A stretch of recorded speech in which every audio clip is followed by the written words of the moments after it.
The wheels of fate often turn when you least expect it.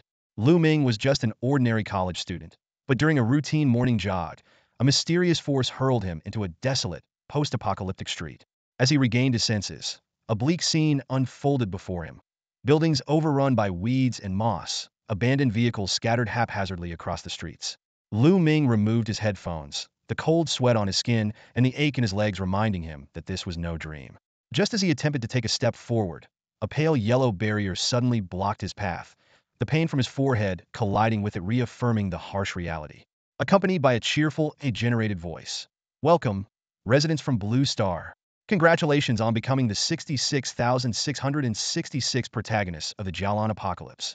Alarm bells rang in Lu Ming's mind. Jalan apocalypse? Protagonists? These terms were even more bizarre than the wildest sci-fi stories he had ever written. As an amateur writer with a penchant for fantasy, he had often daydreamed about crossing into another world and becoming a legendary hero. But the current situation was far from a dream come true. It was a nightmare fraught with danger. Just as Lu Ming's thoughts were racing, a shout came from behind him. "What apocalypse? What stupid game? I make millions in a single deal. Who wants to be your protagonist? Let me go back now." Turning around, Lu Ming saw a middle-aged man in a denim vest and flip-flops, half pulling up his pants and cursing loudly. The absurdity of the scene made Lu Ming silently marvel. So this is how the wealthy experience a crossover, truly beyond the reach of us common folk. Glancing around, Lu Ming noticed dozens of other strangers also trapped within the light barrier. Their expressions ranged from fear to bewilderment, all equally lost. In truth, Lu Ming felt the same anxiety, but years of solitude had taught him to maintain a calm exterior. At that moment, the electronic voice spoke again, this time with a serious tone. "Ladies and gentlemen, you are now on planet 618 of the Jalan star system. This planet was once very similar to Blue Star, but a mysterious catastrophe has corrupted it with alien energy, turning it into a haven for monsters. You have been chosen as the warriors. Either rise and fight, annihilate these monsters to gain glory and wealth, or become their prey and fuel their evolution." Lu Ming listened intently to every word, his mind racing. If this was true, it meant they had been taken off Earth, and the hope of returning was slim. But what if this was all a meticulously crafted experiment? Regardless, the immediate priority was to gather as much information as possible.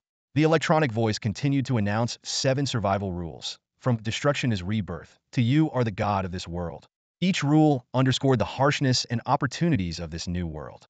However, just as Lu Ming thought the broadcast was ending, the voice abruptly ceased, plunging the world into an eerie silence. But the silence didn't last long. The familiar tune of "Tomorrow Will Be Better" began to play again, though this time there was no cheerful electronic voice, only cold, rigid subtitles projected. Survival tips concluded, initiating Jalan world reboot, integrating civilization progress integrated, unifying language system unified, constructing world channel constructed, building trade space built, restoring city functions restored. Jalan world reboot complete. Biofield will be lifted. Apocalypse strategy countdown begins. 3, 2, 1. Swish. As the projected subtitles turned into a conspicuous white countdown, the pale yellow barrier in front of him vanished. Lu Ming was momentarily stunned, but quickly snapped back to reality. It wasn't his strong willpower that brought him back, but a nauseating stench of putrid, sour odor that hit him like a punch to the face. Instinctively, he held his breath, but the scene before him was even more shocking. The once desolate and quiet street had undergone a drastic transformation. Enormous, grayish-white maggots, each the size of a full-grown wild boar, now littered the ground. Through their semi-transparent skin, he could see vividly colored internal organs and swirling fluids.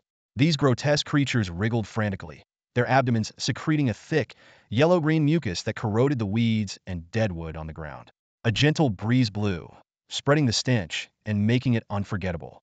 Some people gagged, others were paralyzed with fear, but Lu Ming didn't stop. He immediately sprinted forward, noticing that the giant maggots, despite their movement, seemed unaware of their presence. Given the previously encountered biological force field that isolated external stimuli, Lu Ming speculated that some power might be suppressing or confining these creatures. The immediate priority was to find a safe refuge. As he ran, Lu Ming quickly scanned his surroundings. This was an old commercial alley, with storefronts on the ground floor and residential units above. His eyes were drawn to an apartment complex covered in vines that might have survival supplies and a vantage point, but there was no time to get inside. Lu Ming turned his attention to the shops on either side. He quickly assessed each one. Supermarkets, restaurants, and hardware stores were the best options, while stationery shops, photo studios, and barbershops were the worst. Phone repair shops and pharmacies were barely worth considering. However, after running several hundred meters, he was dismayed to find that all ideal choices were either tightly shut or occupied by the giant maggots. As time ticked away, Lu Ming mentally noted a few safer, but less ideal shops as last resorts. With just 1 minute and 20 seconds left, he finally spotted a phone repair shop with its shutter partially open. The glass door was closed, the chain lock hanging loose, and although 3 giant maggots were coiled at the entrance, the interior seemed safe. Without hesitation, Lu Ming dashed over. He swiftly removed the chain lock, squeezed through the glass door, and crouched halfway inside. He didn't enter immediately.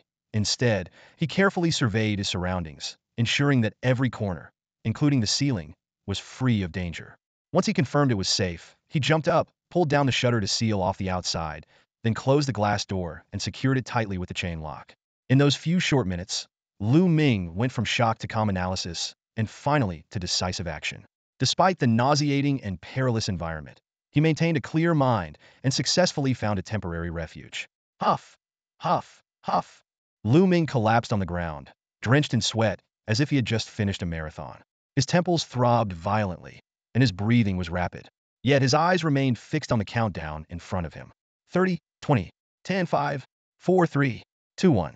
As the timer hit 0, the message, anomalous biofield deactivated. May you all find smooth paths ahead, slowly faded away. In its place, an attribute panel appeared, but before Lu Ming could examine it, a nauseating, squelching sound came from outside. Almost immediately, a putrid stench, strong enough to penetrate 2 heavy doors, hit him, accompanied by a shrill wailing sound akin to a baby's cry. His scalp tingled, and his heartbeat quickened. Instinctively, he edged backward until his back pressed against the maintenance counter, offering a slight sense of security. Clearly, the giant maggots had broken free, and the outside was no longer safe. The only consolation was that he wouldn't be in immediate danger for now. After taking a few deep breaths to calm his nerves, Lu Ming refocused on the attribute panel.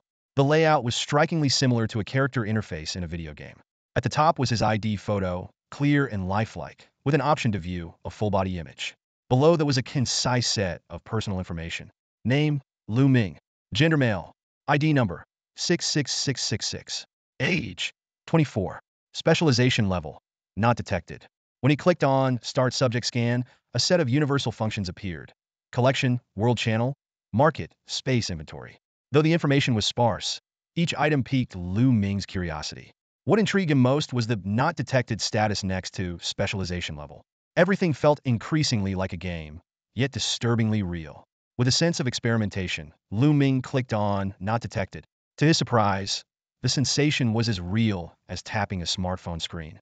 Commencing physical data scan, a beam of blue light shot out from the panel, scanning Lu Ming from head to toe. Data scan complete. Level assessment. Novice soldier.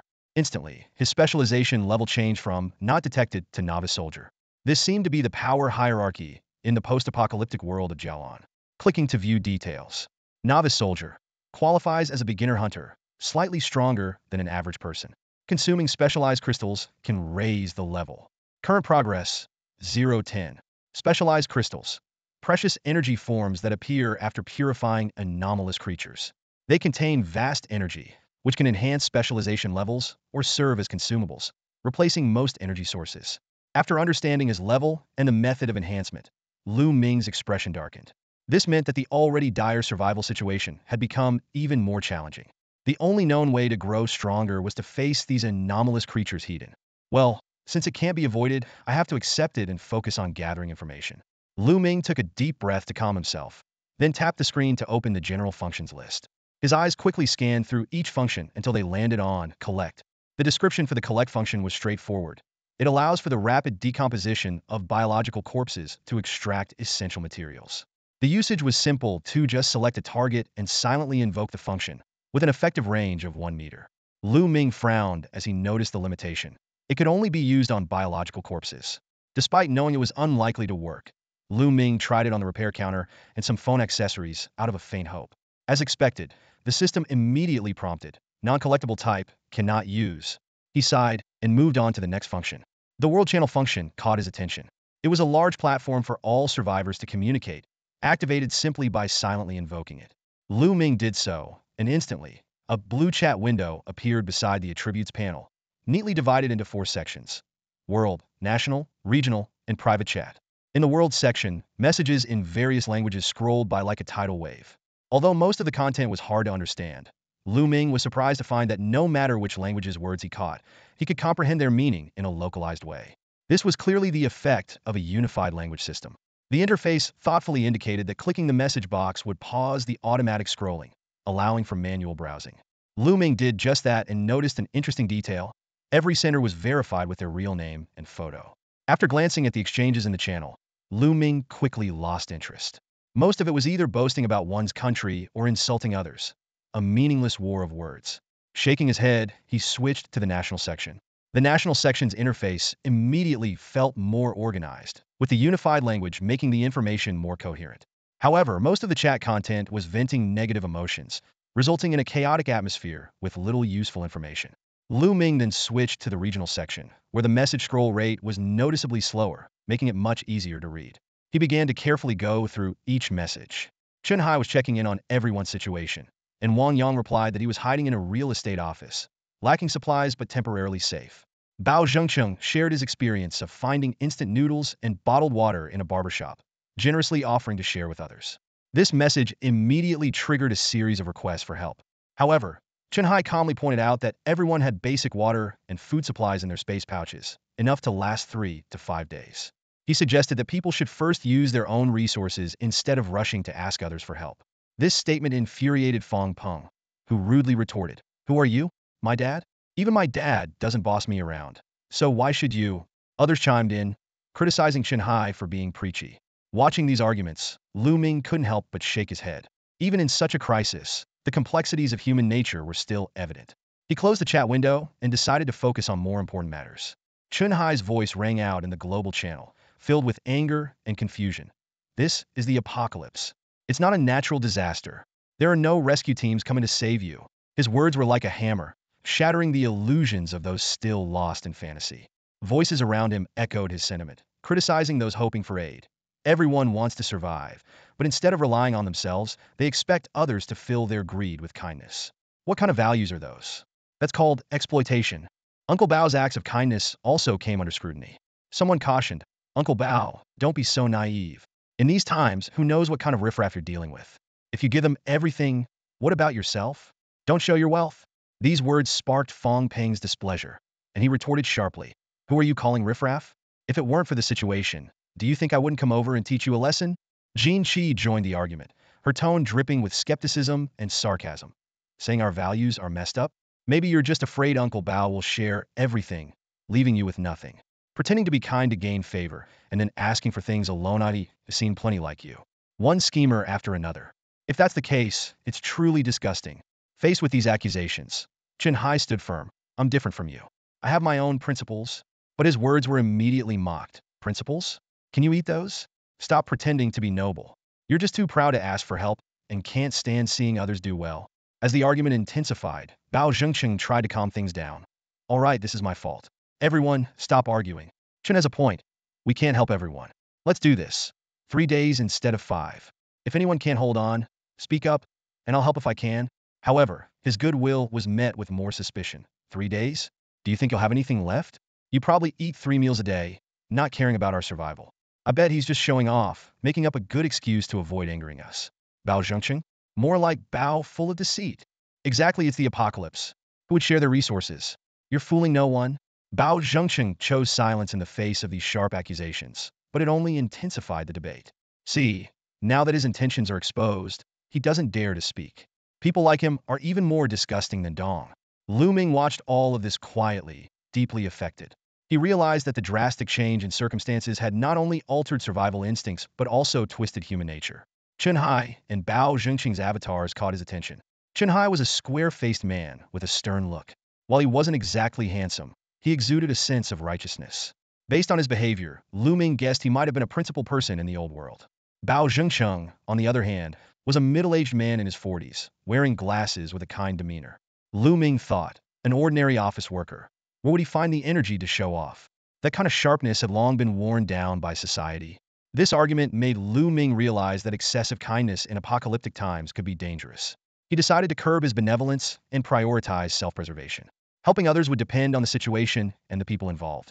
After closing the global channel, Lu Ming began to explore the third universal function, the marketplace.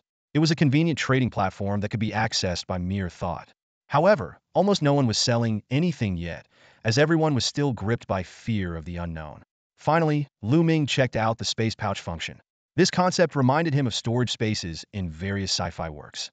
The system explained, space pouch, a universal function for storing items, excluding living beings. Time stands still inside the space. Identical items can be stacked infinitely.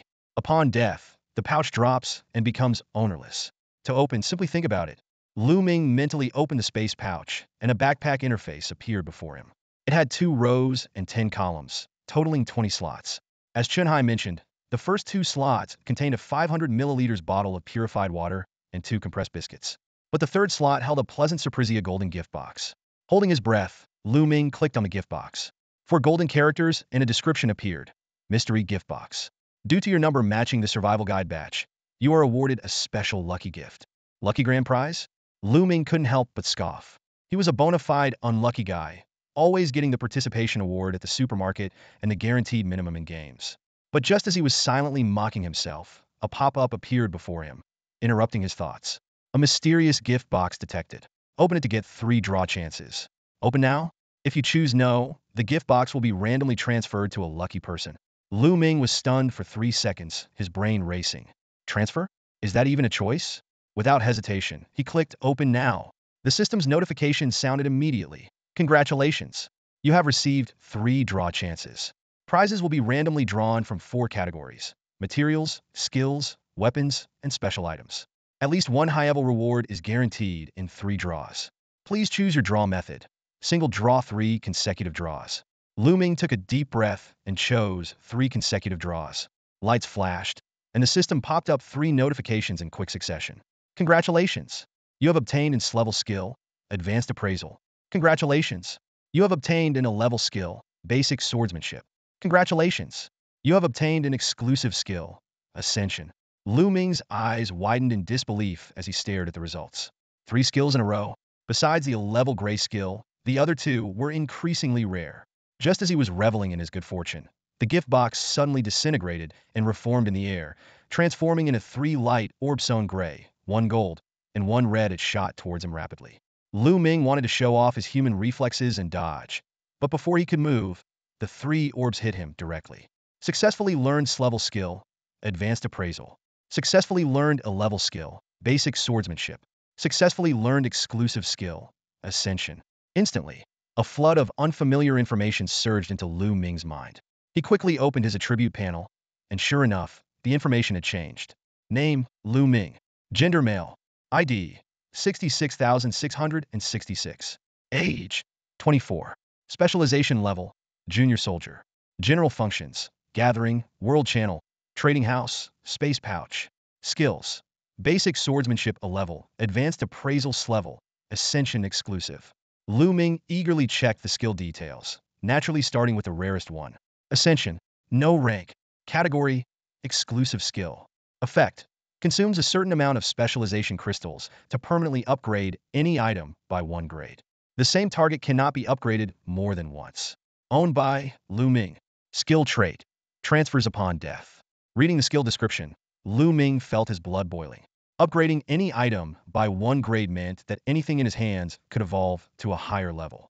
His eyes fell on a 500 milliliters bottle of pure water, and a thought occurred to him. Lu Ming took out the bottle of pure water, gripping it tightly as he silently chanted, Ascend, whoosh. A system prompt immediately appeared.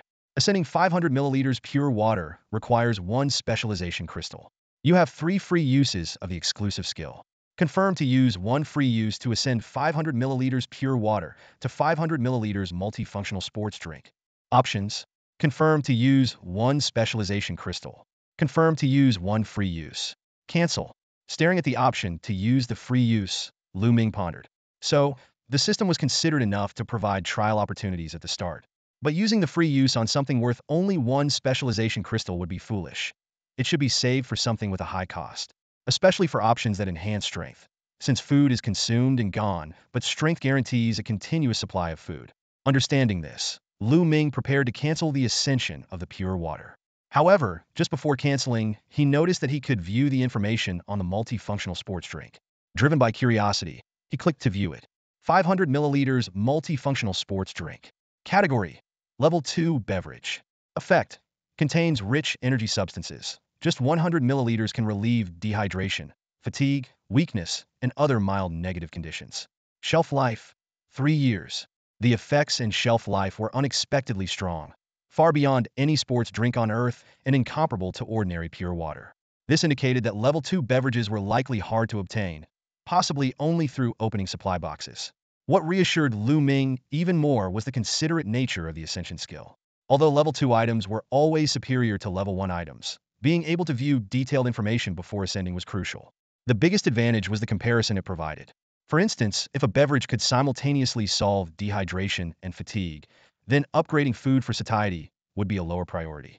When it comes to refining two similar types of weapons or making choices during the refinement process, having detailed information becomes even more crucial. Lu Ming understood that this was a skill worth delving into, but he decided to first thoroughly understand the other two skills before making any decisions. He shifted his attention to the second skill and chose to examine it. The screen displayed detailed information about the Advanced Identification skill, rated S level, a support-type skill that allows the user to read information about a target object. The scope of the skill is individual, and the level of detail in the information obtained is quite comprehensive. Although the method of use wasn't explicitly stated, Lu Ming already had a clear concept of how to use it in his mind. He closed his eyes and imagined the scene of activating the identification skill. Everything within his sight would be outlined in a blue glow. Once the target was locked, he only needed to mentally say the word identify, and the detailed information of the object would be read. Opening his eyes, Lu Ming stared at the glass display case in front of him and murmured, "Identify." Instantly, a stream of information flooded into his mind. An old Zingelbrand glass display case, several years old, produced by the Xinghua Display Case Manufacturing Factory, later purchased by Peng Ge, the owner of the Chuanxin Mobile Repair Shop, now on the verge of being scrapped. The level of detail was indeed impressive, even including the manufacturing factory and the buyer's name. Lu Ming nodded to himself, recognizing that the identification skill's utility was no less valuable than his exclusive skill, especially in this unknown post-apocalyptic world, akin to the Eye of Truth. He couldn't help but wonder if identifying those mutant maggots might reveal their habits, characteristics, or even attack methods. Unfortunately, he couldn't venture out now and had to suppress his curiosity. Taking a deep breath, Lu Ming continued to examine the third skill, basic knife techniques. The screen displayed a simple description, a level combat skill, which allows the user to grasp the basic methods of using knives. Although the description was almost perfunctory, Lu Ming was still pleased. In this post-apocalyptic world, anything that could enhance his strength was invaluable and worth serious consideration. With this, Lu Ming had a rough understanding of all three skills. Next, he focused on devising the best strategy for utilizing his exclusive skill. He carefully reviewed the effects of refinement, savoring each word. By consuming a certain amount of specialized crystals, he could permanently upgrade the grade of any object. Any object? Lu Ming muttered to himself, his eyes suddenly shining with a fierce light. A bold idea flashed in his mind, and he almost blurted out, "Choose to refine the exclusive skill." As the prompt sounded, a selection interface appeared before Lu Ming. Elevating a specialized skill required consuming 1 million specialized crystals, but he had 3 privileges to use without any consumption. The interface clearly displayed 3 options. Confirm consumption of 1 million specialized crystals. Confirm consumption of 1 privilege. Cancel. Frowning, Lu Ming's eyes scanned back and forth among the options. He noticed the inconsistency in the names of the consumables, which raised his curiosity. To solve the mystery, he decided to check the detailed information on the specialized crystals. A description then appeared before him.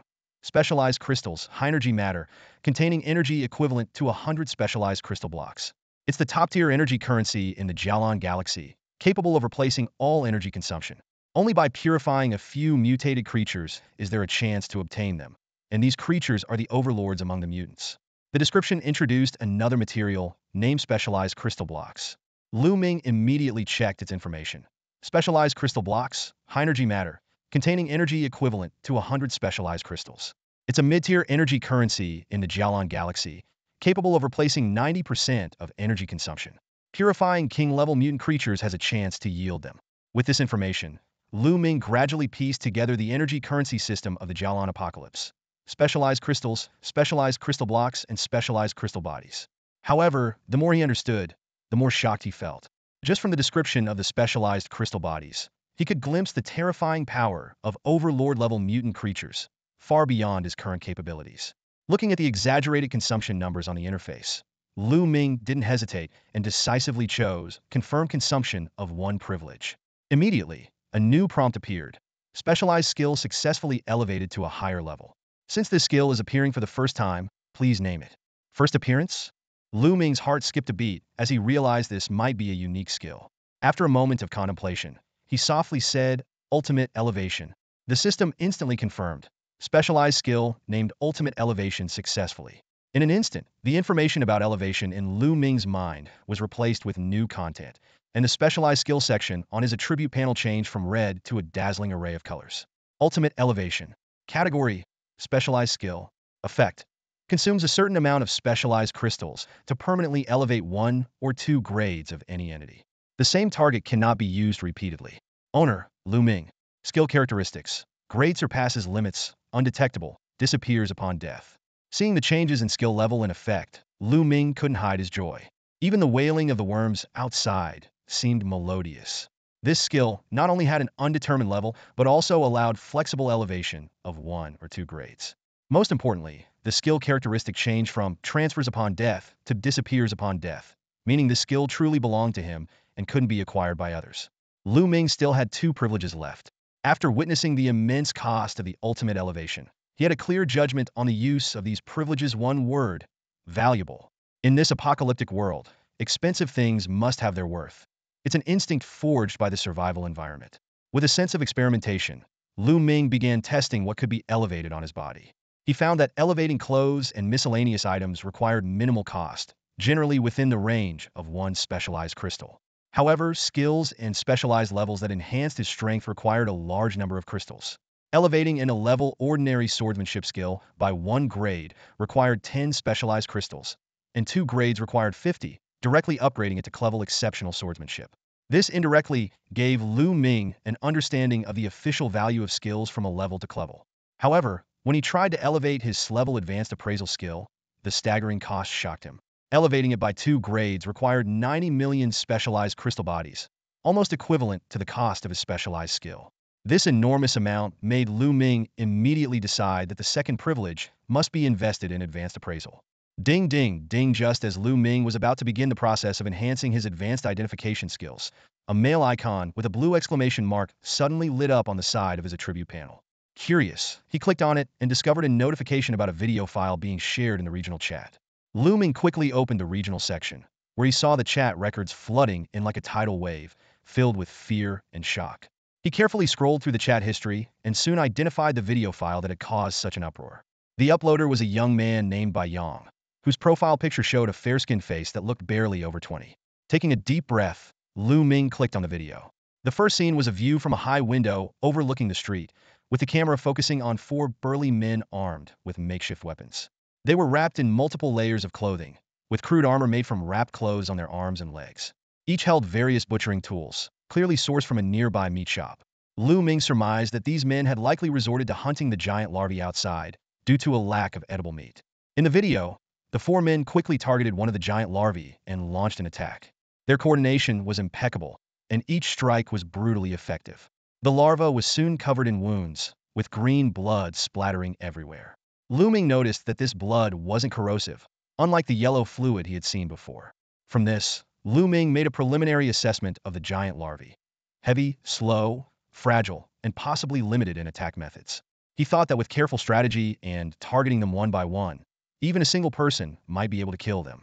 Feeling slightly relieved, he habitually scrolled down to check the feedback below the video. However, the comment section quickly sent a chill down his spine. Yang Tianyi, what's happening? Is that thing unkillable? Li Jinhua, for people gone in an instant, and in such a gruesome way. Qin Lian, we don't stand a chance. This thing is beyond our ability to resist. No one can survive this. Alarmed, Lu Ming immediately replayed the video. In the footage, the seemingly dying giant larva suddenly sprang to life. Its wounds healed at a visible rate, its entire body rising and turning from grayish-white to dark red. More terrifyingly, its body began to swell, with blue-white energy surging beneath its skin. The four men were instantly horrified and tried to flee back to the shop. However, their movements were sluggish compared to the larva. With a horizontal swipe, the larva instantly erased two men's upper bodies, leaving blood splattered all around. The remaining two stood frozen in shock. In that instant, the larva suddenly ejected its mouthpart, a massive organ resembling a gaping abyss. Since the recording was from the back, Ming couldn't see the full structure of the mouthpart, but its speed and lethality were terrifying. With one swift motion, it tore off half of one man's body. The last man finally snapped out of his shock and began to run. However, just as Ming had anticipated, the larva demonstrated its long-range attack capability. A jet of thick yellow liquid hit the man squarely, causing blood-red steam to rise and visible corrosive changes to spread across his body. The excruciating pain made him writhe and scream on the ground, and within seconds, he was motionless. The entire counterattack took less than 10 seconds, and the final man's screams attracted more larvae. In the blink of an eye, the area in front of the meat shop was swarming with larvae. The remains of the men were quickly devoured, leaving no trace behind. The video abruptly cut off, leaving Ming feeling dizzy from the intense visual impact. He gripped the armrests of his chair tightly, trying to steady himself. Although he was used to seeing gory scenes in movies, witnessing real-life death was a different matter altogether, making his heart race and stomach churn. Instinctively, Ming covered his mouth and nose, swallowing hard to suppress the nausea. He closed his eyes and took several deep breaths, trying to calm down. After about 10 seconds, the discomfort began to subside. Now's not the time to be squeamish, Ming reminded himself, realizing he had missed a crucial segment where the maggots came back to life. He needed to rewatch that part. Taking a couple of deep breaths, Ming opened his eyes and, with trembling fingers, clicked on the video, dragging the progress bar back to the moment when the four people were hacking the maggot to death. In the footage, just as the leader was about to collect the corpse, countless flesh buds sprouted from the maggot's wounds, rapidly intertwining and healing. In just 5 seconds, the maggot's battered body was restored, looking completely unharmed. The previously motionless maggot suddenly became extremely active, with blue-white energy coursing through its body, its skin shifting from grayish-white to dark red. In the next moment, the maggot stood upright, exuding an overwhelming sense of oppression. Ming didn't continue watching the ensuing counterattack. The 10-second clip had already etched itself deeply into his mind, impossible to shake off in the short term. He paused the video, his gaze fixed on the maggot on the screen, a wave of curiosity surging within him. If only I could identify it. The thought grew stronger in his mind. Suddenly, a blue outline appeared around the maggot's body, the telltale sign of his identification ability being triggered. Ming realized that he didn't need to see the real object in person. As long as he could observe it clearly, even through an image or video, he could perform the identification. Without hesitation, Ming activated his identification ability. Information flooded into his mind. Scythe mantis larva. E-class. Category: insect type variant. Description: the larval form of the E-class elite variant, Scythe mantis. Moves slowly and has limited attack methods when not in a retaliatory state. Once attacked, it enters an aggressive state, becoming highly offensive, shifting from a crawling to an upright posture, revealing its menacing mouth and increasing its pressure and attack methods. Attack methods: 1. Fierce bite. Ejects its mouth parts to bite directly into its prey. 2. Acid spit. Compresses its stomach to spray highly corrosive acid. Scythe mantis larva. Ming muttered to himself. The name alone suggested a powerful killing potential. However, despite the detailed description, there was no information about its weaknesses. But every creature has a weakness, Ming pondered. The problem is that my identification level isn't high enough. He glanced at the advanced identification skill on his attribute panel, and without hesitation, he mentally commanded, Ultimate Ascension. A system prompt appeared. Please select Ascension grade, Tier 2 Tier 1. Tier 2. Ascending S-Class skill, Advanced Identification, requires 900,000 specialized crystals. You have 2 free Ascension privileges. Do you wish to use one to elevate the S-Class skill, Advanced Identification by 2 grades? Confirm consumption of 900,000 specialized crystals. Confirm consumption of 1 free Ascension privilege. Cancel. Ming decisively chose. Confirm consumption of 1 free Ascension privilege. S-Class skill, Advanced Identification, successfully ascended to a higher level. Since this skill is appearing for the first time, please name it. Another first-time appearance, huh? Looks like the 2 Ascensions pushed 2 skills beyond their original limits, Ming chuckled. Might as well go all out. I'll call it Eye of Truth. Skill Eye of Truth, named successfully. This skill has been converted to an exclusive skill. Lu Ming watched as the name of the advanced identification skill flickered and changed into a brilliant, multicolored pattern, transforming into an exclusive skill. Eagerly, he clicked to view its details. Eye of Truth. Category: Exclusive Skill. Description: Allows the user to read detailed information about the target. Scope: Individual spatial. Information detail level: Extremely detailed. Owner: Lu Ming. Skill characteristics: Surpasses level restrictions. Undetectable by any external force. Disappears upon death. The usage method was the same as advanced identification, but the range and detail level had significantly improved. Setting aside the question of spatial identification for now, Lu Ming's priority was to uncover the weaknesses of the scythe mantis larva. With this in mind, Lu Ming focused his attention back on the scythe mantis larva in the video, ready to use his newly acquired Eye of Truth to delve deeper. At that moment, Lu Ming's eyes quietly shifted from pitch black to a brilliant gold as the Eye of Truth activated silently. His gaze focused on the scene before him, and a detailed stream of information flooded into his mind. Scythe owl larvae, E-class normal category, insect type variant. These larvae typically move slowly, but once attacked, they quickly enter an aggressive state. Their bodies transition from crawling to standing upright, revealing a massive maw that emits a suffocating sense of oppression. If sufficiently energized, they will pupate on the spot, with their peers instinctively guarding them and attacking any intruders. When energy is insufficient, they grow parts of their prey's limbs to enhance their combat abilities. As Lu Ming's eyes scanned the scene, it was as if he could see the scythe owl larvae opening their gaping mouths, spewing corrosive stomach acid. He frowned, imagining the terrifying ability of these creatures to rapidly regenerate even if dismembered.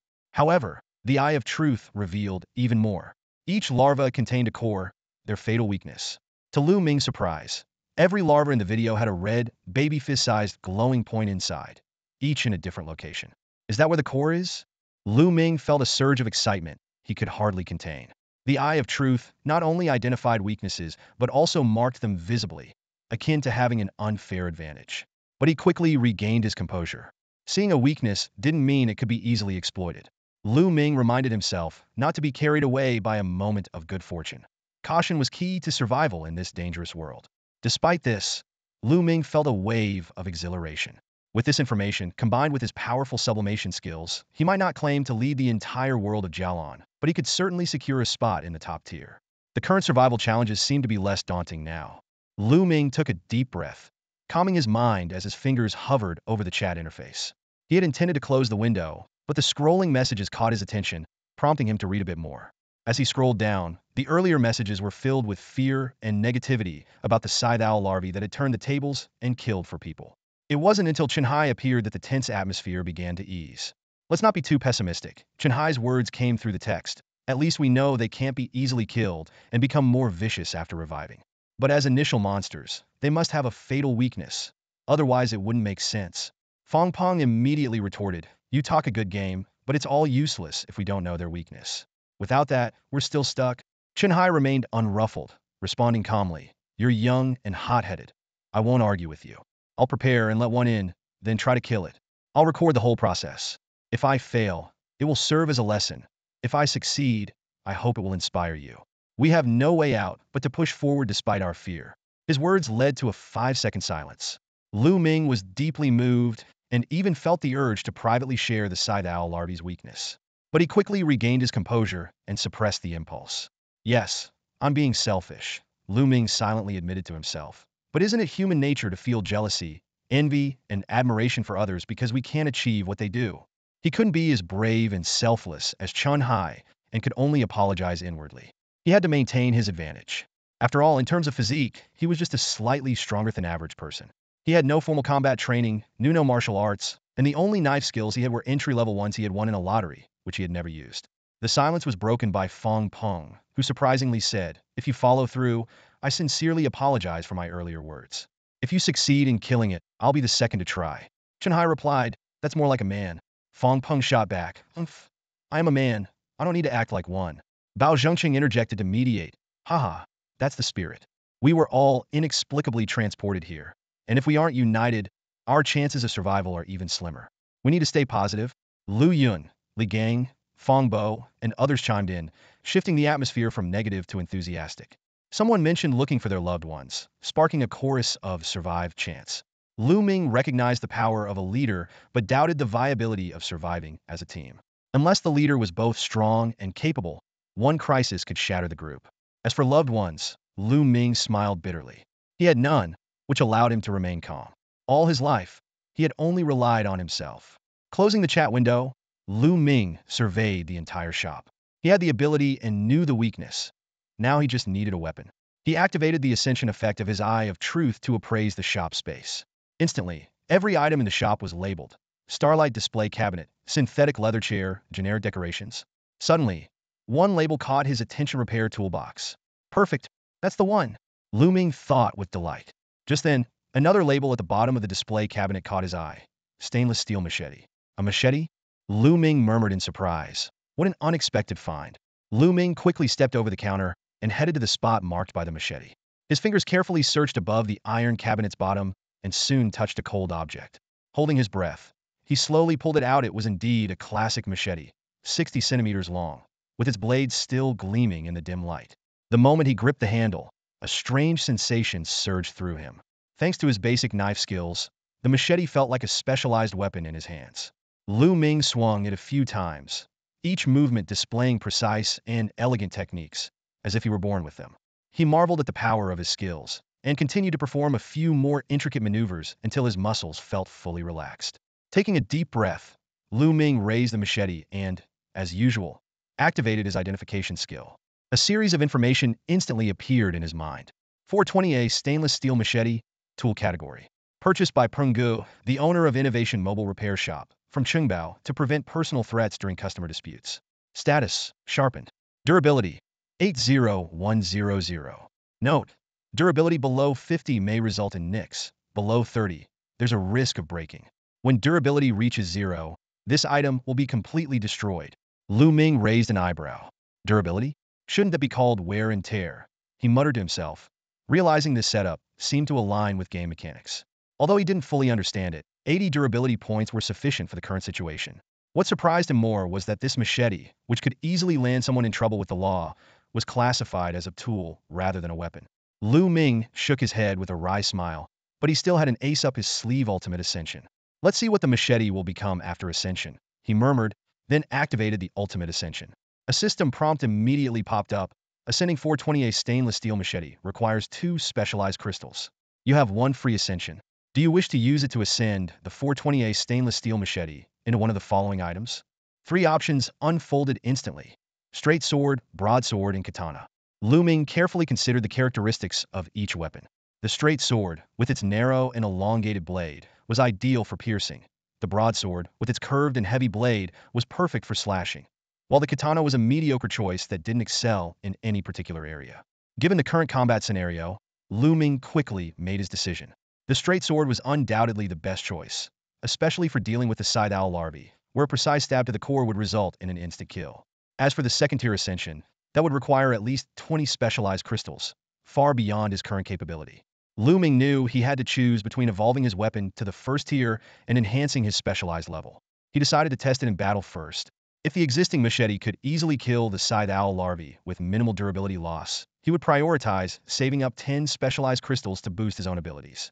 On the other hand, if 2 larvae could nearly dull the machete, then upgrading the weapon would be essential. With a plan in mind, Lu Ming decisively canceled the ascension operation.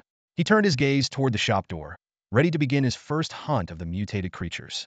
Though he couldn't help but feel a bit nervous, his eyes gleamed with determination, as if he could already see the dawn of victory. The cries outside rose and fell intermittently. Lu Ming recalled the scene when he first entered the shop, where there were only 3 young mantis larvae outside. Now, after several minutes, the situation had become unclear. Judging by the sounds alone, the number of larvae seemed to be increasing rather than decreasing. Chunhai's method of letting a single larva inside gave Lu Ming an idea. He devised a clear plan to deal with the larvae. The structure of the repair shop's door became crucial. The outer layer was a roll-up shutter door that opened vertically, while the inner layer was a glass door that swung open. Lu Ming quickly came up with a simple plan to control the door. He would open the glass door just wide enough for a larva to pass through and secure it with a chain lock. Then, he would raise the roll-up door just high enough for a larva to enter. This way, only one larva could come in at a time. He planned to stand on a chair, ambushing from one side of the glass door.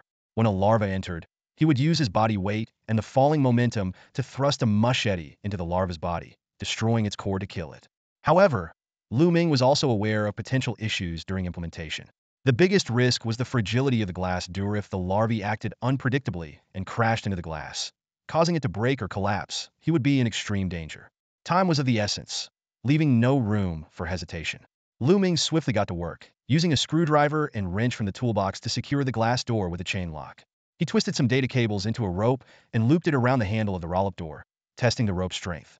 Once everything was in place, Lu Ming brought over a chair and stood on it, pulling the roll-up door open just a crack. Despite his efforts to be careful, the noise of the door's friction was still piercingly loud. The cries outside abruptly stopped, followed by the sound of larvae banging against the roll-up door. Realizing his mistake, Lu Ming did not back down. Since he couldn't avoid the noise, he decided to go all in and act decisively. To prevent further collisions, he forcefully pulled the roll-up door to a height of half a meter, just enough for the larvae to enter.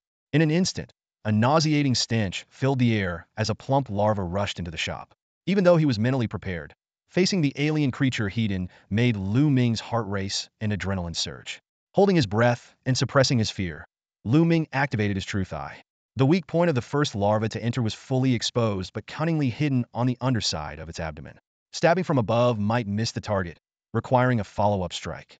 Knowing there was no turning back, Lu Ming hesitated only briefly before taking action. He raised the machete and threw his entire weight onto the handle. With a pfft sound, green fluid sprayed out as the blade buried itself deep into the larva, precisely hitting the glowing core. A crisp crack echoed, and the plump larva collapsed instantly. The once lively alien creature was now a cold corpse. A single, well-placed strike demonstrated the astonishing power of a simple blade technique. Lu Ming felt the fragility of the larva's skin and its thick layer of fat. As the blade penetrated, he clearly sensed increased friction, possibly due to the larva's muscle compression. Fortunately, he had used all his strength. Otherwise, any hesitation might have caused him to miss the core, leading to a more dangerous situation. Pulling out the machete covered in green fluid, Lu Ming did not hurry to collect the corpse. He noticed 3 more larvae trying to squeeze inside. If not for the obstructing corpse, the second larva would have followed closely behind. Taking a deep breath, Lu Ming stood back on the chair, gripping the machete tightly while glancing at its status. He gasped as he saw the durability drop from 100 to 70. Just one kill had consumed 30 points. Lu Ming speculated that the core's position under the abdomen might have required the blade to pass through the stomach, causing the blade to corrode from the stomach acid. If that were the case, he needed to upgrade the machete quickly, or the subsequent battles would become increasingly difficult. Collect! Lu Ming locked onto the corpse and murmured. The larva's body instantly disintegrated, leaving only a dark yellow stain as evidence of its existence. Successfully collected the body of the scythe owl larva. Obtained specialized crystal 1, high-purity alien protein 1. Lu Ming felt a surge of joy. Luck was on his side. He had gotten a specialized crystal. Just as he was about to examine the high-purity alien protein more closely, a second scythe owl larva burst in, interrupting his thoughts. Identify! Lu Ming quickly focused. The core was exposed, still near the lower abdomen. He couldn't help but grumble internally. Didn't they say each one would be different? Just a tiny shift counts? Can't they stick to their monster design? How about putting it on the head for once? It'd die faster. Much more convenient. Despite his inner complaints, Lu Ming acted decisively.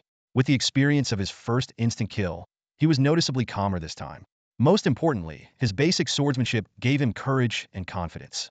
The blade descended, fluid sprayed. The core shattered. The entire process was seamless, without any hesitation. The only downside was that his machete lost another 10 points of durability. 60100. Only 2 more larvae, and it would be dulled. But he consoled himself. A dulled blade could still stab, and he was just 1 specialized crystal away from upgrading his machete. If he got lucky, he could switch to a straight sword after this round of collecting. Returning to his seat, Lu Ming locked onto the scythe owl larva's body. Collect! Successfully collected the body of the scythe owl larva. Obtained high-purity alien protein 1. Lu Ming was a bit speechless. The second one didn't yield a crystal. Annoyed, but thinking back to the initial benefits he'd received, he felt somewhat relieved. Just as his mind began to calm, a third scythe owl larva crawled in right behind. Identify! This time, the larva's core was indeed in its head, as if it had heard his earlier complaints. Not having to go through the stomach was good news for his machete, and the head didn't have much fat, meaning he wouldn't need to rely on precise stabbing techniques. Lu Ming acted decisively, slashing down with 1 swift motion, cleaving the larva's head and core. Checking the machete's condition, it had only lost 2 points of durability, proving that stomach acid was indeed the culprit for the rapid wear. Looking through the door crack, only one larva remained. This one, perhaps having witnessed too many of its siblings' deaths, was much more active, climbing over its kin's bodies to get in. Lu Ming didn't hesitate. With only one left, there was nothing to fear. Identify and collect simultaneously. The body disintegrated into a piece of high-purity alien protein. No crystal again. The larva that had stepped on its kin's bodies was swiftly taken down by Lu Ming, who stabbed its neck, piercing the fatal core located there, ending its life. With that, the 4 alien creatures besieging the repair shop were all slain. Collect. Successfully collected the body of the side owl larva, obtained specialized crystal 1, high-purity alien protein 1. After 2 rounds of disappointment, the second specialized crystal was finally in hand. Yet Lu Ming didn't feel as happy as he thought he would. He slowly closed the shutters, tied the glass door shut, and then returned to the display case he had been leaning on to calm his nerves. Once he felt more composed, he opened his spatial bag. In the third compartment lay a translucent, blue glowing diamond-shaped crystal. It was only about the size of a thumb, feeling warm and smooth in his hand, and scattered tiny crystal dust when rolled in his palm. Dreamlike, strange, and with a touch of melancholy that was his human sensory judgment. Unfortunately, only 2 out of 4 had yielded crystals, a mere 50% chance. For others, not knowing the consumption rate of specialized crystals, 50% might seem acceptable. But with his ultimate sublimation, a veritable gold eater, 50% was far from enough. Unless he stopped using his ultimate skill, his consumption would always be exponentially higher than others. Maybe in the future, when more people could hunt alien creatures, he could make a fortune selling sublimation items through the trading market. But for now, everyone was impoverished and struggling to survive. Who would sell their precious specialized crystals before reaching the brink of despair? Relying solely on himself was exhausting. If his luck was bad, he might kill 10 and still not get 2 crystals that wasn't the state he wanted. So he wondered, could he use his ultimate sublimation to increase the drop rate of specialized crystals? Directly sublimate the alien creatures? Theoretically feasible. The higher the creature's rank, the rarer the items it would drop, and the more abundant the common drops would be. But that seemed like a foolish move without the strength to crush at least 1 or 2 levels above. He'd be the one to die. So for now, targeting the alien creatures themselves was out. If he couldn't target the source, could he target the function that triggered the drops? For example, collecting. Lu Ming stared at the attribute panel's function bar, silently chanting Ultimate Ascension in his mind. A prompt immediately popped up on the screen. Please select the Ascension tier, Tier 2, Tier 1. Looking at the prompt, Lu Ming couldn't help but chuckle. Ascension could be applied to anything, even general functions. Was this a bug? He felt a bit anxious, worried that overusing it might cause trouble. But on second thought, wouldn't it be foolish not to use such a divine skill? He decided to enjoy this power first and consider other matters later. Tier 1, Lu Ming said softly. Although he should logically choose Tier 2 directly, his curiosity urged him to see the effects of a Tier 1 ascension. A new prompt appeared. Ascending the general function collection requires consuming 2 million specialized crystals. You have 1 unconditional consumption privilege. Confirm to use this privilege to upgrade the general collection function to the special function perfect collection. 2 million specialized crystals? Lu Ming exclaimed. Just a Tier 1 ascension required such a massive consumption, which already exceeded the value of the ultimate ascension itself. He couldn't help but wonder how much a Tier 2 ascension would consume. Could this function be even more powerful than the ultimate ascension? He quickly checked the details of perfect collection. Special function can rapidly decompose biological corpses, guaranteed to extract all essential substances produced by the organism, with an effective range of 5 meters. Guaranteed to extract all essential substances? Lu Ming muttered, his mind racing. Did this mean that any substance produced by a side owl larva would be extracted without fail? If so, perfect collection was a game changer, its value immeasurable. And this was just a Tier 1 effect. What surprises would Tier 2 bring? Lu Ming felt his mouth go dry and swallowed involuntarily. He decisively canceled the Tier 1 ascension and restarted the ultimate ascension. Tier 2, he chose without hesitation. A new prompt appeared. Ascending the general function collection requires consuming 8 million specialized crystals. You have 1 consumption-free privilege. Confirm to use this privilege to elevate the general collection function to a higher level. Lu Ming gasped. 8 million specialized crystals. Given the conversion rate of 1 specialized crystal to 100 specialized crystal blocks, equating to 10,000 specialized crystals, this was astronomical. How powerful would this function be after ascension? He noted that the prompt used higher level instead of a specific skill name, similar to the prompts for Ultimate Ascension and Eye of Truth. It seemed this was another tier touching unknown realms. Lu Ming's lips curled into a slight smile, and he unhesitatingly confirmed to use the privilege. A series of prompts followed. General Function Collection successfully ascended to a higher level. As this is the first appearance of this level, and it is a program General Function Evolution type, it will be named directly by the program. Naming in progress. Naming complete. Function name, Greed. Function Greed Ascension complete. This function has been forcibly converted to an exclusive function, exclusive to Lu Ming. Lu Ming was a bit overwhelmed by the string of prompts. The most notable change was that the naming rights had shifted from him to the program itself. Greed? He stared at the function name displayed in bold black, sensing something off. The color gave an ominous vibe, not something a righteous person would use. With curiosity, he clicked to view the detailed information. Greed. Category.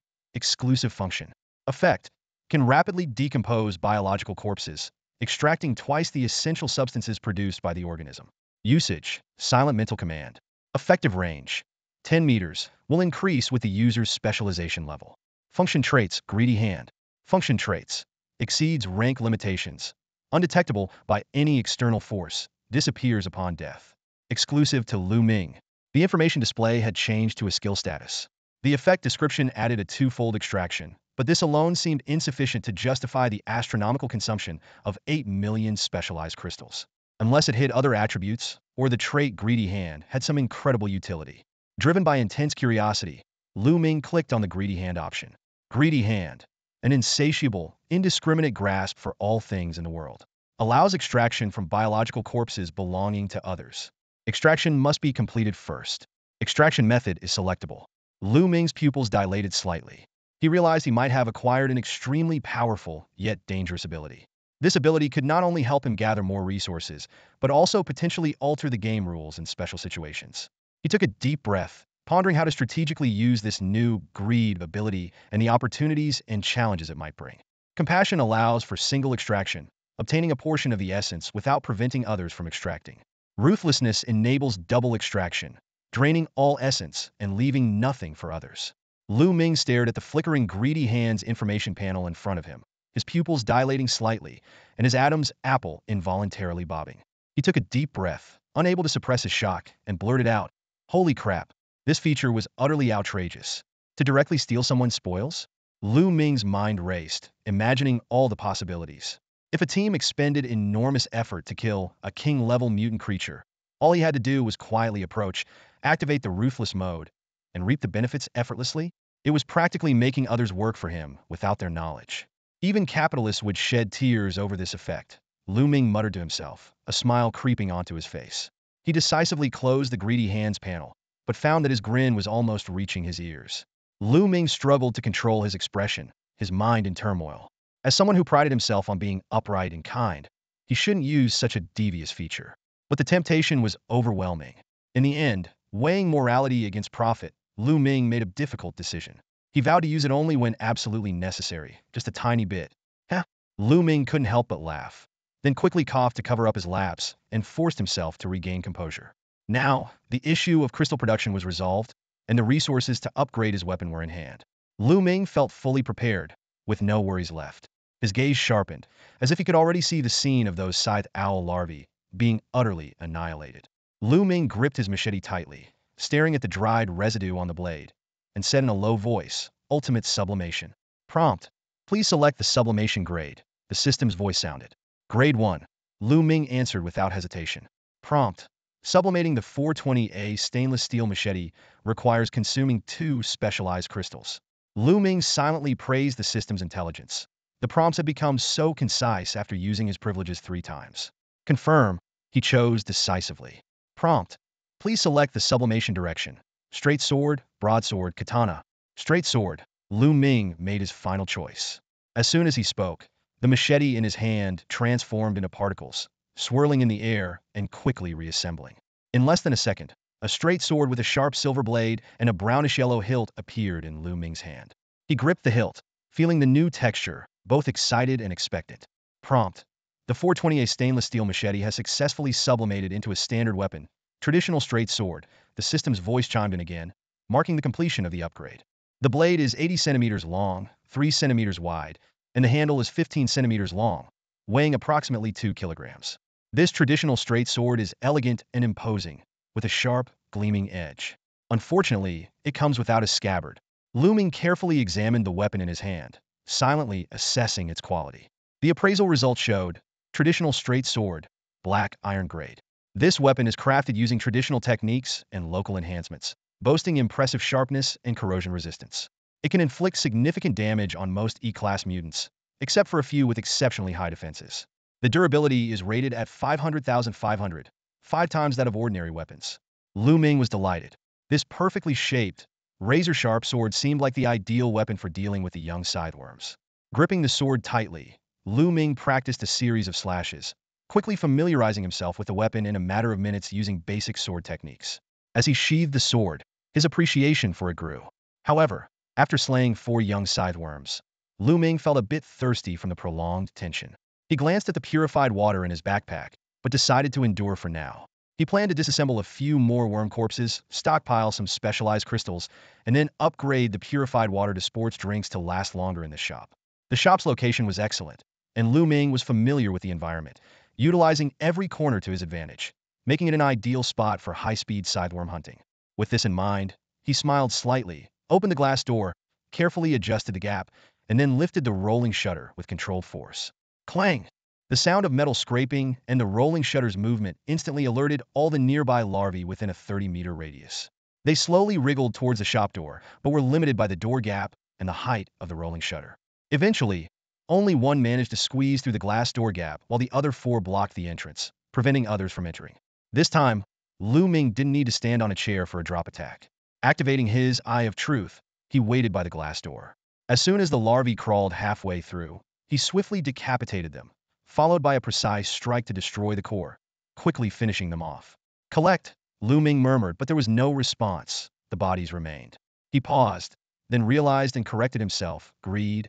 This time, the system responded immediately, successfully disassembled young scytheworm corpse, obtained specialized crystal 2, high-purity mutant protein 2. Lu Ming noted that after the functionality upgrade, even the command words had changed, but the effect was stable, doubling the output of specialized crystals. As for the odd materials, he ignored them for now. Next came the repetitive assembly line work. Larvae squeezing through the door gap, Lu Ming decapitating them, destroying the cores, and disassembling them. System notifications kept coming, and the number of specialized crystals Lu Ming collected quickly grew to 30. Consuming just 10 would allow him to evolve from a novice soldier to a higher rank. Still, Lu Ming didn't act rashly. He carefully considered the possibility that if the evolution process caused immobility or severe pain, it would hinder his ability to act, potentially leading to his demise. With swift and precise strikes, Lu Ming exterminated the second wave of young scytheworms within 15 minutes.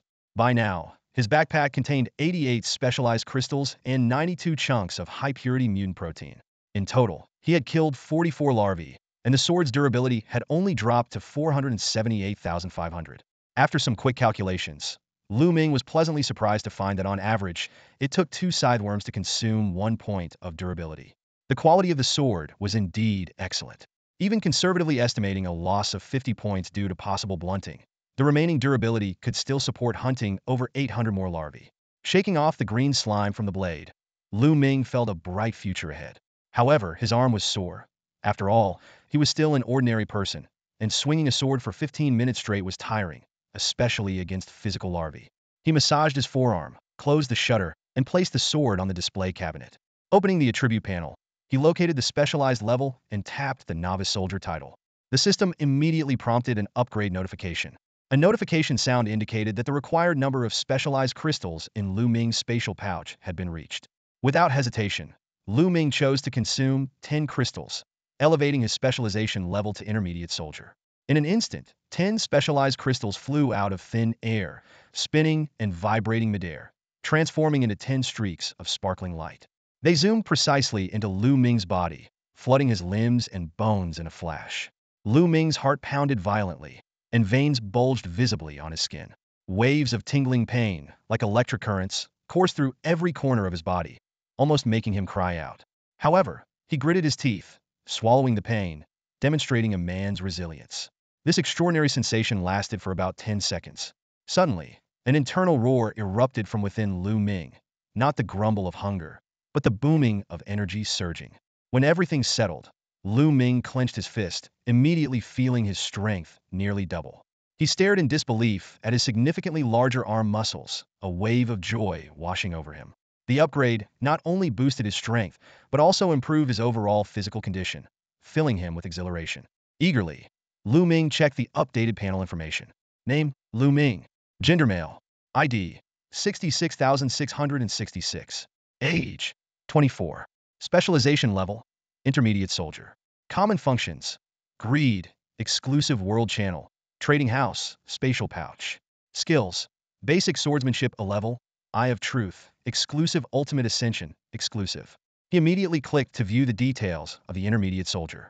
Intermediate soldier, battle-hardened, with experience in hunting aberrations, significantly stronger than ordinary people, and a step closer to becoming a hunting warrior. Consuming specialized crystals can promote to advanced soldier level. Promotion progress 78100. The next level requires 100 specialized crystals. Lu Ming calculated silently that with his current kill rate, advancing to advanced soldier was only a matter of time. He couldn't help but criticize the dangerous promotion method, feeling fortunate for choosing a safe environment. Experiencing those 10 seconds of weakness during a battle could have meant a senseless death. Picking up his traditional straight sword, Lu Ming was delighted to find it seemed much lighter. After a couple of practice swings, he was satisfied to realize that his current physique could sustain half an hour of continuous larva slaying without fatigue.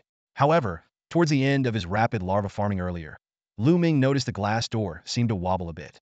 To protect this valuable specialized crystal production line, he decided to inspect it carefully to ensure its safety. Putting down his straight sword, Lu Ming walked to the door. The foul stench of rotting slime filled the air, but he remained unfazed, as if he had grown accustomed to the smell. He carefully inspected the connection between the glass door and the wall and found that the door hinge at the bottom showed signs of loosening. Clearly, it would not withstand the constant battering from the scythe WRM larvae for much longer. If this keeps up, it might collapse in a few minutes, Lu Ming thought. Since I have the resources, I might as well reinforce it now. He silently chanted the sublimation command and activated the ultimate sublimation system. A prompt sounded. Please select the sublimation grade. Second grade. Lu Ming responded decisively. The system prompted. Sublimating ordinary hinge components to the second grade requires 2 specialized crystals. Confirm? Lu Ming pondered briefly. Is it for the entire set or just a single component? If it's the whole set, it's quite a bargain. If it's just one, that's a bit of a ripoff. Ultimately, he chose to confirm. The system then reported. Ordinary hinge components have been successfully sublimated to exceptional hinge components and installed. Due to the ample energy from the specialized crystals, all hinge components around the store door have been upgraded simultaneously. Lu Ming looked at the newly upgraded hinge components with satisfaction. Though the material was unfamiliar, even an amateur could see their exceptional quality. The repair to the connections was especially meticulous. In high spirits, Lu Ming decided to go all out and upgrade the walls, the rolling shutter door, and the glass door by 2 grades each. The walls were upgraded to fortress grade, consuming 3 specialized crystals. The glass door was upgraded to bulletproof glass, costing 2 crystals, and the rolling shutter door was transformed into a reinforced steel gate, also consuming 2 crystals. This grand reconstruction project used up a total of 9 crystals. Such extravagant spending would surely earn him scorn from his fellow hunters who worked hard to kill mutated creatures. These crystals could elevate a novice soldier to an intermediate level. But Lu Ming didn't care. To him, it was a trivial matter to recover the cost by killing 5 larvae. He looked around with satisfaction, thinking that even if he had to continuously kill scythe WRM larvae for the next few days, he wouldn't have to worry about the base collapsing. Lu Ming dragged a chair back, sat by the display case, and took out a 500 milliliters bottle of purified water, sublimating it into a multifunctional sports drink. He took a couple of gulps, and the refreshing taste instantly dispelled his fatigue, making him feel revitalized. Just as Lu Ming was about to take a break and restart the specialized crystal production line, a familiar blue notification sound rang out. Without even checking, he knew it was a video file from the regional channel, likely the scythe WRM larvae kill footage mentioned by Hai. A sudden doubt arose in Lu Ming's mind. If it's a successful kill, that's fine, but what if he got killed instead? Can the video still be sent automatically? With this curiosity, he opened the world channel, navigated to the regional section, and located the video file. The uploader was indeed Hai, and there were no other replies yet, suggesting that everyone was focused on watching the video. Lu Ming wasted no time and clicked on the video. The screen showed Hai's square-jawed face, short cropped hair, sharply defined features, and an air of stern authority that belied his age. Fellow survivors, I am Hai from Chengjiang City, Huaxia. Hai paused, seemingly realizing something. Well, since we're here, past titles no longer matter. Next, I'll attempt to kill a larval mutant as a survivor.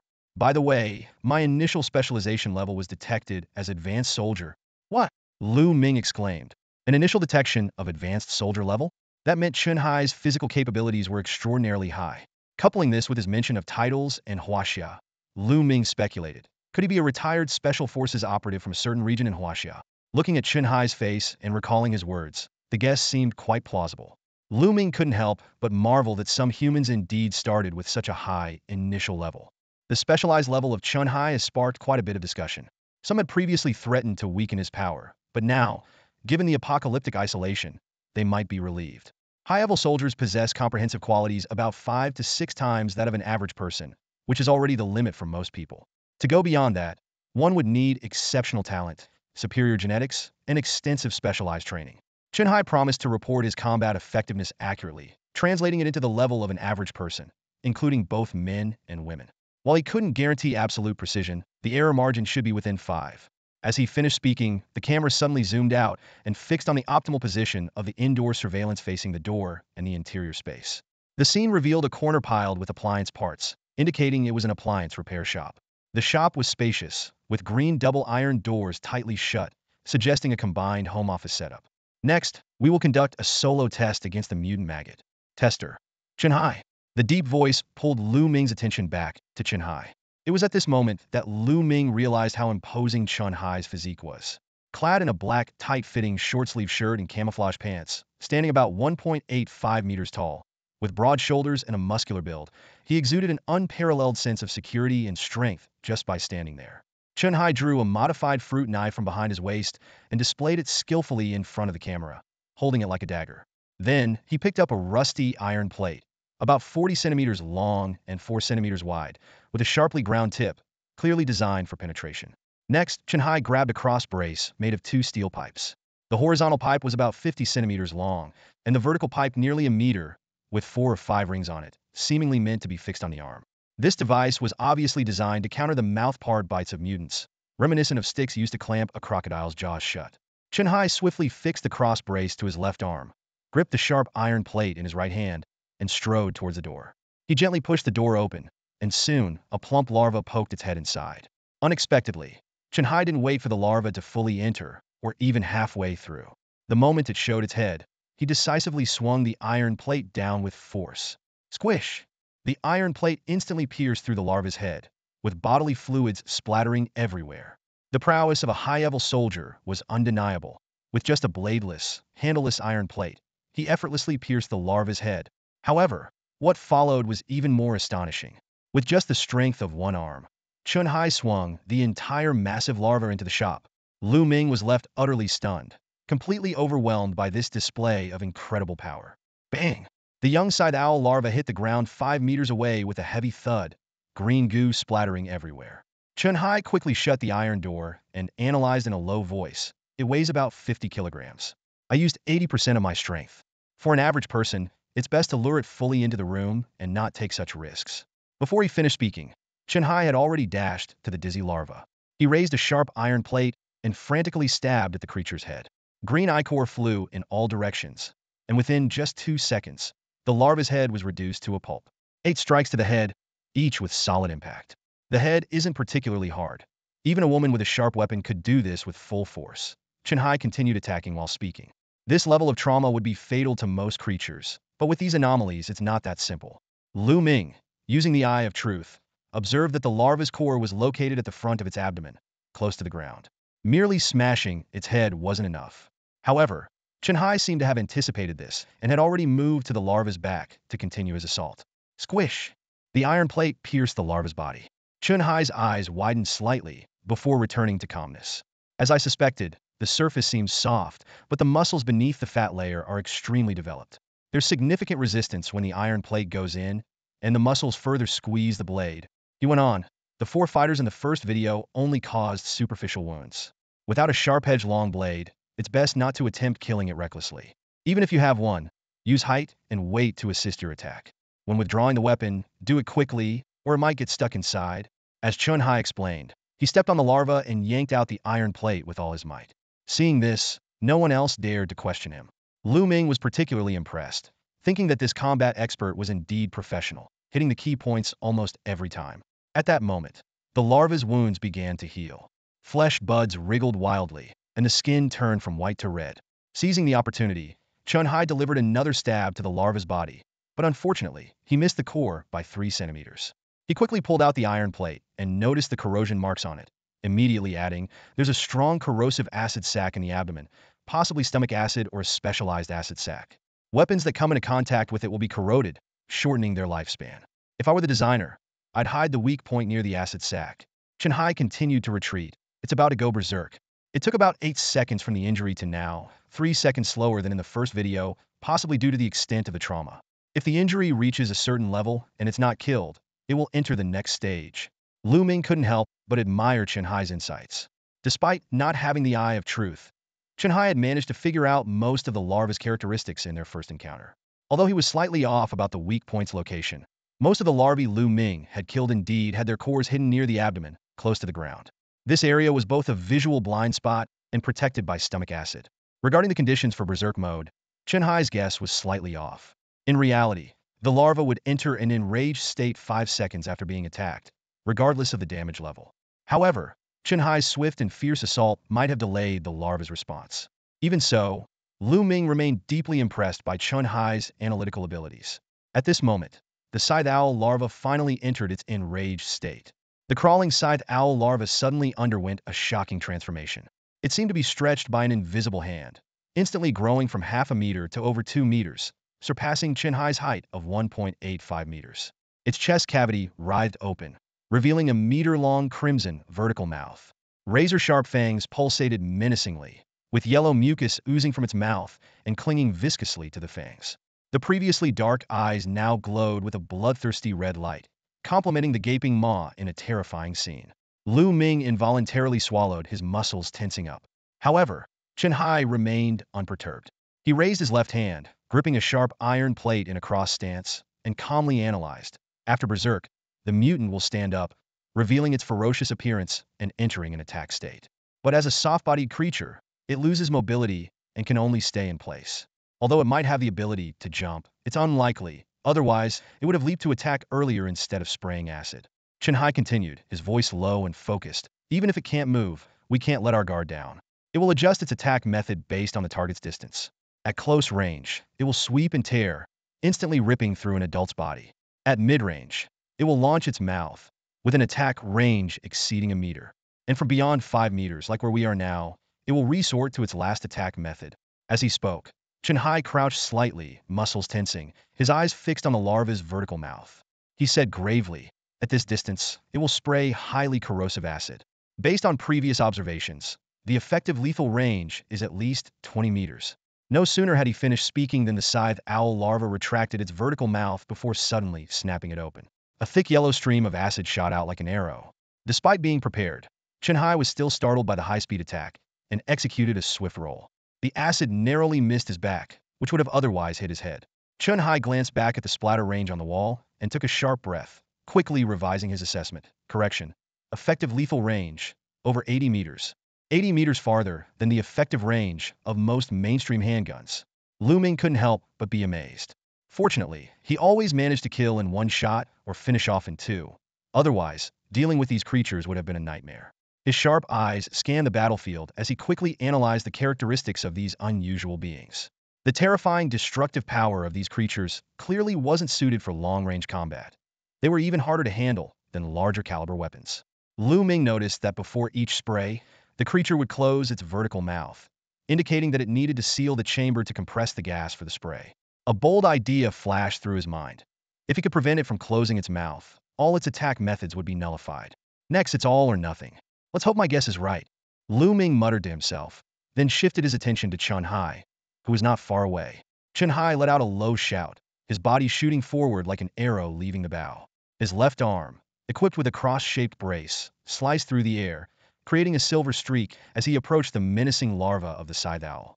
The larva, sensing its prey coming closer, let out a piercing screech and lunged at Chun-Hai with its gaping mouth. In that critical moment, there was a sharp clink sound as the cross brace precisely jammed into the larva's giant maw. At that moment, the scythe owl larva found itself in a dilemma. It couldn't bite down, nor could it release its grip. It was like a human who had accidentally swallowed an oversized lollipop, unable to open its mouth wide enough to get rid of the simple, yet sturdy crossbrace. A glimmer of triumph flashed in Chun Hai's eyes as his muscles tensed, unleashing incredible strength. He not only forced the larva's extended mouth back into its body, but also slammed the massive creature into a solid wall.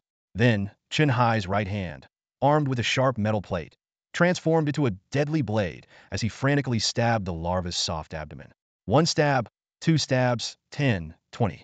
Each strike was precise and fierce, as if he were venting all his anger and fear on this horrifying creature. Finally, with a heartrending cry, the scythe owl larva's body lost its vitality, collapsing to the ground without any further movement. However, Chun Hai did not let his guard down. He cautiously initiated the collection procedure, keeping a close watch on the larva's corpse. It wasn't until he saw the larva's body disintegrate and vanish before his eyes that Chun Hai slowly relaxed, exhaling a long breath as if to dispel all the tension. He turned to the recording perspective, deftly discarding the metal plate covered in yellow-green slime and unfastening the makeshift crossbrace from his hand. Although the stabbing process was a bit messy, Chun Hai calmly said, with traces of the scythe owl larva's green fluid still on his face, the final strike did hit something hard, which should be the weak point of this species, similar to some kind of core. It's not very tough, and any sharp blade should be able to penetrate it easily if you can hit it. He zoomed in the camera and continued. Next is the battle summary. But before that, let me share some newly acquired information. During collection, the system shows the target's name. Therefore, we now know the full name of this maggot-like species, scythe owl larva. Scythe refers to the scythe, and owl refers to the owl. This name suggests it has strong cutting capabilities. Chun Hai's tone turned serious, but don't let this cause you anxiety. Or rather, such anxiety is meaningless for you at this moment. If you can't even overcome the larva, it doesn't matter how aggressive the adult form is. So, to make this anxiety meaningful, everyone must give their all to survive. Lu Ming nodded in agreement as he listened. This Special Forces soldier had a clear mind, organized thoughts, and direct yet concise speech that could elevate the discussion. Lu Ming realized he might have underestimated him. This level of insight was at least captain or instructor material. Chun Hai continued his summary. Before entering a berserk state, the larvae move slowly and react sluggishly. Aside from their large numbers forming a surrounding threat, they have almost no individual offensive capability. Even when injured, they don't retaliate immediately. This is quite odd, almost as if there's a designated grace period just for us. If you can kill them within this time, there's no threat at all. Hearing this, Lu Ming couldn't help but agree. Having killed over 40 scythe owl larvae, he knew that those not in a berserk state were like low-level monsters in a beginner's village in a game, posing no threat. He thought to himself, if he had known the larvae's weak points earlier, Chun Hai might have been able to kill them even faster than he did. When they go berserk, there are clear signs, Chun Hai continued, the most noticeable being the growth of flesh buds at the wound site and the skin turning red. Once berserk, they stand upright, losing mobility but gaining various attack methods. The most troublesome is the long-range acid spray, which has the greatest lethality and range. Without cover, getting hit is certain death. Chun Hai's tone became even more cautious. We still don't know if they have jumping ability or pursuit capability, but all their attack methods rely on their mouths. If you can block their mouths, they'll become helpless targets. Lu Ming stared at the screen, his expression grim. He had just finished watching a 5-minute video that left him chilled to the bone. In the video, a man named Uncle Chun was meticulously explaining how to deal with a dangerous creature larvae. Everyone, Uncle Chin's voice was firm and steady. I strongly recommend you prepare a simple cross brace. He detailed the specifics of the device. The horizontal bar should be over 50 centimeters long, but not excessively so, and the vertical bar should ideally be 1 meter, preferably made of steel. Trust me, he added, in a critical moment, this could be your lifeline. Uncle Chin continued to share his findings. The larvae's weak spot might be near the abdominal cavity, close to the stomach pouch. He cautioned, but this is just a preliminary hypothesis. More samples are needed to confirm it. He promised to continue his research while sternly warning others not to blindly imitate his actions. After the video ended, the chat box remained silent for 20 seconds. Then, messages flooded in like a tidal wave. Wang Jun was the first to break the silence, admitting that he had lost faith in humanity before, but Uncle Chin's appearance had given him hope. Uncle Chin is truly risking his life to pave the way for us, he wrote, his tone filled with respect. Wang Jun mentioned that he had a samurai sword in his villa and was willing to offer it to Uncle Chun. Qin Chuan followed, expressing his understanding of Uncle Chin's warning and promising not to act recklessly. He mentioned that although he only had the physical condition of a junior soldier, he was willing to contribute 2 bottles of water. Pang Xiaolong shared his own situation. As a reserve soldier, he felt helpless, but Uncle Chen's emergence had given him hope. He revealed that he had obtained a level 2 supply box containing bread, water, and a skill book. He had learned the Master Key skill, which allowed him to unlock any locked items. Liao Dong marveled at Pang Xiaolong's luck, especially curious about the acquisition of the skill book. The entire conversation depicted a group of people seeking hope and unity amidst crisis. Uncle Chen's courage and wisdom had become their spiritual backbone, and everyone was doing their best to contribute to the collective survival. Open any lock thing? Lu Ming exclaimed, jumping up from his chair so abruptly that it slid far away from him. His eyes sparkled with excitement, and his mind began to race. This is definitely a god-tier skill, Lu Ming thought. Any skill involving the word any holds endless possibilities. He began to ponder deeply. What defines a locked thing? How do you define locked? Lu Ming paced back and forth in the room, unconsciously tapping his chin with his fingers. Does it have to be a physical lock, or could it also be a conceptual lock? He muttered to himself. If it's limited to physical locks, while not world-shattering, it's still a powerful skill. However, if it includes conceptual locks, Lu Ming's eyes suddenly lit up, as if he saw infinite possibilities. That would be a bug, he whispered excitedly. He began to analyze examples. The low utilization rate of the human brain could be seen as a mental shackle. If the universal key could unlock that, wouldn't it allow someone to enter a superhuman state? Lu Ming murmured, his eyes gleaming with fervor. Then he thought of another example. The potential humans unleash in desperate situations is often called the gene lock. So, could the universal key also unlock the gene lock, turning someone into a superhuman? Lu Ming's thoughts ran wild, imagining the potential exploits this skill could bring. However, just as he was about to lose himself in these endless possibilities, rationality suddenly brought him back. He shook his head, forcing himself to calm down. No, it can't be that overpowered. Lu Ming took a deep breath, reminding himself not to be swayed by exceptional cases. He re-evaluated the world's setting. This was a post-apocalyptic world, and they were survivors mere ants struggling to live. If randomly granted skills could create such overpowered bugs, would it still be an apocalypse? Lu Ming chuckled self-deprecatingly and turned his attention back to the chat window. Sure enough, he wasn't the only one with a wild imagination. Huang Jie's message popped up. Whoa, isn't that a god-ear skill? Can it unlock gene locks? Then Zhang Hao replied, dude, your imagination is wild. Talking about gene locks already. If it could really unlock gene locks, who needs to level up? We'd all be superhumans, wreaking havoc on mutant creatures. Peng Xiaolong's message, however, poured cold water on Lu Ming's excitement. To be honest, I thought the same. But sadly, the skill description specifies it can only unlock physical locks. Seeing this, Lu Ming fell silent. He realized he had indeed overthought it. But then another thought emerged. Perhaps his ultimate upgrade might still be possible, provided someone could afford the enormous cost of such a bug-level skill. Thinking of the millions of crystals required, Lu Ming laughed at himself. Who can afford that at this stage? He murmured, his tone tinged with helplessness. Lu Ming's gaze swept over the chat window again, noticing Peng Xiaolong's comments. He shook his head, thinking that the young man was too easily influenced by the atmosphere. That was a samurai sword, a cold weapon, and there was only one. Once it's handed over, it's gone. Your skill, on the other hand, has enduring value.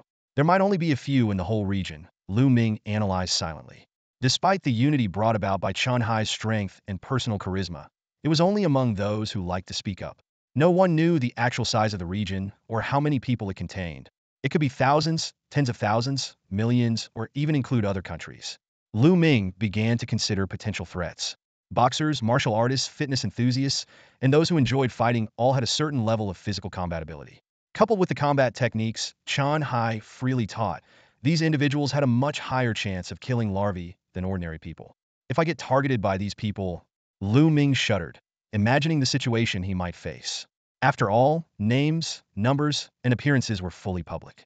The benefits a universal locksmith could bring in the apocalypse were obvious to anyone with a brain. Lu Ming fell into deep thought. He realized that even if someone valued his ability, they would likely see him only as a tool.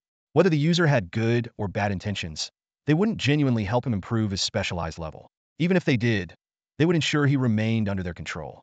A tool must not escape the user's control, Lu Ming murmured with a bitter smile. As for calling for help, Lu Ming shook his head. That was a fantasy. In this world, he was both a tool and a hostage. Anyone who would come to save him would undoubtedly value his worth. Once he died, that value would disappear. Unless... Lu Ming's eyes suddenly deepened. unless that person had the power to silently eliminate the entire controlling team. This thought flashed through his mind, but was quickly drowned by the weight of reality. Lu Ming sighed deeply, sat back down, and looked at the continuously scrolling chat window, filled with a mix of worry and anticipation for the future. Chunhai spoke sternly to Pang Xiaolong. Stop talking about your skills. From now on, don't share your location with anyone except me and your closest family members. Of course, that's if you trust me. Pang Xiaolong immediately responded. Of course, I trust you, Uncle Chun. Someone did try to get my location. Thanks for the warning. He'll be more careful from now on. Lu Ming, who was nearby, couldn't help but feel relieved as he listened to the conversation. Although this matter didn't directly concern him, as a model young man, he held Chunhai in high regard. In his eyes, Chunhai possessed strength, charisma, intelligence, and leadership. Previously, Lu Ming had little faith in the group because he believed that human nature was complex and without a leader, chaos would ensue. But now, he felt that under Chunhai's leadership, a new order could indeed be established. Lu Ming pondered to himself that talents like Pang Xiaolong could truly shine and create greater value under Chunhai's leadership. This would allow Chunhai's group to quickly accumulate resources, enhance their strength, and hunt down mutants. As for his own plan to earn specialized crystals, it could be realized sooner. At that moment, Chunhai spoke again. Thank you all for your generosity, but aside from Wang Jun's katana, I've declined the other offers. Prioritize your own survival needs. He paused, his expression turning serious.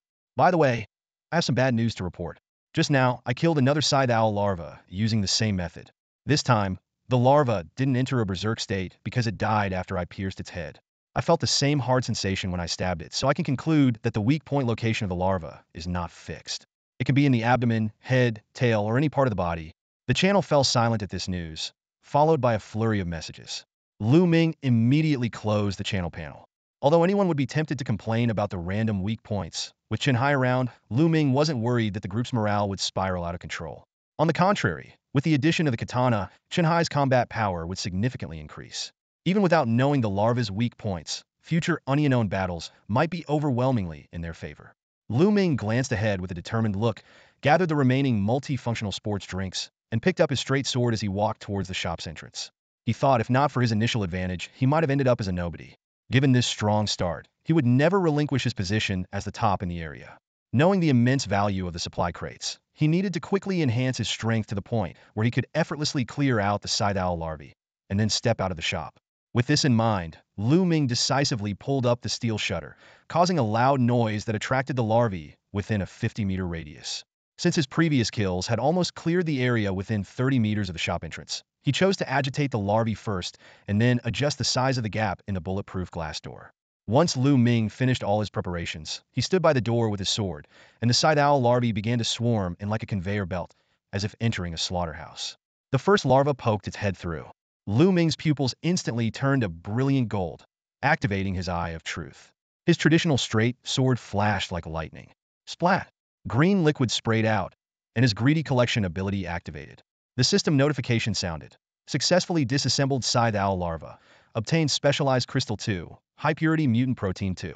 Advanced soldier progression, 70100. Successfully recovering the bodies of the scythe owl larvae, Lu Ming obtained 2 specialized crystals and 2 units of high purity exotic protein. His movements were as fluid as water, each strike precise. As the kill count increased, his satchel grew heavier. The number of specialized crystals surged like a spring. 100, 120, 150, 200. Lu Ming deliberately made noise, pulling levers and banging with his knife handle to lure more larvae.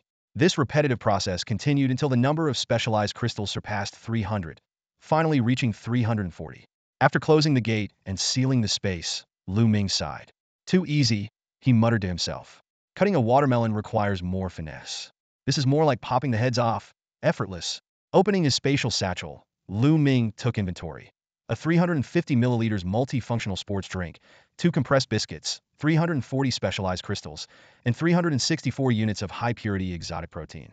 His gaze lingered on the high-purity exotic protein, deciding to investigate further. The assessment revealed that high-purity exotic protein is a special food favored by exotic creatures, capable of accelerating their growth. However, it is highly toxic to humans.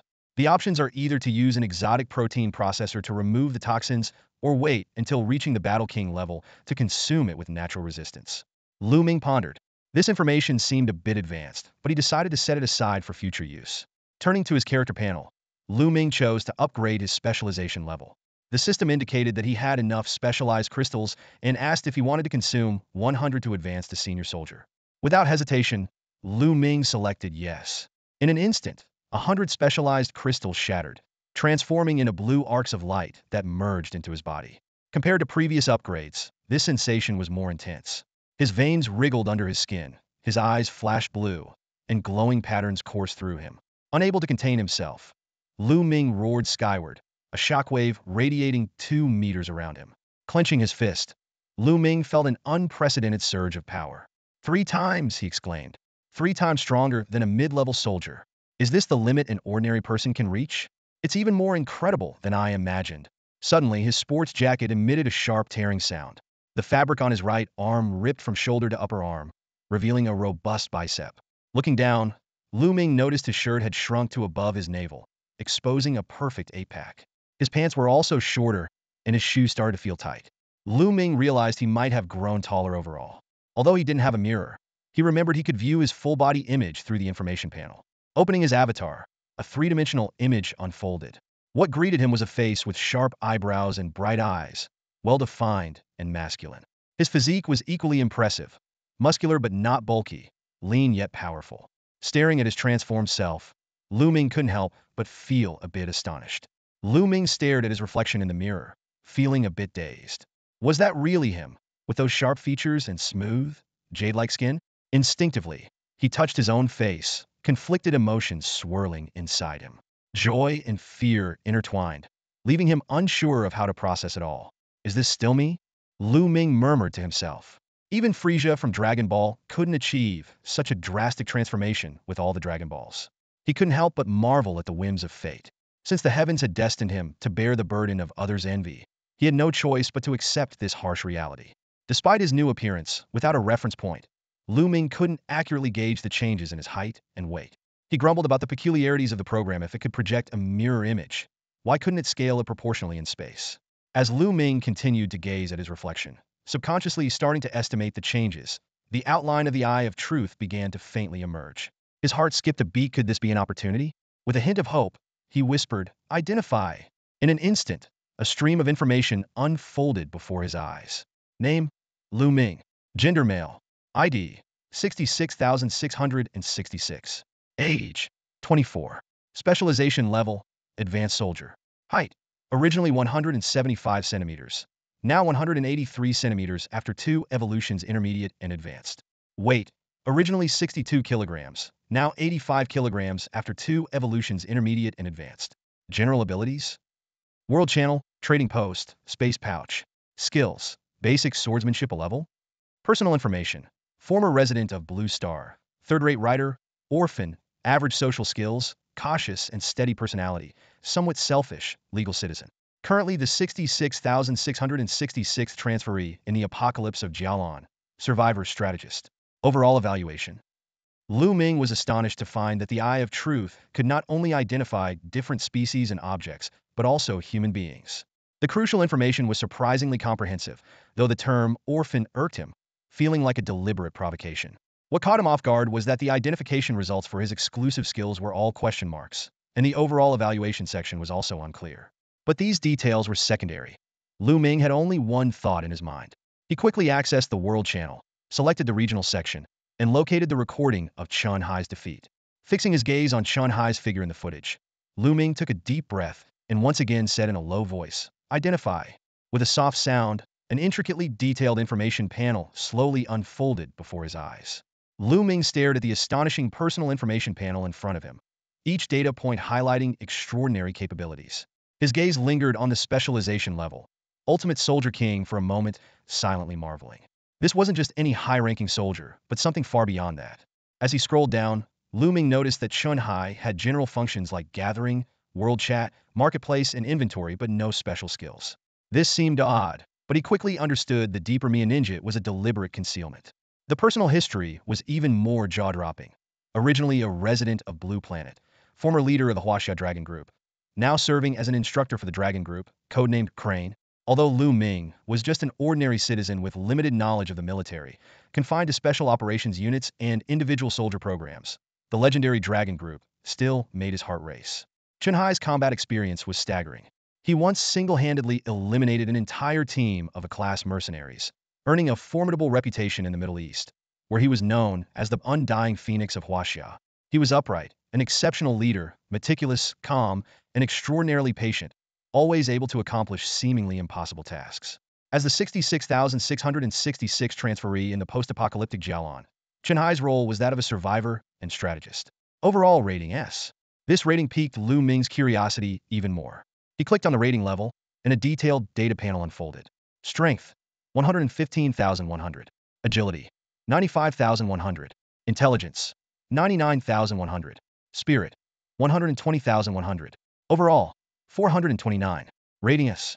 Lu Ming immediately understood that the perfect score for an ultimate soldier king was 100, and Chen Hai's numbers had exceeded these limits, especially in spirit and strength, which were astonishingly high. Just as Lu Ming was about to close the panel to check his own information, he noticed a small triangle icon at the end of Chen Hai's personal details. Driven by curiosity, he clicked on it. A long hidden text appeared, revealing Chen Hai's untold past. 21 years ago, Chen Hai was betrothed to Jiang Shuiyan, the heiress of the prominent Jiang family in the capital. The two were deeply in love and ready to marry. However, the Dragon Group suddenly issued an urgent mission, and Chen Hai had to leave. That departure lasted 10 years. When he returned, he was met with devastating news. Jiang Shuiyan had passed away, and this happened less than a year after he left. While the Jiang family understood Chen Hai's responsibilities, they could not forgive their once promising son-in-law for his complete absence, forever banning him from their home. This became an insurmountable barrier in Chen Hai's heart, and the main reason he chose to step back from the front lines.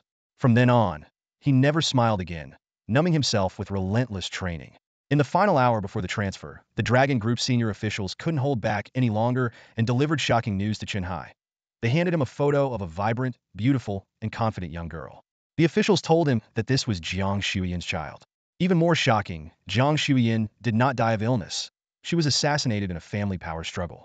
She fell from a building while pregnant, and, although she could have survived, she chose to save the child, her and Chen Hai's child.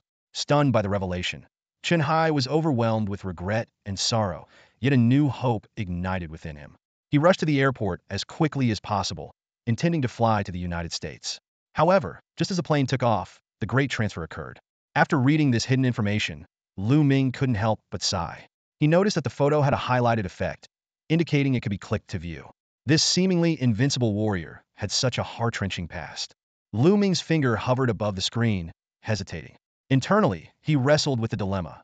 On one hand, invading someone's privacy felt wrong. On the other, deliberately avoiding it seemed hypocritical.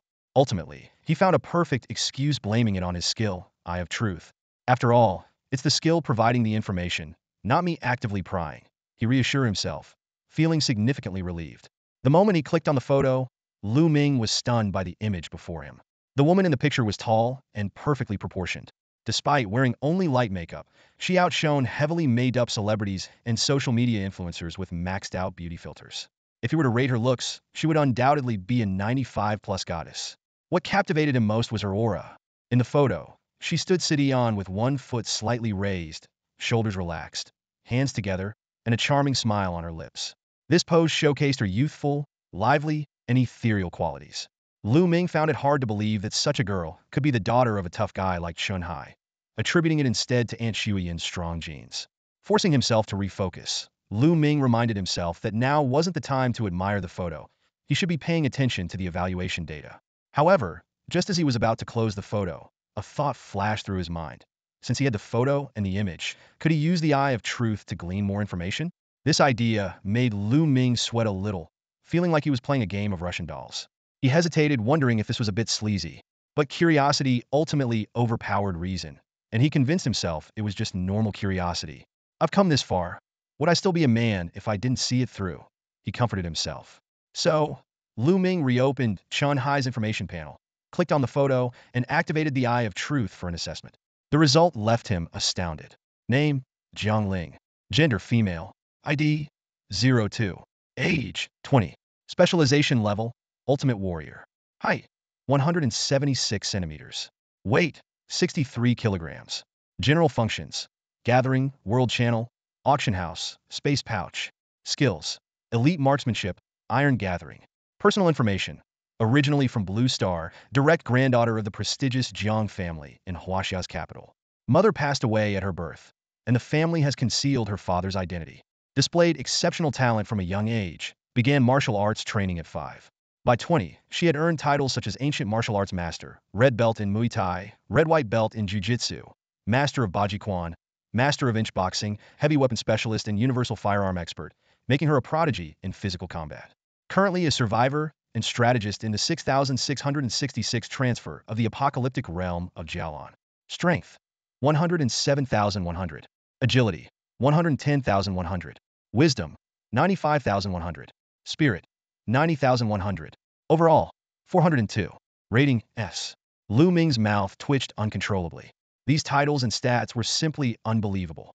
Such a powerful human weapon, yet posing so demurely in the photo. Is this some kind of trick on straight guys? Lu Ming couldn't help but mentally gripe. Doesn't your conscience hurt? The apple doesn't fall far from the tree. This ancient saying echoed in Lu Ming's mind. He realized that perhaps a father's genes were reflected in physical qualities. Lu Ming had originally believed that his rigorous training had put him on par with the powerful individuals of Blue Star, but reality hit him hard. These individuals were born with extraordinary strength, far beyond the limits of ordinary people. Lu Ming shook his head, inwardly mocking his previous obsession with performance metrics. It seemed that instead of fixating on data, he should directly face the challenges ahead. However, curiosity drove him to open Jiang Ling's profile. The Jiang Ling that appeared on the screen was a stark contrast to the lively, charming girl he remembered. Now, her expression was stern, her gaze sharp like a blade, and her face cold as ice. Her long, black hair fell elegantly from her cheeks, tied back into a long braid with a black satin ribbon at the nape of her neck. Lu Ming activated the mirror function, and Jiang Ling's impressive figure was immediately displayed on the screen. She wore a form-fitting black suit, as if she were about to attend an important meeting. The long braid extended to her waist, adding an air of elegance. Her demeanor exuded a natural pride, coupled with an icy aura that warned others to keep their distance. The stark contrast between the photo and reality gave Lu Ming a strong visual shock. He had to admit that this contradictory aura made Jiang Ling irresistibly attractive. Yet beneath this stunning appearance might lie a true monster. Lu Ming quickly closed Jiang Ling's profile and turned to his own information panel. He went straight to the Advanced Soldier section. Advanced Soldier possesses considerable experience in combat against various species, with overall strength reaching the peak of ordinary human limits. Only 2 steps away from becoming a true hunting warrior. Consuming specialized crystals can advance to the level of Elite King Soldier. Progress, 240300. Lu Ming nodded to himself. He was just a step away from breaking through. But he knew that this step only represented physical fitness. True combat experience and skills couldn't be acquired overnight. They required years of training. On Blue Star, he might never surpass those 2 individuals in his lifetime. However, with the existence of skill books, such technological wonders made surpassing them seem within reach. Lu Ming decided to quickly elevate his level to Elite King Soldier and then go out in search of those miracle-filled supply crates. With his plan set, Lu Ming swiftly removed his somewhat restrictive sportswear, kicked off his ill-fitting sneakers, and grabbed his straight sword as he headed towards the door. The 3rd round of larva hunting was about to begin. Before setting off, he checked the durability of his straight sword. After the intense use during the 2nd round, it still had 342 points of durability left. Considering the 50-point threshold for blunting, it could still kill 584 larvae. However, he couldn't use up all the durability in the shop. He needed to reserve some for searching for clothes, food, and weapons outside. After some consideration, he decided to leave at least 200 points of durability as a precaution. With his kill distribution planned, the 3rd batch of larvae had already gathered. As Lu Ming swung his sword and hunted, he silently counted, unaware that a video was propelling him and the shop to regional fame. The video was shot and uploaded by Zhao He. He posted a message in the group chat, "Guys, check this out. I'm not very familiar with the functions, so the video is a bit shaky, but you can still see it. After watching, help me analyze what's going on down there. Is something big happening?" Moments later, Gao Bo was the first to respond. "Holy crap, what's that? Why are so many larvae gathering there?" Zhao He explained, "Yeah, I'm in the residential building right above this area. I've seen the monster swarms gather 3 times already. It's like one group after another. I often hear clanging sounds from below. Could it be some automatic noise-making device attracting them?" Ding Chuang exclaimed, "So many mutants gathering near you. It looks intense." Zhao He agreed, "Totally, it's pretty hopeless. But the place where the mutants are gathering seems like a bottomless pit. Nothing that goes in ever comes out. The street is cleared out. Could there be some treasure there? Or maybe it leads to the sewers. Li Xiang quickly refuted. Sewers, my ass. I'm right across from you. I can't see exactly what's happening below, but I can see part of the storefront and the shop's name. Innovative Mobile Repair Agency. The place that repairs phones and sells used secondhand off-brand ones. It's not a sewer, Zhao He puzzled said, but that doesn't make sense. Without a sewer, how could so many mutants fit in there? They can't just disappear into thin air. The discussion about the larvae's disappearance and the shop situation heated up among the 10 or so participants. Suddenly, a woman named Lu Lanfang interjected. There's someone there. What? Someone's there? As soon as those words were spoken, the entire area erupted in chaos. Zhao He immediately pressed for details. Sis, say it clearly. Who's there? Where? What kind of person? Lu Lanfang took a deep breath and slowly revealed her discovery. There's someone in the store. I was about 20 meters away, diagonally opposite the store, and I saw legs through the storeroom window. Her voice trembled slightly. Every time, they open the shutter to let the larvae in, and every time the larvae go in, they disappear. Almost all the larvae around are being put in by that person. Even when there are no larvae, they make noise by banging on the shutter to attract more from afar. And the number keeps increasing. Zhao He, in disbelief, asked, Really? Are you sure you weren't imagining things? It's hard to believe a human could gather these creatures like chickens and ducks. Even someone like Uncle Chen Hai, an elite soldier, has to kill them one by one. Lu Lanfang firmly replied, I doubted my eyes too, but I'm telling the truth. It started with dozens, then 100, and then so many that I lost count. Zhao Yi pondered for a moment and analyzed. If it really is done by a person, there's only one possibility: they know the weakness of the scythe crow larvae and can kill them without injury during their vulnerable period, just like Uncle Chen Hai mentioned. Gao Bo interjected. Come on, even if they know the weakness, gathering 100 of them to kill at once is insane. You'd need immense power to be that fearless and invincible. Zhao He sighed. Indeed, it's impressive. Too bad we don't know who they are. Otherwise, we could ask them to share their method of identifying the weak points. Gao Bo scoffed. Forget it. That's a technique for quickly killing these creatures. Do you think they'll just trade it away? Are you that special? Zhao He was at a loss for words, and Gao Bo continued. Crude but true. But having such a powerful person around is a blessing for you all. Their presence alone boosts your sense of security. Lu Lanfang agreed. It's definitely a good thing. After several rounds of larvae gathering, there are almost no larvae outside, but we still don't dare to go out. We never know when that person will start banging the door again, and if we step out and get surrounded by a swarm, we're done for. Gao Bo suggested. Then wait. Wait until they can't gather any more larvae. Your area will be liberated. By the way, where exactly are you guys? Maybe I can escape to your place? Lu Lanfang and Zhao He both said they didn't know the exact location. There were no signs or addresses. Li Xiang also said he didn't know. Gao Bo grumbled. Come on, you just don't want to say. The world is cold. Zhao He cryptically replied. Those who understand, understand. Li Xiang and the others echoed. Those who understand, understand. 17. Even the spectators who were just watching joined in, expressing their understanding. Everyone knew that an extra person meant another mouth to feed. While they all trusted Chen Hai, they needed enough supplies to last until he could rescue them. As for the mysterious expert, everyone knew such a person wouldn't want to be burdened with others. Anyone in their position would choose to be a lone wolf. Lu Lanfang reiterated that she really didn't know the exact location. Zhao He reassured her, It's okay, Aunt Lan. No need to explain. Just keep an eye on that store. If there really is an expert, try to get a video. We need to see this person's face. Lu Lanfang, puzzled, asked, How do I record a video? I don't know how. Zhao Yi quickly said, Don't worry. I'll teach you privately. The conversation then turned to banter and teasing, with some latecomers still discussing the expert. Meanwhile, the subject of their conversation was busy harvesting the lives of the scythe crow larvae. Despite receiving a notification about the video file, they were too occupied with their task to respond. Chen Hai closed the chat channel and turned his attention to reviewing all the recorded videos of killing the scythe owl larvae. He was convinced that there had to be a method to identify the larvae's weak points. It was just a matter of meticulous observation. However, even as he focused intently on analyzing the footage, his thoughts inevitably drifted to his daughter's current situation. A silent plea formed in his heart, hoping that the heavens would show mercy and spare him from a lifetime of regret. Meanwhile, Lu Ming was engrossed in the frenzy of exterminating scythe owl larvae. He took a deep breath, his hands moving swiftly as he dismembered the last larva's corpse. The system notification chimed, announcing that he had obtained 2 specialized crystals and 2 high-purity exotic proteins. This hunting session had been nothing short of a rampage. with 407 larvae falling to his blade, and the number of specialized crystals had soared to an astonishing 1,054. During the hunt, he had to replenish the larvae gathering twice, but it was clear that the gathering speed was gradually slowing down. The final wave of larvae had even been delayed, making him wait for a full 2 minutes.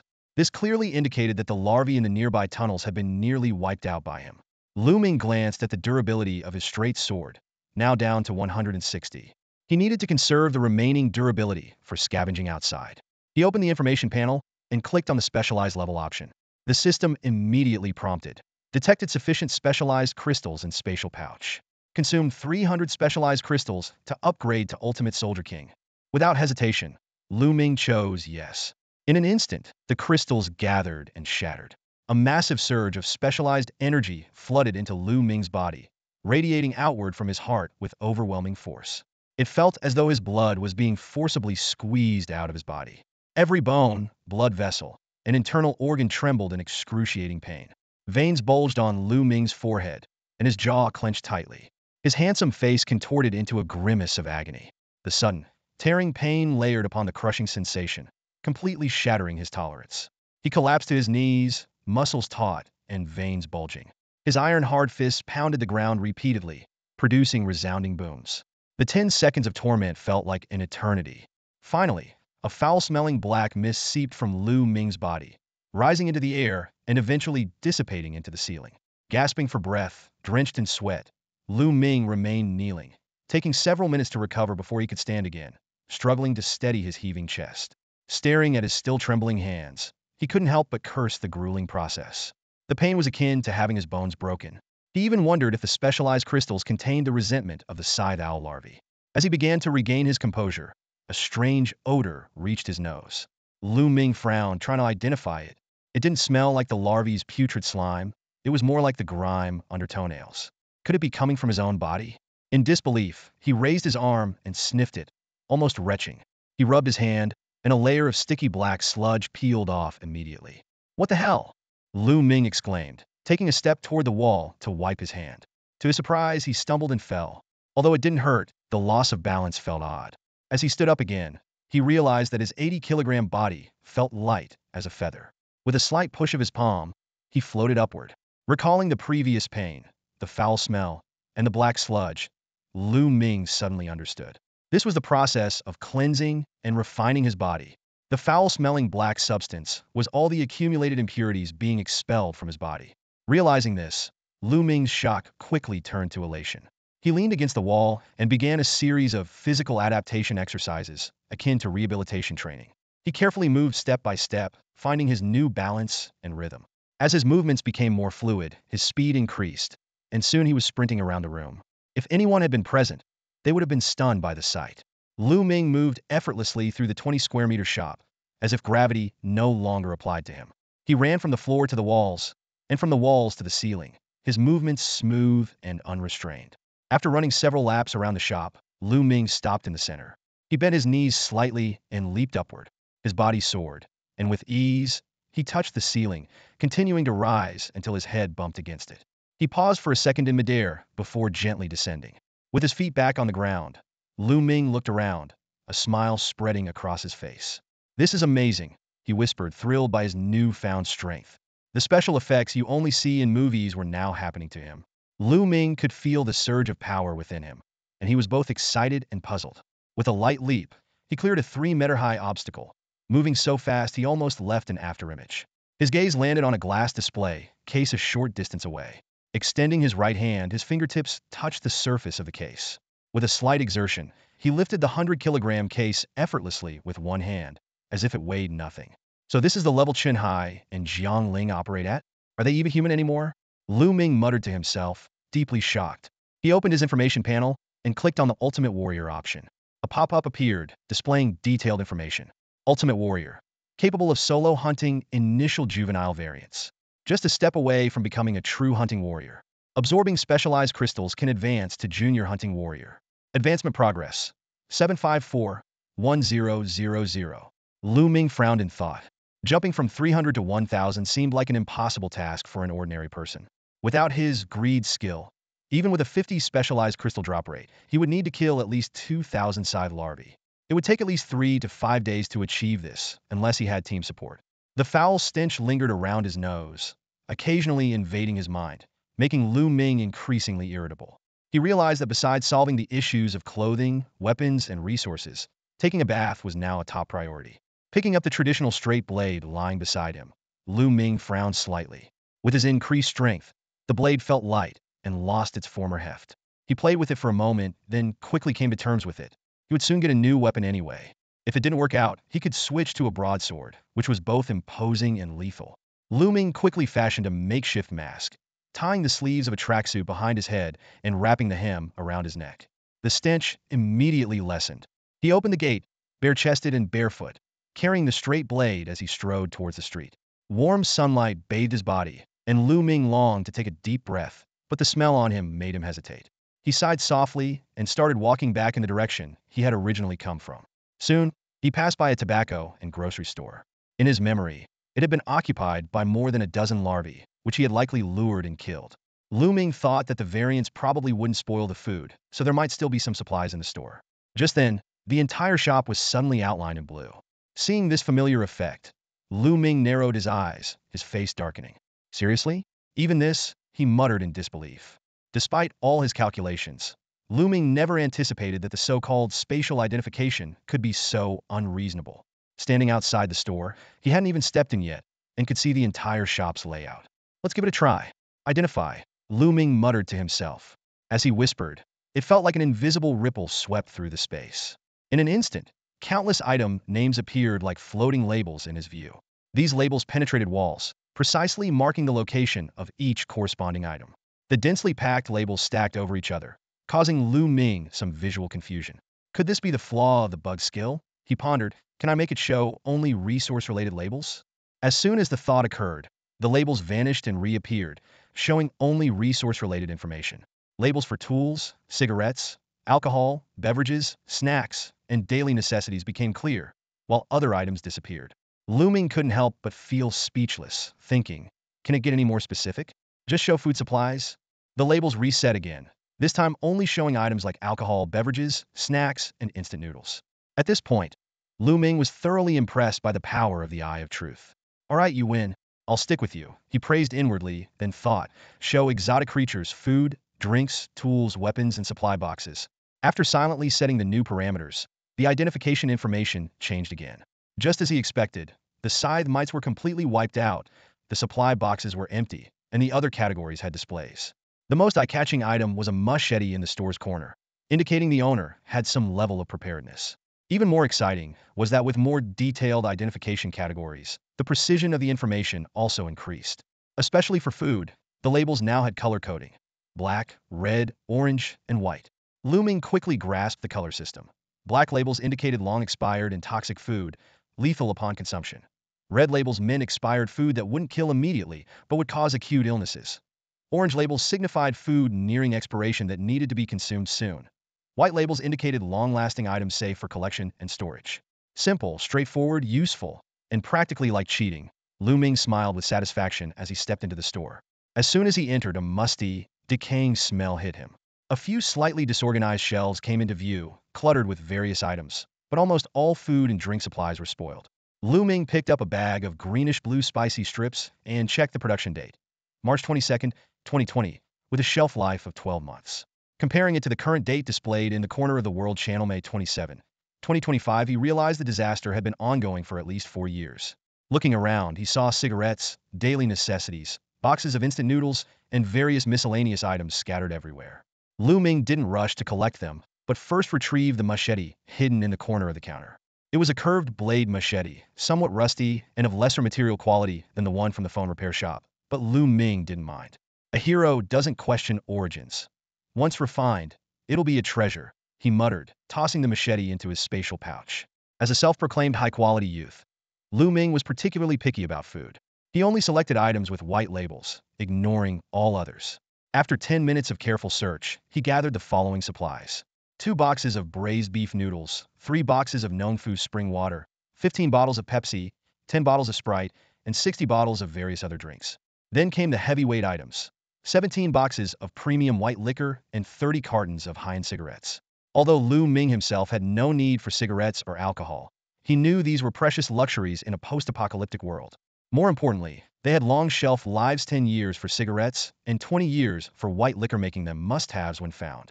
However, just as he stored all the cigarettes and alcohol, an unexpected message popped up. Notice, only 3 slots left in the spatial pouch. Please be mindful of storage limits. Upgrading the spatial pouch can expand capacity. Oh. Lu Ming thought for a moment and immediately understood the meaning of the message.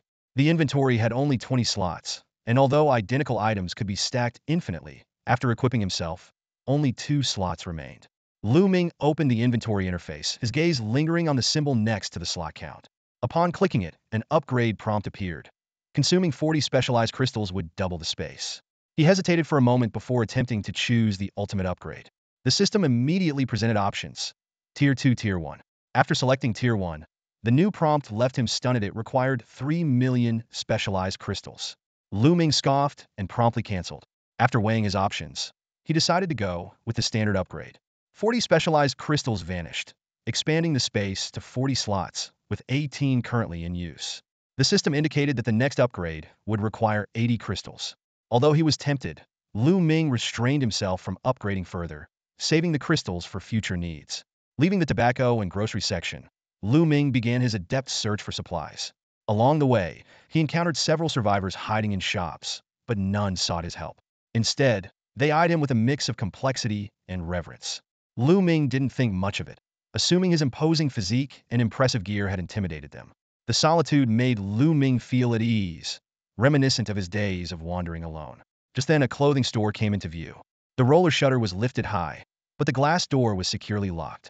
The faded slogan on the wall was still somewhat legible. Neighborhood shop, selling men's, women's, and children's clothes at fair prices. Lu Ming felt a surge of joy, finally able to ditch his ill-fitting, tattered clothes. He quickly approached, ready to use his detection ability to check for any lurking larvae inside. But then he noticed a figure within the store. There was a girl, slender and petite. The loose high school uniform hung off her frail frame, making her look even smaller. She was curled up in the corner of the glass door, arms wrapped tightly around her knees, her chin buried deep into her chest. She neither cried nor showed fear or joy, as if she were a numb piece of wood. Suddenly, that wood moved slightly. The girl slowly lifted her head, her hollow eyes meeting Lu Ming's gaze. After a brief moment of eye contact, she quickly looked away again. Lu Ming's pupils contracted sharply, and his heart clenched. The joy he had felt upon discovering the clothing store was instantly shattered by that familiar expression.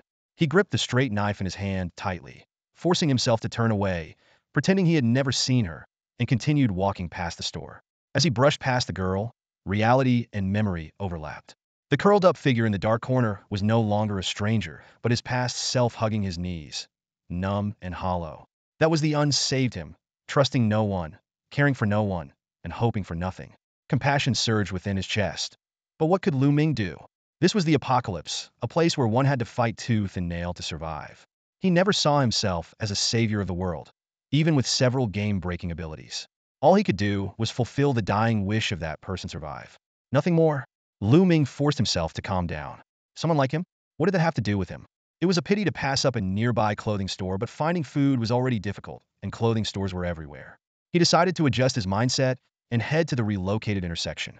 After all, intersections in urban areas were often bustling, and he might find a supply crate there. A smile involuntarily tugged at the corners of his mouth, but it quickly vanished. The shadow of his bangs covered his eyes, his steps gradually slowed, and he finally stopped. Lu Ming chuckled self-deprecatingly and turned back to the clothing store. Standing at the store's entrance, he looked at his tall reflection in the glass and sighed helplessly. To avoid seeming like a bad person, Lu Ming squatted down, forced a smile, and said in a gentle voice, "Hey there, little sister. What's your name? What grade are you in? Can you open the door? Uncle just wants to come in for a bit." The moment he spoke, Lu Ming's inner world crumbled. He screamed internally, "Oh my God, what nonsense am I spouting? Why not just state my intentions clearly? This sounds like I'm trying to abduct a child. Who would believe this?" Asking her name, how did I turn into a suspicious old man? Sure enough, the girl inside lifted her hollow eyes again and stared at him for a moment. Lu Ming broke into a sweat and hastily explained, "No, I'm not a bad person. Don't be scared. I just, clothes, I need to change clothes." He pointed to his large chest muscles, as if that would make her understand. Lu Ming cursed himself internally. "What are you doing? Forget it. Let it all end. I'm exhausted. Just as he was about to give up and leave, the girl inside suddenly stood up. To Lu Ming's surprise, she directly opened the store door. It turned out the door he thought was locked had no security measures at all. This girl didn't seem to care about her life or whether the person outside was good or bad. The oversized school uniform made her look even smaller. Lu Ming didn't enter immediately. She just stood there holding the door handle, staring blankly at the ground like a lifeless machine. Thank you. Lu Ming's awkwardness vanished instantly as he walked into the store, reeking of sweat. When he looked back, the girl had already let go of the handle and returned to her corner. She showed no reaction to his scent, not even glancing at him, as if he were an invisible, odorless wisp of air. Lu Ming turned silently and began to pick out clothes, but his mind was entirely elsewhere. After circling the small shop multiple times, Lu Ming realized there were no sizes that fit him. His gaze swept over the store and landed on a storage room with a no entry sign. The thick layer of dust on the doorknob showed no signs of being touched. Clearly, the girl had never explored this area after entering the shop. Lu Ming activated his Eye of Truth, focusing on the space behind the storage room door. Item tags appeared in his vision one by one. No hostile entities were present. It was safe. He gently pushed the door open, and dust scattered through the gap. Surprisingly, the inside wasn't dark, but brightly lit. Instead of a warehouse, it was a living room with the front door directly opposite. Lu Ming quickly understood the situation. The owner's house was too large, and the back door opened into a residential alley, so they converted part of it into a clothing store for business. The dust inside was even thicker. Most items identified by the Eye of Truth were tagged black, indicating they were unusable. Just as Lu Ming was about to give up, a blue item tag on the right caught his attention. A level 2 supply box. It was in a larger room to the right. Lu Ming's mood shifted from heavy to joyful. He swiftly moved into the room. Sure enough, in the corner between the bed and the wall, an incongruous blue box was clearly visible. It wasn't an antique chest from a game, but a high-tech mechanical container. The Eye of Truth provided an immediate assessment. Level 2 supply box, special item category, container. Description: a sturdy container holding advanced supplies, including 3 500 milliliters multifunctional sports drinks and 1 random skill book. The box's contents were revealed, which took away the surprise element but provided a sense of security knowing what was inside. Especially the random skill book, which could potentially include a top-tier skill like the universal key. Lu Ming picked up the supply box and noticed a blue button in the center. He pressed it firmly, a burst of gas released, and the box opened. Inside lay a completely purple book with golden question marks and 3 bottles of multifunctional sports drinks. Only up to a level. So the universal key, which he considers a divine skill, isn't levels? Lu Ming pondered. Suddenly, a prompt appeared. Use immediately? Lu Ming was about to nod when he remembered that if the girl hadn't been so despondent, this harmless supply box should have been her loot. Of course, he just thought about it. Actually giving the box away would make him feel foolish. At most, he could offer her some compensation when he left. Yes. Lu Ming responded decisively. Congratulations, you have acquired the level skill. Power amplification, the system's voice echoed in his mind. The question marks on the random skill book slowly dissolved, revealing the words power amplification technique. Lu Ming raised an eyebrow. This was a skill whose effects were obvious without any further explanation. However, he wasn't in urgent need of physical enhancement at the moment. He was more eager to make breakthroughs in his techniques. Mastery in firearms, martial arts, movement, and various other skills was what he truly desired. Even with doubled strength, a highly skilled opponent at the same specialization level could easily suppress him. Despite this, Lu Ming felt a twinge of excitement since the skills level was close to the highest tier available for extraction. The system prompt appeared. Would you like to learn the power amplification technique now? Yes, Lu Ming responded decisively. The skill book transformed into points of light, circling in the air a few times before entering his forehead. The system prompt then appeared. Successfully learned level skill. Power amplification technique. Category: active amplification skill.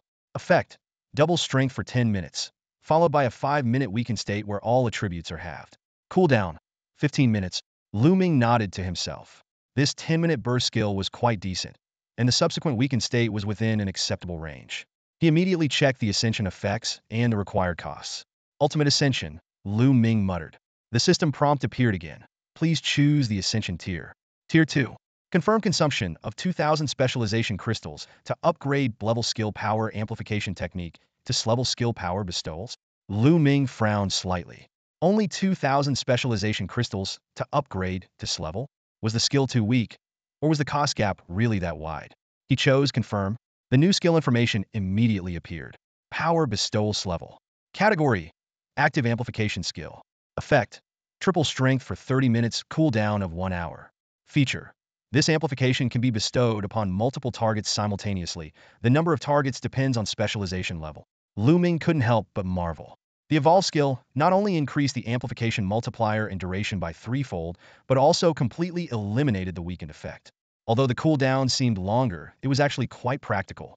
After all, if a battle lasted more than 30 minutes without resolution, retreat might be the wiser choice.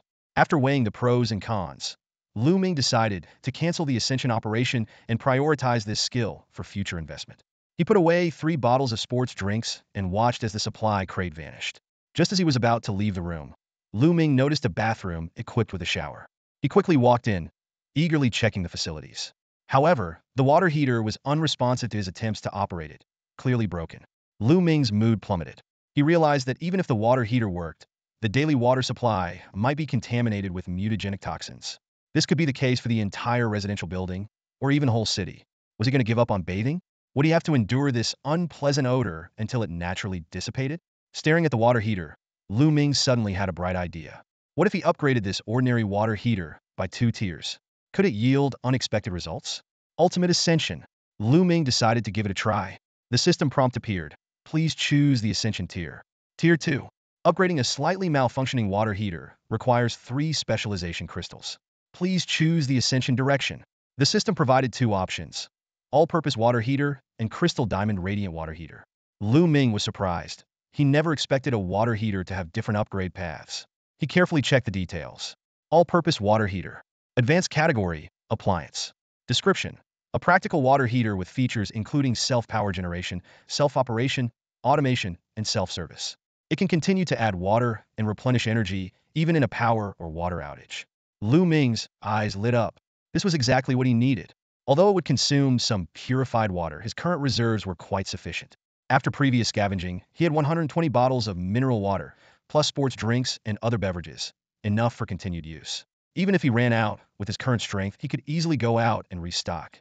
Out of curiosity, Looming also checked the other option: Crystal Diamond Radiant Water Heater. Advanced category: luxury item. Description: embellished with hundreds of diamonds and glittering with a luxurious golden sheen. This is a must-have decoration for successful individuals. Functionally similar to a regular all-purpose water heater, its advantages are its extravagance, while its downside is the lack of self-service capability. Looming shook his head. Who would have thought even water heaters could have a diamond-studded luxury version? The luxury market in the Jalan galaxy was indeed unique. After weighing the options, Looming unhesitatingly chose the practical all-purpose water heater. Swipe. The malfunctioning water heater suddenly disassembled and reassembled itself, transforming in an instant into a sleek, high-tech, multifunctional unit. Looming was thrilled to discover that the new heater came with built-in shower gel and shampoo dispensers, bringing tears of joy to his eyes. He carefully pressed the switch, and the screen on the heater lit up. An electronic voice announced, "All-purpose genie at your service. Please choose a mode using voice commands." Simultaneously, the screen displayed 2 options: automated and manual. Without hesitation, Looming chose manual. The system promptly responded, "Manual mode activated. Please add 10 liters of water through the inlet and set the temperature." 10 liters? That's 20 bottles. Not too bad. Looming muttered as he quickly completed the water addition and temperature setting. He then rummaged through the storage room and found a few wearable tank tops and pants, tossing them in for washing. At this moment, he completely forgot about the high school girl waiting outside the back door. 10 minutes later, Looming emerged from the bathroom wearing freshly cleaned clothes.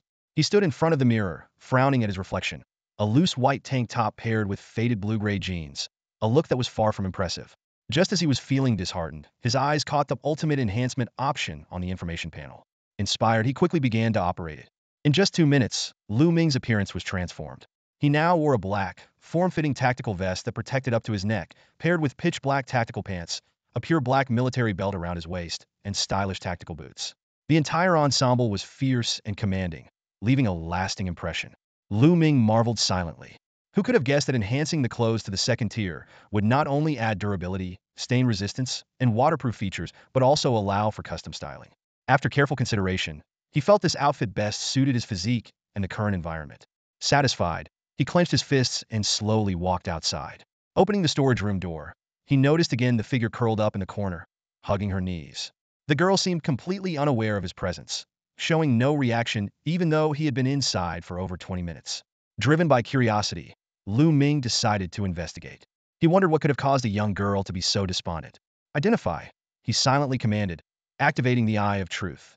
An invisible beam locked onto the girl's outline, and in an instant, a densely packed information panel appeared. Before he could read through it all, a few glaring words jumped out at him. Orphan, adoption, foster father's assault. His expression turned grave, and an indescribable pain welled up in his heart. These heavy words kept Lu Ming's eyes glued to the personal information section. He read it carefully from top to bottom, each line tightening his chest. The personal information read, originally a resident of Blue Star, from Chengchuan, Huaxia, currently a high school senior. Born in the women's restroom of the Seven Seas 0-point bar, abandoned by her biological mother, Ms. Su. Discovered by a cleaner who notified the bar owner, leading to police involvement. She was eventually sent to the Seven Seas Xingxing Welfare Home and named Hong Hong. At the welfare home, she exhibited remarkable learning and practical skills, but was introverted and often sat alone in the reading corner. This unusual behavior made her a target for bullying by other children. At the age of 3, she was adopted by migrant workers Mr. Liu and Ms. Zhang, and renamed Luya. However, within a year, her adoptive parents were both paralyzed in a construction accident and unable to care for her, returning her to the welfare home on New Year's Eve. When she was 5, a divorced woman named Ms. Wang adopted her and renamed her Wang Chanjun. Unfortunately, this happiness was short-lived. Just 7 months later, Ms. Wang was forced by her parents to marry a cousin from the same village. Her new husband refused to accept the child, and she was sent back to the welfare home. At the age of 7, she was adopted by Mr. Zhao and renamed Zhao Jiao. A year later, Mr. Zhao died suddenly while playing cards at night. After the relatives handled the funeral, none of them, due to the lack of blood relation, were willing to continue caring for her, and she was once again sent back to the welfare home. At 10, she was adopted by Yang Xiaojun from Yang Village and renamed Yang Shui. She finally had a relatively stable life, attending Yang Village Primary School, the town middle school, and the county's top high school. However, on her coming-of-age ceremony, a horrifying truth surfaced. Yang Xiaojun's real intention in adopting her was to groom her to be his wife. That night, Yang Xiaojun tried to assault her. In desperation, Yang Shui grabbed a lighter from the bedside, intending to set his clothes on fire to escape. Unbeknownst to her, Yang Xiaojun was soaked in alcohol and ignited instantly, engulfed in flames. Yang Shui tried to put out the fire, but to no avail. Yang Xiaojun, in agony, thrashed around, setting more items in the room ablaze. The flames soared, alarming the entire village. Terrified, Yang Shui fled the inferno. Upon learning that Yang Xiaojun had perished in the fire, her mental state nearly collapsed. She hid in the deep woods of Yang Village for 3 whole months. Eventually, she became the 66,666th batch of transferees to Jalan Apocalypse, a survivor and a strategist. After reading this suffocating personal history, Lu Ming felt a heavy weight on his heart. Her life seemed to be an unending tragedy, abandoned at birth, bullied in the welfare home, adopted and abandoned 4 times, each new hope followed by deeper despair. She finally found a home, only to discover at the happiest moment that it was all a lie. The person who once loved her harbored such terrifying desires. She fought to protect herself, but inadvertently caused her adoptive father's death, losing the home she had lived in for 8 years. During those 3 months on the run, she was accompanied only by fear and pain. Looking back, her past was filled with tragedy, and her future seemed dark and destroyed. Just as she was lost and numb, the great transfer happened. Such an ordeal is more than anyone could bear. Lu Ming looked at Yang Shui's frail body standing at 1.6 meters tall, but weighing only 35 kilograms, with a pre-selection rank lower than an entry-level soldier. He couldn't help but imagine the immense psychological and physical trauma those 3 months of escape must have inflicted on her. When a person loses the will to live, even their cells seem to lose vitality. Instances of people turning gray overnight and withering away are vivid examples. Lu Ming sighed deeply, closed the information panel, and pushed open the warehouse door. He walked to the front of the store, retrieving a case of purified water and a box of instant noodles from his spatial bag, placing them gently beside Yang Shui. Then he began to take out specialized crystals one by one from his bag. Lu Ming spoke softly. Earlier, I heard some words that resonated with me. In this life, there are very few things we can choose. We step onto stages we didn't choose, performing scripts we didn't write. Some people are born into perfect families with loving parents and lives that require no struggle. Others are born not even knowing who their parents are and are betrayed by those they trust the most. Hearing this, the previously vacanted Yang Shui slowly lifted her gaze. In Yang Shui's eyes, a face was reflected handsome and rugged, yet soft and warm. His eyes held a complex mix of pain and a loneliness that mirrored her own.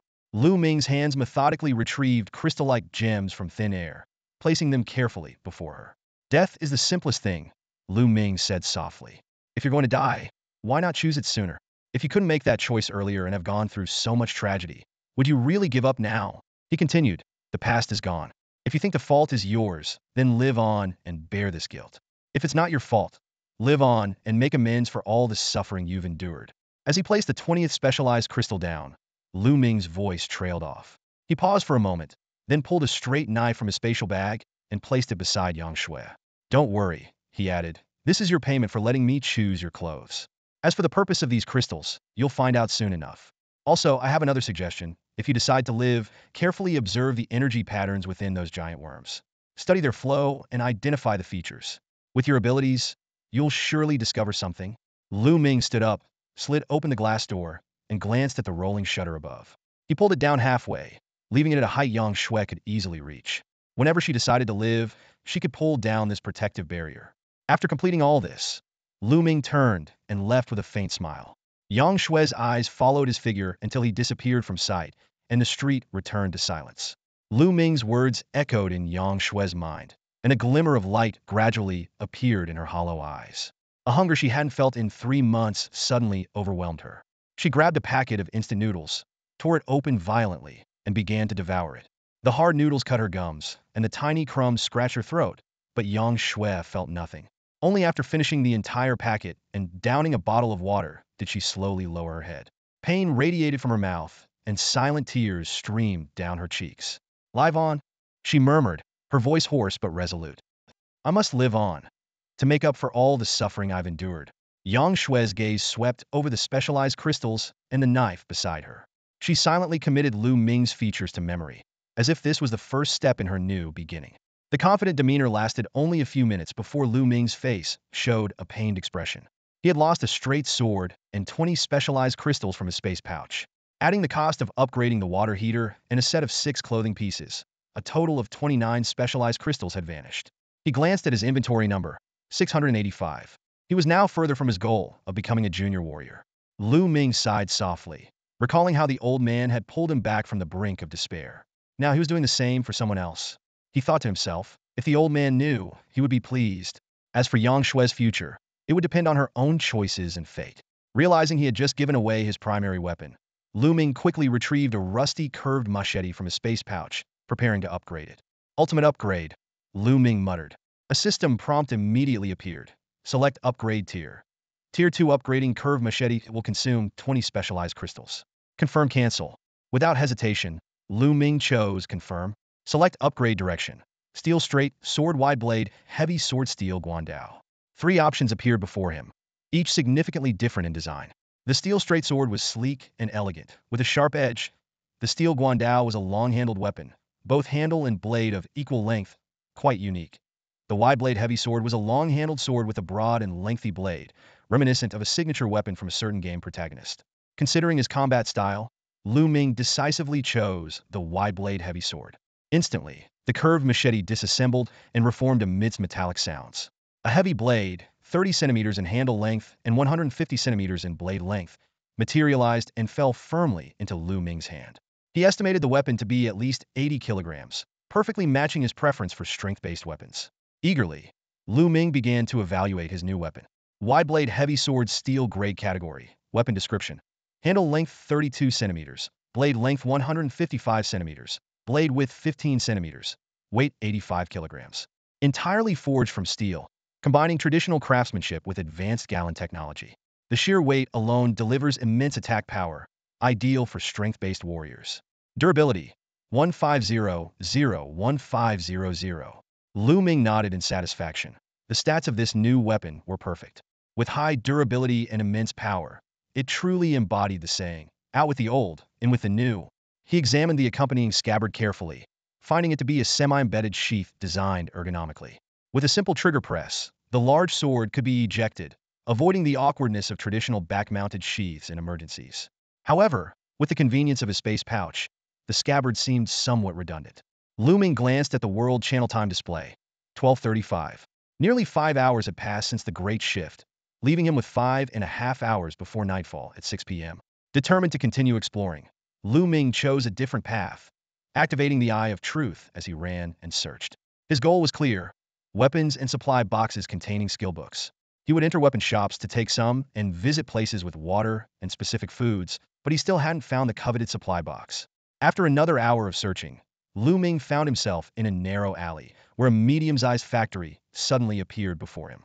The Eye of Truth activated again, and familiar words appeared, but this time the label was no longer blue, but purple Tier 3 supply box. Excitement surged in Lu Ming's heart. The box was on the ceiling of the factory's 3rd floor. But just as he took a step forward, the entire factory was suddenly filled with dense, overlapping labels of thousands of scythe larvae. To make matters worse, near the Tier 3 supply box, 5 unfamiliar labels glowed intensely red scythe pupae. Holding his breath, Lu Ming locked onto the new label and began a detailed analysis. The cocoon of the scythe owl, a grade E weak-type variant creature, lay dormant inside the factory. This elite variant, formed after the scythe owl larva devoured numerous live prey and cocooned, was now in its vulnerable state. Although it had lost its offensive capabilities, the aura it emitted as a leader of the insect swarm attracted hundreds, if not thousands, of larvae to gather around it. Lu Ming stood outside the factory, his brow furrowed. He had initially thought that a level 3 supply crate would be a minor target, but he hadn't anticipated such a scene. Through a crack, he saw the dense mass of scythe owl larvae inside the factory, far exceeding his expectations. A conservative estimate put their numbers at nearly 2,000, all in a heightened state of readiness to spray lethal acid. He tightened his grip on the broad-bladed heavy knife in his hand, hesitating for a moment before deciding to take the risk. Cautiously moving along the courtyard wall, Lu Ming reached the factory gate. However, the sight through the gap made him gasp. A hideous scythe owl larva was just behind the door, mere inches away. If not for his quick reflexes, his presence would have been exposed. Lu Ming quickly retreated, his heart pounding like a drum. He realized that a frontal assault was almost suicidal. Even an elite soldier would find it nearly impossible to survive the simultaneous acid spray from hundreds of larvae. As he was about to give up, his gaze swept across the employee dormitory building opposite, and a thought struck him. If only I had a sniper rifle, he mused. With the Eye of Truth's weak point insight, I could take them out one by one. Unfortunately, he was still limited to cold weapons. Suddenly, an idea flashed through his mind. While not as powerful as firearms, it could suffice for the current predicament. Lu Ming's eyes lit up, as if he had glimpsed a ray of hope. Lu Ming stood in front of the factory, holding a rudimentary bow. Though it looked rough, as long as it had the basic shape and function, it could be considered a bow.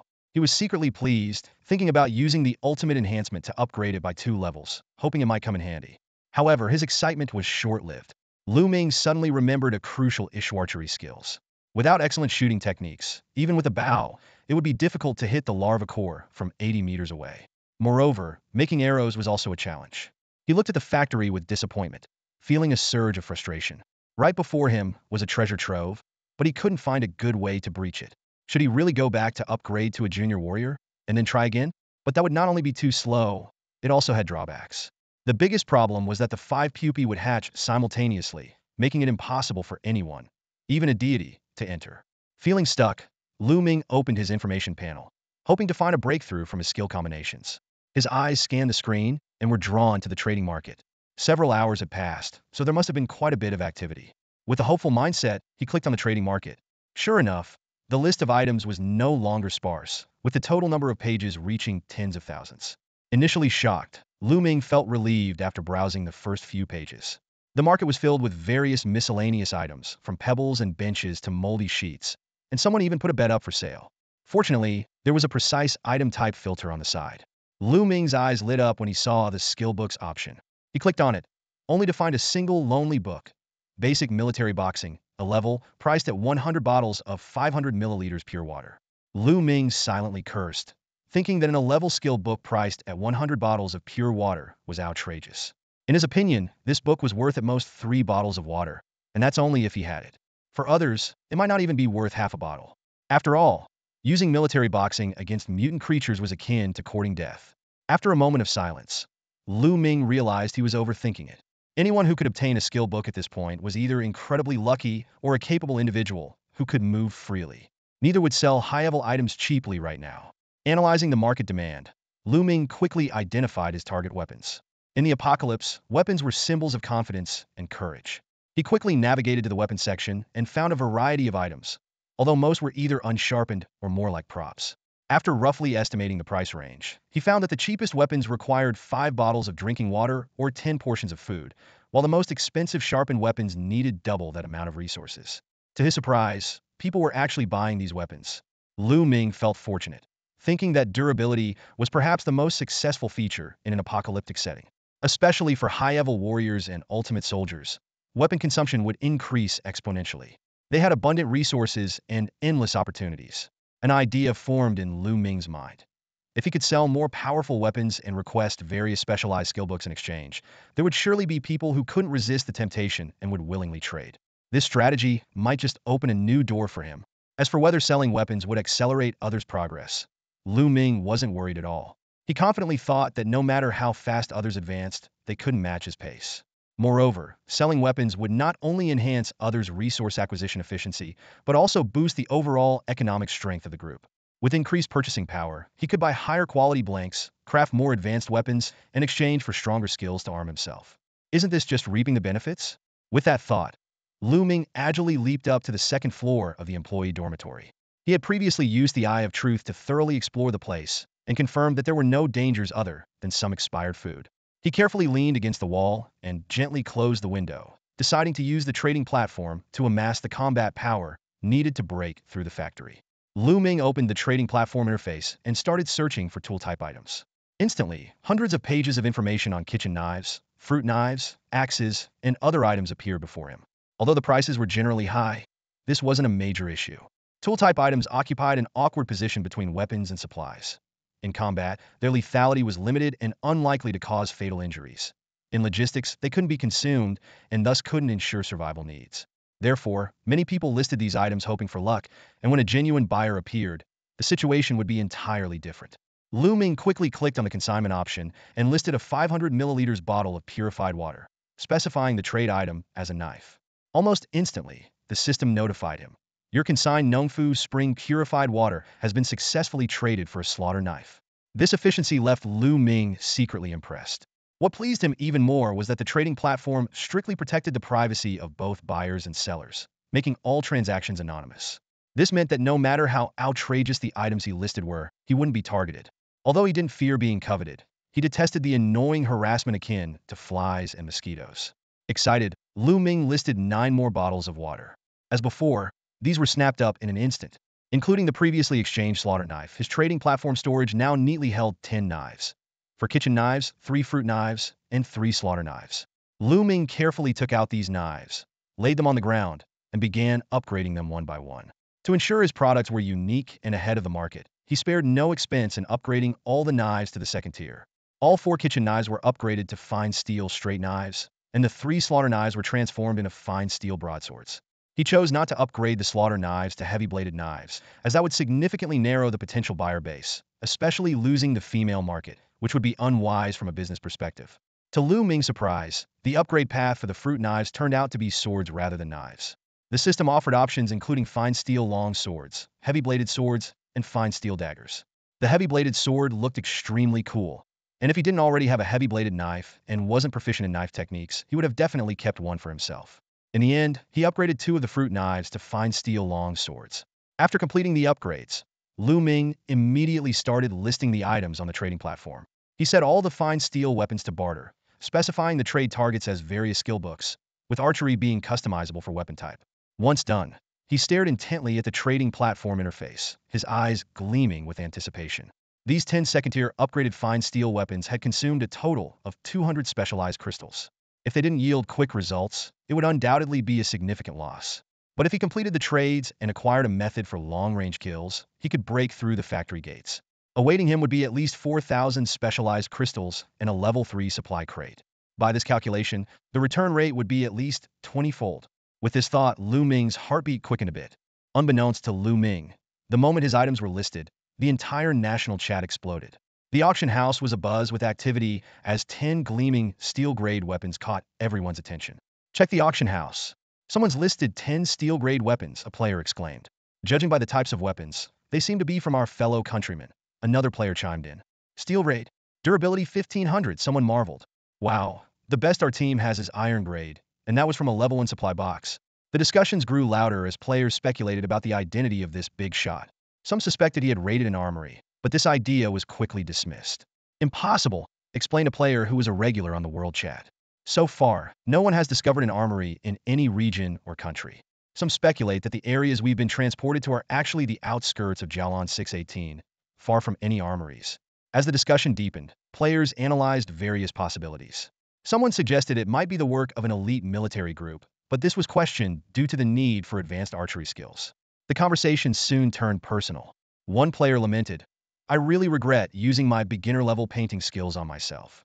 Otherwise, I could have traded for a steel straight sword and taken down those armored wood lice without breaking a sweat."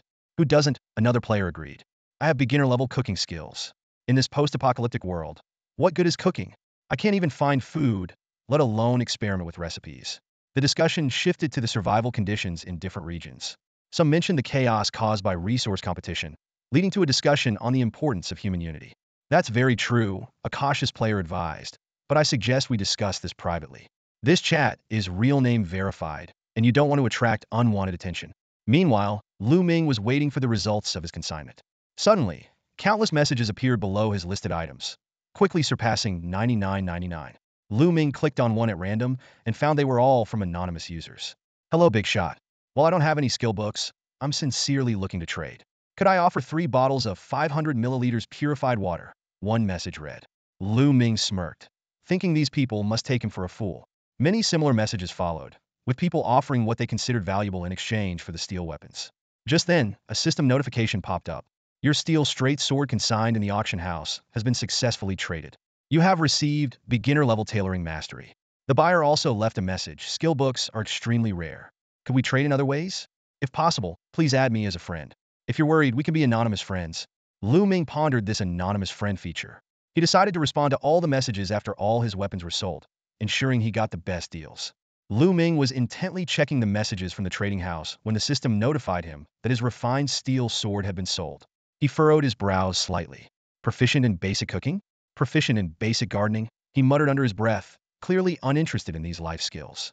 However, when the third transaction notification popped up, indicating proficiency in basic driving, his eyes lit up. What excited Lu Ming even more was the accompanying message from the buyer. "A compound bow," he murmured, a spark of excitement in his eyes. Compared to homemade bows, a compound bow was undeniably a superior weapon.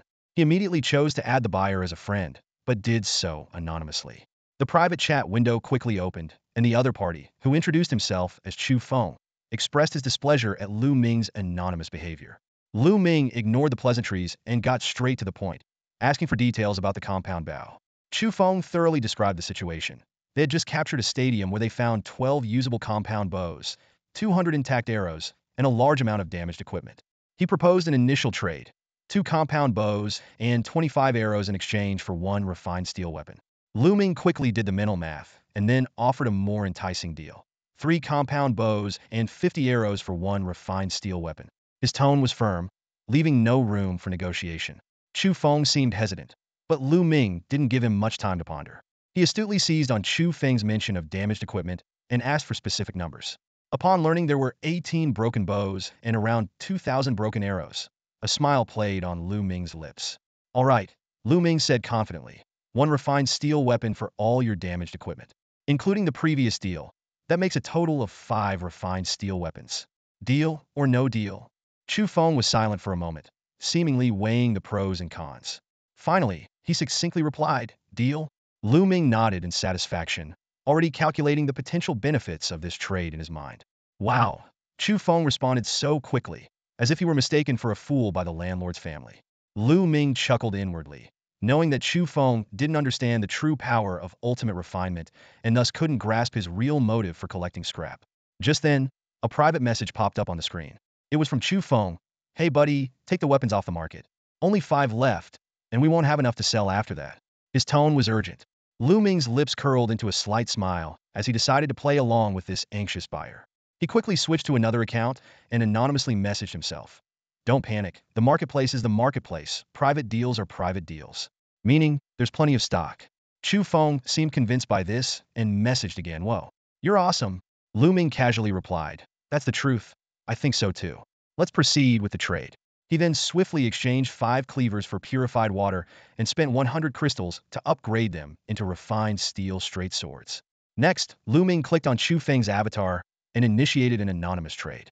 Chu Feng reacted with exceptional speed, putting up 30 composite bows and 2,480 arrows with the agility of a professional gamer. It was as if even a second's delay would make him miss this golden opportunity for upgrading his gear. Lu Ming couldn't help but admire the quick and decisive action. He responded with equally impressive speed, honed by years of solo gaming, placing the 5 refined steel straight swords in the trade slot and locking it in. Chu Feng's items remained untouched, and he nearly simultaneously hit the lock button, completing the trade instantly. The system notified that the items were stored in the marketplace's warehouse with a 3-day storage period. Lu Ming thought this feature was useful for emergencies, but not ideal for long-term storage due to the risk of losing everything if not careful. He carefully placed the composite bows in his dormitory and transferred the arrows to his space pouch. The arrows took up 2 slots, one for 200 intact arrows and another for 2,280 broken ones. With his space pouch nearing its limit, Lu Ming didn't risk trying to stack the weapons. Finding an already damaged composite bow, Lu Ming took a deep breath and muttered, "Ultimate refinement." The system immediately prompted, "Upgrade, please select refinement tier." Without hesitation, Lu Ming chose Tier 2. Another prompt appeared. Refining a damaged composite bow requires 50 specialized crystals. Confirm, Lu Ming clicked decisively. This was the beauty of scrap. For weapons, Ultimate Refinement didn't care about the quality of the original materials, turning them into brand new high-tier items. However, the same method applied to expired food would yield different results. For example, a spoiled and toxic drink would become a deadly poison after 2 tiers of refinement. In the system's judgment, expired drinks were no longer considered the original beverage, but the base of a poison. The system prompted again, select refinement direction. 4 options appeared on the screen. Precision hand crossbow, steel heavy crossbow, Hawkeye composite bow, piercing hunter. The names of the weapons suddenly took on a more game-like, slightly over-the-top tone. Lu Ming carefully reviewed each option's details. Precision hand crossbow mithril grade. Category weapon. Durability. 3000. Features. Lightweight and precise. Ideal for finishing off and pursuing fleeing targets. Weighs only 1 kilogram. Capable of rapid fire, akin to a handgun among cold weapons. Steel heavy crossbow, mithril grade. Category weapon. Durability. 3000. Description. A heavy weapon weighing 30 kilograms. Its immense tension delivers terrifying damage and range, with an effective kill distance of 1,200 meters. Drawbacks include excessive weight, low firing rate, inability to reload quickly, expensive and difficult to recover arrows, and questionable accuracy. Lu Ming thought this is practically a mobile artillery piece. A 200-meter effective kill range and 30 kilograms in weight meant instant death upon impact. Although accuracy was an issue, it would make an excellent defensive weapon for a survivor base, potentially fetching a high price. A promising future business opportunity. Hawkeye composite bow mithril grade. Category weapon. Durability. 3000. Features. Even beginners can easily hit targets within the damage range. Drawbacks include high durability consumption and a tendency for components to break, leading to sudden failure. Even beginners can easily hit targets? This description caught Lu Ming's attention. What he lacked most at the moment was accuracy. Although the high durability consumption and component fragility were significant issues, the abundance of raw materials could keep up with the wear and tear. The last skull piercer, a name that exudes power and a game-like style, was truly a unique piece. Lu Ming carefully examined the description of this mithril-grade weapon. Modified hunting light crossbow. Net weight 10 kilograms, suitable for medium to long-range prey. Features include the ability to shoot clawed bolts with steel-reinforced ropes, offering exceptional penetration. Once it pierces the target, the barbed claws on the arrowhead will immediately expand, securely gripping the prey. The crossbow's unique pulley system can drag prey weighing up to 200 kilograms directly back. Lu Ming's eyes lit up. This was the perfect companion for any hunter. He continued to browse the pros and cons. Pros. The arrows are reusable, with minimal durability loss. Cons. It can only hunt one prey at a time, requiring full retrieval before another shot. With a durability reading of 3000, Lu Ming couldn't help but marvel at how well-suited this weapon was for the current situation. An idea suddenly popped into his head. standing 80 meters away in the dormitory, setting up the skull piercer to kill larvae in the factory, then dragging their bodies over for collection. This way, he could both kill and gather specialized crystals more thrilling than being the neighborhood's sneaky character. However, Lu Ming quickly calmed down, realizing that without archery proficiency, it was all just wishful thinking. Just then, a system notification sounded. Your sale of the steel longsword in the marketplace has been successful, earning you woodcutting proficiency. The buyer left a message. Hello, I see you're looking for archery proficiency skills. I have a high-level archery proficiency book if you're interested. Add me as a friend. Lu Ming was overjoyed. It was like a pillow when he needed sleep. He immediately chose to add the buyer as a friend anonymously. The private chat window popped up quickly. Anonymous, steel weapon? Lu Ming, it's me. What do you need? Anonymous. I need sword-type weapons, but the steel longsword is too light for me. Lu Ming, no problem. I have a heavy broadsword, starting at 80 kilograms, with a blade length of 1.5 meters. Anonymous. I'll take it. But one isn't enough. Lu Ming. How about two? Anonymous. Do you have anything else? Lu Ming. A steel-grade hand crossbow with 50 bolts included, no more. Anonymous. Deal?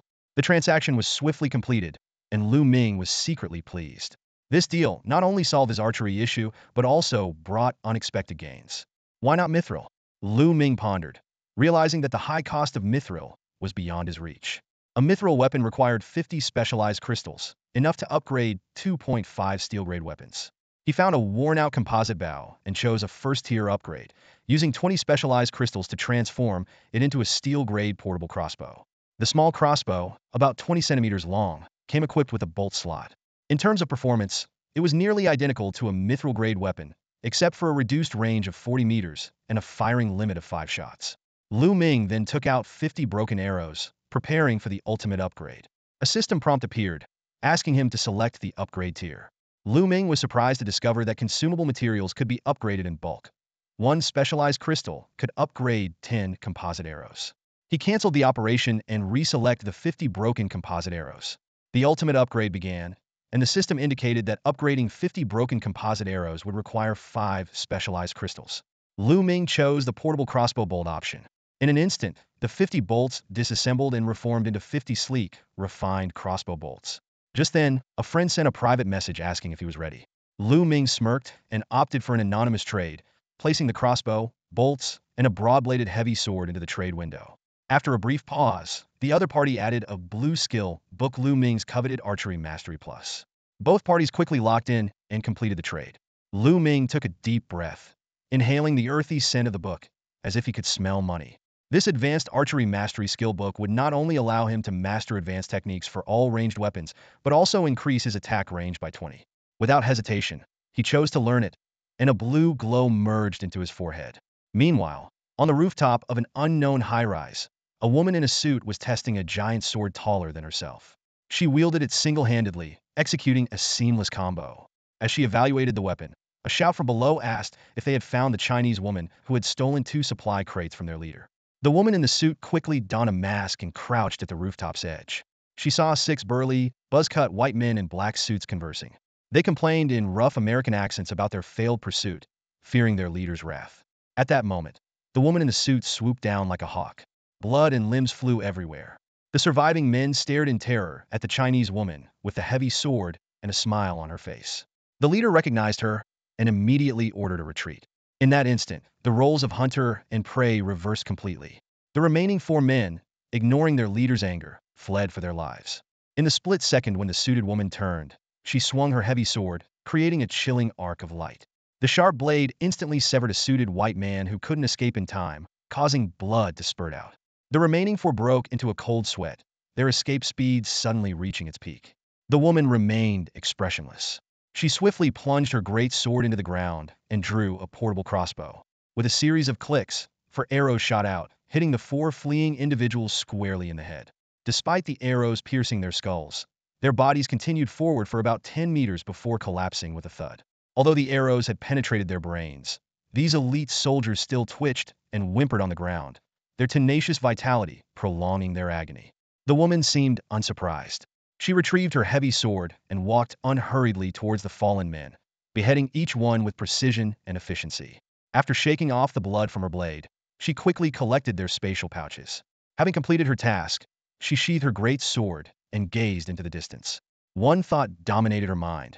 She had to return to her homeland as soon as possible. She recalled that the transfer was based on Blue Star's geographical layout, and since she was in the US at the time, she ended up in a region full of Americans.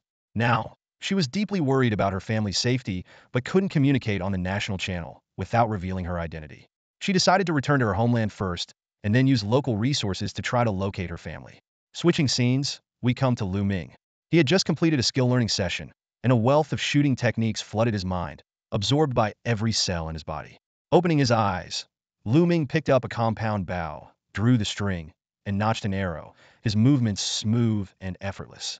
His posture and demeanor were impeccable, filling him with a sense of satisfaction. At that moment, a system notification sounded, indicating that all the items he had listed in the marketplace were sold out. Lu Ming opened the storage and found 10 proficiency books neatly arranged. Upon closer inspection, 3 were duplicates, totaling 7 types. Basic tailoring proficiency, basic gardening proficiency, basic cooking proficiency, basic driving proficiency, basic woodcutting proficiency, basic fabric gathering proficiency, and, when he saw the last book, Lu Ming's eye twitched. After double-checking, he read the title aloud with a sigh. Basic childcare proficiency? He muttered to himself, "What the heck? Do I look like a nanny?" Despite his internal grumbling, Lu Ming adhered to the principle that having more skills is never a bad thing and learned all the proficiency books. He reasoned that in this apocalyptic world, having a variety of skills could only be beneficial, even if it was a childcare skill. Who knows, someone might want to start a family with him someday. However, Lu Ming made a mental note to set more precise exchange targets next time to avoid receiving duplicate books. As for the 3 redundant books, he decided to stash them in a corner of his inventory, planning to sell them later. For now, Lu Ming's immediate priority was to secure the factory. He glanced at the number of specialized crystals he had left, only 340. Remembering that he had 754 when he set out, losing over 400 in such a short time, he felt the pressure mounting. To make matters worse, his weapons hadn't been upgraded, and his skills had stagnated. Lu Ming picked up a damaged compound bow, and without hesitation, upgraded it to an eagle eye compound bow. He knew that the journey ahead would be fraught with challenges, and this upgraded weapon would be crucial for his survival in this perilous world. Why not choose a headshot hunter? The main reason is to save time. After weighing his options, Lu Ming decided on a ranged weapon. He quickly invested 50 specialized crystals, and a gray-white, foldable composite bow took shape in his hands. The precision of the pulley system on the bow was astonishing.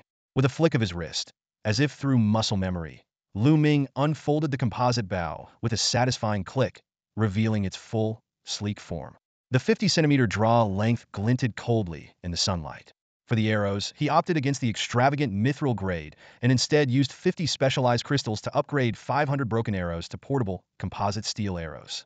This material not only resisted the larvae's corrosive acid, but also possessed remarkable penetrative power. Once ready, Lu Ming agilely leaped onto the dormitory rooftop. With the strength of an elite soldier, the edges of tall buildings were as easy to navigate as flat ground. He scanned the surroundings cautiously, confirming no immediate danger before looking down at the factory courtyard. Hundreds of upright larvae stood like an eerie coral forest. Without hesitation, Lu Ming activated the Eye of Truth, making the core of each sickle larvae clearly visible. He drew his composite bow, aimed, and released an arrow in one fluid motion. With a whistling sound, the arrow streaked like a meteor, piercing precisely into a larva's core. The creature stiffened instantly, then collapsed with a thud. Instant kill? The precision brought by advanced archery was astounding. As long as he could see it, hitting a target from 1,000 paces was no challenge. Lu Ming began a series of continuous shots, each arrow claiming the life of a larva. Thud, thud, thud. Arrows rained down like a waterfall. More astonishingly, the larvae in the courtyard never detected the source of the threat.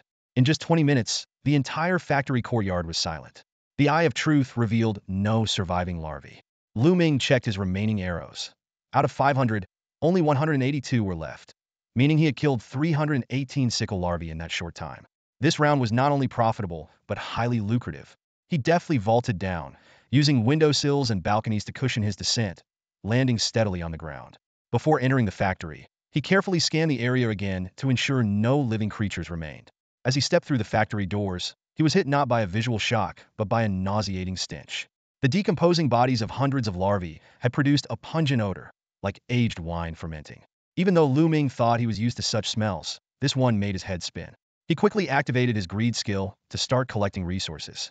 To his surprise, a single use cleared a 40-meter radius.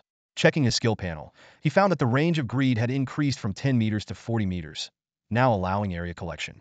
After several rounds, the entire courtyard was cleared. The number of specialized crystals returned to 876, and all used arrows were recovered. This haul filled Lu Ming with joy, though he quickly calmed himself, knowing this was just the beginning. Stowing away the composite bow, Lu Ming took out a damaged composite bow blank and silently invoked Ultimate Ascension. Following the system prompts, he chose a second-tier ascension and specified a precision hand crossbow as the direction. After a successful ascension, a silver glinting hand crossbow with intricate engravings appeared in his hand, complete with a quiver. Though it cost another 50 specialized crystals, Lu Ming deemed it worth the expense. With the courtyard threats eliminated, the next step was to conquer the various workshops on the first floor. In these enclosed spaces, the effectiveness of long-range sniping would be significantly reduced. Lu Ming realized he was about to enter the larvae's spitting range, facing an even greater challenge. At this moment, the repeating crossbow had become a divine weapon in Lu Ming's hands. The Eye of Truth had already mapped out the larvae layout on the first floor, with the densest workshop housing no more than 50 larvae. Cautiously, Lu Ming decided to craft 100 portable steel bolts just in case. 10 crystals in his hand transformed into 100 gleaming steel bolts. Carefully, Lu Ming loaded the bolts into the quiver, only to be surprised that the 10-centimeter quiver could actually hold 50 bolts. A closer inspection revealed that the repeating description was no exaggeration. The precise crossbow's quiver could indeed hold 60 bolts. This was no ordinary crossbow. Its firepower even surpassed that of a submachine gun. The only drawback was its limited range. Even with a 20 boost from advanced marksmanship, it could only reach 60 meters. If not for this limitation, it could almost replace the Hawkeye compound bow, becoming an unrivaled universal weapon. With the quiver fully loaded, Lu Ming took a deep breath and stepped into the work area. His primary objective was to clear the main corridor of larvae. These creatures densely covered the ceiling and wall recesses, numbering around 100. They were stacked in layers, pressing against each other, but only the outermost 6 or 7 posed any real threat, as the inner larvae were immobilized by their companions. As he pushed open the work area door, 7 or 8 larvae bared their hideous jaws, emitting piercing screeches. Lu Ming remained calm, knowing that the larvae had a noticeable charging motion before spitting acid. As long as he completed a quick kill before then, he could avoid the acid attack. Click, click, click, click. The trigger was pulled repeatedly, and bolts rained down. In Lu Ming's eyes, the core of each larva glowed faintly, serving as a perfect target. Within 3 seconds, 8 bolts hit their marks precisely, and the outermost 7 or 8 larvae fell to the ground. Greed, Lu Ming muttered, swiftly clearing the bodies and recovering the bolts. He agilely moved to the side of the door, using the Eye of Truth to scout the next wave of larvae. With a plan in mind, he dashed forward, and the crossbow fired again. The second wave of larvae didn't even have time to sound an alarm before they were killed. Greed, Lu Ming muttered again, as if reminding himself not to be complacent. Thus, Lu Ming adopted a nearly relentless multi-wave strategy. He continuously shot the larvae exposed by the deaths of those in front, using historical playback to anticipate enemy movements. In just 5 minutes, the entire corridor of side larvae was wiped out. Lu Ming quickly checked his equipment, reloading bolts, counting crystals, and regulating his breathing. He remained in a state of heightened focus, as if facing a far more formidable opponent than mere larvae. Stepping into the corridor, each of Lu Ming's movements was filled with caution. He slowly extended his hand, grasping the handle of the first workshop door. Taking a deep breath, he gently turned the handle and pushed the door open. The long-neglected gate creaked loudly as Lu Ming cautiously turned the doorknob.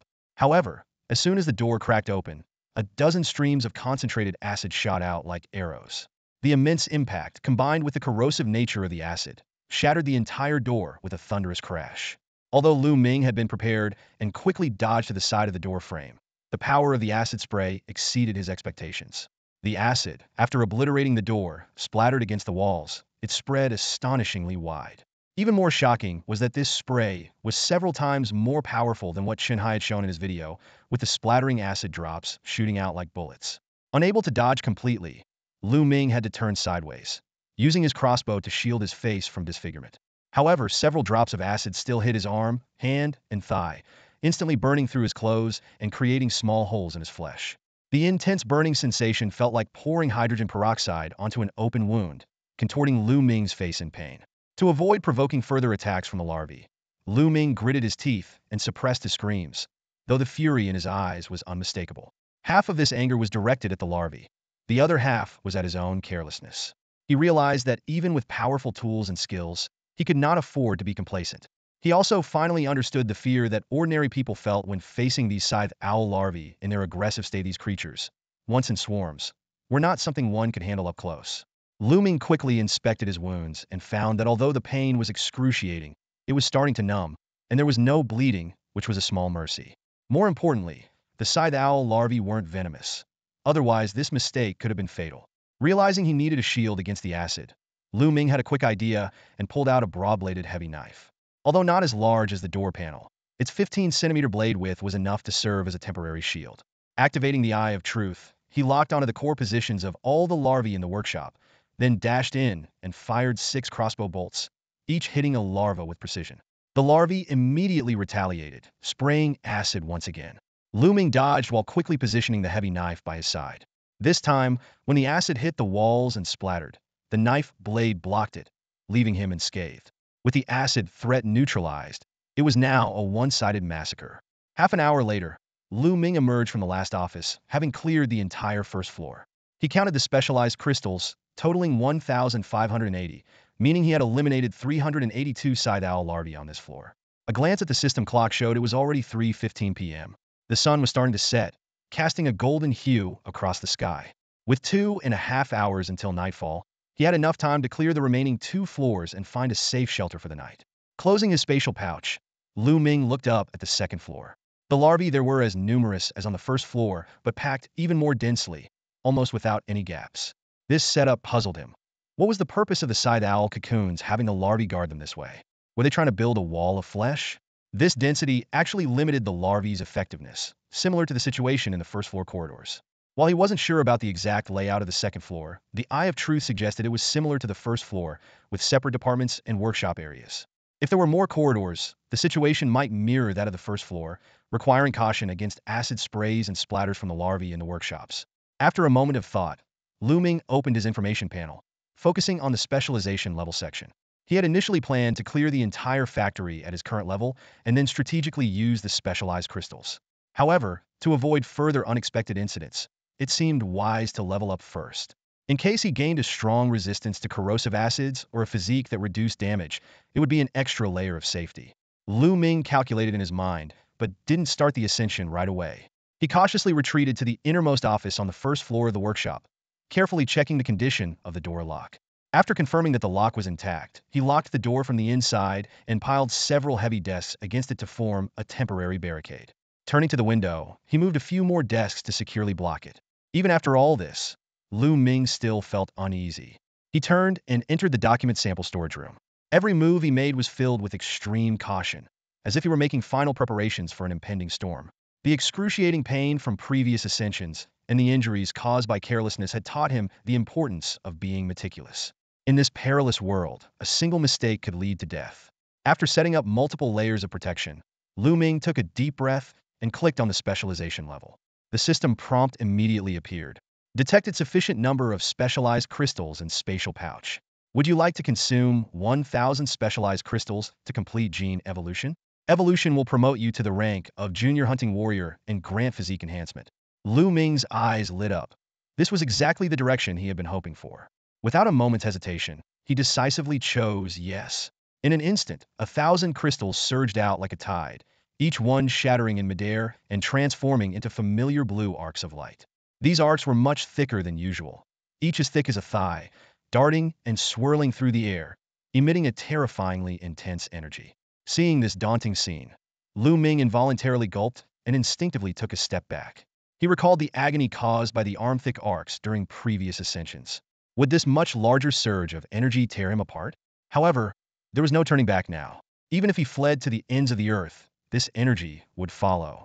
Gritting his teeth, he clenched his fists, closed his eyes, and fell straight to the ground. Fine, do whatever you want. I'm just going to lie down and take it, he muttered to himself. As he fell, the massive arcs of energy roared into his body. Surprisingly, Ming didn't feel the anticipated excruciating pain. This time, the specialized energy didn't flood his limbs but instead rushed straight to his head. The energy gathered, swirled, and compressed at his brow, finally condensing into a crystal-clear blue droplet. Although the droplet was only the size of a fingernail, it contained unimaginable power. Once formed, it silently fell, and Lu Ming felt a cool sensation between his brows, with ripples spreading through his mind. Instantly, he felt his pores open up, and an unprecedented sense of relief swept through his entire body, as if his soul had been thoroughly cleansed.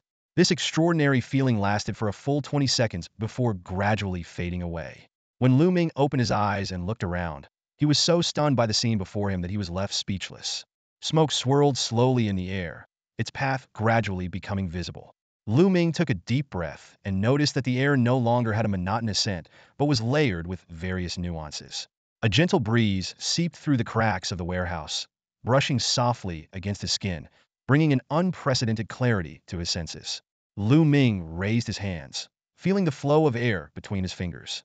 Suddenly, he noticed that the scar on the back of his hand had vanished. Hastily, he checked his thigh. The corrosion marks on his pants were still there, but the wound beneath had healed.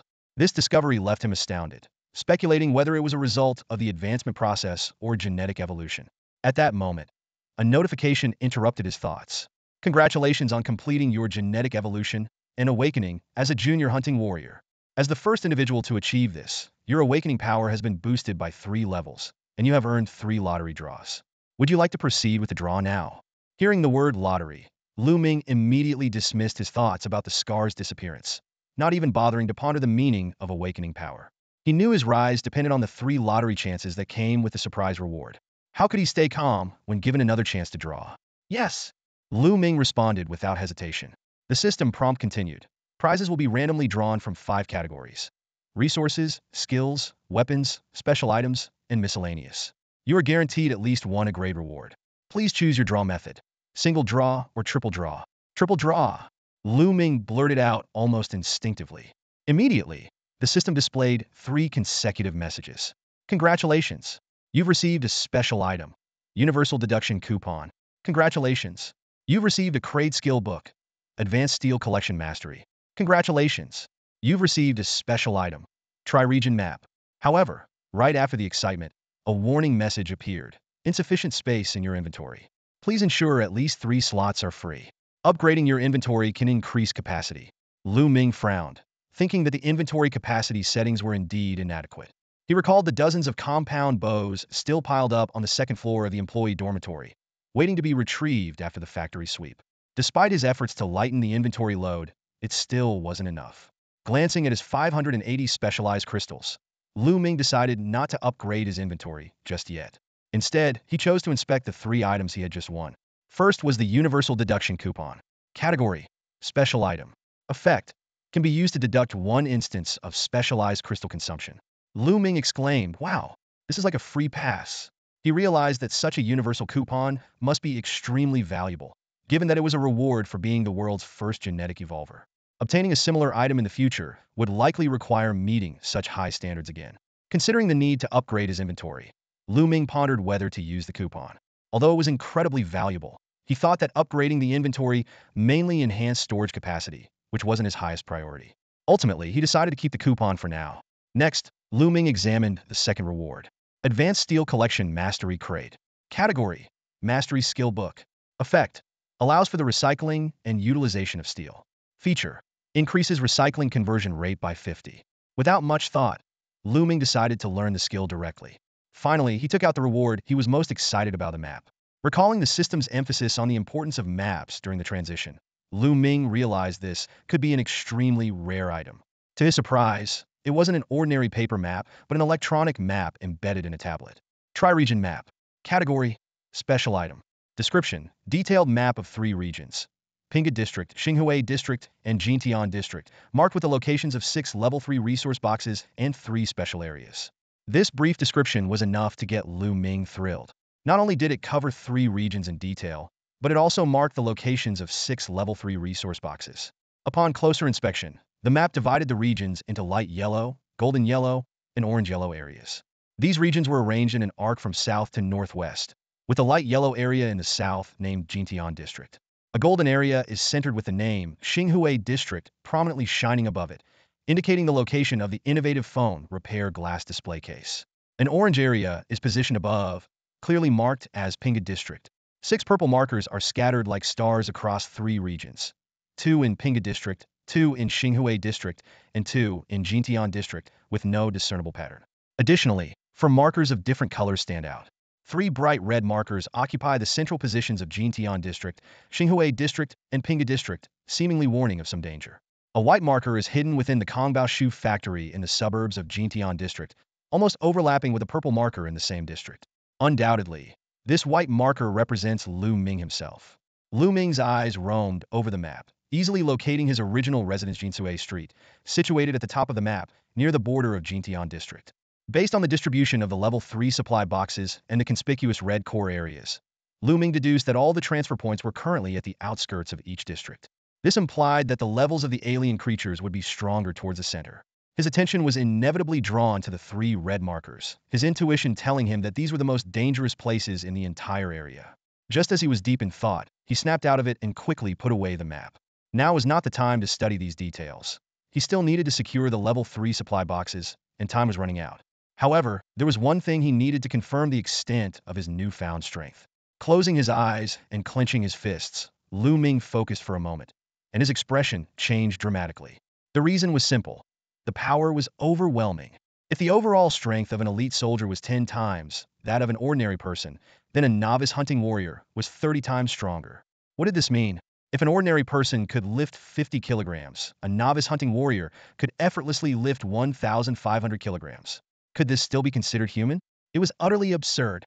What was even more astonishing was that this was only the level of a novice hunting warrior. If he continued to advance, would he not reach the level of a superhuman? No wonder the synthesized electronic voice had said, "As long as you are strong enough, as long as you are wealthy enough, you are the world. You are a god." Following this evolutionary trend, reaching the pinnacle of specialization would indeed make one a godlike figure, even more terrifying than a deity to current humans. Lu Ming was both shocked and elated, eagerly opening his character panel. Name: Lu Ming. Gender: male. ID: 66666. Age: 24. Specialization level: Junior Hunting Warrior. First awakening power in the entire star. Tier 4, 13. Lu Ming stared at the semi-transparent panel floating before him, his eyes quickly scanning the lines of information.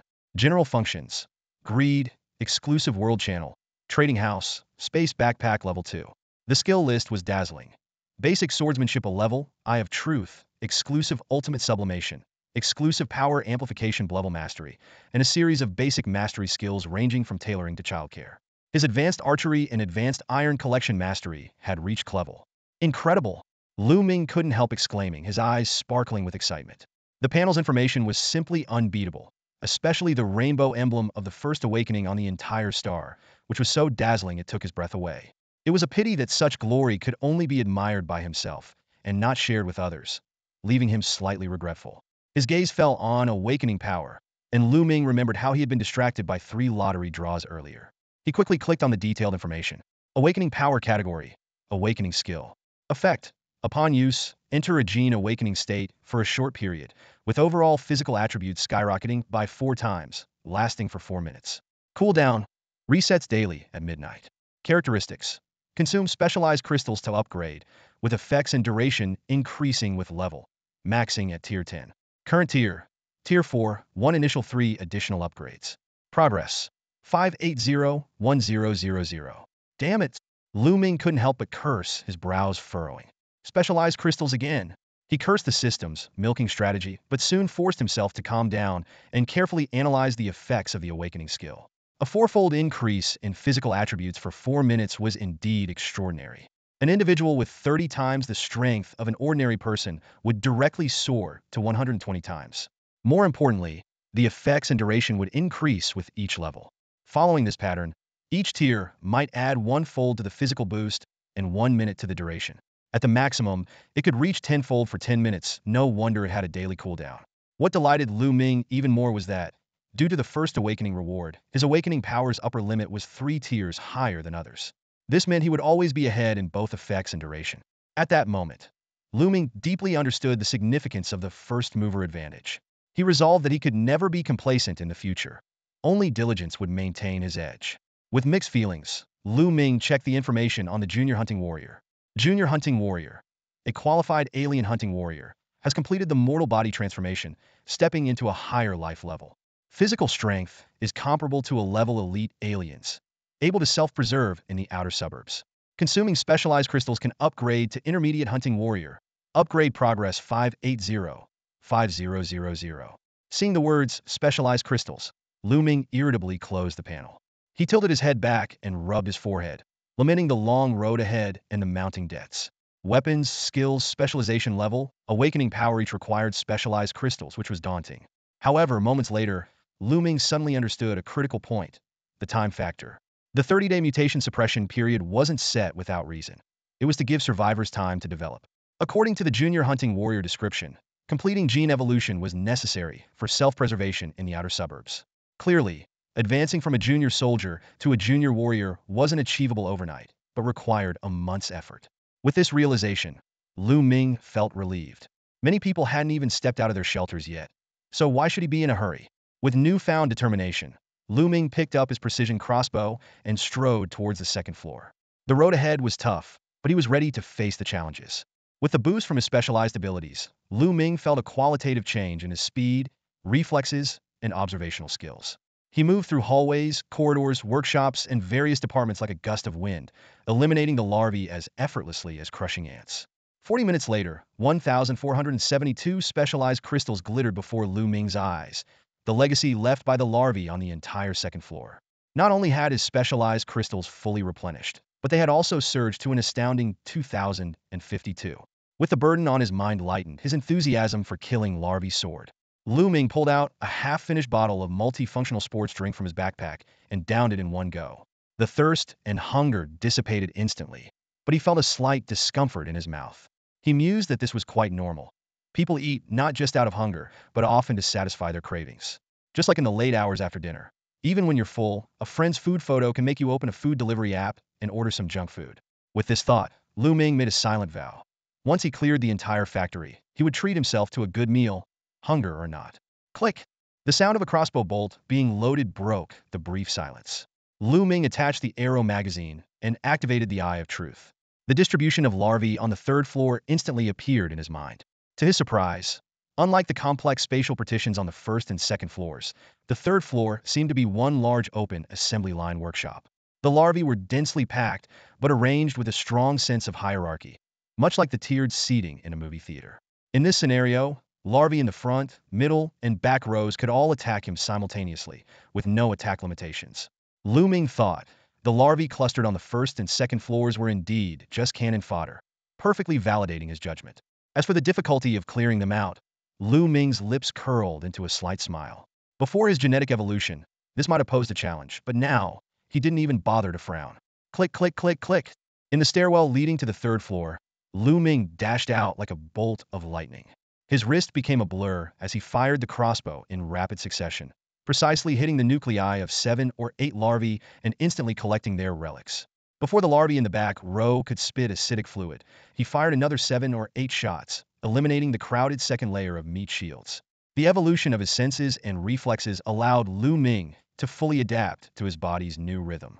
Abandoning his previous cautious wave-be-wave approach, he stood boldly at the stairway entrance, calmly and methodically shooting down every defiant larva with his crossbow. A greedy glint flashed in his eyes, as if saying, "Come on, show me what other treasures you have." 5 minutes later, the stairway to the third floor was completely cleared. Lu Ming walked step by step toward the third floor, each footfall echoing in the hearts of the scythe-clawed larvae in the workshop. In the terrified eyes of the larvae, Lu Ming's figure gradually emerged.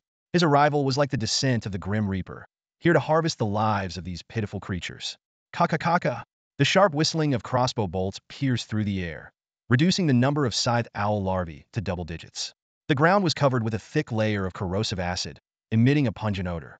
Lu Ming's mind vividly replayed the shocking scene of hundreds of larvae simultaneously spewing acid. The torrent of acid surged like a flood, hitting the hallway with a deafening roar.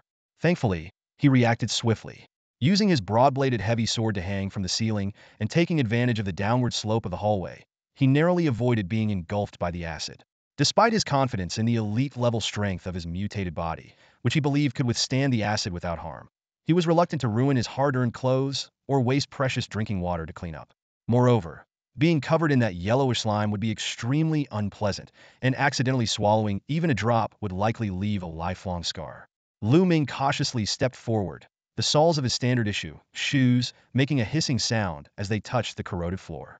Thick black smoke mixed with a choking, burnt smell rose around him. He glanced down at his melting shoes, shook his head helplessly, and continued towards the third-floor assembly line workshop. After his fierce assault, only a dozen larvae were left on the entire third floor. They hung upside down from the workshop ceiling, fiercely guarding the nearby cocoons, their eyes glaring at Lu Ming. This was his first time observing live side owl larvae up close, and he had to admit they were hideously ugly. The larvae seemed to sense the aura of strength emanating from Lu Ming, or perhaps they were deterred by the sight of their dead kin on the ground, and did not attack him. Lu Ming silently commended them. At least they understood not to resist futilely. Just as he felt a sense of appreciation for the larvae's prudence, one of them suddenly opened its mandibles and spat a stream of acid. The acid narrowly missed Lu Ming's face, splashing onto the ground nearby. Lu Ming glanced at the splattered acid and shook his head in exasperation. Can't take a compliment, huh? Before he finished speaking, his precise crossbow let out a click. A bolt shot through the air, instantly piercing the larva's flesh. Lu Ming had thought this shot would destroy the larva's core, but to his surprise, a human arm suddenly grew from the side of the larva, blocking the core with precision. Lu Ming's mind immediately recalled detailed information about the side owl larvae. If the larvae's energy intake is insufficient, they will grow parts of their prey's limbs externally to enhance their combat abilities. He had remembered this information, but never imagined such limb growth could be so controlled and instantaneous. Next, the remaining larvae simultaneously sprouted several pairs of legs and arms. Even more grotesque, some larvae grew dark red, pained human heads.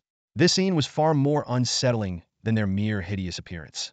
While Lu Ming could remain calm in the face of slimy larvae, the sight of human limbs and heads constantly reminded him of the horror of being devoured, evoking a strong sense of nausea and anger.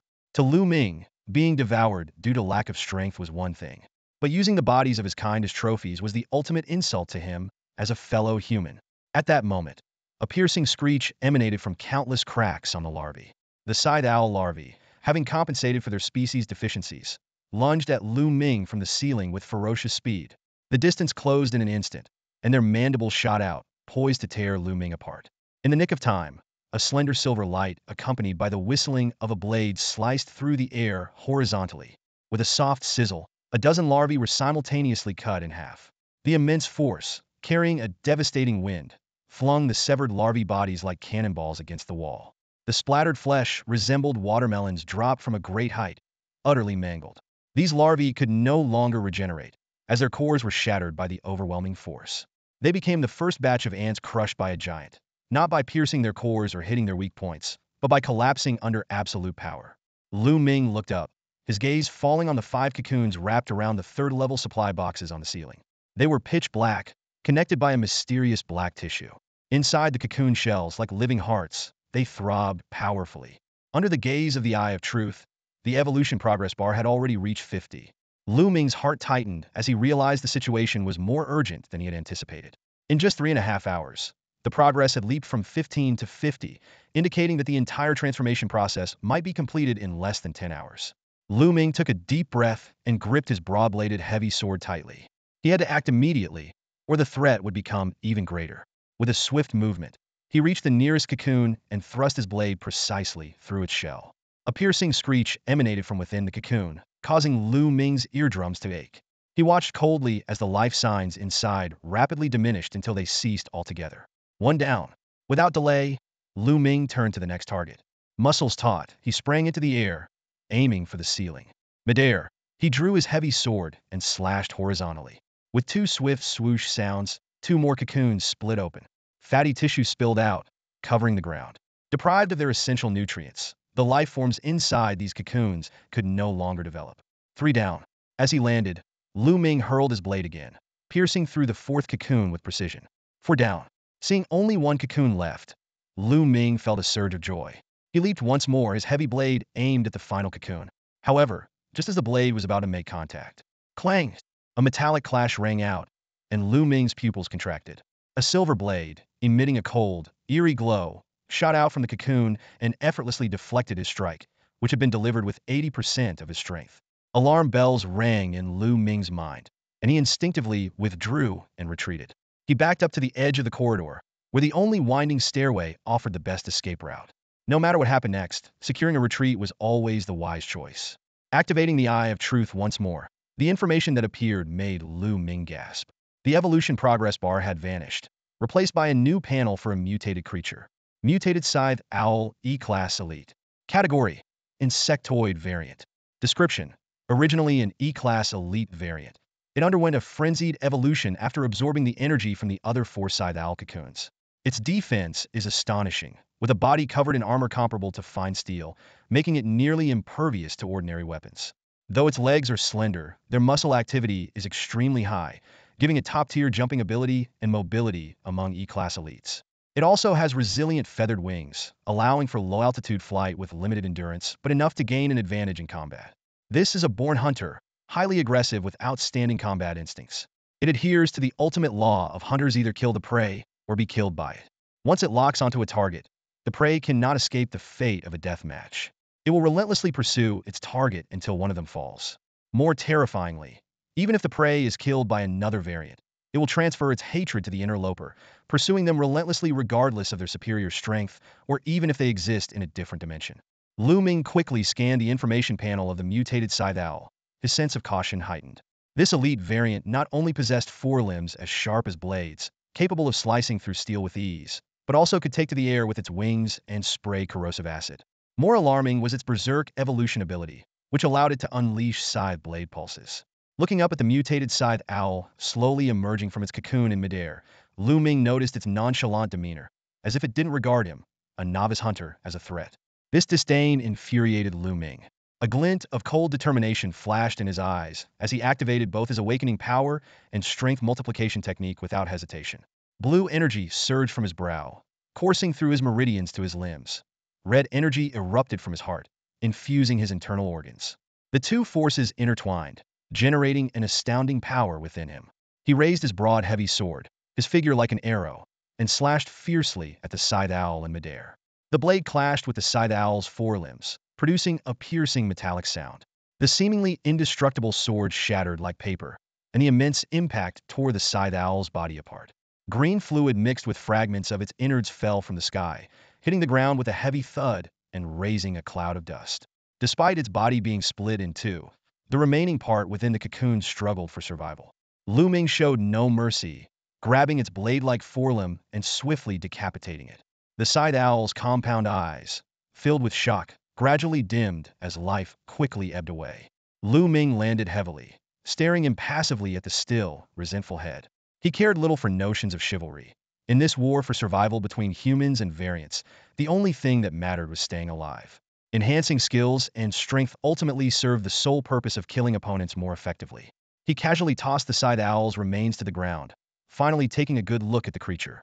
It was nearly 2.5 meters long, its body a dark green with crimson markings.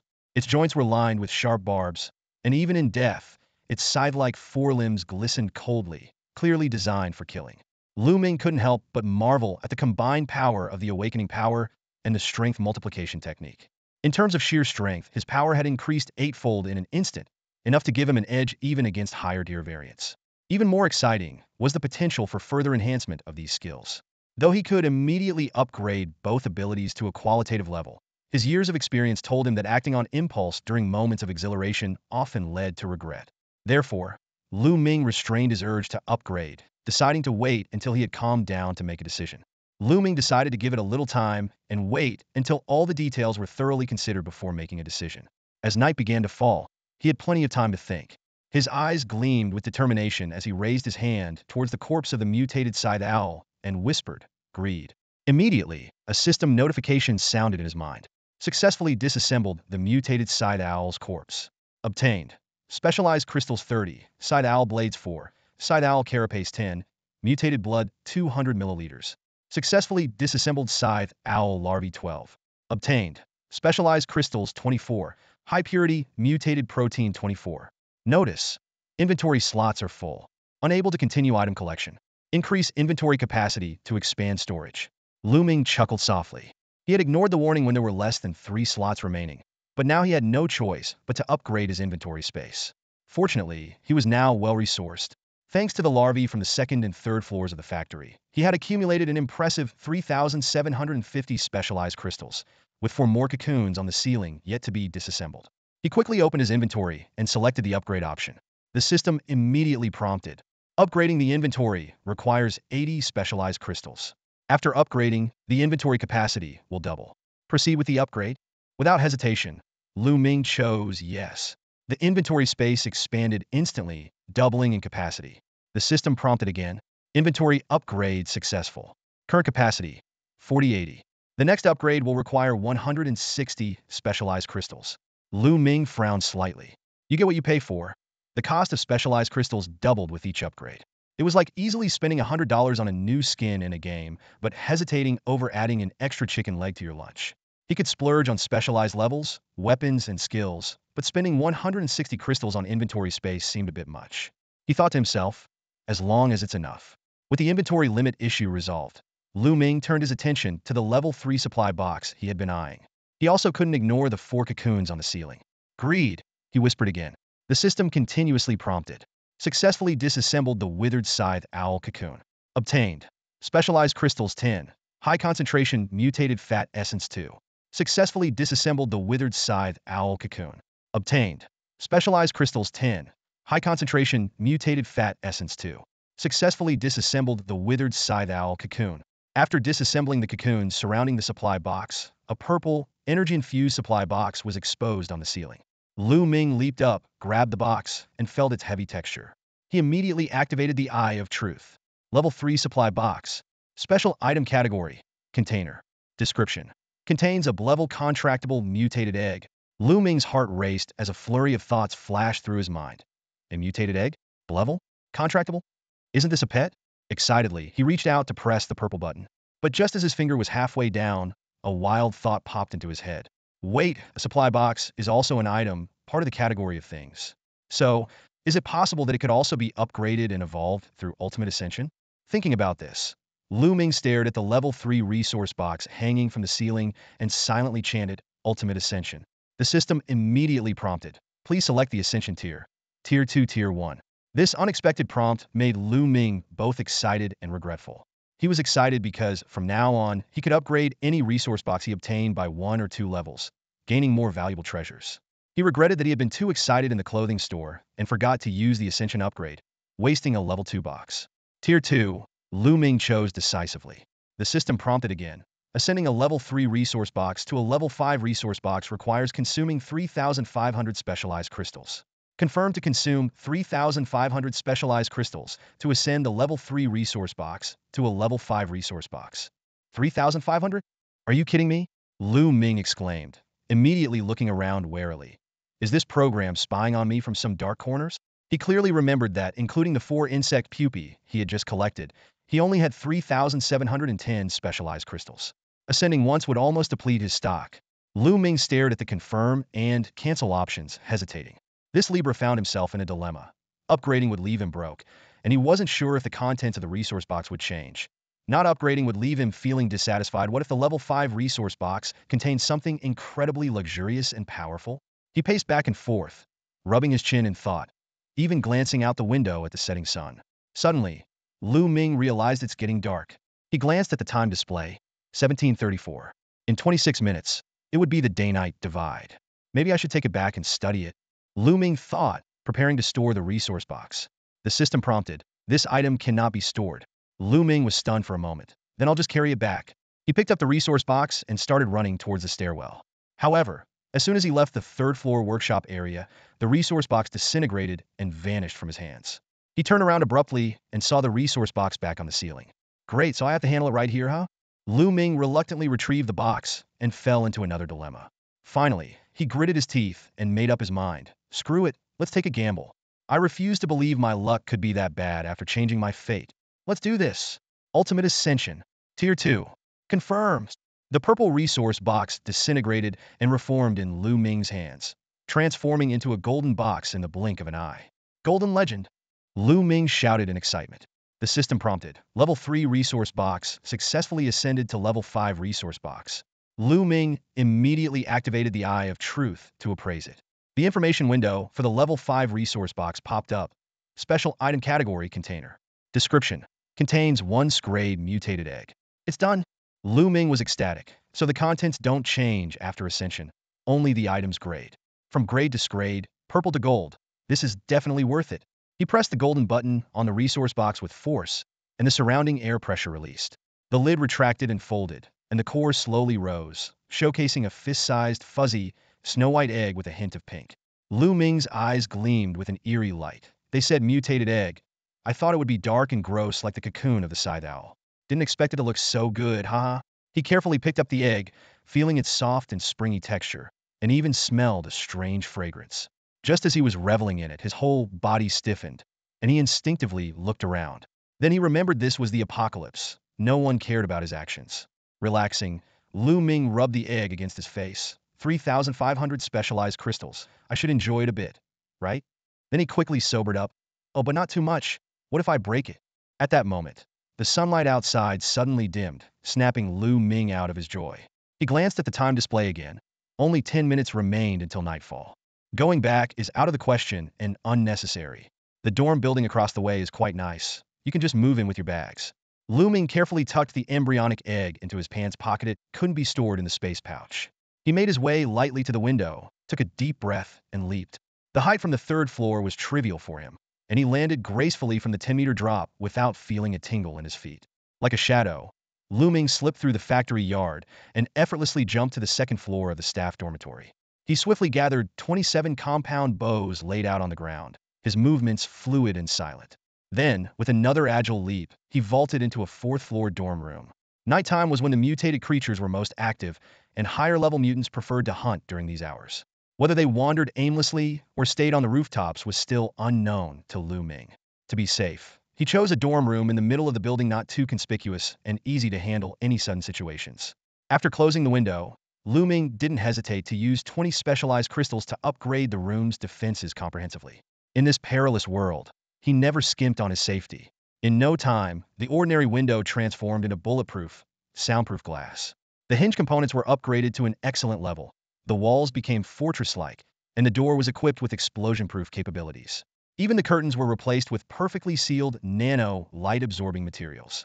Once drawn, no light would escape the room, even if high beams were on inside. With the safety issue resolved, Lu Ming's gaze fell on the bed. The filthy sheets and bedding made him frown. Life in a post-apocalyptic world was already tough, but when it came to sleeping and eating, he couldn't afford to be careless.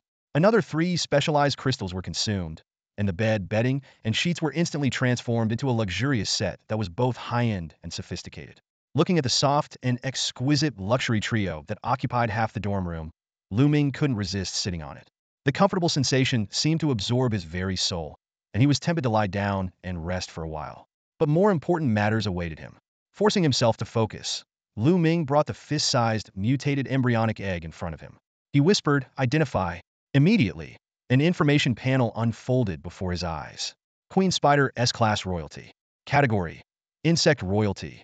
Description: Upon hatching, it will become an S-Class Royalty mutant with top-grade talent, strength, speed, endurance, vitality, and intelligence. The Spider Queen. Hatching conditions: 1,000 units of high-purity mutant protein, proficient in basic childcare, close contact for 3 hours, and the first eye contact with the hatcher after hatching. Current status: Not yet hatched. Lu Ming stared at the glittering golden egg, feeling a whirlwind of emotions. Once the size of a fist, this Spider Queen egg had undergone a transformation, swelling to about 60 centimeters.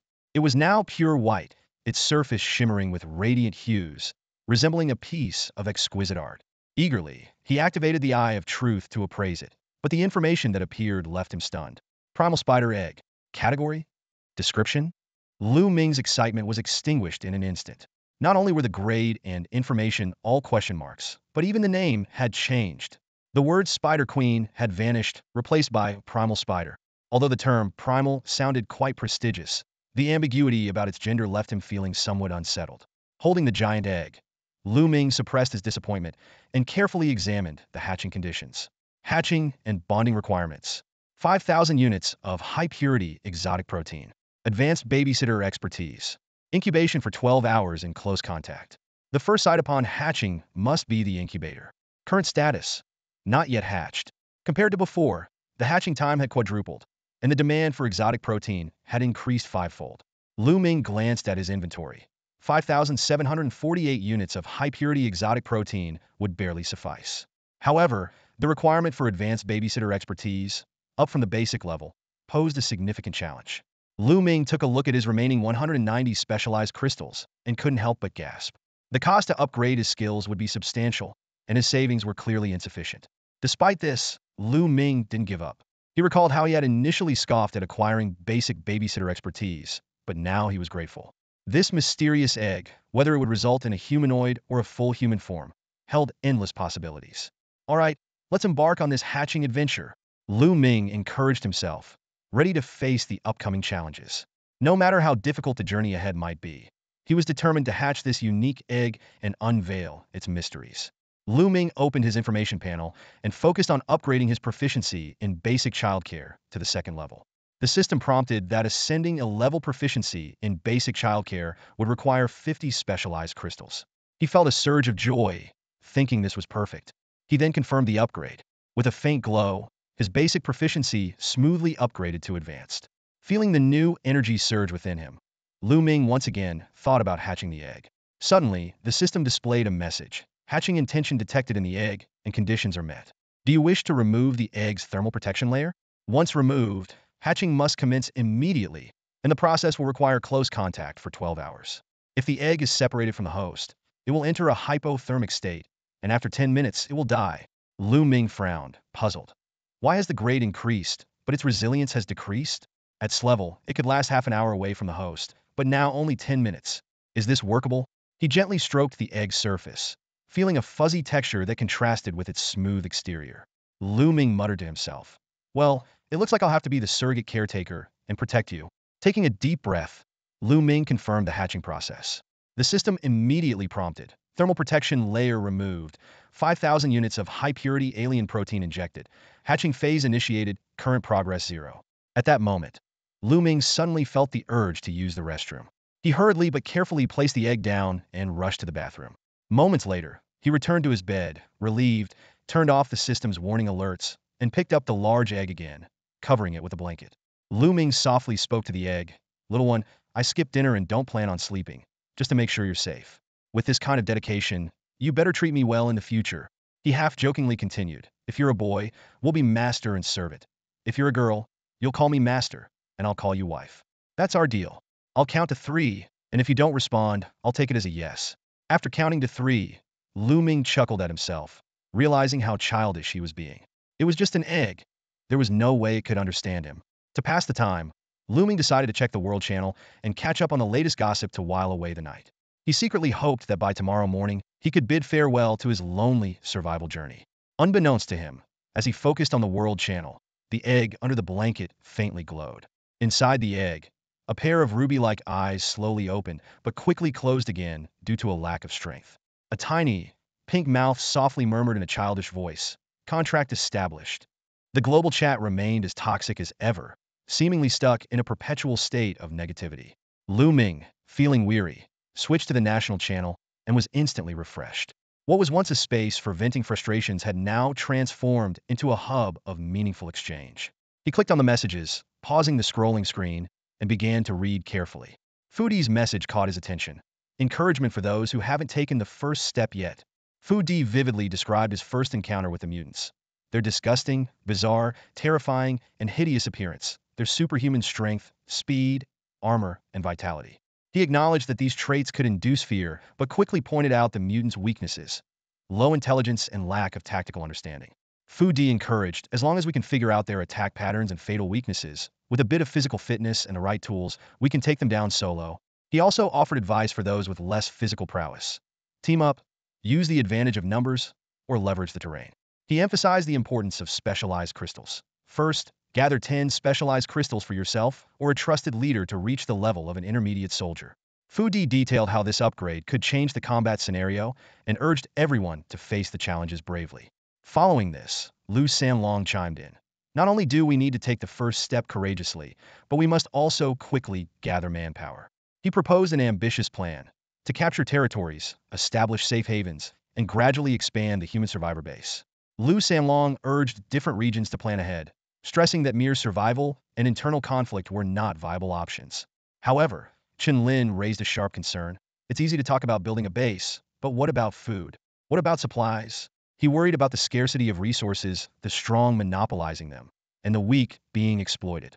Chen Lin bluntly expressed his distrust in an environment lacking law and order. Lu Yu immediately countered. Don't resent those brave enough to stake their lives because of your own cowardice. She pointed out that most people started from the bottom, criticizing Chen Lin's conspiracy theories. Lu Sanlong stepped in to mediate, explaining the principles of gathering, voluntary participation, merit-based leadership, and preferential treatment for special talents. He promised to take care of the elderly, weak, sick, and disabled, but emphasized that freeloaders were not welcome. Finally, he revealed an important piece of information. Someone in Windmill Nation had acquired cultivable specialized grass seeds, bringing hope for solving the food problem. After reading these messages, Lu Ming was deep in thought.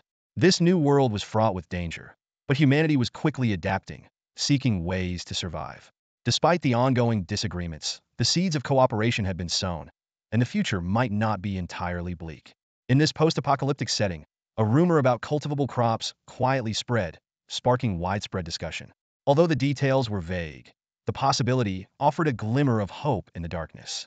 Upon hearing this, Tian Yanin frowned skeptically and said, "You believe that? People in our area are talking about it too, but there's no evidence at all. How can you trust such baseless claims?" Lu Sanlong pondered for a moment before replying.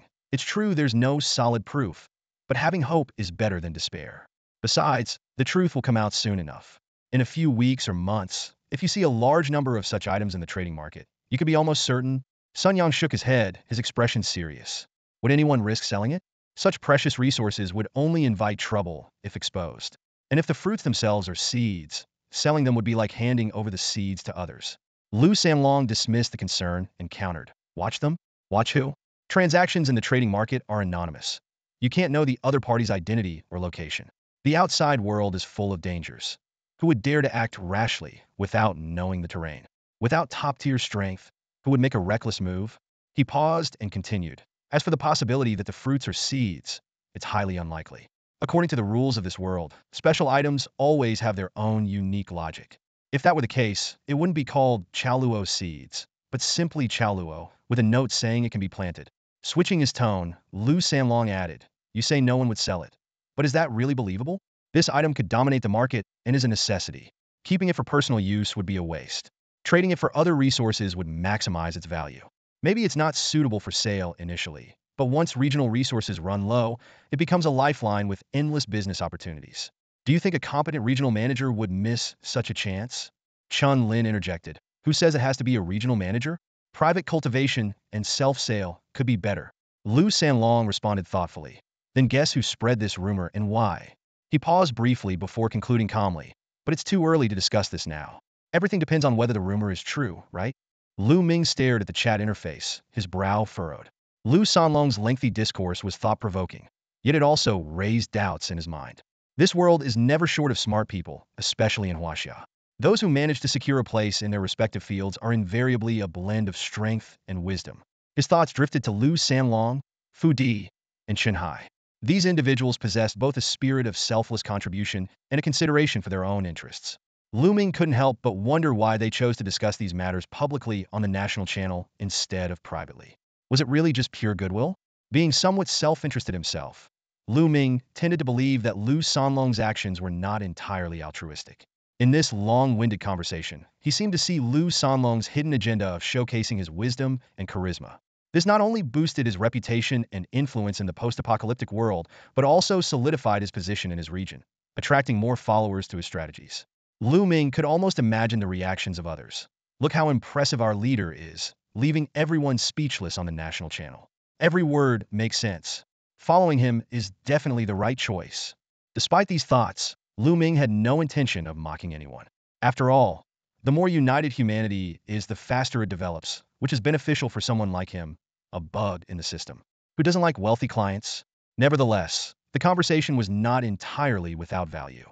At the very least, Lu Ming gained insight into the thoughts and development directions of most regions. More importantly, he learned that supply crates might contain plantable food. Regardless of its truth, what harm is there in believing it once when there's nothing to lose? Lu Ming quickly scanned the praises and respect for Lu Sanlong, along with Lu Sanlong's high emotional intelligence responses. Finding the content somewhat tedious after a while, he swiftly scrolled down the screen. As he reached the latest messages in the chat, one particular message caught his attention. Gu Changhe had sent an urgent warning. People from other countries might be present in the neighboring area, and violent conflicts had already erupted. A group from Nanhangwo had invaded their territory, initially pretending to seek help, only to suddenly turn hostile and attack their compatriots, seizing their space pouches. The message mentioned that among the enemies was a highly skilled individual, possibly an elite soldier, who had already caused dozens of casualties, including some high-ranking soldiers. With nightfall, the enemies had hidden themselves, making the situation even more dangerous. This message immediately sparked heated discussion. Lu Ling expressed disbelief, while Fu Di analyzed that it might be an elite soldier leading the team from the border of the two regions. Gu Changhe provided more details, describing the formidable strength of the suspected elite soldier. Lu Sanlong quickly joined the conversation, asking for the specific location. Gu Changhe replied that they were at Jihua Tianjia, a commercial street, but he wasn't sure about the exact area name. Fu Di noted that since most of the area remained unexplored, they couldn't offer direct assistance for now. However, he promised to trade some supplies with Gu Changhe and suggested that he find a safe place to hide while they assessed the situation and considered the possibility of a rescue. Just as Lu Sanlong finished speaking, Lu Ming noticed a new message on the World Channel. "I'll contribute some resources too," a player named Wu Ming said. The reminder was timely. Take care of those on your street. If you can't fight back, avoid confrontation. Once we secure our areas, we can help others. We won't let any of these Southern Han invaders get away. Wu Ming quickly followed up with another message. "Wow, I'm also being hunted by people from other countries. Brother Fu Di, Brother Sanlong, can you spare some resources for me?" Huh? Gu Changhe seemed to sense something and immediately replied. "What do you mean by that? Are you implying I'm lying?" Wu Ming replied simply. Huh? Gu Changhe didn't say much more and sent 3 consecutive messages. Video file, video file, video file. The chat then fell into a brief silence. Frowning, Lu Ming clicked on the video. The footage indeed showed an attack scene. Although the attackers spoke a language they could understand, their accents clearly indicated they were from the Southern Han nation. Especially when they pretended to be pitiful and asked for help, the classic Semita pronunciation gave them away. Lu Ming activated the Eye of Truth, locking onto the most prominent person in the video. Information immediately popped up. Park Dongxiu, 26 years old, from the capital of the Southern Han nation, son of a conglomerate, elite soldier. Gu Changhe's judgment was correct. This was indeed an elite soldier. Gu Changhe asked again, "Anything else you want to say?" Wu Ming cleverly responded, "I never said you were lying. You misinterpreted it. Check the messages if you don't believe me. I never used the word lie." At this point, Fu Di intervened. "Enough, this is pointless. Our compatriots are being harmed, and you're arguing about this? Aren't you afraid of being a laughingstock? Changhe, let's trade. This matter isn't over. If I encounter any Southern Han people, I'll kill every one of them." Lu Sanlong tried to mediate. "Indeed, we shouldn't create internal conflicts. If you have difficulties, speak up. There's no need for sarcasm. If things get really tough, make a video to prove it, and I won't ignore you. I'll go have a meeting with the brothers now." Gu Changhe expressed his gratitude. "Thanks, Brother Di, Brother Long, and everyone who traded resources with me. I'll distribute the resources to others in the area." "Thank you." Seeing this, Lu Ming switched to the regional board. He didn't scroll up to read previous messages, as the current discussion was already focused on the issue of foreign invaders. Jin Qi worriedly asked, "The Southern Han invasion is terrifying. Could our neighbors also be from another country?" Fong Peng reassured, "It's uncertain, but with Uncle Chen around, there's no need to be afraid."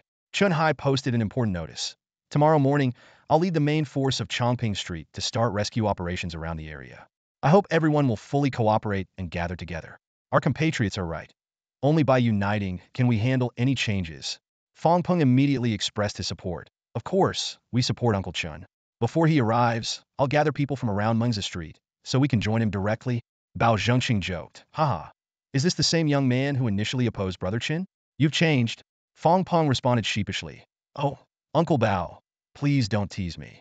I'm now a mid-level soldier capable of soloing scythe mantis larvae. Give me some credit and don't bring up my dark past." The chat was filled with laughter. Lu Ming couldn't help but smile. From these conversations, he saw a picture of regional harmony and development. More importantly, Fong Peng's ability to solo scythe mantis larvae indicated that Chun Hai had mastered the method to identify larval nuclei and had spread this knowledge. Lu Ming quietly noted the names Chongping Street and Mengzi Street, then took out a regional map for a closer look. He found that if the entire Jintian district were viewed as a whole, his location at Kongbao Shoe Factory was in the eastern outskirts, while Qinhai's Chongping Street was in the western outskirts. The two places were separated by the district center. Mingzi Street was also near the western outskirts, close to Chongping Street, making it easy to gather. The northern outskirts bordered Xinhui district, and the neighboring southern area was still unknown. If an invasion occurred, these two directions would be the most concerning. Lu Ming tried entering Jihua Tianjie in the map search bar. The map zoomed in, displaying Pinga District at the northernmost end of the three districts, with a pinpoint marking the southern outskirts of Pinga District near the northern outskirts of Xinhui District. Lu Ming frowned, making a judgment. Jihua Tianjie, under invasion, was a neighborhood in Pinga District, and the invaders, those from the southern Han Nation, likely came from Xinhui District. With this thought, Lu Ming's gaze instinctively turned to the northern outskirts of Jintian District, near the Xinhui District border. His eyes sharpened. If this invasion wasn't just an isolated act, but a large-scale operation organized by Xinhui District, then Jintian District, also bordering Xinhui, might not escape unscathed. He moved the map to the northern outskirts of Jintian District, spotting a prominent purple marker indicating another level 3 supply crate within Jintian District. Good, Lu Ming calculated silently. I'll head to the northern outskirts of Jintian tomorrow. He wasn't a hero seeking revenge or justice. As a selfish commoner, his goal was simply a supply crate that belonged to him. Of course, if he encountered any unwelcome guests eyeing the crate, he wouldn't hesitate to eliminate them. His lips curled into a smile. No hard feelings. I'm just being fair, especially to foreign friends. Putting away the map, Lu Ming immersed himself in the regional board chat again, filled with anticipation for tomorrow's action. After Lu Ming closed the chat channel, he boredly opened his inventory. He meticulously checked the items in his bag, his eyes scanning over various consumable tools.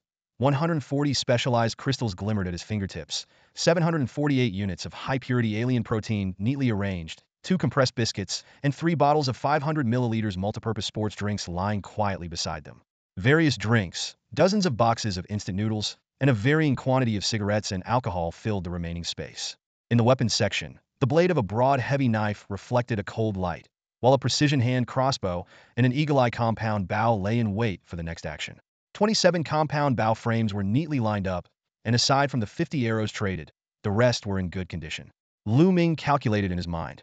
These supplies were enough to sustain basic survival, but to truly establish himself in this apocalyptic world, the key was to enhance his own strength. As a novice hunter-warrior, he could barely suppress an grade elite mutant with all his might. However, in the vast mutant system, this was just a step above the beginner level. He closed his eyes, and the hierarchy of mutants appeared in his mind. Grade, a grade, all the way to the terrifying Scrade. If each level followed the evolution route of the Scythe Owl, there would be at least 24 tiers, possibly more than 30. The future path was full of unknowns and challenges, and only by continuously becoming stronger could he take control in this world. Taking a deep breath, Lu Ming opened the detailed information of the mutated Scythe Owl relic.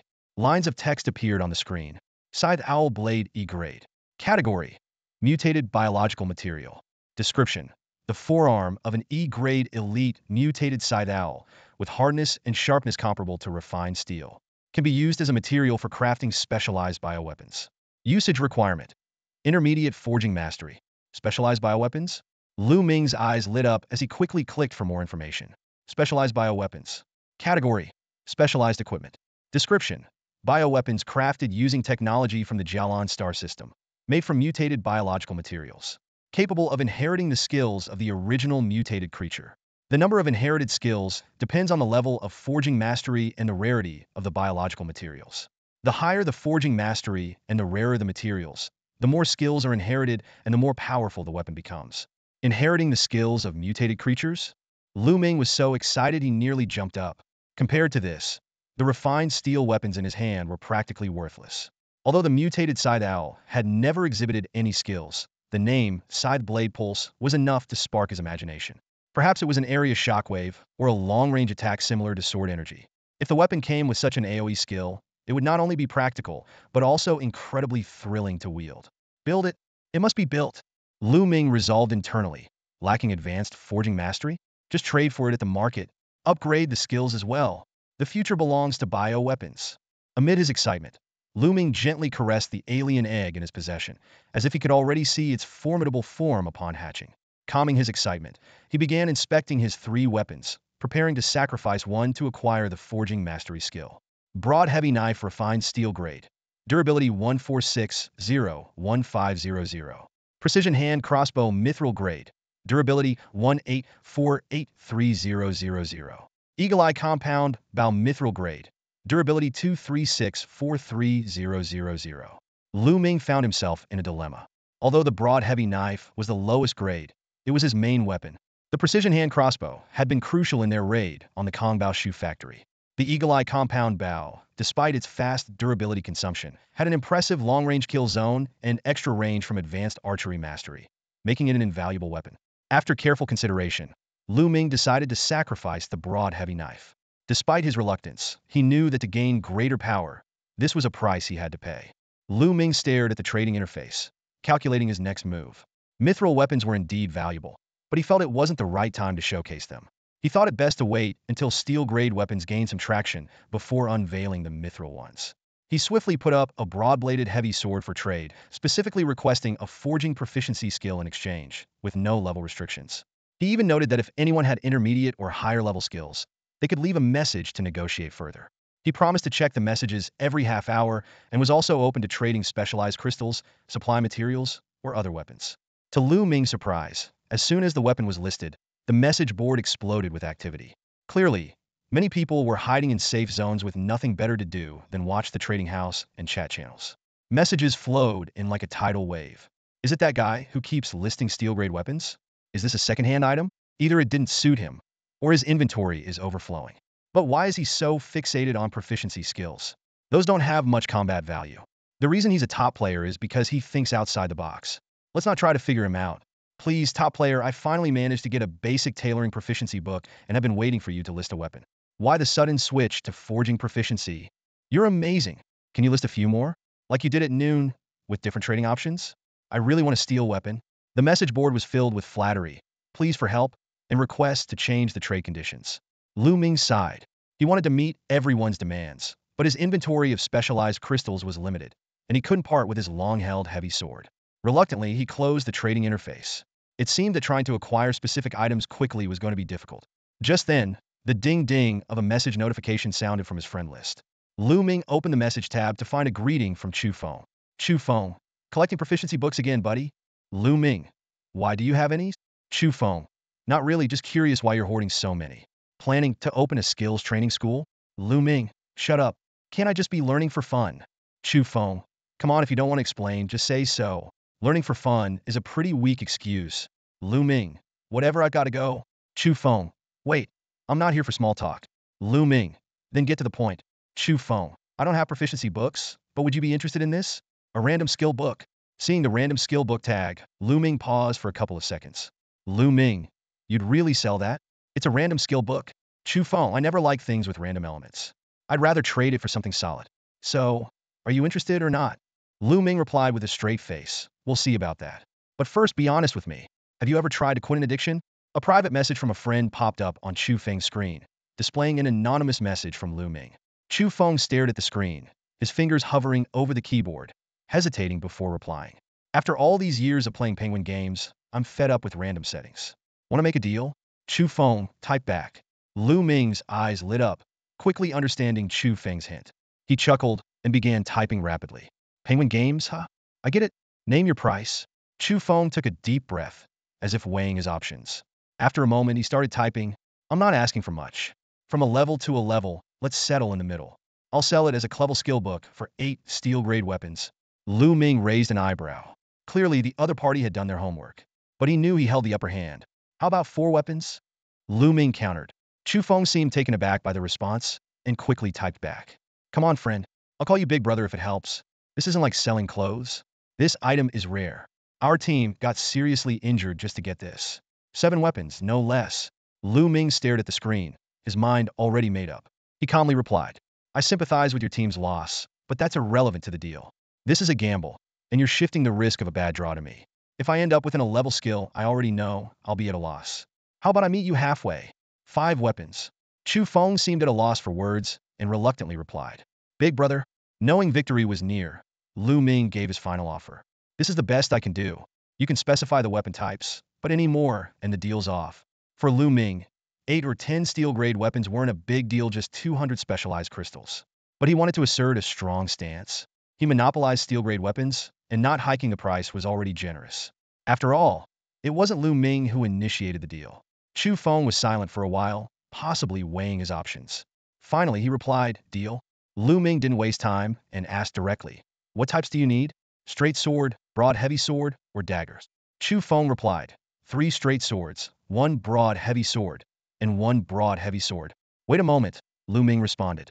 Lu Ming quickly opened the trading interface, swiftly exchanging 5 bottles of drinking water for 4 random blades and a fruit knife. He skillfully upgraded the blades to the specified types, spending 100 specialized crystals, and then initiated the trade with Chu Feng. The trade window opened, and Lu Ming placed the 5 steel-grade weapons in the trade box. Chu Feng added the colorful skill book. The trade was completed in an instant, and the skill book was now in Lu Ming's possession. Instead of using the skill book immediately, Lu Ming decided to chat with Chu Feng. "If you come across any good items in the future, feel free to contact me," Lu Ming offered. There was no response for a while, but Lu Ming wasn't annoyed, knowing Chu Feng might be feeling the sting of the trade. After all, business is about profit. His steel-grade weapons might seem easy to obtain, but without his cheat-like upgrading skill, who else could provide them?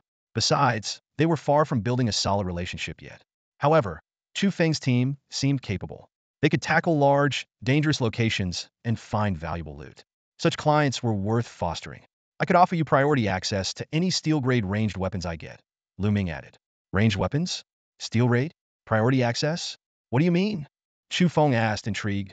Lu Ming smiled, realizing this was an easy sell. "It means when I acquire those weapons, you'll be the first to know. I'll list what I need in return, and if you have it, we can trade." "Acquire? Wait, you mean you already have a lead on steel-grade ranged weapons?" "No way." "Seriously?" Chu Feng responded, astonished.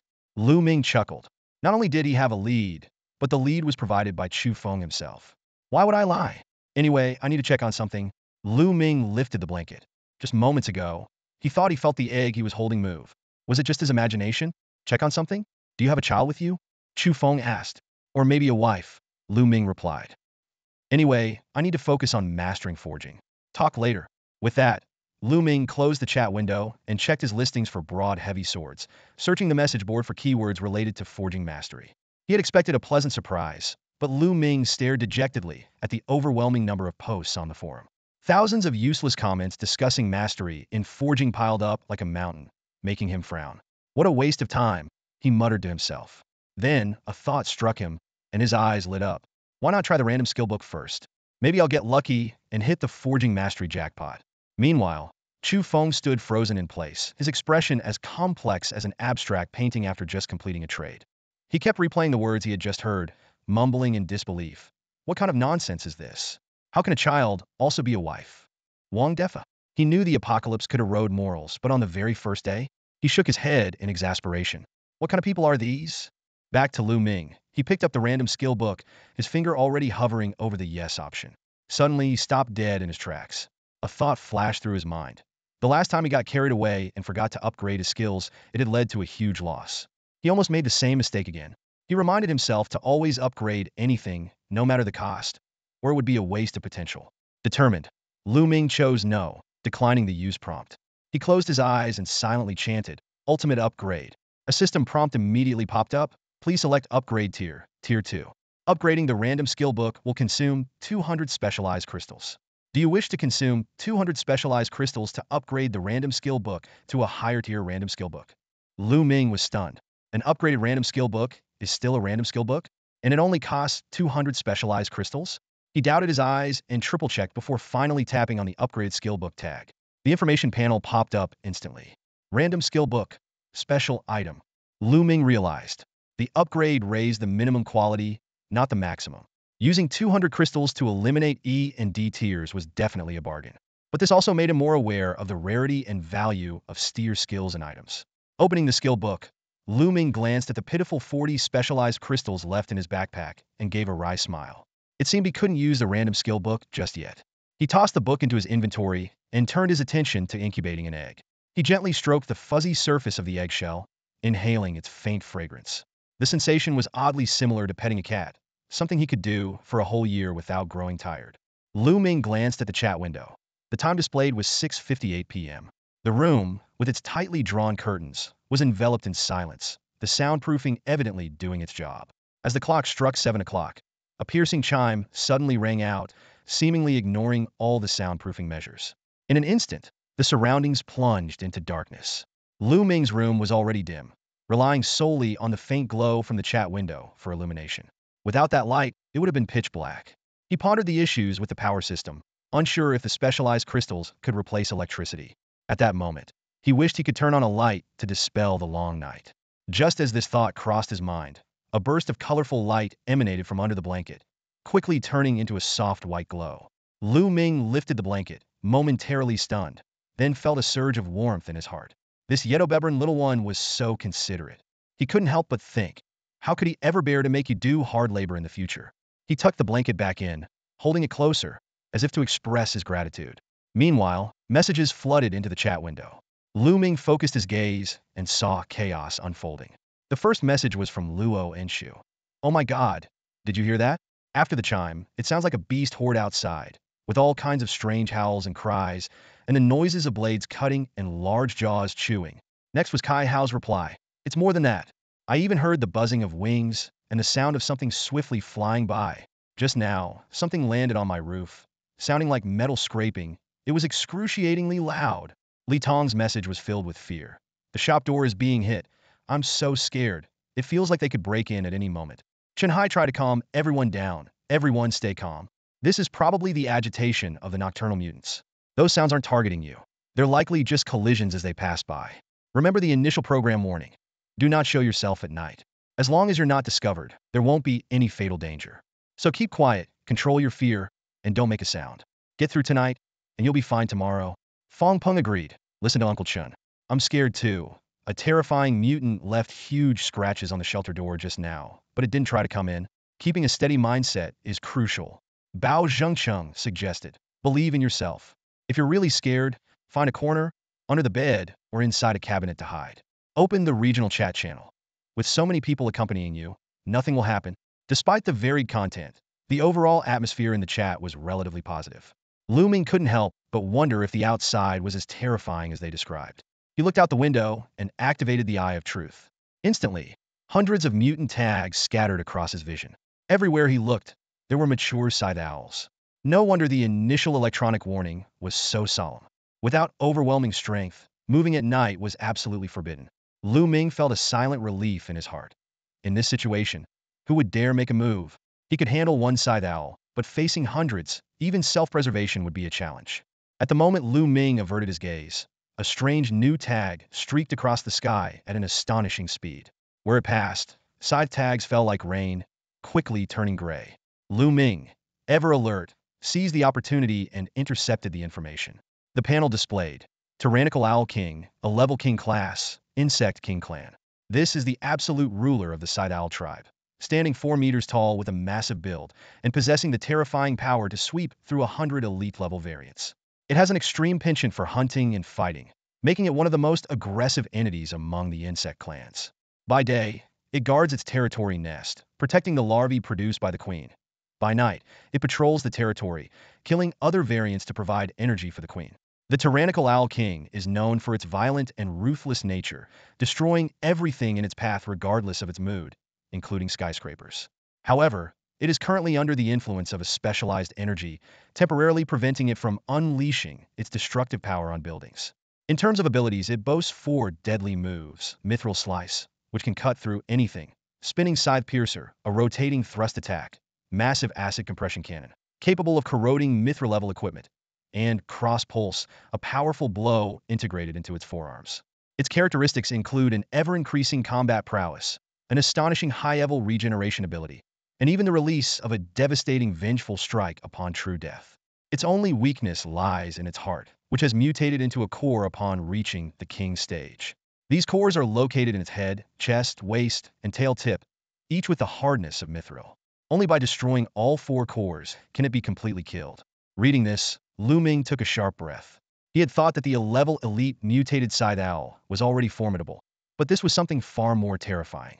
Is this the kind of high-level variant that comes out to play when night falls? In a level king, it seemed that even a beginner hunter with awakened powers would struggle to last a few seconds.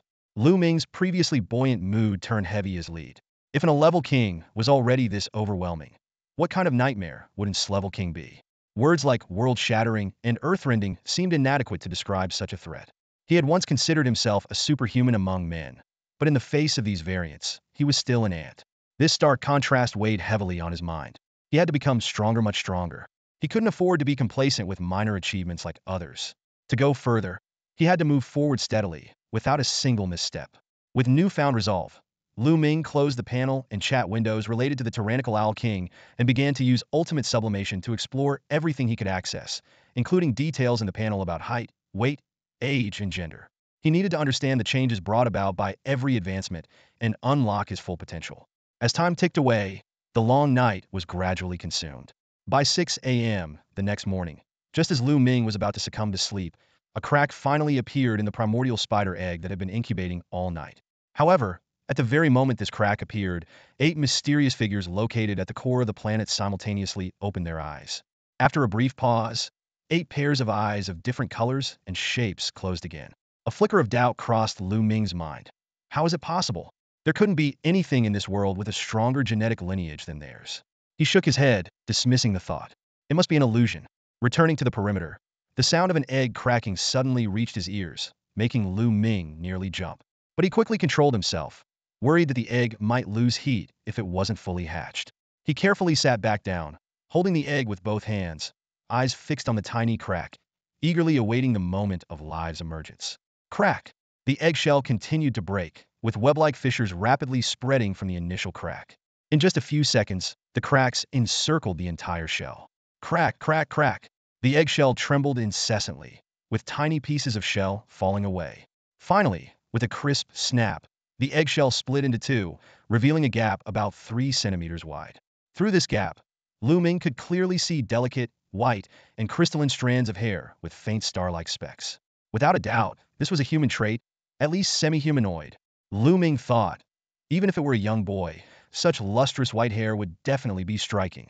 At this moment, the eggshell began to turn, and the part visible through the gap showed signs of head movement.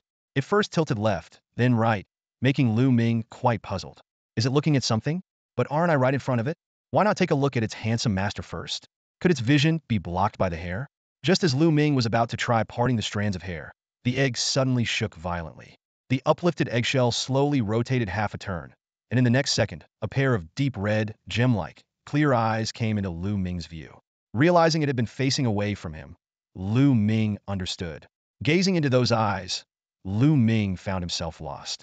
They carried a hint of laziness, tranquility, and curiosity. But when his face was reflected in the red pupils, the laziness faded, replaced by a gentle, natural expression, as if they were long-time acquaintances. Suddenly, a notification rang in Lu Ming's mind. Original spider egg successfully hatched. Bonding ceremony complete. Master, Lu Ming. Following this, a soft, low, and lazy humph came from inside the eggshell. It leaned forward, causing both the hatchling and the eggshell to topple over. The eggshell, which had been perched like a hat on its head, rolled away, revealing a head of fluffy, soft, snow-white hair that nearly covered its entire back. Humph, humph! The soft hum came again, as it slowly and patiently got up from its fallen position, sitting in a standard duck pose opposite Lu Ming. At this moment, Lu Ming saw the defining feature that confirmed its gender. His expression swiftly shifted from stunned to shocked, then to ecstatic. Indeed, the heavens had heard his prayers. This was a bona fide humanoid spider girl. Excitement aside, he couldn't help but feel a bit embarrassed. Lu Ming quickly grabbed a blanket and wrapped the little one tightly. He silently berated himself for being careless, having forgotten to prepare suitable clothes for her. Fortunately, his spatial pouch still had a dozen sets of spare clothing. Though they wouldn't fit perfectly, he had 40 specialized crystals left. Clothes could be modified to change appearance, create custom designs, and even replicate. He might lack other things, but he had plenty of experience with women's clothing styles. Lu Ming began to plan. For an original spider, there had to be fluffy elements. For a girl, it had to be a dress. But she couldn't go bare-legged, as she would need to fight, and he didn't want any wardrobe malfunctions. So, there should be underwear and tights, and for shoes, boots would be perfect. A queenly aura should be cultivated from a young age. As for the features, he carefully considered stretchable adaptability, temperature regulation, maximum breathability, waterproof and dustproof, maximum comfort. The design process took just a minute, but it consumed 30 specialized crystals. There was no helping it. While replication didn't cost much, setting the features did. He couldn't bear to let the little one wear uncomfortable clothes, so he made them as detailed as possible. After finishing, Lu Ming was about to open the blanket and dress the little one. But as soon as he grabbed the blanket, he heard a crisp cracking sound from inside. Thinking something might be wrong, he lifted the blanket only to find the little one calmly gnawing on the eggshell, crunching away. Lu Ming was somewhat speechless. This little one seemed particularly calm. Even when suddenly covered, she didn't cry or fuss, showing none of the agitation typical of newborns. Could it be due to a high level of intelligence? He decided to perform an assessment. To learn more about her, Lu Ming activated the Eye of Truth. However, to his astonishment, the usual clear panel that popped up instantly was now filled with blurry, garbled text, like a screen glitch. An unexpected prompt appeared. Information access denied without target's consent? Lu Ming was stunned. Information requiring the target's consent? What kind of top-secret security level was this? His gaze involuntarily shifted to the primordial spider girl, who was eating. Sensing something, the primordial spider girl paused her chewing, glanced at the shocked Lu Ming, then lowered her chin slightly as if in thought, before nonchalantly resuming her meal. At that moment, a new prompt appeared suddenly. Target's consent obtained, identification successful. Information flooded the panel. Primordial spider? Divine level species. Divine beast description. The oldest divine beast born in the world of truth. Height and length. Humanoid form 121 centimeters. True form 2 m, can grow. Weight. Humanoid form 25 kilograms. True form 300 kilograms, can grow. General functions. Storage space. Ultimate identification. Skills. Silk manipulation E level. Spider spear E level. Web weaving E level. Devour E level. Weakness detection E level. Destruction ray E level. Traits. Shape-shifting. Mastery of comprehension max. Combat instinct max. Learning instinct max. Status. Recognized Master Lu Ming. Currently in the juvenile stage, all attributes and abilities at historical lowest, many skills and attributes sealed, can be unlocked with evolution level. Current evolution level. E-level juvenile can evolve by devouring energy from different species.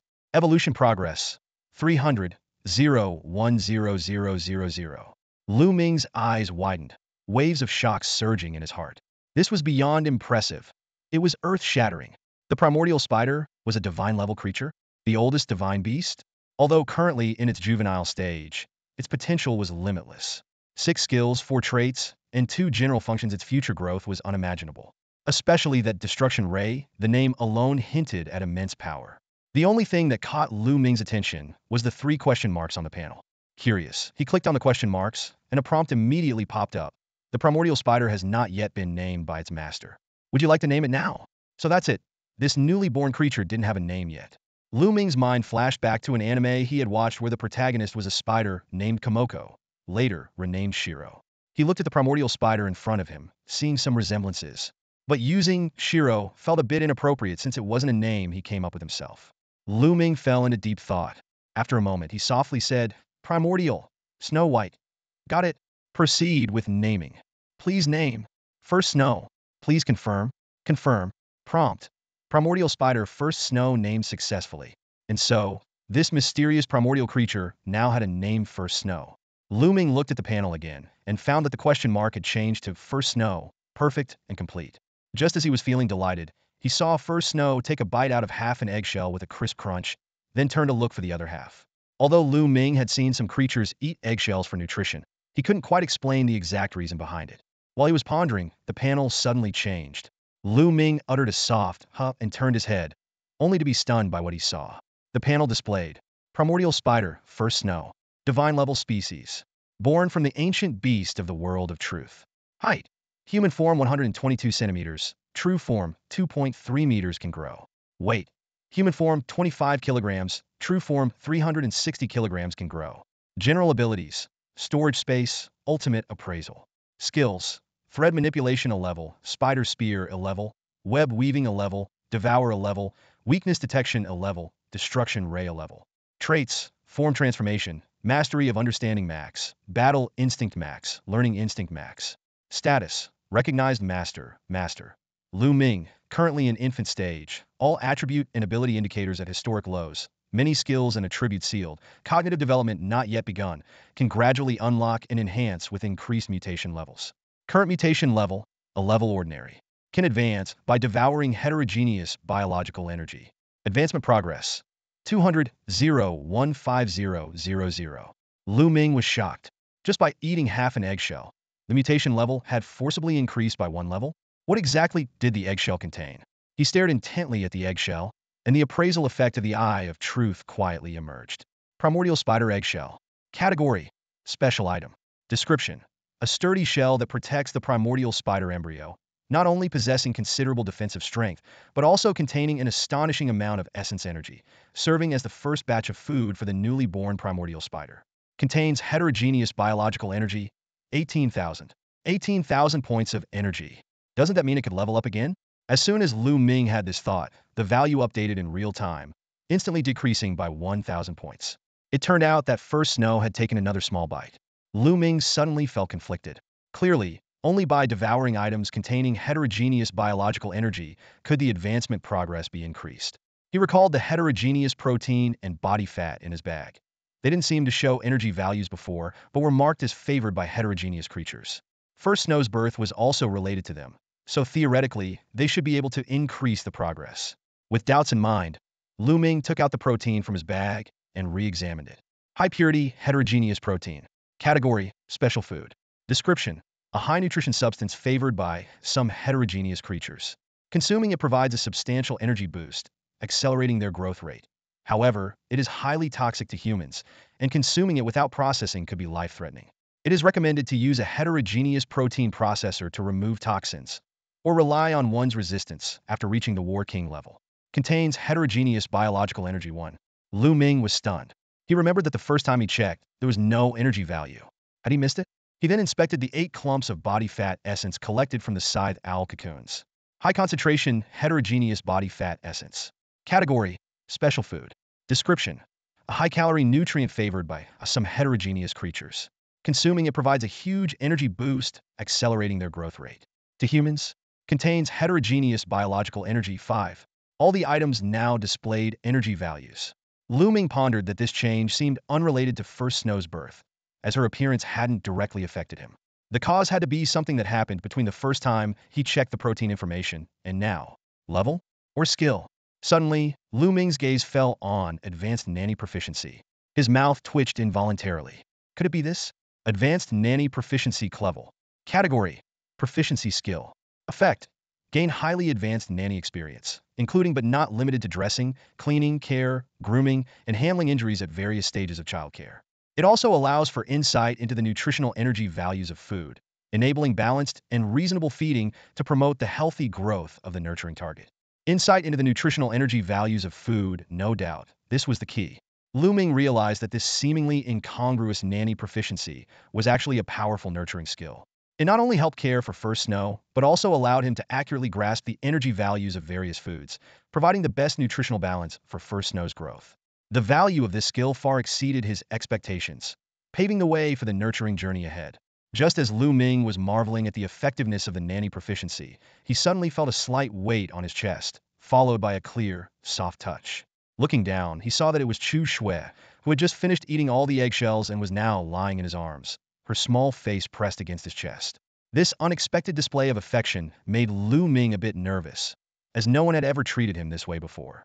But then he remembered his boastful words before hatching the egg and quickly calmed down. After all, she wasn't an outsider, so there was no need to be pretentious.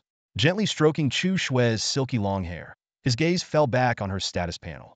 Sure enough, Chu Shui's mutation level had already reached a rank elite, with an advancement progress of 500,020,000, and she had grown to 130 centimeters tall. Although she still looked petite and adorable, her actual strength could now rival a mature scythe owl. Considering the differences in race and creature tiers, she might even be capable of defeating a scythe owl across ranks. Lu Ming couldn't help but marvel at the difference between an UR character and an rank character. He lightly patted Chu Shui's back and slowly helped her up, meeting her gaze calmly before softly asking, "Can you understand what I'm saying?" Chu Shui looked at him with clear eyes and gave a gentle nod, accompanied by a serious, low hum in response. "That's good," Lu Ming sighed with relief. He knew the chances of her not understanding him were slim, but wanted to see how she would react to his words. Next, he took out the upgraded clothes, dressing Chu Shui from underwear to a dress and boots, piece by piece. Taking this opportunity, Lu Ming finally relaxed and carefully examined Chu Shui's appearance. Her skin was fair and translucent, her cheeks smooth and delicate without the typical baby fat of a young girl, nor any inappropriate allure for her age. Her expression was serene and elegant, with half-closed eyes exuding a hint of laziness and cuteness. Dressed in the white outfit, she looked even more pure and holy. All these factors highlighted her exquisite features, making even Lu Ming, a staunch atheist, marvel at the perfection of the divine race. Not to mention her stunning white long hair, which was simply a huge plus. Lu Ming couldn't help but wonder how she would look once she grew up. Although he couldn't predict it, he was already moved by her current appearance. At that moment, Chu Shui was curiously examining her new clothes, occasionally tugging at the hem of the dress or touching the fluffy sleeve cuffs, looking quite intrigued. Lu Ming was about to call it a day, but felt something was off. Stroking his chin in thought, he reassessed her appearance and finally pinpointed the issue when his gaze fell on her casually draped long hair. Her hair is too messy, he muttered to himself. He then took out a short sleeve from his spatial bag and upgraded it, transforming it into a light blue hairband. With the high proficiency of the nanny skills, Lu Ming deftly picked up a strand of her long hair near her ear and skillfully braided it into a thin plait. Much better. Lu Ming's eyes gleamed with satisfaction as he admired his handiwork. He had meticulously braided Chu Shui's hair, making it neat and smooth, and her outfit was perfectly coordinated. This nearly 190 centimeters tall, muscular man was now braiding a little girl's hair and matching her clothes. If an outsider saw this, they might involuntarily think of the saying, a fierce tiger with a gentle heart. Chu Shui seemed particularly fascinated by her new braid, her tiny hands constantly playing with it. Seeing her so well behaved, Lu Ming felt a sense of relief. Not having to hold her all the time or carry her on his back was undoubtedly a blessing. Lu Ming glanced at the time. It was already 6:40 in the morning. The sky was just beginning to lighten, but through the eye of truth, he could still see mature side owls flying around. According to the usual pattern, nightfall would completely end by 7 o'clock. A race occupying 12 hours was a fair distribution. Not wanting to waste the remaining 20 minutes, Lu Ming decided to make up for the dinner he missed last night. After checking his supplies, he found only compressed biscuits and instant noodles. Since he had looted them from a small alley grocery store, they couldn't compare to the reserves of a large supermarket or a cold storage at a slaughterhouse. Without basic ingredients like rice, oil, and salt, making a decent meal would require more resources. Weighing his options, Lu Ming chose the instant noodles. Compressed biscuits were better suited as quick combat rations. In this situation, instant noodles were more appropriate. A multifunctional water heater would quickly provide hot water, making it convenient and fast. With the noodles ready and the water heated, Lu Ming began preparing his meal. As he poured the hot water, he noticed Chu Shui sitting on the bed, intently watching him make breakfast. Feeling a pang of guilt that she was only eating an eggshell, he took out a piece of high-purity alien protein from his bag and handed it to her. Chu Shui seemed to instinctively recognize this food and began eating it in small bites. Despite its plain appearance, her elegant eating manner made it look surprisingly appetizing, almost like cotton candy. Could this stuff really taste good? Driven by curiosity, Lu Ming took another piece and examined it closely. It felt light and fluffy, with no grease or dirt. He brought it to his nose and was surprised to find it had a fruity aroma, specifically resembling cantaloupe. If the packaging didn't clearly state that it was toxic to humans, he might have been tempted to take a bite. Looking back, he saw that Chu Shui had already finished her piece and was eyeing the one in his hand. Scratching his head, he handed it over and then crouched down to ask, "Xiao Shui, can you use a storage space?" Chu Shui nodded, and with the point of her finger, a dark, deep space about half a meter in diameter appeared before Lu Ming. This magical scene left him stunned for a moment. Countless thoughts and questions raced through his mind. So he asked, "Is there a limit to how much it can hold?" Chu Shui tilted her head, seemingly not understanding. Lu Ming rephrased, how much stuff can you put in it?" She shook her head lightly, indicating she didn't know. Feeling a bit helpless, Lu Ming acknowledged that her inability to speak was a significant barrier at the moment. Much of their communication relied on guesswork, which wasn't always accurate. But then he remembered that Chu Shui had only been born for a few minutes. Even a deity would need an adaptation period, right? He considered patiently asking her one question at a time, but realized that would not only waste time, but also potentially pressure Chu Shui. It would be better to quickly finish breakfast and start today's hunt for alien creatures.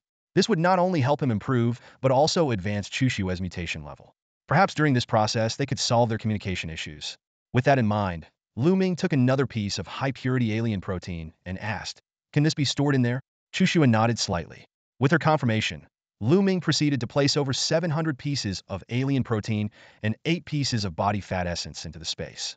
During this process, he noticed a bottle of mutated alien blood produced by the scythe owl. He hadn't given it much thought at the time and hadn't examined it closely since. Now he realized it was likely an energy substance produced by the scythe owl. Lu Ming decided to identify it. The variant blood type, a rare material produced by mutated species, is an uncommon and highly valuable resource. The sample in Lu Ming's possession contains immense mutagenic energy and has a wide range of applications. It can be consumed by mutated creatures to accelerate their growth, used to forge bioweapons to significantly enhance their power and increase the probability of acquiring mutation skills. Lu Ming carefully examined the energy content of the blood, which read 100. He thought to himself, the energy content is decent, but as food, it's not cost-effective. Since I've decided to create a specialized bioweapon, it's better to save it for forging. His gaze fell on Chushue, and he made a decision. Chushue will have to endure for now. I'll hunt more scythe owl larvae later as compensation. Having made up his mind, Lu Ming turned to grab some instant noodles. He opened the package, and the familiar aroma hit him, indistinguishable from the noodles back on Blue Star. He quickly prepared the noodles and eagerly took a bite. The taste was the same as always, nothing special. As for the long-awaited burst of nostalgia, it didn't quite materialize. After all, he had only been here for a day. Instant noodles, once eaten, could evoke memories for half a month to a month those who know. However, the aroma deeply attracted Chushue. She put down the high-purity mutant protein she was holding, her eyes filled with curiosity and longing. Do you want to try some? Lu Ming asked tentatively. Chushue's expression became complicated. Her eyes showed a desire to try, but her face was full of resistance and apprehension. This look reminded Lu Ming of his own feelings when he first faced silkworm, pupa knowing others enjoyed them, but unable to bring himself to try, constantly wondering about the taste. Just have a bite. Lu Ming, whether out of mischief or a genuine desire to share the joy of Blue Star's food, picked up some noodles with his chopsticks and brought them to her mouth. Chushue cautiously sniffed the noodles, seemingly finding the smell acceptable, and then gingerly took a bite, even mimicking Lu Ming's slurping. But in that instant, her brow furrowed tightly, her mouth opened, and the noodles slid back into the bowl from her lips. She quickly spat twice and then, with a worried look, shoved the half-eaten mutant protein into Lu Ming's noodle bowl. Lu Ming couldn't help but laugh, thinking the scene was like a pet cat watching its owner eat something smelly. The problem was he couldn't eat mutant protein either. If Chushue knew, this would be blatant attempted murder. Chushue, thank you, but I can't eat this. You should have it. Lu Ming carefully removed the protein from the bowl, relieved to find it hadn't touched the broth. The eye of truth showed the noodles were still untainted. He handed the protein back to Chushue and continued enjoying his noodles. Some might ask, why not make another bowl? Lu Ming silently grumbled. This is the apocalypse. Wasting food is disgraceful. Do you know how many lives a bowl of noodles can save? What? Chushue spat it back into the bowl. So what? Is that a reason to waste food? No, it's not. Besides, who would reject their future wife? Right? With that thought, he couldn't help but smile slyly. Lu Ming suppressed his excitement and focused on slurping his noodles. Just as he finished the last sip of broth, the familiar chime rang out again, followed by the melody of Tomorrow Will Be Better echoing through the space. The song was no longer just background music. It evoked Lu Ming's deep thoughts about the Great Shift. The lyrics, the sunrise awakens the morning, the earth is reborn with light, sharply contrasted with his current situation, making him feel like he was living within the song. However, the song abruptly stopped before reaching the hopeful line about a better tomorrow, leaving Lu Ming with a sense of unease. He set aside these thoughts and focused on his current task replenishing specialized crystals. Lu Ming mentally mapped out his next steps, upgrading his specialization level, refining random skill books, updating his weapons, and enhancing his awakening power. The enormity of these goals weighed heavily on him. He decided to head towards the northern suburbs, staying close to the inner ring where mutant creatures were densely populated, making it an ideal hunting ground for scythe owl larvae. Thinking of the northern suburbs, Lu Ming couldn't help but recall the level 3 resource box. Upgrading it to level 5 required 3,500 specialized crystals, a number that made his head ache. Pulling back the curtains, Lu Ming's gaze was drawn to the scene outside. Plump scythe owl larvae crowded the alleyways and the factory opposite. The sight no longer disgusted him. Instead, it filled him with excitement. He took a deep breath of the foul-smelling air, almost savoring the aroma of specialized crystals. Lu Ming summoned his Hawkeye composite bow, activated the Eye of Truth, and began his precise shooting. Arrows rained down, each one accurately piercing the core of the larvae. After firing 200 arrows, Lu Ming paused and prepared to collect his spoils. Glancing back at Chushue, who was eating, Lu Ming softly reassured, "Good girl, Xiaoxue. Wait here for a moment. I'll be right back." With that, he leaped down, landing amidst the pile of corpses, and began harvesting specialized crystals. After 4 rounds of extensive harvesting, Lu Ming's haul was impressive. 400 specialized crystals, 400 units of high-purity mutant protein, and he had retrieved 200 arrows. The nearby larvae, sensing the commotion, started wriggling towards him.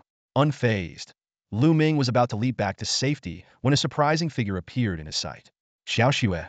Lu Ming was utterly astonished, his gaze falling on the suddenly appeared Xiaoxue. Before he could figure out how she had gotten down here, several mantis larvae were already lunging at her. Lu Ming's expression changed dramatically. He quickly pulled out his precision crossbow, ready to take them out. However, just as he was about to pull the trigger, 6 dark shadows shot out from behind Xiaoxue like lightning. These shadows moved so fast they were almost impossible to track, and in an instant, they retracted back into Xiaoxue. When Lu Ming came to his senses, the larvae that had been attacking Xiaoxue were already lying dead on the ground, in a gruesome state. He noticed the wounds on their bodies, pierced by sharp objects, and immediately understood what had happened. The spider spears, combined with pinpoint accuracy, had efficiently taken down the enemies. So this is the power of a divine being? Lu Ming thought to himself. Truly extraordinary. Killing these creatures is like child's play. Using the 6 corpses as a natural barrier, a protective line formed behind Xiaoxue. Lu Ming no longer felt panicked. He put away his crossbow and approached her, placing a hand on her shoulder and asking, "Didn't you say you'd be back soon? How did you get down here?" Xiaoxue raised her hand and made a grasping motion in the air. A golden thread leading straight up to the 4th floor appeared quietly. "I see. It's the thread," Lu Ming realized. Of course, if Spider-Man can swing between skyscrapers, why wouldn't our ancient divine beast be able to do the same? This scene made Lu Ming realize that Xiaoxue had powerful combat instincts. He decided to change his strategy, no longer needing to stay upstairs and slowly shoot the larvae one by one. "Xiaoxue, keep yourself safe. I'm going to start some serious extermination," Lu Ming said, then immediately began rapidly firing at the approaching larvae with his precision crossbow. Seeing that his shooting speed couldn't keep up with the larvae's attack rate, Lu Ming quickly upgraded 3 portable steel-grade crossbows and 150 steel-grade bolts. He dual-wielded the crossbows, firing alternately and reloading the spares as needed. "Great!" The system notification kept ringing. Successfully disassembled mantis larvae corpses. Obtained specialized crystals 200, high-purity alien protein 200, portable bolts 100. The larvae came in waves, their shrill cries attracting more of their kind from the surroundings. Lu Ming kept shooting until the entire street was empty again, and the larvae inside the factory had been slaughtered. Finally, Lu Ming lowered his slightly sore arms. He was a bit surprised at his fatigue. As a novice hunter capable of lifting heavy weights, it seemed ridiculous to feel tired after killing larvae for just a while. Even stranger, he felt hungry, as if the instant noodles he had eaten for breakfast had been nothing but water, disappearing without a trace in his stomach. After harvesting the last wave of corpses, Lu Ming opened his spatial pouch to check his loot. However, his attention was first drawn to the time next to the pouch. 8:30. Lu Ming couldn't believe it. Has it really been an hour and a half? In his memory, the entire killing process had taken no more than 10 minutes. Had he been so focused on killing that he hadn't noticed the passage of time? Looking back at the number of specialized crystals, Lu Ming faced a second shock. 11,668. 11,668 specialized crystals. Lu Ming had amassed an astonishing 11,668 in just an hour and a half by taking down 5,869 side owl larvae. Such efficiency was nothing short of legendary among all the blue star shifters. He glanced at his precision hand crossbow, which showed a durability of 10823000. The other portable crossbow had a durability of 7341500, with 2 identical spares in his bag. Even when spread across 4 weapons, the wear and tear were evident. Lu Ming exhaled deeply and turned to look at Xiaoxue behind him. She was quietly watching him while savoring a melon-flavored protein ball. It seemed that as long as she was by his side, she wanted nothing more. "Xiaoxue, let's go home," Lu Ming said. Not only had they met their crystal quota, but they had also far exceeded it, making it essential to put them to good use. He leaped effortlessly to the 4th floor dormitory. When he looked back, he saw Xiaoxue gripping a golden thread with one hand, ascending to the window as if riding an elevator, and then landing gracefully on the bed. Lu Ming gave her a silent thumbs-up in admiration. "Xiaoxue, open your storage space," Lu Ming instructed. Alongside the specialized crystals, they had collected a substantial amount of high-purity alien protein, 11,738 units to be exact. Seeing this staggering number, Lu Ming was initially ecstatic. This meant Xiaoxue was just one step away from becoming an A-level king. But then, recalling how she slowly consumed the protein one bite at a time, he felt a pang of concern. One unit of protein lasted her a while. How long would it take to consume? Over 10,000. Despite his concerns, Lu Ming transferred the alien protein into Xiaoshua's storage space for her to consume at her own pace. However, what happened next made him realize his worries were unfounded. As soon as the high-purity alien protein entered the storage space, energy veins surged throughout Xiaoshua's body. When Lu Ming checked the status panel, her advancement had jumped from 50-50 to 16788, just a step away from breaking the 20,000 mark. It turned out that eating was merely Xiaoshua's personal preference. If she chose not to, she could instantly convert the energy, much like Lu Ming did during his own advancements. Realizing this, Lu Ming decided to continue feeding her generously without worry. Good job, Lu Ming said, patting Xiaoshua's head affectionately before turning to his own tasks. His first priority was to enhance his specialization level. The advantages of leveling up had been evident during his initial breakthrough to a novice hunter, particularly with the 3 lottery draws and the universal discount voucher, which elevated the importance of specialization to the highest level. Lu Ming opened his panel and tapped the specialization level option. The system prompted, detected sufficient specialized crystals in the spatial pouch. Would you like to consume 5,000 specialized crystals to upgrade to intermediate hunter? Yes. Lu Ming confirmed without hesitation. The 5,000 specialized crystals were consumed in an instant. Though it stung a bit, the anticipation of enhancing his core strength quickly overshadowed the pain. The crystals fused and condensed into 5 drops of crystal blue liquid, which then merged into Lu Ming's forehead. There was no pain, no discomfort, just a cool sensation spreading throughout his body. Lu Ming's consciousness dove into his mind, where he saw his transparent body from a third-person perspective. The crystal blue liquid coursed through him, finally seeping into his spine. Instantly, his spine emitted a cracking sound and became more refined. Upon closer inspection, a faint blue aura could be seen emanating from it. Just as Lu Ming wanted to examine the changes in his spine more closely, the third-person perspective abruptly vanished. His consciousness returned to reality, and he found himself making eye contact with Xiaoshua. Is it over? The entire process had taken less than 5 seconds. As for the enhancement threefold, equivalent to 3 times that of a novice hunter, and 90 times that of an ordinary human. Wow, excited, Lu Ming clenched his fists and began to swing them freely. Could there be a more exhilarating feeling than this? Fists slicing through the air, Lu Ming's punch created a sharp whistling sound. With a powerful strike, a cone-shaped force enveloped his fist. The sensation of such force thrilled him, and he couldn't help but turn his head and shout, "Did you see that, Xiaoshui? The sound of breaking through the air. Isn't it cool?" After shouting, he enthusiastically threw a couple more punches, trying to impress Chu Shui. However, Chu Shui was just a spider that had been born a few hours ago and had no concept of coolness.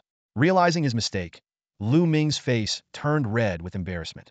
To his surprise, Chu Shui didn't show any sign of awkwardness. Instead, she nodded earnestly, making her characteristic humming sound as if to give her wholehearted approval. Her innocent gaze warmed Lu Ming's heart, almost bringing him to tears. He couldn't help but reflect. What could be more fortunate than having a companion who understands, supports, and accepts everything about you? Thank you, Xiao Shui, Lu Ming said softly. You might not fully understand yet, but I promise to always be there for you, now and in the future. Chu Shui nodded again, and then took out a small protein lump to nibble on, seemingly indifferent. Lu Ming chuckled, realizing that she was too young to grasp his promise. But he knew how significant those words were. Pressing his lips together, Lu Ming turned his attention to planning the use of the remaining crystals. As he shifted his gaze, Chu Shui, who was eating the protein lump, stopped and lowered her head slightly, her clear eyes shimmering with a gentle light. Lu Ming had already taken out the random skill book with a colorful cover, something he had been anticipating all night. Without hesitation, he began the upgrading process. Ultimate Ascension, the system's prompt sounded. Please select the second-tier Ascension. Upgrading the random skill book requires 200 specialized crystals.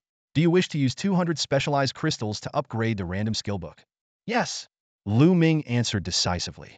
With a swish, the skill book began to disassemble and reassemble. Soon, a book covered in blue, purple, and orange hues reappeared in Lu Ming's hand. Random skill book successfully upgraded to random skill book, the system prompted. Use it immediately, Lu Ming said eagerly. Moments later, the system prompted again. Congratulations, you have obtained a level skill book. Swift step. Swift steps? Lu Ming's heart skipped a beat. This seemed to be a movement skill. He quickly checked the skill description. Swift steps, level movement skill. Instantly boosts foot strength by 50, allowing for quick speed changes. No cooldown, but significantly drained stamina. Indeed, it's a movement skill, and his intuition was right. The effect is simple and clear, a sudden 50 burst in speed. No cooldown means it can be used at any time, catching enemies off guard in battle. Even if the opponent is prepared, the unpredictable timing of its use can disrupt their senses and pressure their mental state. Used well, it could be a game changer. The only concern for Lu Ming was the significant stamina drain. In this world, every word carries weight, and significant is no exaggeration. He decided to give it a try himself. Swift steps, Lu Ming silently chanted, shifting his weight forward. In an instant, he felt a surge of power in his legs, and he shot toward the wall like an arrow released from a bow. Boom! A loud crash echoed as the entire dormitory trembled violently.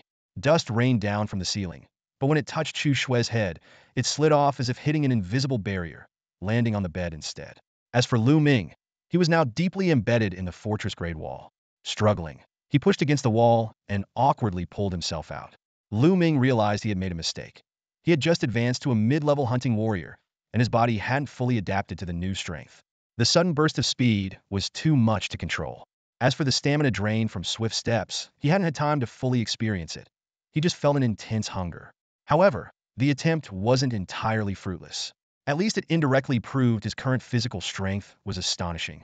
Breaking through a fortress-grade wall so easily meant that even without any buffs, boosts, or weapons, he could handle elite mutated beings in hand-to-hand combat. Other level elites would be no more than fragile toys before him. Lu Ming turned to Chu Shui with a sheepish smile, trying to reassure the possibly frightened little spider. He wiped the dust from his face, opened his personal info panel, and checked the description of a mid-level hunting warrior. Mid-level hunting warrior, capable of single-handedly hunting a squad's worth of a level elites. With team coordination, can even take down a level kings. A formidable elite among hunting warriors. Can advance to high-level hunting warrior by consuming specialized crystals. Advancement progress, 66681500. This aligned with his expectations, but it was a general description for an average mid-level warrior. Typically, due to the drop rate of specialized crystals, most people would struggle to upgrade their specialized levels, let alone enhance their awakening power. Thus, their awakening power usually stayed at level 1, and their skills wouldn't be too varied. But Lu Ming was different. He had a 4th-tier awakening power, combined with the strength multiplication technique and swift steps, allowing him to roam freely in daylight. If he could further enhance his strength multiplication and elevate his awakening power one more tier, soloing a king-level mutated being wouldn't be a pipe dream. He decided to act. Lu Ming activated the strength multiplication technique, choosing to elevate it to the 2nd tier. A prompt appeared. Confirm consumption of 2,000 specialized crystals to elevate the level skill strength multiplication to this level skill power infusion. Lu Ming didn't hesitate and confirmed. Swish! The purple name of strength multiplication faded and reappeared as the golden power infusion. Power infusion, level active boost skill. Effect. Grants 3 times the strength for 30 minutes, with a cooldown of 1 hour. Special feature. This boost can be granted to multiple targets, with a number of targets depending on the user's specialized level.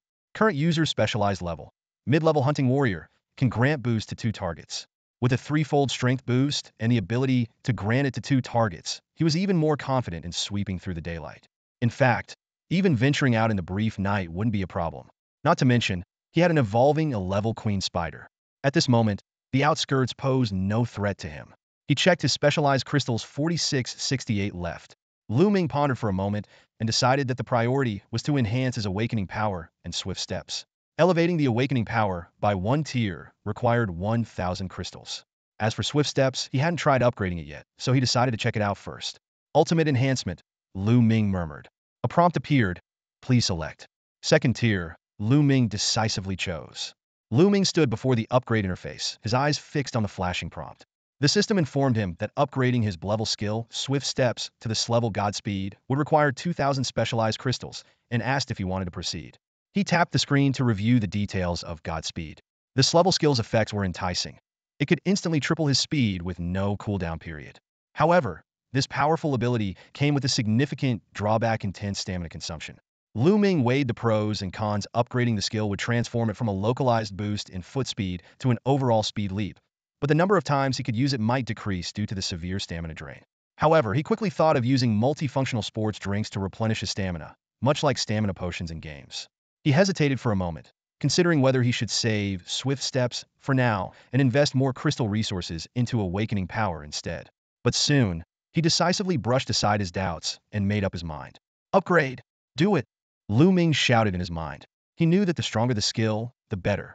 Even if the usage frequency decreased, the qualitative improvement in effectiveness would more than make up for it. He quickly calculated. Against the same enemy, swift steps might require 10 uses to achieve a kill, whereas Godspeed could finish the fight in one strike. Although he would be exhausted in both scenarios, Godspeed greatly simplified the combat process, reducing battlefield unpredictability. With this realization, Lu Ming didn't hesitate to hit the confirm button. The system promptly responded. Level skill Swift Steps successfully upgraded to S-level Godspeed. In the skill panel, the purple Swift Steps name gradually dissolved, replaced by the golden glow of Godspeed, adding a dazzling touch to the skill list. Lu Ming nodded in satisfaction and then turned his attention to upgrading Awakening Power. The system detected that he had enough specialized crystals and asked if he wanted to spend 1,000 crystals to raise Awakening Power by 1 tier. Without a second thought, Lu Ming clicked Confirm again. Awakening Power successfully upgraded. Current tier, 5-2 base 3 additional, the system prompted. Lu Ming carefully reviewed the updated skill information. Awakening Power, Type, Awakening Skill. Effect, temporarily enters a gene awakening state, boosting overall physical abilities by 5 times for 5 minutes. Cooldown, resets daily at midnight. Trait, consuming specialized crystals can enhance the tier of Awakening Power. The gene awakening effect and duration increase with higher tiers, up to a maximum of 10 tiers. Current tier, 5-2 base 3 additional. Upgrade progress, 1668200. Lu Ming looked at the data with satisfaction, pleased with his increased strength. 5 times the power, 5 minutes. Lu Ming recalled the moment he killed the mutated scythe owl. Back then, the fourfold augmentation lasted a full 4 minutes, and it took him less than 5 seconds to finish it off. Now, with the multiplier and duration increased, he couldn't help but feel more confident in himself. Lu Ming glanced at the time. It was already 9 o'clock. Waves of hunger hit him, and he realized he needed to eat something to concentrate. Grabbing a pack of instant noodles, he was about to make do with a quick meal when a sudden idea struck him this could be enhanced too. He slapped his forehead, berating himself for being foolish. Not only could food be enhanced, but high-purity mutant protein could also be upgraded. Unfortunately, over 10,000 units of mutant protein had already gone into Chushue's stomach in their original form. Turning to look at Chushue, who was slowly savoring her protein ball, probably to stave off boredom, Lu Ming couldn't bear the thought of his future wife only eating junk food while he indulged in luxuries. He carefully asked, Xiaoxue, do you have any more protein balls? Can I have one? Chushue turned her head at his words, and, seeing the instant noodles in his hand, her expression changed instantly. She quickly took out a ball of mutant protein and stuffed it into Lu Ming's arms, her eyes reflecting relief as if saying, you finally got it. Lu Ming, deeply moved, accepted the protein ball and mentally chanted, Ultimate Enhancement. A system prompt popped up. Select Enhancement Tier. Tier 2. Enhancing high-purity mutant protein requires 20 specialized crystals. Confirm to consume 20 specialized crystals to upgrade the high-purity mutant protein to mutated-grade mutant protein. Lu Ming exclaimed, what the heck? So expensive? 20 crystals. Are they made of gold? The attributes of the mutated-grade mutant protein displayed. Category, Special Food. Description, a rare item produced by mutated variants, containing vast amounts of alien energy. It is a high-energy food loved by all mutant creatures, significantly boosting growth rate when consumed. However, it is highly toxic to humans, with even a single bite being fatal. It is recommended to use a mutant protein processor to remove toxins or rely on resistance if specialized to the War King level. Traits, consuming it has a small chance to induce mutation. Contained alien energy value, 100. Lu Ming suddenly understood. With a leap from a value of 1 to 100, 20 specialized crystals could yield an item equivalent in energy value to mutated variant blood, definitely a worthwhile trade. Considering that only mutated variants could produce it, and that mutations were extremely rare events, its rarity alone justified the price. Moreover, the added trait of increasing mutation chances made it even more precious. A question flashed in Lu Ming's mind. Will Xiaoxue mutate from eating this? But since she's a primordial level divine beast, probably not, right? Lu Ming turned to Chushue and asked, Xiaoxue, how much more mutant protein do you have? If she had enough for 50 balls, he planned to help her level up to a tier king. Chushue was silent for a few seconds, seemingly contemplating how to respond, before turning her gaze to Lu Ming. A system prompt appeared. Primordial Spider Chushue has sent you a trade request. Lu Ming was surprised, huh? This function exists? Does that mean I can trade with her too? He accepted, and the trade interface opened seamlessly.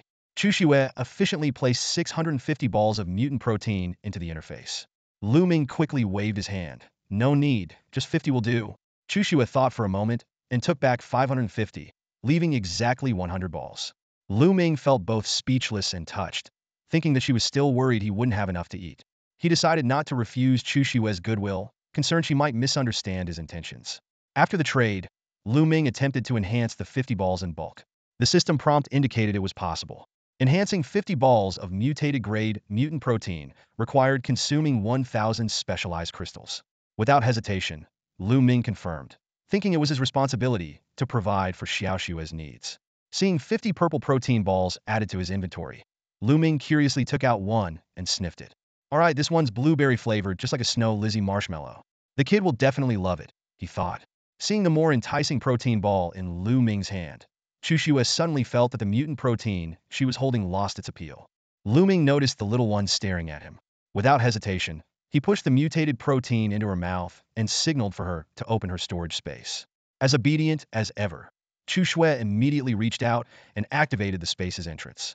Swiftly, Lu Ming stashed the remaining 49 protein clusters inside. Sensing Lu Ming's intention, Chu Shue began to absorb the energy of the mutated protein through devouring. In an instant, her energy pathways lit up brilliantly, and a powerful aura radiated from her, spreading in all directions. Lu Ming watched the process intently. Within seconds, Chu Shue's height visibly increased, and her physique changed noticeably. He immediately used the Eye of Truth to assess her status. Divine level species, Chu Shue. Species description, primordial spider born in the world of truth, the ancient divine beast. Height and length. Humanoid form 140 centimeters can grow. True form 4M can grow. Weight. Humanoid form 30 kilograms. True form 600 kilograms can grow. General abilities. Storage space. Ultimate identification. Skills. Silk manipulation E level. Spider spear E level. Web weaving E level. Devour E level. Weakness detection E level. Destruction ray E level. Crimson gaze E level. Traits. Shape-shifting. Mastery of insight max. Combat instinct max. Learning instinct max. Status. Recognized master. Master Lu Ming. Currently out of early infancy, with slight improvements in various attribute capabilities. Most skill attributes are sealed and can be unlocked with evolutionary level upgrades. Current evolution level, E-level monarch. Can devour alien biological energy to advance. Advancement progress, 0.50000. Lu Ming noticed that Chu Shue's height had increased by 10 centimeters and her weight by 5 kilograms. A new skill, Crimson Gaze, was added, and her status had slightly changed. Although the energy required for advancement had greatly increased, the changes in her attributes were more striking. Recalling that the previous advancement progress was 167,882,0000, plus some high-purity protein clusters consumed in between, Lu Ming realized that Chu Shue had meticulously absorbed both the mutated and high-purity proteins. She had evidently reserved some, likely aware that full absorption wouldn't be enough for an upgrade, so she saved it for later. Lu Ming couldn't help but admire Chu Shue's thrifty, almost wifely qualities. In a materialistic world, finding such an ideal partner was like searching for a needle in a haystack. At that moment, Lu Ming's stomach let out a loud, untimely growl. Filled with a sense of contentment and joy, he focused on his beef instant noodles, silently invoking ultimate sublimation, determined to celebrate properly. The prompt sounded, and Lu Ming faced a decision. Should he use 5 specialized crystals to upgrade his beef instant noodles to the second tier?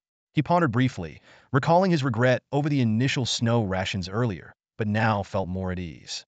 Considering the high cost of the upgrade, he decided to proceed gradually, planning his upgrades according to his financial capabilities.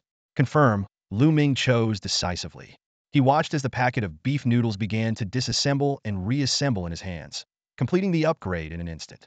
To his amazement, the original instant noodles transformed into an exquisite 3-tiered lunchbox, measuring 40 centimeters long and 20 centimeters high, warm to the touch.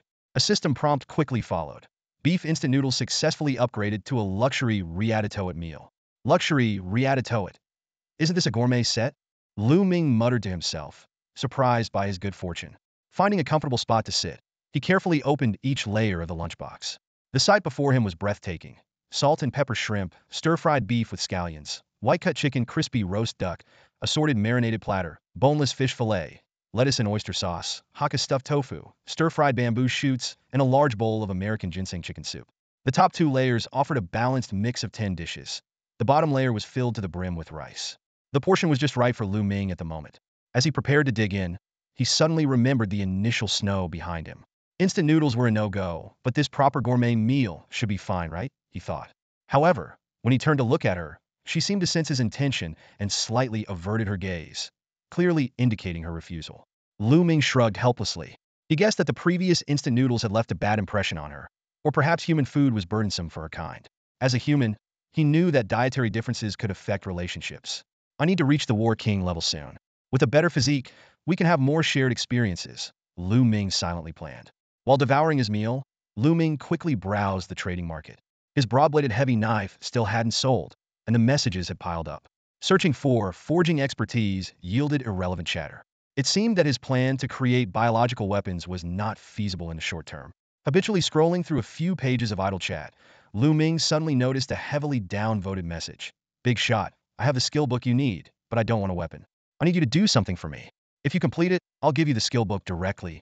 Despite the promise of the skill book, Lu Ming chose to decline. He preferred straightforward transactions and didn't want to get entangled in complicated tasks. Switching to the weapons section, Lu Ming saw that the overnight market had several decent weapons, like long knives, long swords, daggers, and scimitars. But the outrageous prices, 100 specialized crystals, made him shake his head. Lu Ming decided to use his old trick, listing 10 bottles of drinking water, targeting knife-type weapons.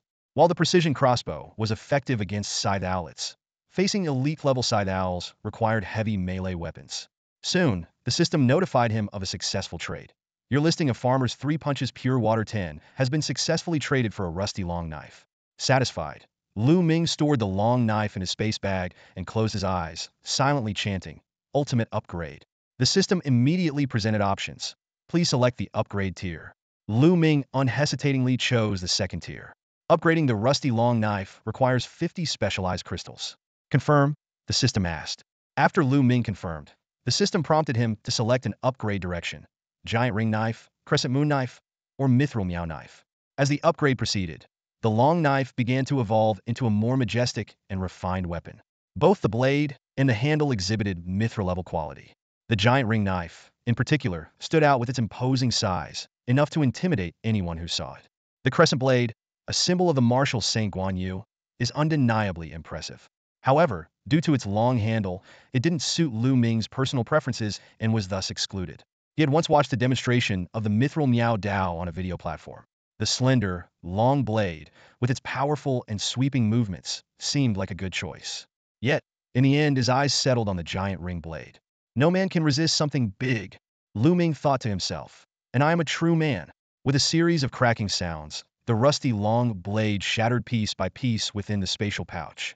50 specialized crystals transformed into energy, enveloping the blade fragments. As the structure reassembled, a formidable and imposing giant blade gradually took shape. Lu Ming eagerly inspected it. Giant ring blade, mithril grade. Weapon description. Blade length 150 centimeters, handle length 35 centimeters, weight 200 kilograms. A mithril grade weapon crafted with a combination of energy transfer technique and Kaling craftsmanship. Each swing carries the strength to move mountains. Only the strong can wield it, and only the fierce can master it. It is a weapon for the truly mighty. Durability, 30003000.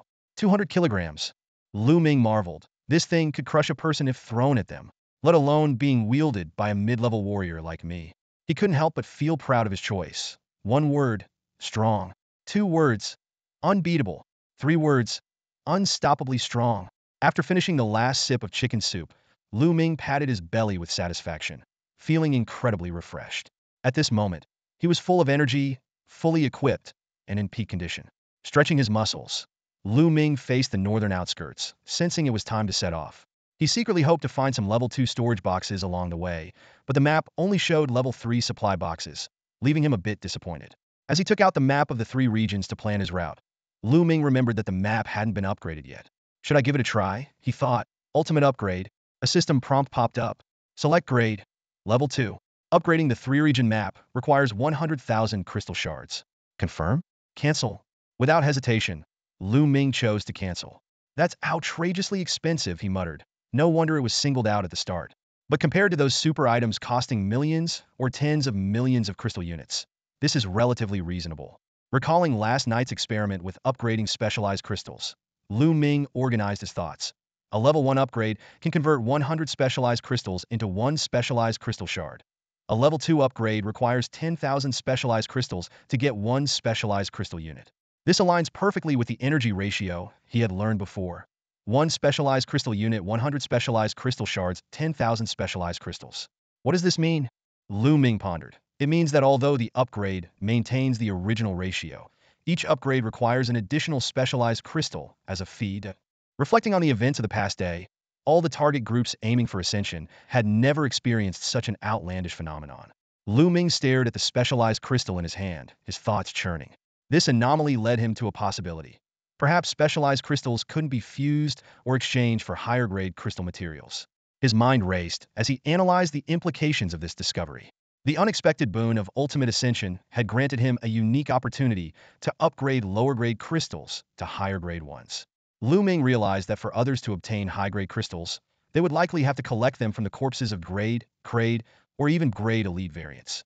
This realization brought a smile to Lu Ming's face. These rules undoubtedly increased the difficulty of acquiring specialized crystal shards and blocks, while simultaneously enhancing their value. To him, this was fantastic news. He even began to imagine a future where crystal shards or blocks became the main currency, allowing him to earn money effortlessly through crystal trading. However, Lu Ming's thoughts didn't stop there. He began to ponder whether the consumption for upgrading specialized levels would involve a change in the grade of specialized crystals. For instance, upon reaching a certain level, further upgrades might require specialized crystal blocks instead of ordinary specialized crystals. This notion made him realize that this could become a significant motivation for humanity to challenge higher-grade variants. Immersed in his thoughts, Lu Ming suddenly let out a relieved smile. He decided not to dwell too much on these complex possibilities and instead focus on becoming stronger and living an extraordinary life. Everything else would fall into place naturally. Coming back to reality, Lu Ming softly said to Chushua beside him, "Xiaoxua, we need to leave." Chushua nodded without hesitation and took Lu Ming's hand. This gesture of closeness warmed Lu Ming's heart. He noticed that Chushua's height now resembled that of a 10-year-old child. Lu Ming calculated that at this growth rate, Chushua would reach adulthood by the time she became a great king. This discovery filled him with anticipation for the future. As the two were about to leave, Lu Ming noticed Chushua's gaze lingering on the bed. He immediately understood her thoughts. It was the place where she was born, and it was natural for her to feel some attachment. This sentiment made Lu Ming appreciate Chushua's loyalty even more. With a wave of his hand, he effortlessly stored the bed in his storage space. This way, they wouldn't have to worry about upgrading a bed whenever they needed to rest, achieving multiple benefits in one go. "Let's go," Lu Ming said. Chushua followed him, turning away without any reluctance. Silently, Lu Ming planned their route in his mind. The entire area wasn't particularly large. It felt like a sizable county town on Earth, spanning about 180 kilometers from north to south. Although they could quickly traverse the rooftops with their physical strength, that wasn't Lu Ming's style. As a modern human, he preferred to use tools rather than waste his energy. After all, physical stamina was a precious resource for various battles, and jumping around carried a certain risk of falling. Lu Ming decided to find a vehicle to upgrade, hoping to get a cool ride. He opened the window, stood on the ledge, and wrapped his arm around Chushua's waist, ready to jump down. Suddenly, a thought crossed his mind. He recalled the scene where Chushua used her threads to ride the elevator, so he stepped back into the room and set Chushua down. "Xiaoxua," Lu Ming asked seriously, can they fly?" Chushua tilted her head, her eyes filled with confusion. Lu Ming rubbed his temples, trying to organize his thoughts. "I mean, like shooting out webs, attaching them to tall buildings, using gravity and momentum to swing across distances, landing smoothly, and repeating the process effortlessly. Do you understand?" After speaking, Lu Ming felt he had been a bit incoherent. He thought Chushua might not understand and was about to give up on the idea and consider using a vehicle instead. To his surprise, Chushua nodded slightly. "Huh? You understood?" Lu Ming asked excitedly. "Can you do it?" As a man, who wouldn't want to soar freely between the heavens and the earth? Chushua nodded again, taking Lu Ming's arm and placing it around her waist, then gestured with her eyes. "You want me to hold on to you?" Lu Ming asked. Chushua softly responded with a yes. Lu Ming readily accepted, holding Chushua's waist tightly. They stood on the window ledge once more. Chushua made a gripping motion in the air, and a golden thread fell into her hand. With a leap, Lu Ming swung forward, propelled by inertia. The wind roared in his face, and he couldn't help but shout excitedly, "Whoa!" In the midst of his exhilaration, he made a precise judgment. Now's the time, switch the web to the other side. Upon hearing this, Chu Shui immediately released the golden thread from her wrist. With a flick, another golden thread shot out like an arrow towards the opposite building. Boom! The wall shattered on impact, the golden thread piercing through and looping around the rooftop. Lu Ming's eyes widened in shock at the sight, exclaiming internally, "Holy crap! What kind of power is this? You call this web-slinging? It's more like a missile." Chu Shui, however, remained unfazed and continued to showcase her Spider-Man skills. Unlike the classic Spider-Man, every time she found a foothold, she would demolish both sides of the wall.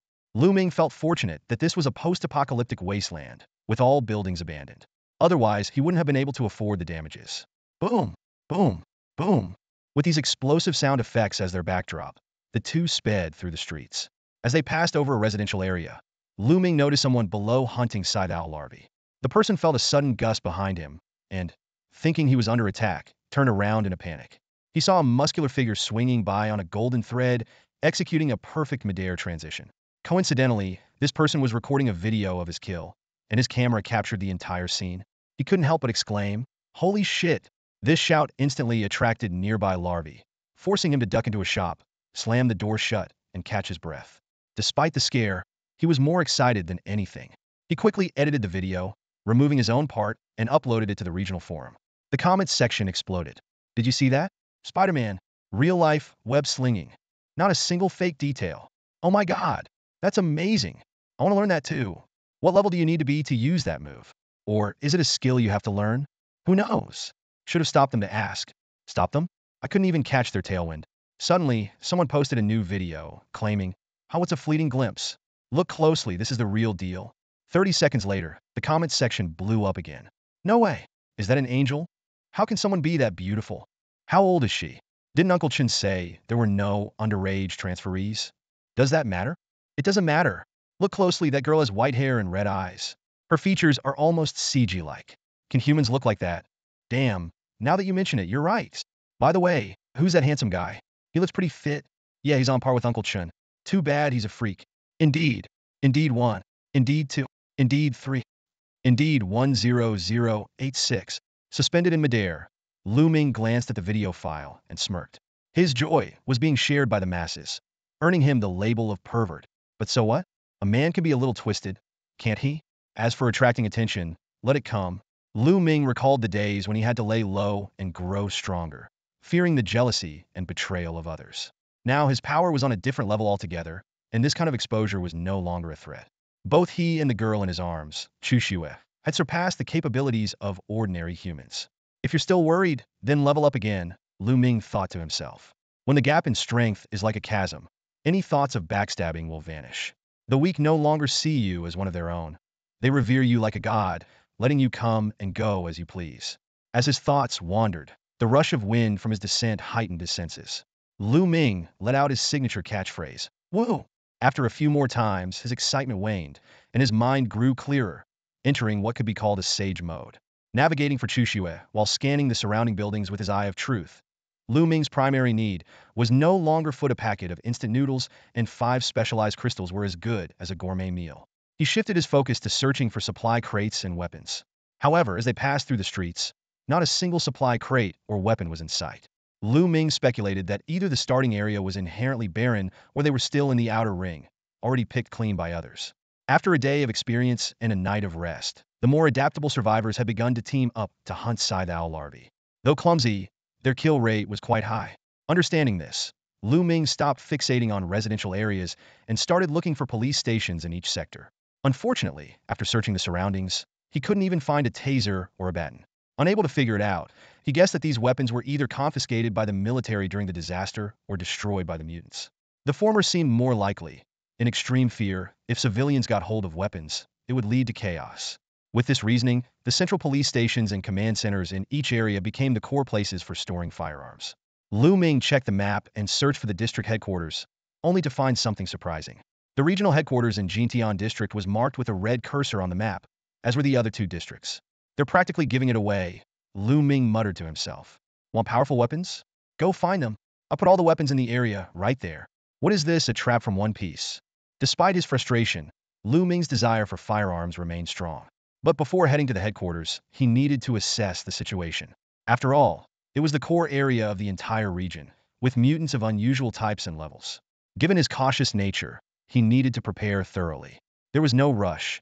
The better prepared he was, the easier it would be to tackle the place. On the other hand, the level 3 supply crate in the outer suburbs seemed more precarious. Lu Ming knew that what others saw as a mere grade item box could yield grade treasures in his hands. The difference was staggering. He couldn't let others squander it. Time flew by, and before long, it was noon. Lu Ming and Chushua landed steadily on a rooftop, overlooking a massive building across the street. The sign on top read, Huadai Life Shopping Plaza. It was hard to believe such a large shopping center existed in an outer suburban area. And it was the location of the level 3 supply crate.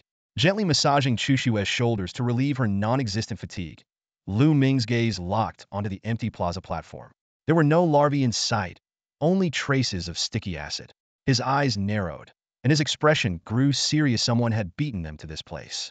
Humans, weapons, mutants, supply crates, reconnaissance. Lu Ming's mind raced, analyzing the situation before him. In a low, deep voice, his dark eyes gleaming with golden light, the entire mall's tags suddenly unfolded before Lu Ming's eyes. The view was filled with densely packed human tags, interspersed with various weapon markers. Long swords, katanas, daggers.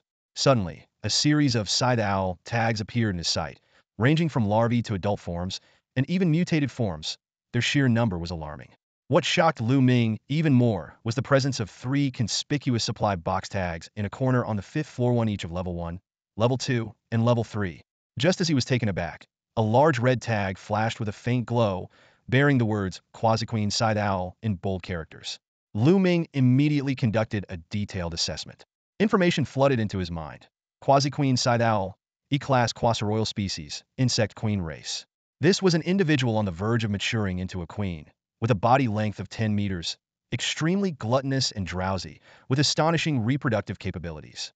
It had forsaken powerful offensive abilities to carry the mission of propagating its race. Surrounding it were guardian warriors hand-picked by the Scythe King, ready to sacrifice their lives to protect the Quasi-Queen at any moment. The Quasi-Queen Side Owl possessed 3 powerful skills: triple oral cannon, blade pulse, and death explosion. It also had 3 special abilities: Queen's Command, Advanced Regeneration, and Queen's Blessing. However, it had significant weaknesses. It couldn't move on its own, and if the 3 nuclei in its head, chest, and abdomen were destroyed, it would die. As Lu Ming was processing this information, he suddenly noticed the situation around the Quasi-Queen. 4 E-Class Elite Mutated Side Owls and 15 Elite Class Side Owls encircled it. Such a lineup would deter any intruder. However, what puzzled Lu Ming even more was the bizarre formation of the human team in front of him. 11 armed individuals stood at the back of the formation, while 45 unarmed people formed 5 semicircular human walls at the front. This abnormal deployment left Lu Ming utterly perplexed, making him question the origins of this group and why they dared to challenge such a formidable enemy in such an unconventional manner. Something's not right. Lu Ming frowned as he stared at the scene below, alarm bells ringing in his mind. In just 20 seconds, one layer of the 5 human walls had been decimated, blood staining the ground. Yet, despite such heavy casualties, the remaining members of the human wall stood motionless, as if some invisible force had pinned them in place. Lu Ming's frown deepened. This defied logic. Even knowing that 3 supply crates were hidden inside, such a cost seemed meaningless. Unless they had no other choice. As if to confirm Lu Ming's suspicion, one human tag suddenly broke away from the wall and fled in a panic. The next second, Lu Ming's expression froze. His eye of truth caught sight of a tag wielding a katana, swiftly catching up to the escapee. After a brief contact between the 2 tags, the escapee's tag turned gray and then vanished completely. The truth was clear. These people's madness was not bravery, but the acceptance of hopelessness. Either way, death awaited. Xiaoxue, Lu Ming whispered as he leaned close to Chushua's ear. Let's get to the rooftop of that building across the street. Chushua nodded softly, her fingers miming a grasp as her thread manipulation skill activated silently. Their practice technique allowed them to swing effortlessly across hundreds of meters, landing steadily on the rooftop of the shopping mall. Lu Ming looked down. In just a few minutes, another layer of the human wall had fallen, but they had advanced to the 4th floor of the mall. Suddenly, the human tags stopped moving, retreating to form a circle 5 meters away from 11 armed individuals. Are they resisting? Lu Ming wondered. But a minute passed, and the human wall remained still. If only we could hear what's going on inside, Lu Ming muttered absent-mindedly. Hearing this, Chushue immediately crouched down, pressing one hand against the rooftop. Instantly, countless golden threads spread out like living creatures, seeping into the walls and window cracks, quickly covering the entire building. Then, she took Lu Ming's hand, and two golden threads climbed up to his ears. Clear conversations flowed into his ears. Come on, everyone, don't look so gloomy. Kim Taesang Appa was watching your performance just now. Southern Han dialect. Lu Ming's brow furrowed deeply. The 11 armed individuals were from Southern Han? He promised that as long as you help capture this mall, not only will you gain freedom, but you'll each receive 100 specialized crystals. That's 100 crystals, enough to advance to high-ranking soldiers, allowing you to dominate. So we hope there won't be any more discord like before. We're all humans, all the same race, just from different countries. If it weren't necessary, we wouldn't want to shed the blood of our own kind, right? But we don't even have decent weapons, just the wooden spears you gave us, which have little killing power. From the initial square to now, we've already lost over 100 comrades. You should at least provide some armor. This time, it was in Huaxia dialect, the voice of an adult man filled with anger and despair. Or give us some web. Thud. The sound of a blade slicing into flesh was accompanied by a muffled grunt. There were no screams, no wails, just deathly silence. In Lu Ming's vision, a tag turned from red to gray. TSK. So you have such big complaints? The Southern Han woman's voice was full of mockery. What isn't the chance to live enough for you? You want more? Typical of Huaxia people. Always so selfish and domineering. Do you think this is still Blue Planet? Collect. The gray tag disappeared completely. Wow. They even had 7 or 8 specialized crystals hidden. The Southern Han woman continued. Why do you Huaxia people always have this problem? We told you to hand over everything, but every time you say it's all handed over, there's still some left in your space pouches? Do you have no ears, no brains? Or do you think we have no brains? Huh, you little brats. All right, Choi Yongjin, another Southern Han woman interjected, her voice hoarse and affected. It's just 7 or 8 specialized crystals. Don't get so angry. If you keep this up, who will help us capture this mall? Listening to this nauseating conversation, Lu Ming's rage burned even hotter. All right, you refugees from Huaxia, I've already pleaded on your behalf. Get up and keep moving forward. On the 4th floor of the mall, 26 people from Huaxia lay on the ground, their eyes filled with hatred as they stared at the 11 arrogant individuals in front of them. A burly man spat and cursed. Damn Nankin dogs, pretending to be kind. All your promises are just sending us to our deaths. A synthetic beauty clung to a smiley man, her voice trembling. Oh, I'm so scared. I could cry. Jean Appa, comfort me. The smiley man gently stroked the woman's back and sneered. Choi Yongjun, cripple him. Make sure he doesn't die. Choi Yongjun grinned as he approached with his knife. Leave it to me, Taesang. He'll get the job done perfectly. Just as Choi Yongjun raised his knife to strike, 3 steel arrows suddenly shattered the glass window, precisely piercing his head, neck, and heart. Choi Yongjun turned stiffly before collapsing to the ground. Who's there? The Nankin squad turned their eyes to the window in unison. There stood a man holding a crossbow, dressed in black and red, with an angelic young girl in his arms. The man wore a warm smile that sent chills down everyone's spine. Jean Taesang quickly drew his gun, his face twisted with murderous intent. But before he could raise it, he heard the man speak in perfect Huaxia, lightning speed.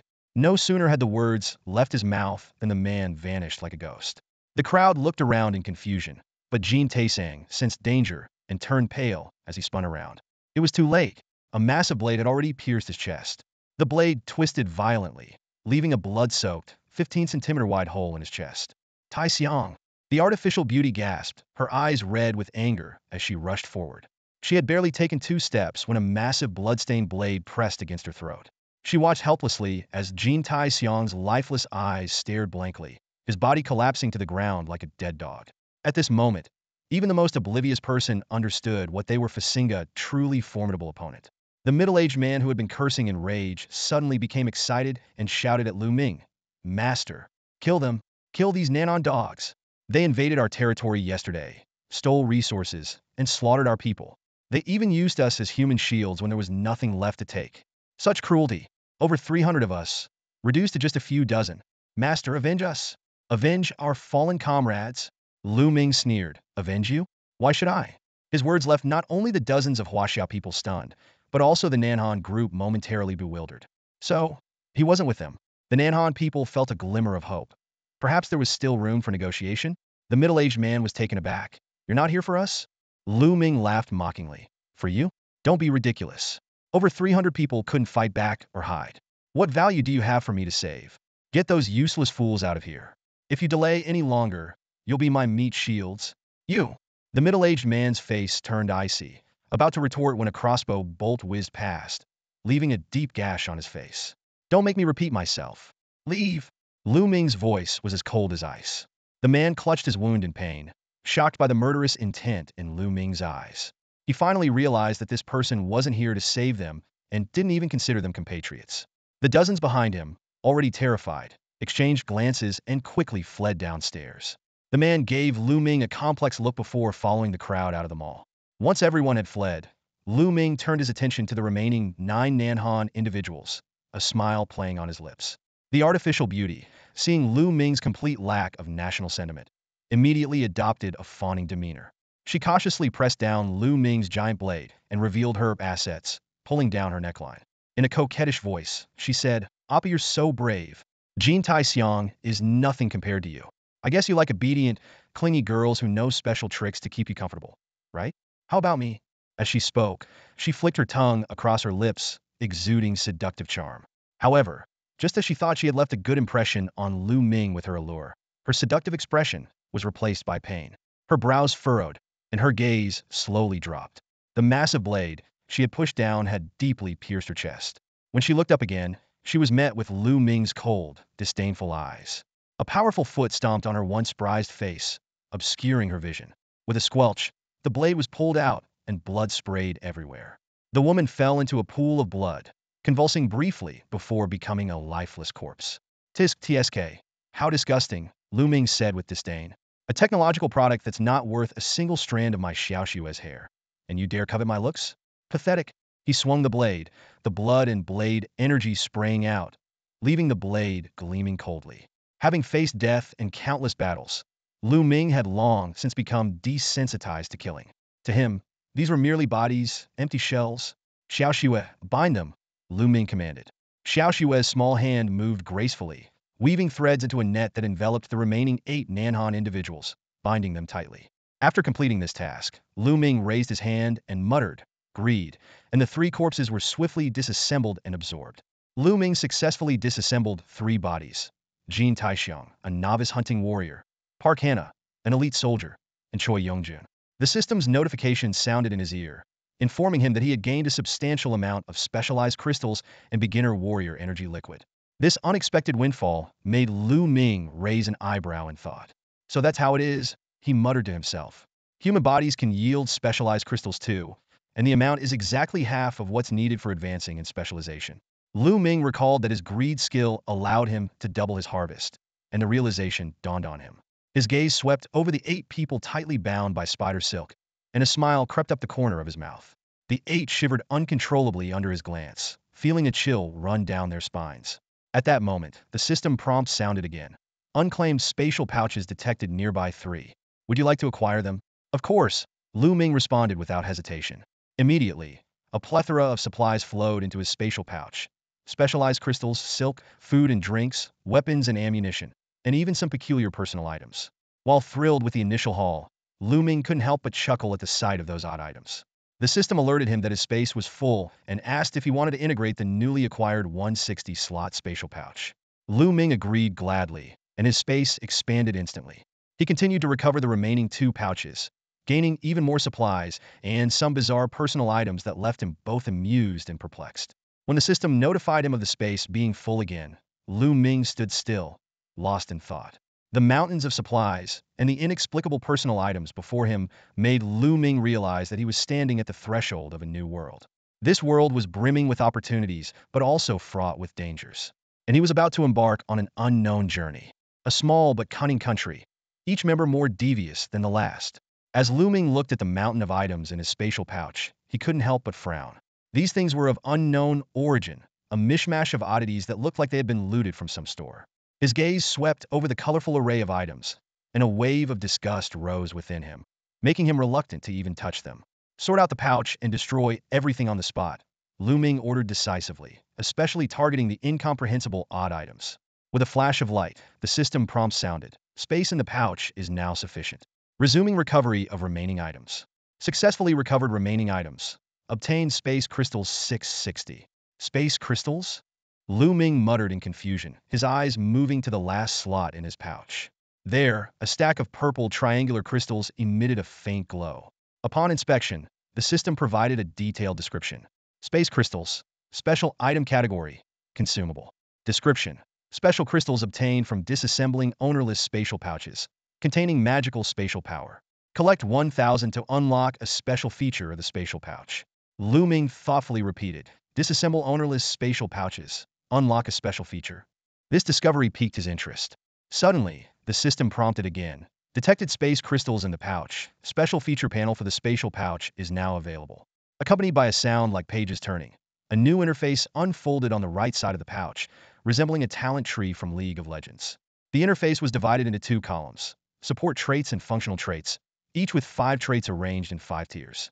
Currently, only the first tier's 2 traits were highlighted, while the other 4 tiers remained locked. The 2 traits in the first tier were 1. Space Marker. Allows you to unfold a blank map and mark visited locations. 2. Vehicle Storage. Adds an additional slot in the spatial pouch for storing 1 vehicle. Wow, that's impressive. Lu Ming couldn't help but exclaim. These 2 traits, one assisting him directly and the other enhancing the pouch, were extremely practical. However, the powerful traits came at the cost of human lives, which made Lu Ming feel a bit uncomfortable. Looking at the large number of space crystals accumulated by the Nanhan people, Lu Ming realized that many had a penchant for killing. He began weighing the pros and cons.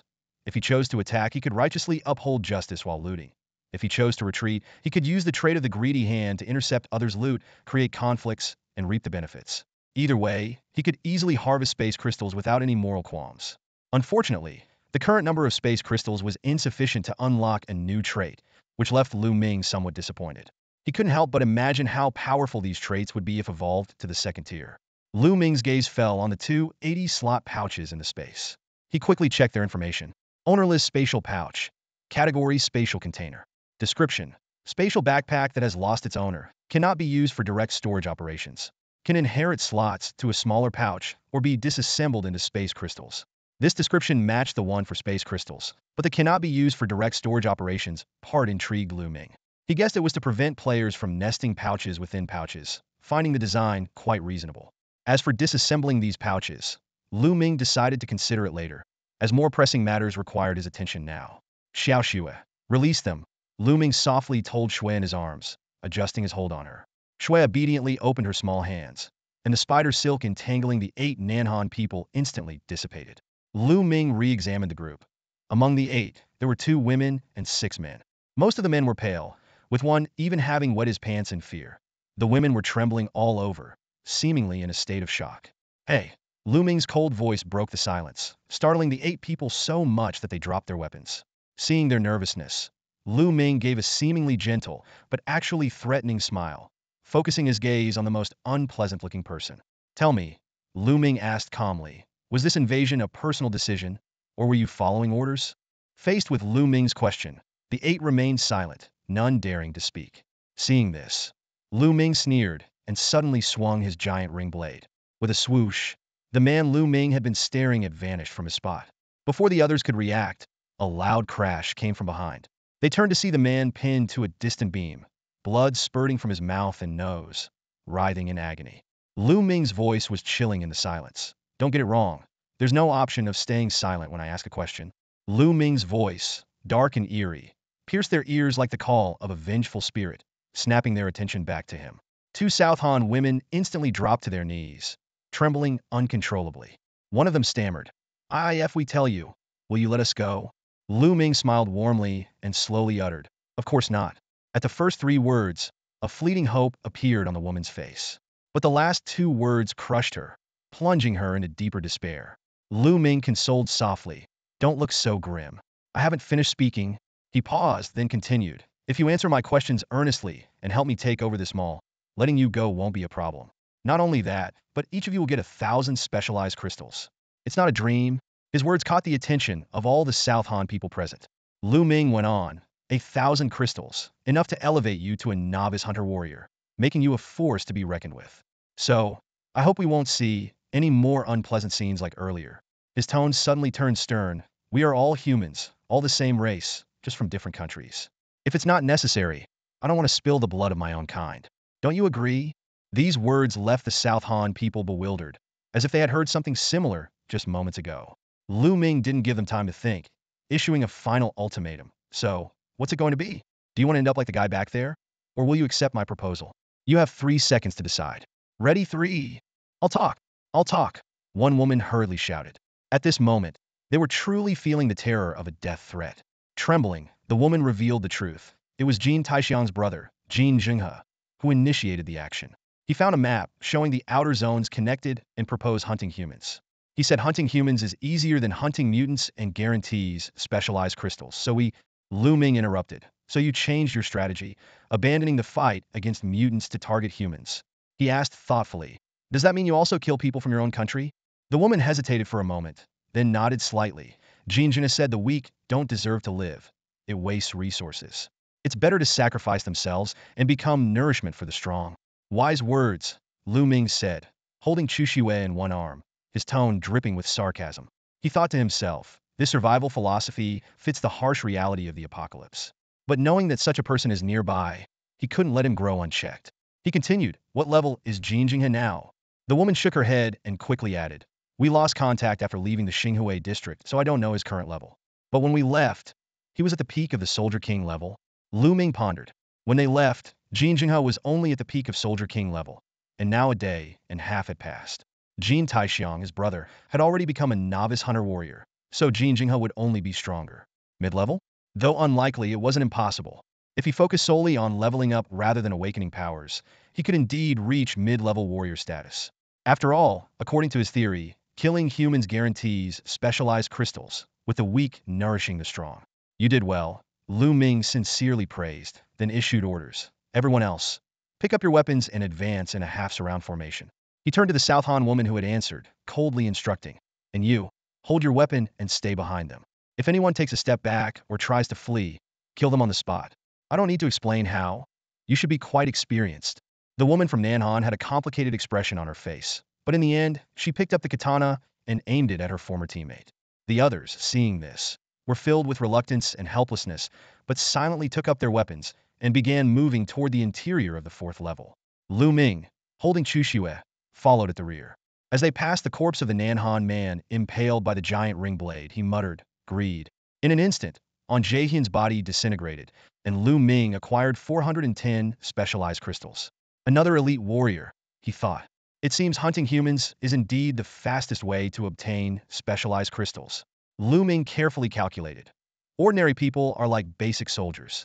Those with some training or better physical condition reach the level of intermediate soldiers.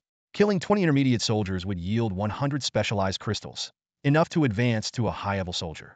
By leveraging numbers and weapon advantages to hunt down 6 high-level soldiers, he could obtain 300 specialized crystals and ascend to the rank of elite warrior. If I make it even more sinister, Lu Ming sneered, by pitting them against each other like raising venomous insects, and letting Kim Taesang and Kim Jung-hyuk finish them off, it would be a highly profitable venture. He couldn't help but sigh. Once a person abandons their morals and humanity, they can find shortcuts in anything. Lu Ming then collected the unclaimed space bag, gaining 80 slots of space, 256 specialized crystals, 75 strands of silk, and various food and drinks. Among them were Park Hona's personal items, which he silently destroyed to rid himself of the discomfort they caused. Leaping up, Lu Ming pulled out the giant ring blade embedded in the beam. The 7 people ahead, hearing the commotion, reflexively turned around, just in time to see Lu Ming holding his angelic sister and wielding the giant ring blade in a bizarre stance. Their already fearful hearts froze instantly, and the image seemed to imprint itself deep into their souls. What are you looking at? Move forward, Lu Ming commanded coldly. The 7 hurriedly advanced, killing every scythe mantis larva they encountered. They had already mastered the larvae's weak points, making the killing effortless. However, the faint sense of being watched from behind kept them on edge. In less than half an hour, the entire 4th level was cleared of larvae, their bodies forming a safe passage to the 5th floor. Lu Ming, satisfied, ordered them to continue upward. They stepped onto the halted elevator and arrived on the 5th floor. To their surprise, the 5th floor turned out to be an inbuilt cinema. The empty hall had only a few larvae wriggling around, and the hallway leading to the screening rooms was void of any creatures. They felt a glimmer of hope, thinking they might survive after all. Judging by your relaxed expressions, are you feeling relieved? Lu Ming's voice rang out again. Startled, they quickly shook their heads, indicating they dared not. Lu Ming sighed. Actually, even if I hadn't shown up and disrupted your plans, you would still die here. because the moment you stepped onto the fifth floor, Death's scythe was already at your necks. Before he finished speaking, a giant creature with a metallic sheen and dark red engravings appeared suddenly. It stood nearly 2.5 meters tall, wielding a blade over a meter long that instantly drew a lethal arc spanning 7 to 8 meters. Slash! The seven were instantly cut in half at the waist. Innards and blood sprayed everywhere. They watched in horror as their vision fell from normal height to the ground. A searing pain tore through his flesh. The piercing screams echoed throughout the theater, reverberating through the empty mall, making them sound even more distant. Lu Ming, holding Chu Shui, landed steadily in front of the dismembered corpse of the Nanhan man, split into 14 pieces. His expression was calm, and he spoke in an unhurried tone. Mutated Scythe Owl, E-Class Elite. Once you step into their territory, they will hunt you relentlessly until you are all slaughtered. Their strength surpasses that of ordinary novice hunters. There are 3 more of these creatures on the 5th floor. Among the 7 Nanhan men, the 2 on the far left were beheaded instantly due to the angle of the cut. The remaining 5, though mortally wounded, managed to hold on for a few seconds before their blood ran out. The excruciating pain kept them conscious, their minds unusually clear just before death. The woman whom Lu Ming had favored listened to his explanation and, with a bitter smile, uttered her last words, "So you knew all along." As soon as she finished speaking, life drained from her with the last drop of blood. Lu Ming did not respond. Instead, he deftly dodged the second strike of the mutated scythe owl. Silently, he chanted Godspeed in his mind, and his figure vanished, reappearing behind the creature. Raising his giant ring blade high, he brought it down with full force, the blade slicing through the air and precisely striking the heart's weak point. Against Lu Ming's overwhelming power, the mutated scythe owl had no chance. With a thunderous crash, the creature fell, its dark green blood and multicolored innards splattering across the floor. Lu Ming had no time to dismember the corpse as the next wave of attackers approached. This time, 15 elite-level ordinary scythe owls, flapping their translucent wings and brandishing their cold blades, launched an assault from all directions. Lu Ming moved like lightning, his giant blade swinging like the wind. With each flash of the blade and each swift dodge, a scythe owl's heart was pierced, bringing it crashing down. In just 20 seconds, all 15 elite scythe owls lay dead. 3 more mutated scythe owls and 1 quasi-leader left, Lu Ming murmured, looking down at Chu Shui in his arms, his tone soft. "Xiao Shui, bear with me for a bit, stay behind me. I'll be over soon." Chu Shui shook her head, clenching her small fist to show she could fight too. Lu Ming, however, planted his giant ring blade into the floor, gently pinched her cheek, and smiled. "When I can handle it myself, how could I let my future wife dirty her hands? Be good." He lifted Chu Shui over his head and carefully placed her on his back. Her face flushed. She wrapped her arms around his neck. "Hold on tight," Lu Ming cautioned, worried that his vigorous movements might be too much. To his surprise, Chu Shui tightened her grip and used her threads to securely bind herself to him. Noticing the little one's actions, Lu Ming's lips curved into a slight smile, a gentle glint flashing in his eyes. His mind raced, making the final preparations for the impending battle. Ultimate Ascension. Lu Ming murmured softly, his fingers lightly tapping the spatial pouch, selecting 2 katanas. In an instant, the blades emitted a dazzling light, transforming into 2 enchanted silver ring blades. He took one from the pouch, while the other rose from the ground, holding a blade in each hand. "Eye of Truth. Activate." Lu Ming's eyes gleamed brightly as he dashed towards the last screening room. During his sprint, Lu Ming focused his thoughts, power infusion. Instantly, a surge of red energy burst from his heart, coursing through his limbs like an electric current. Next, awakening force, blue energy emerged from his brow, enveloping his entire body. Lu Ming halted, assuming a bow stance. "Godspeed." Before the words fully left his mouth, he became a red and blue blur, shooting like an arrow into the final screening room. Blades flashed, cold light cutting through the air. The 3 mutated scythe owls guarding the Proto Queen were sliced into 6 pieces before they could react. Lu Ming didn't pause, not even to glance at the Proto Queen's appearance. In his eye of truth, 3 fist-sized cores within the Queen's body glowed with intense red light, marking their fatal weakness. "Know yourself and know your enemy, and you will never be defeated," Lu Ming thought to himself, activating Godspeed once more. He swung his arms, sending the 2 enchanted silver ring blades as silver streaks, precisely piercing the Proto Queen's head and abdomen, destroying 2 cores. With a thought, a 3rd ring blade appeared in his hand. Holding the blade with both hands, he thrust it into the center of the Proto Queen's chest. With a resounding bang, the final core shattered, securing the kill. Anticipating the Pro Tool Queen's imminent self-destruction, Lu Ming swiftly turned and dashed away. Along the way, he didn't forget to collect the bodies of the 3 mutated side owls. It wasn't until he reached the counter in the 5th-floor hall that he heard the Pro Tool Queen's agonizing scream behind him. Eh? Lu Ming remained unfazed, continuing to collect the corpses of the South Cold people, mutated side owls, and elite side owls he had placed there earlier. He calculated silently. Every step of this battle had been within his expectations from the moment he set foot on the 5th floor. With the eye of truth, nothing about the enemy could escape his notice. By minimizing variables, victory was inevitable. Boom! The Proto Queen's self-destruction was powerful, but did not obliterate the entire mall as Lu Ming had feared. Greed, Lu Ming whispered, beginning to disassemble the side owl bodies. Special crystals, side owl blades, side owl carapaces, and various other materials were collected in succession. After disassembling the last ordinary side owl, Lu Ming moved Chuxue from his back to his front, carefully cradling her.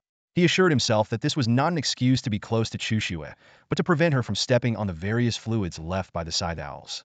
With determined steps, Lu Ming returned to the screening room where the Proto Queen had been. The sight at the entrance made him frown. Slightly yellow-green fluids, greasy fat fragments, fascia, and lymphatic tissue covered the floor, making it nearly impossible to step anywhere clean. Lu Ming hesitated, unsure if collecting these remnants equated to collecting the main body. Greed, he ultimately decided to give it a try. No matter what, he didn't want to miss out on the spoils of this battle. After successfully recovering the wreckage of the Quasi-Shao King, Lu Ming quickly checked the list of materials he obtained. Specialized crystals 50, Shao King blades 12, Shao King carapace 20, E-class royal variant blood 200 milliliters, side Shao larvae eggs 10. He noticed that the names of the materials had changed and began to examine them closely. First was the Shao King blades, materials from an E-class royal variant. These were the forelimbs of the Quasi-Shao King, with hardness and sharpness comparable to mithril, suitable for crafting specialized bioweapons. The usage requirement is advanced proficiency in forging or higher. The Shao King carapace is also an E-class royal variant material, coming from the carapace of the Quasi-Shao King. Like the blades, it has mithril-level hardness, making it ideal for crafting specialized bioarmor.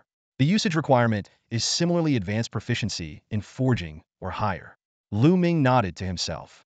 Although it was just a Quasi-Shao King, these materials had already reached royal status. Weapons and armor crafted from them could be elevated to the mithril tier, indicating a commendable overall quality. Next, he examined the E-class royal variant blood. This special material contained extremely potent mutagenic energy and had a wide range of uses. Variant creatures could consume it to accelerate growth, and there was a small chance of acquiring royal bloodline traits, triggering genetic evolution. When used to forge bioweapons, it could significantly enhance their power and might even grant royal skills. For low-level bioweapons, it would definitely inherit one skill from the original variant creature.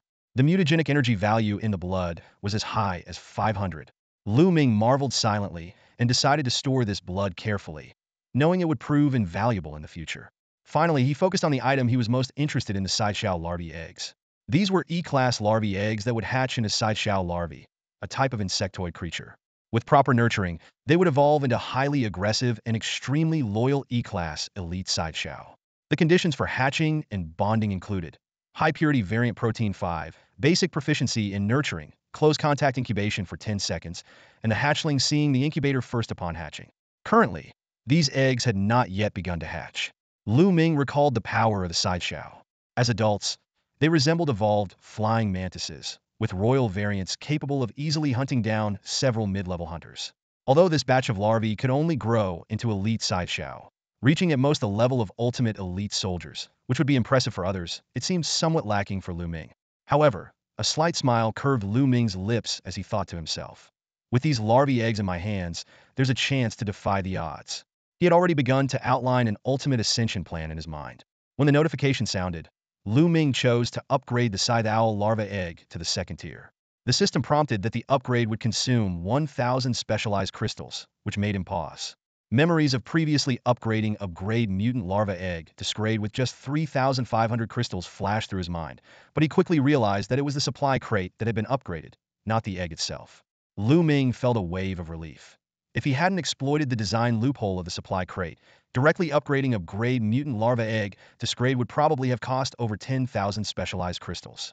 He glanced at his inventory, where 12,320 specialized crystals lay quietly, and couldn't help but feel a sense of accomplishment.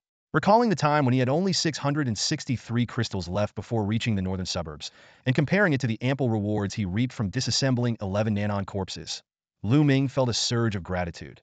Killing humans was indeed profitable. Just as he was reveling in his joy, the upgrade prompt snapped him back to reality. The system asked if he wanted to consume 1,000 specialized crystals to upgrade the scythe owl larva egg to an ancient owl emperor egg. Lu Ming quickly checked the information. The ancient owl emperor, a class royal type, would hatch into a royal lineage scythe owl with immense attack power and unparalleled loyalty if properly nurtured. Despite the allure of a class royal, Lu Ming decided to hold off on the upgrade. The current specialized crystals should be prioritized for the supply crate, as upgrading the crate would also enhance its contents. He carefully tucked the 10 scythe owl larva eggs into his pocket, planning to hatch them later if there were any crystals left. As he stepped into the viewing hall, chaos greeted his eyes. The movie screen had vanished, leaving only 3 crates arranged in a triangular formation where the provisional scythe owl had fallen. The scene reminded Lu Ming of the mutant distribution at Kongbao Shoe Factory, as if the dungeon boss had deliberately nested here to guard the treasure chests. After confirming there were no more signs of mutants, Lu Ming led Chuxue to the front of the screen.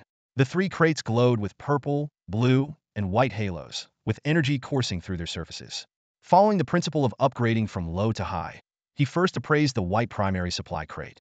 Inside were 5 pieces of delayed chocolate and a bottle of multifunctional sports drink, nothing remarkable. Although upgrading it seemed insignificant, Lu Ming decided to do so out of fairness.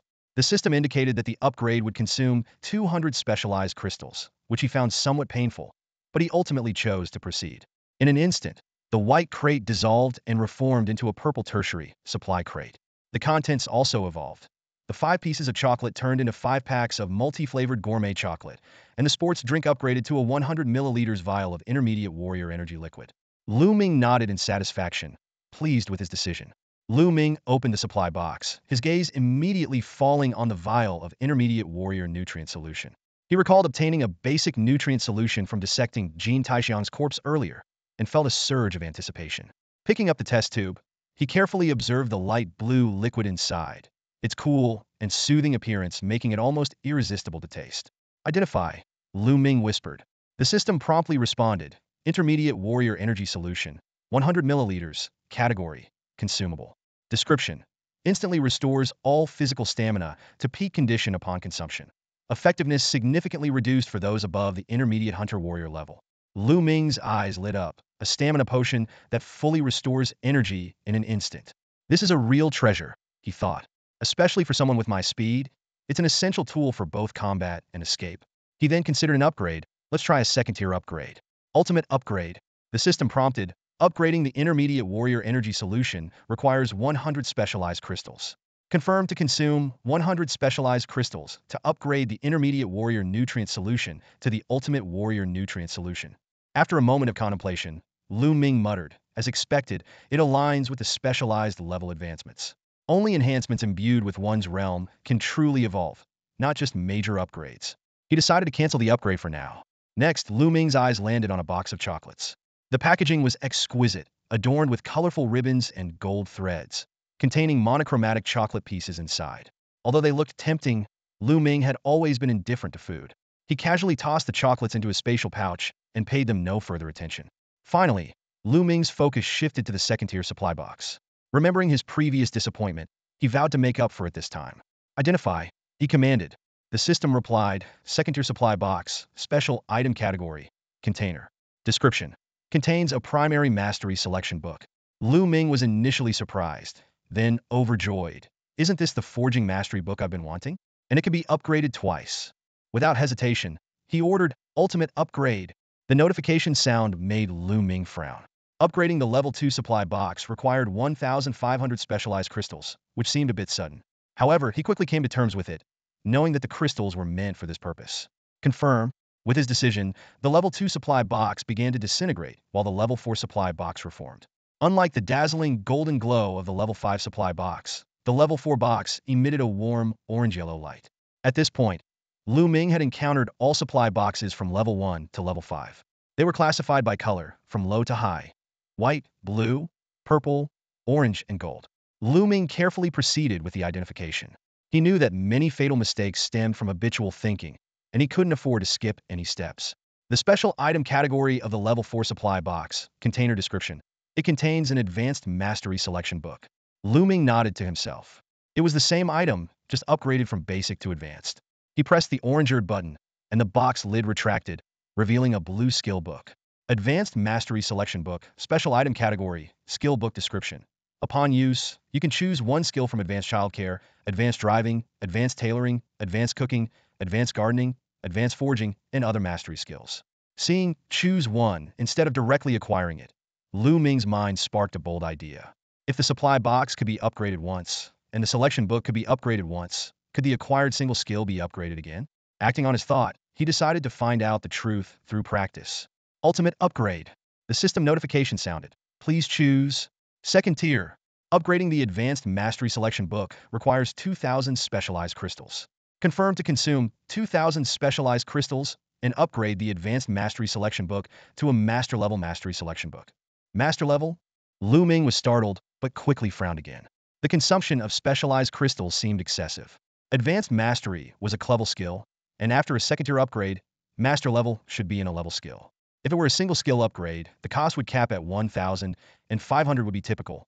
Such high cost likely stemmed from the selection book being the source of all mastery skills, making it exceptionally valuable. Lu Ming pondered whether this investment was worthwhile.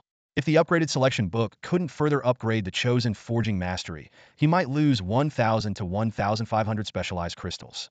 But soon, he shook his head, mocking himself for thinking too small.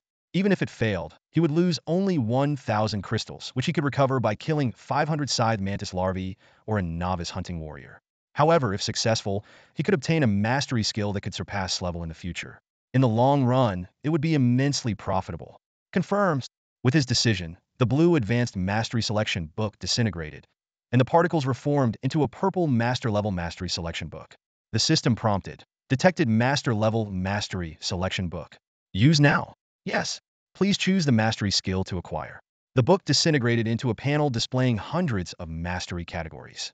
Swords, spears, archery, axes, movement skills, firearms, pharmaceuticals, medical skills, mechanics, construction, education, technology, and marine encyclopedia of masteries. Unfortunately, this encyclopedia only had a table of contents. Clicking on each mastery skill revealed only a brief description. Master this technique upon acquisition. Lu Ming's gaze lingered on medical and pharmaceutical skills. He knew that medical skills could save lives and pharmaceuticals could not only solve health problems but also likely assist in combat. For instance, restoring stamina, boosting strength, increasing speed, enhancing endurance, stimulating the mind, extracting poisons, and making toxins. Especially making toxins, which combined with ranged weapons in the current collapsed medical system with no antidotes, would be a death sentence to anyone it touched. However, Lu Ming was unwaveringly loyal to his chosen path. Having decided on forging mastery, he would stick to it. He couldn't let the exotic materials in his space pouch go to waste, nor could he let his character collapse. He could learn other masteries later. After all, he intended to acquire them all eventually. Choose Forging Mastery.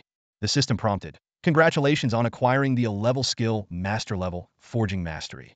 Learn now. No. Lu Ming replied decisively, thinking to himself, there's still one more step to complete. Lu Ming's eyes were fixed on the item in front of him, his heart racing. Taking a deep breath, he silently repeated, Ultimate Ascension. The system's cold prompt sounded. This item has already been ascended and cannot be further upgraded. Damn it! Lu Ming almost cursed out loud, but his gaze inadvertently fell on the girl in his arms, Chu Xue, and his anger subsided significantly. He reminded himself that losing his composure over 1,000 or so specialized crystals wasn't worth it. Calming his breath and steadying his emotions, Lu Ming re-examined the master-level forging proficiency in his hand. After some thought, he concluded that the designated skill book covered all similar skills as a collective entity.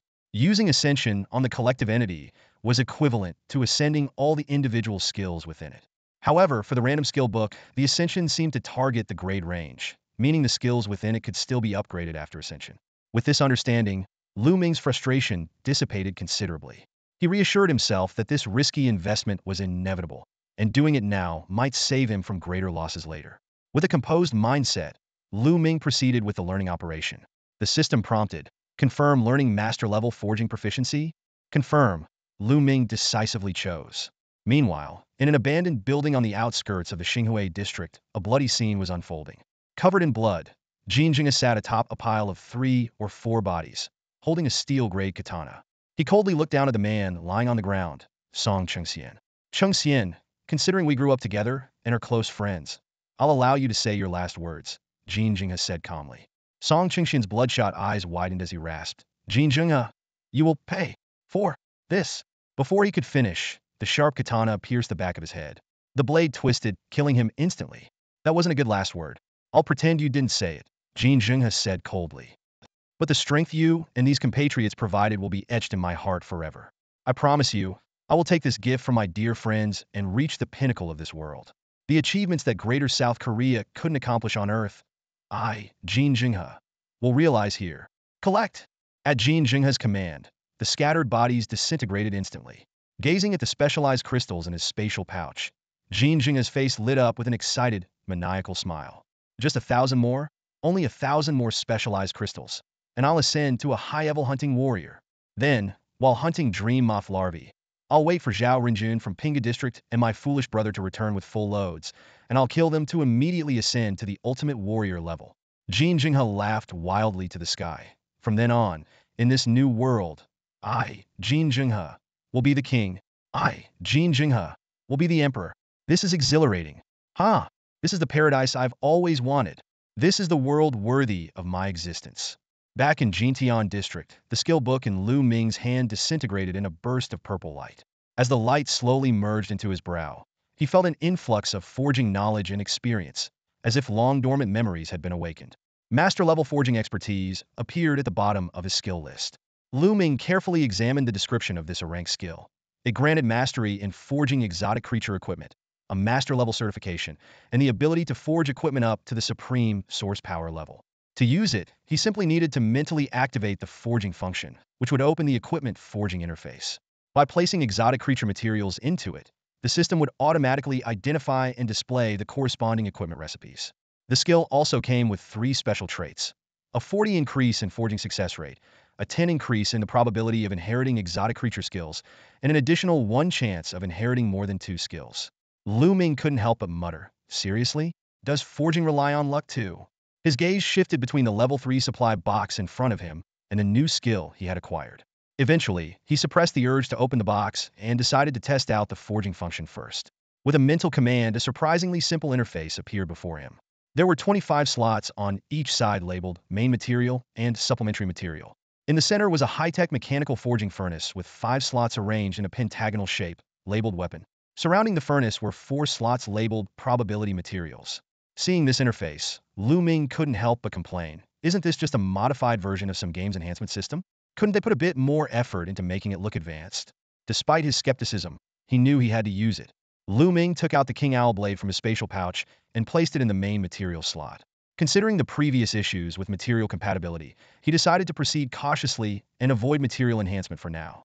A white light swept over the King Owl blade like a scanner, and the system promptly displayed a message. Forging function scan completed. Main material identified as weapon. Recipe matched successfully. Please choose a forging recipe. A list of recipes appeared on the left side of the interface, but there were only 2 options: King Owl Battle Blade and King Owl Battle Scythe. Lu Ming couldn't help but chuckle. Just 2 choices for such a prestigious material? After some consideration, he decided that the King Owl Battle Blade, with its imposing name, suited him better. Although the battle scythe looked cool, it was a polearm, a type of weapon he wasn't skilled with. Ultimately, Lu Ming chose the King Owl Battle Blade. Upon confirming, the system outlined the specific forging requirements. Main material King Owl Blade 8, supplementary material King Owl Shell 2, specialized crystals 500. Seriously? 8 King Owl Blades? Lu Ming was relieved he hadn't tried to enhance the materials. If the main material requirements changed, forging would have become much more complicated.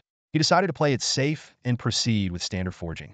After all, this was his first attempt, and caution seemed prudent. Lu Ming grudgingly tossed 7 Owl King blades and 2 Owl King shells into the primary and secondary material slots.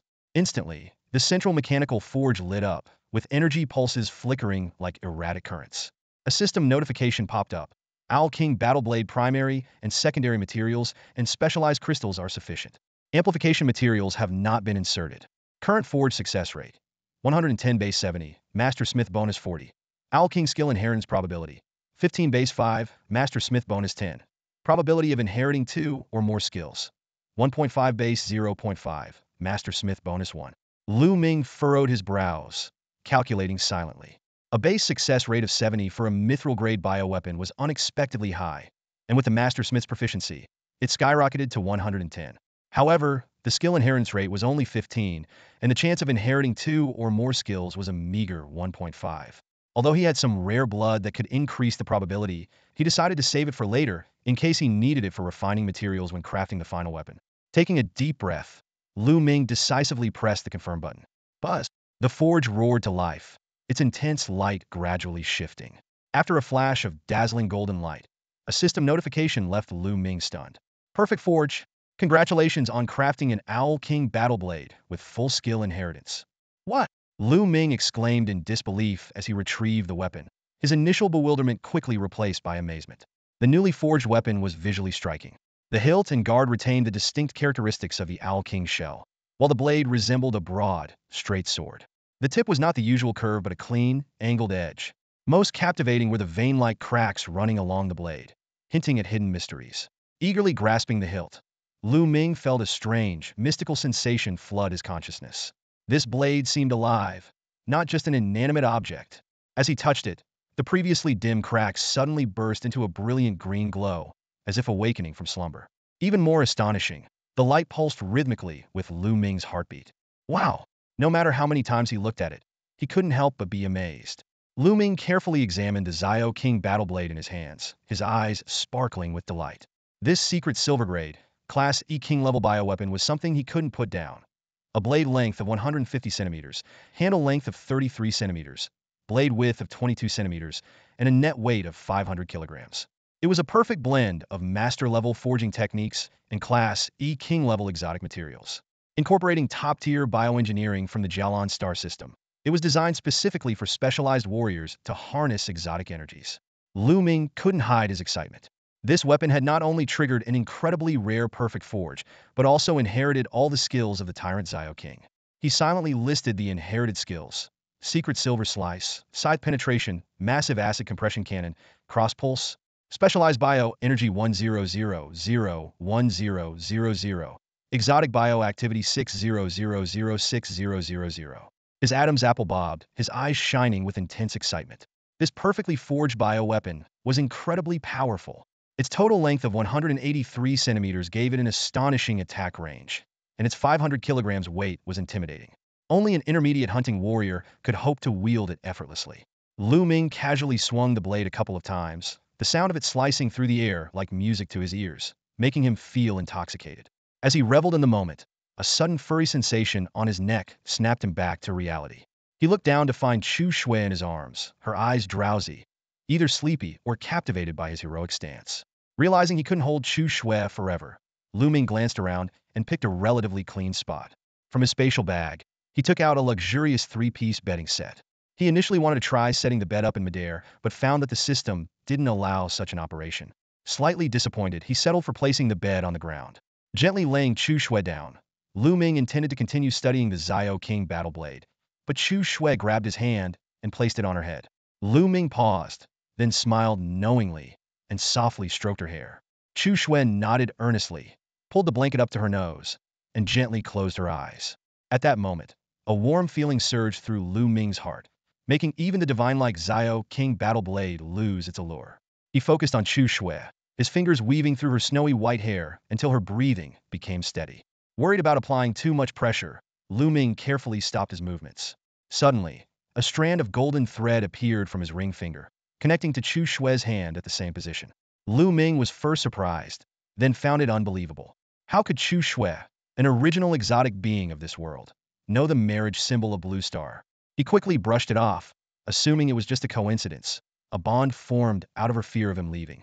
This unintended coincidence filled Lu Ming with joy, as if it confirmed their destined fate. He decided that once Chu Shui woke up, he would teach her the proper way to bind, wrapping the golden thread around his left ring finger. Lu Ming stood up and walked towards the rubble left by the explosion, looking for a chair that was still somewhat intact. He was surprised to find that Chu Shui had not restricted his movement range. The golden threads seemed to stretch infinitely. Even as he approached the entrance of the cinema hall, the threads showed no signs of tightening or pulling. This detail warmed Lu Ming's heart once again. Amid the ruins, he painstakingly pulled out a partially intact cinema chair. Without hesitation, he used 2 specialized crystals to upgrade it to a luxurious cinema seat plus. Lu Ming thought, since Chushua was staying here, how could he leave her alone? Although the juvenile scythe owls below indeed needed to be dealt with, Lu Ming decided there was no rush. In this desolate wasteland of the apocalypse, he knew how important it was to maintain inner peace.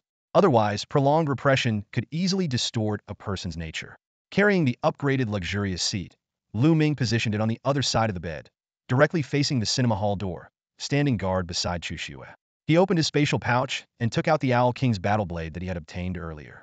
The fact that the blade could be stored in the pouch indicated it wasn't a living entity, but the strange feeling he had before left him puzzled. Shaking his head, he temporarily set aside his doubts. Calming his mind and clearing away distractions, Lu Ming decided to attempt an upgrade on the Owl King's battle blade. Ultimate upgrade, he silently chanted in his mind. Immediately, a system prompt appeared. Notice, please select the second-tier upgrade level. Notice, upgrading the E-Class Mithril-level bioweapon Owl King's battle blade to a Class Alloy-level Ancient Emperor blade requires consuming 500 specialized crystal blocks. Confirm consumption of 500 specialized crystal blocks to upgrade the Owl King's battle blade to a Class Alloy-level Ancient Emperor blade. Lu Ming's eyes widened as he stared at the required items in the prompt. He slowly enunciated, specialized crystal blocks. Suddenly realizing the issue, Lu Ming gasped. The upgrade materials had leveled up. 500 specialized crystal blocks were equivalent to 50,000 specialized crystals. The cost of upgrading this bioweapon was exorbitant. Driven by curiosity, Lu Ming decided to check the upgraded weapon's information first. Identify, he whispered. A series of information appeared. Ancient Emperor Blade. Alloy level. Class Ancient Emperor level bioweapon. Description. Blade length 145 centimeters. Handle length 36 centimeters. Blade width 22 centimeters. Net weight 5,000 kilograms. Class Ancient Emperor level exotic materials. Master level forging craftsmanship, incorporating top-tier technology from the Jalan star system. Possesses a slight consciousness and will exhibit instincts from its previous life. The user must gain the bioweapon's approval to wield it. Forced use will result in backlash from the blade. Recommended user level. Doomsday Warlord. Features. Trigger to own 9 million perfect forge, fully inheriting all skills of the Ancient Owl Emperor. Inherited skills. Alloy cutting, absolute blade storm, miniature convergence cannon, death cross slash. Specialized bioenergy. 100, 001, 0000. Blade bioactivity. 300, 003, 0000. Lu Ming stared in astonishment at the ancient blade in his hand, his eyes gleaming with disbelief. This weapon was not only unique in appearance, but also showcased impressive intelligent features. As he meticulously examined the weapon's various data, he couldn't help but marvel at its advanced technological prowess. The ancient blade inherited the masterful forging of the original Shaowang Warblade, with all 4 skills comprehensively upgraded. Lu Ming's attention was caught by a new term, specialized bioenergy. He clicked to view the details and learned that this energy is consumed when releasing biological skills and can be recharged using specialized crystals, each crystal equivalent to 10 points of energy. Realizing this was yet another resource-intensive weapon, Lu Ming instinctively glanced at the number of specialized crystals in his backpack, 8118 pieces. He shook his head with a wry smile, thinking that this stockpile would likely be depleted quickly. Thoughts of the upcoming expenses, including forging armor, opening level 3 supply boxes, and enhancing specialized levels, flashed through his mind, causing him to let out a deep sigh internally. Determined, Lu Ming resolved to spend the afternoon hunting aberrant creatures with all his might to reach the rank of advanced hunting warrior. After closing the information panel of the ancient blade, Lu Ming turned his attention to the 4 skills of the Shaowang Warblade. Each skill only displayed its name and energy consumption, with no specific effect descriptions. It seemed this bioweapon was designed to let the user experience its capabilities firsthand. Next, Lu Ming learned about the concept of aberrant biological activity. Frequent use would deplete the weapon's bioactivity, and once this reached 0, the weapon would lose its aberrant properties, becoming an ordinary blade. However, with sufficient aberrant blood replenishment, theoretically, this weapon could be used indefinitely. Suppressing the urge to continue his research, Lu Ming decided to first deal with the level 3 supply box. He approached the corpse of the would-be Shaowang, and facing the purple box, he muttered, "Identify." Inside the box was a mental stimulant potion, similar in effect to a cooling potion, capable of resetting various abilities to their unused state. Though it could only be used once, it would allow Lu Ming to use his awakening power twice in one day or continuously empower himself for an hour. Thrilled, Lu Ming decided to enhance the potion. Without hesitation, he chose to upgrade it to the second tier, consuming 3,500 specialized crystals. The purple box was instantly replaced by a golden one, radiating golden energy pulses. Upon re-identifying, Lu Ming was ecstatic to discover that the enhanced level 5 supply box contained a mental stimulant potion that could be used 5 times. This significantly boosted his combat potential. Lu Ming stared at the display screen on the supply crate, a glimmer of excitement in his eyes. He realized that this new psychic stimulant was different from any other potion he had encountered before. Usually, liquids or drinks were labeled with their volume in milliliters, but this one specifically highlighted the number of uses. This detail revealed an important piece of information. The value of this potion lay not in its quality, but in its quantity. How can the quality be improved after resetting all skill cooldowns? Lu Ming pondered aloud, then pressed the golden button on the supply crate. With a hiss of high-pressure gas, a futuristic-looking injection gun slowly rose up, loaded with a red and blue dual-colored serum as thick as a thumb. Lu Ming carefully retrieved the injection gun, filled with anticipation. The experience of using the power of awakening 5 times consecutively was something only he could appreciate. However, this was far from the limit. Lu Ming took a deep breath and made a bold decision. Ultimate Ascension. Ascend to Tier 2. The system immediately provided a prompt. Ascending the psychic stimulant to 5 uses requires consuming 4,000 specialized crystals. Do you confirm to ascend the psychic stimulant to 20 uses? Confirm. Lu Ming answered without hesitation.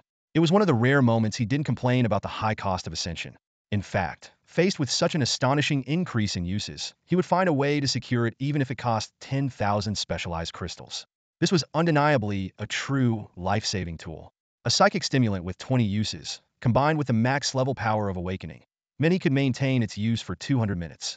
Lu Ming's lips curled into a smile as he thought to himself. If I pair it with an ascended version of the power of awakening, 20 full power uses could probably even slay gods. He quickly realized this was a bit arrogant and corrected himself. Okay, maybe that's an exaggeration, but anything below a god, I can definitely handle. However, Lu Ming didn't immediately proceed with the ascension of the power of awakening. There was a well-thought-out reason behind this.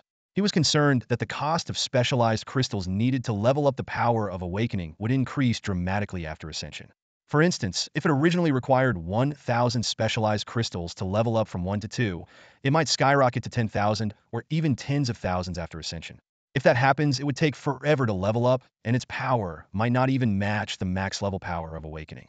That would be a huge loss, Lu Ming calculated. It's better to max out the power of awakening first, then use Ultimate Ascension to enhance its tier. This way, I can directly obtain high tier power at max level, which is the perfect strategy. The mind-stimulating elixir transformed gradually during its ultimate evolution.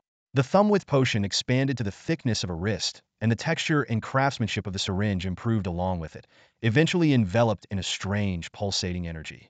The system notified that the mind-stimulating elixir had successfully evolved from level 5 to level 20. Lu Ming reached out to take the floating elixir, carefully storing it away. The consumption of 7,500 specialized crystals made him sigh deeply. Glancing at the remaining number of specialized crystals, Lu Ming couldn't help but close his eyes and press his lips together. 618, the number was heart-wrenching. This burns through crystals so fast. Powerful abilities really do come at a price, Lu Ming thought to himself, deciding to put his plans for forging armor on hold. He touched the ancient Emperor Owl's egg in his pocket, longing to hatch it, but lacking enough crystals. With a sigh, Lu Ming returned to his seat, closing his eyes to think about how to obtain more crystals. Moments later, he opened the trading market. The ever-growing list of items caught his eye, especially the categories for tools and weapons. Most were black iron weapons, with the traded items primarily being necessities. The items that required specialized crystals and skill books for exchange remained ignored at the bottom of the list. Lu Ming realized this was a price war. Ordinary people preferred to trade daily necessities for weapons rather than part with their precious specialized crystals. His plan to earn crystals by selling black iron weapons had fallen through, leaving him to refocus on hunting mutant creatures. Reviewing his own strength, Lu Ming found he could easily kill larvae, earning 2 crystals per kill. Elite mature scythe owls were equally easy for him to handle, yielding 10 times the crystals of larvae. He fantasized about finding a colony of elite scythe owls, imagining that hunting 1,000 at once would quickly amass a large number of crystals. Unfortunately, such places were extremely rare, likely only encountered in the core areas like the Central Police Headquarters. But the dangers there were immense. inaccessible without the prowess of an apocalyptic warlord or an extreme hunting warrior. As Lu Ming racked his brain, a sudden idea struck him. He sat up straight, almost laughing out loud. He had an epiphany. While elite side owl colonies were rare, gatherings of side owl larvae were plentiful. If anything could be evolved, why not evolve mutant creatures directly? Excited, Lu Ming gently lifted the sleeping Chushue into his arms. He put away the luxurious furniture and turned to leave, eager to test his idea. On the way, Lu Ming couldn't help but admire Chushue's docility.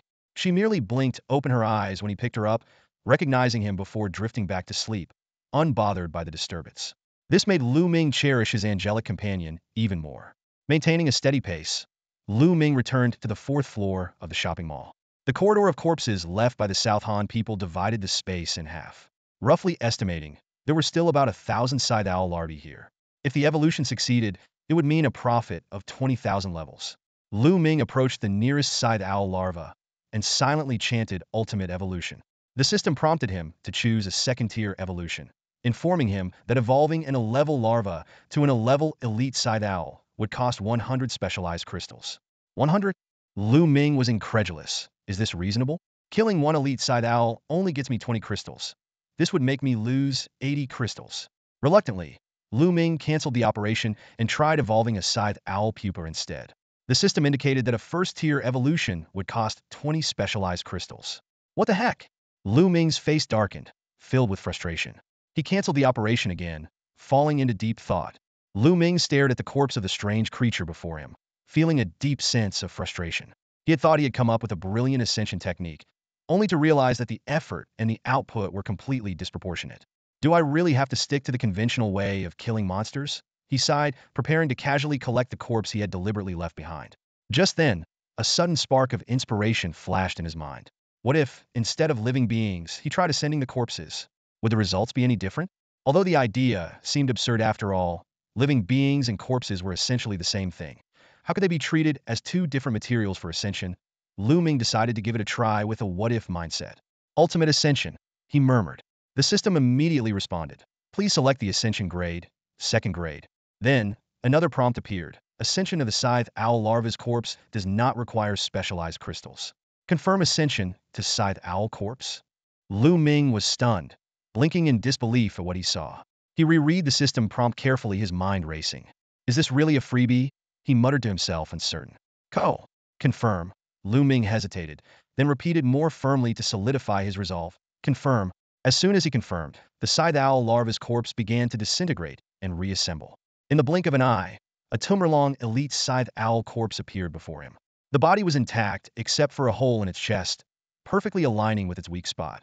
The wound and scars were identical to its larva stage. Lu Ming immediately used his disassembly skill. Greed. The system prompt appeared. Successfully disassembled scythe owl corpse. Obtained. Specialized crystals 20. Scythe owl blades 4. Scythe owl carapace 10. Common mutant blood 200 milliliters. Seeing the crystals actually enter his inventory, Lu Ming felt a sense of unreality. But he quickly noticed that these 20 crystals seemed different. They didn't stack with the 618 crystals he already had.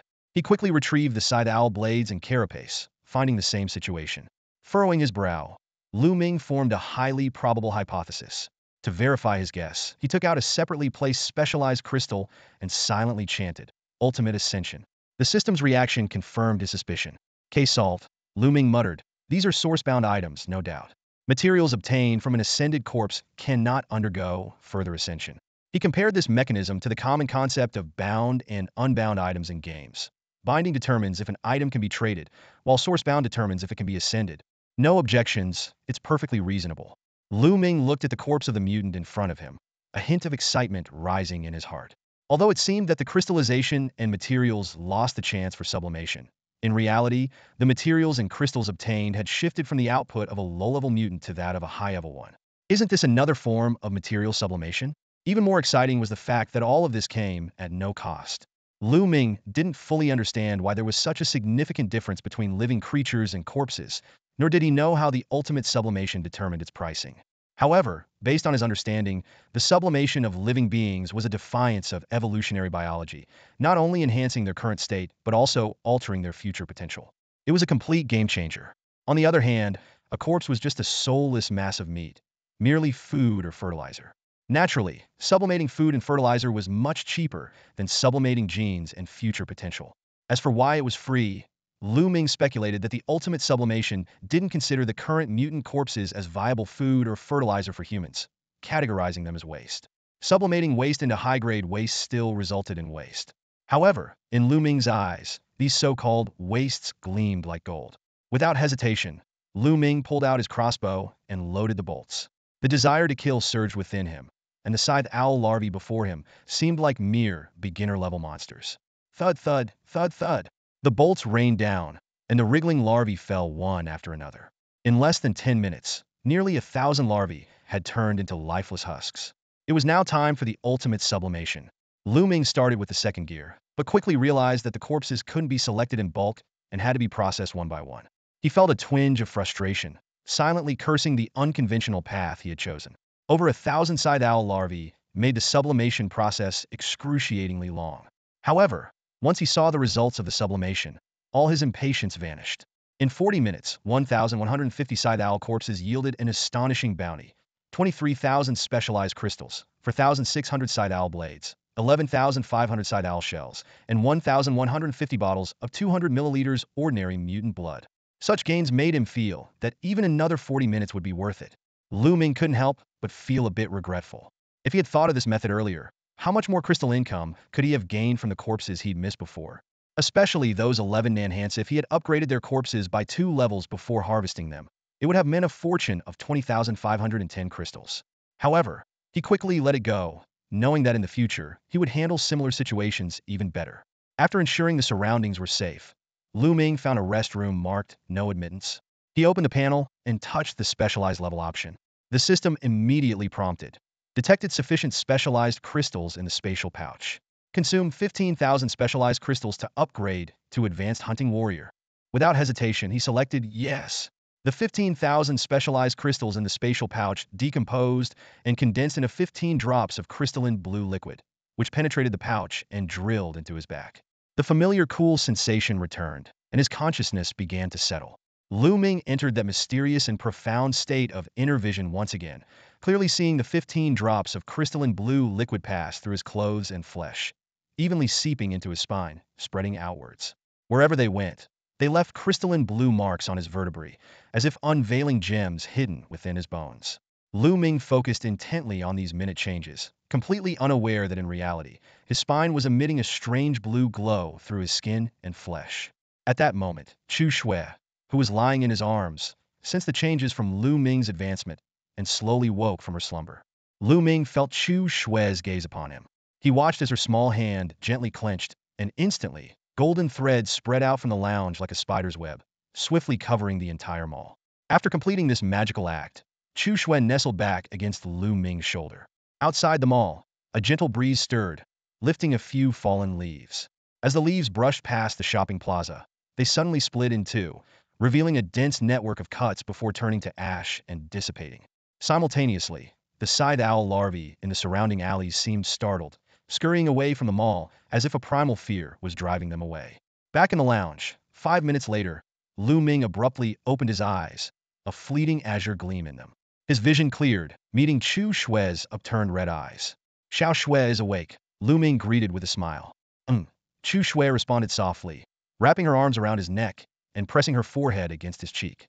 Amused by her clinginess, Lu Ming gently ruffled her hair and began to sense the changes in his own strength. Clenching his fist to feel his power, Lu Ming was astonished to discover a significant increase in his abilities. He pushed open the lounge door and sprinted in a specific direction, marveling at his explosive speed.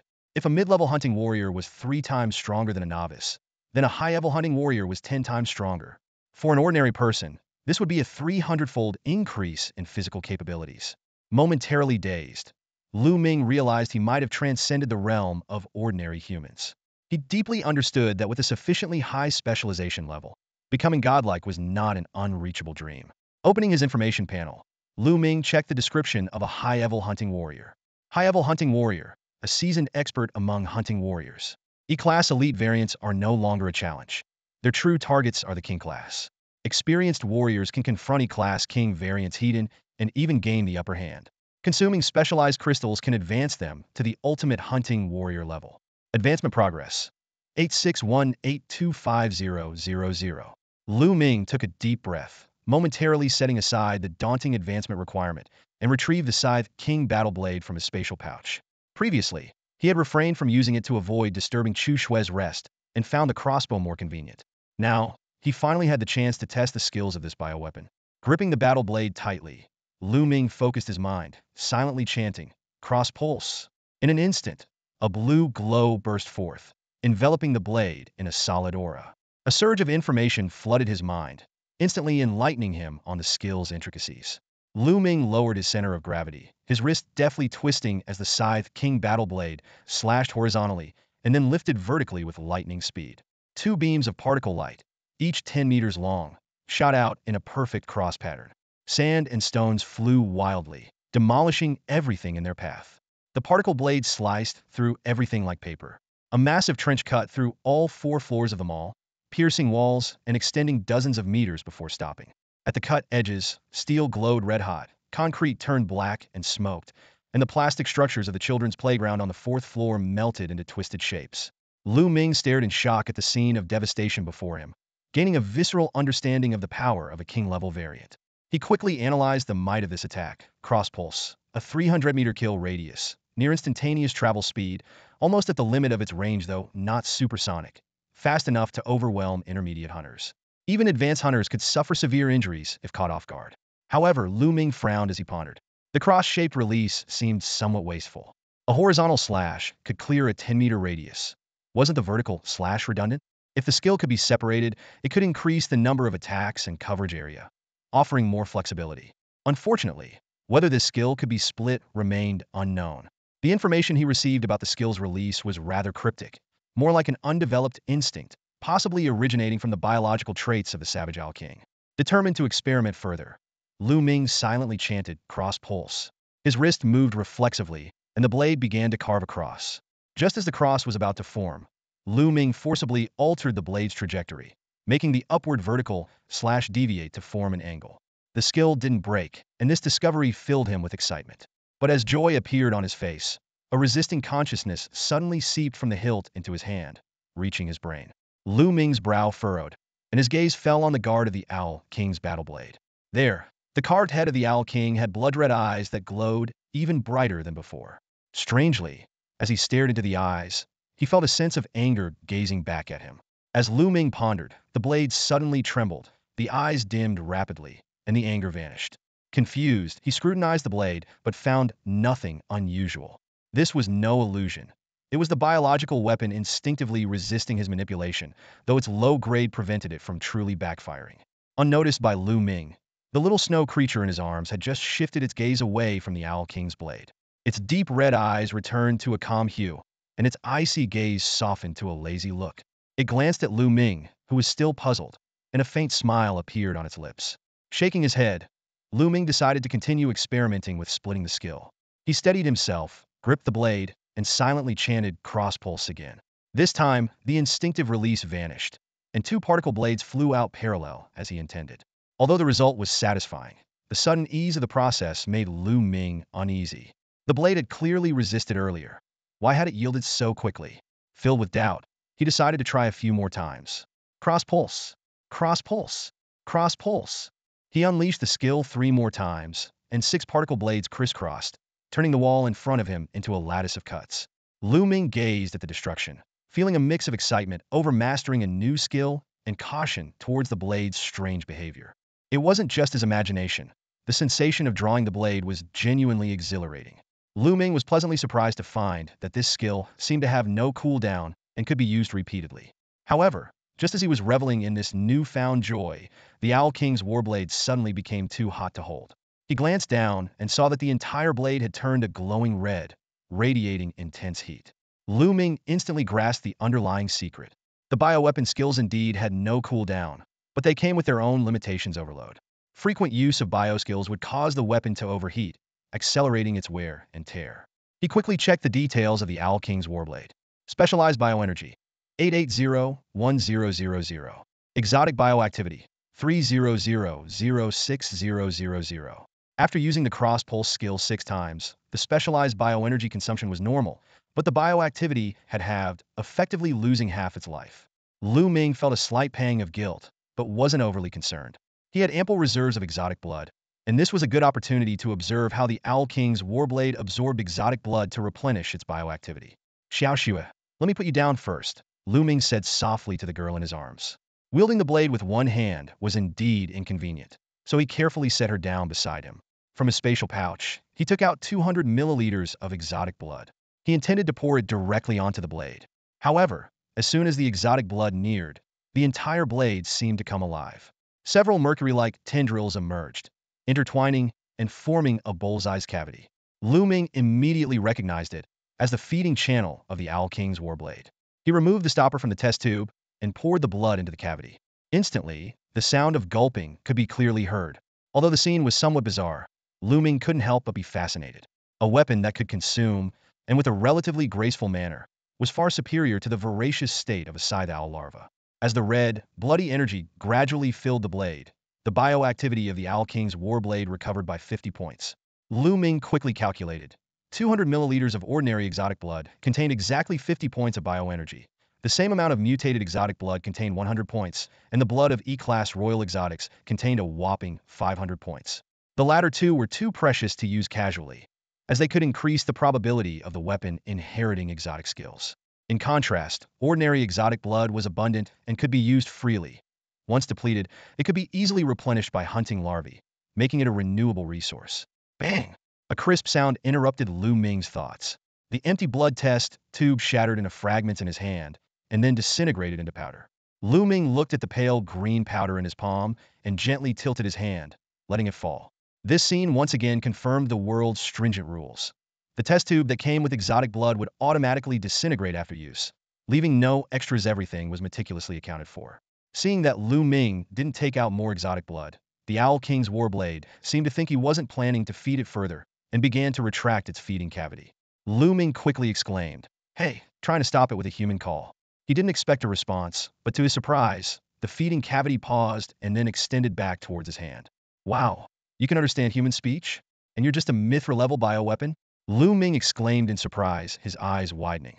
The Owl King's warblade, hearing this, initially wanted to respond by moving its feeding chamber. However, upon perceiving the words, "just a Mithra level," it tilted its chamber in anger. Lu Ming raised an eyebrow. "Interesting, it even has emotional feedback? This isn't quite like the description. Only the ultimate ascended ancient emperor's blade should have such slight intelligence and show instincts from his past life. What are you? A mere Mithra-level weapon, and you dare to show attitude?" With that, he grabbed the tilted chamber of the Owl King's warblade and pulled out a bottle of common exotic blood from his spatial pouch, pouring it into the feeding chamber. Only after filling the blade's bioactivity did he let go. The Owl King's warblade froze for 3 seconds before retracting its feeding chamber abruptly and falling silent, like a sulking child. Lu Ming ignored its mood, tossing the blade back into the spatial pouch. Yet after doing so, he felt conflicted. Despite being able to feed itself, understand speech, and express emotions, the spatial pouch still considered it a dead object. So, where exactly is the line between life and death? He opened the world channel and checked the time. 1635. Only 2 hours and 25 minutes left until nightfall at 1900 hours. He couldn't believe he had spent 40 minutes playing with a weapon. He truly was a romantic man. Touching the 10-scythe owl larvae eggs in his pocket, Lu Ming realized that with only 8,816 specialized crystals left in his pouch, it wasn't enough to ascend them all.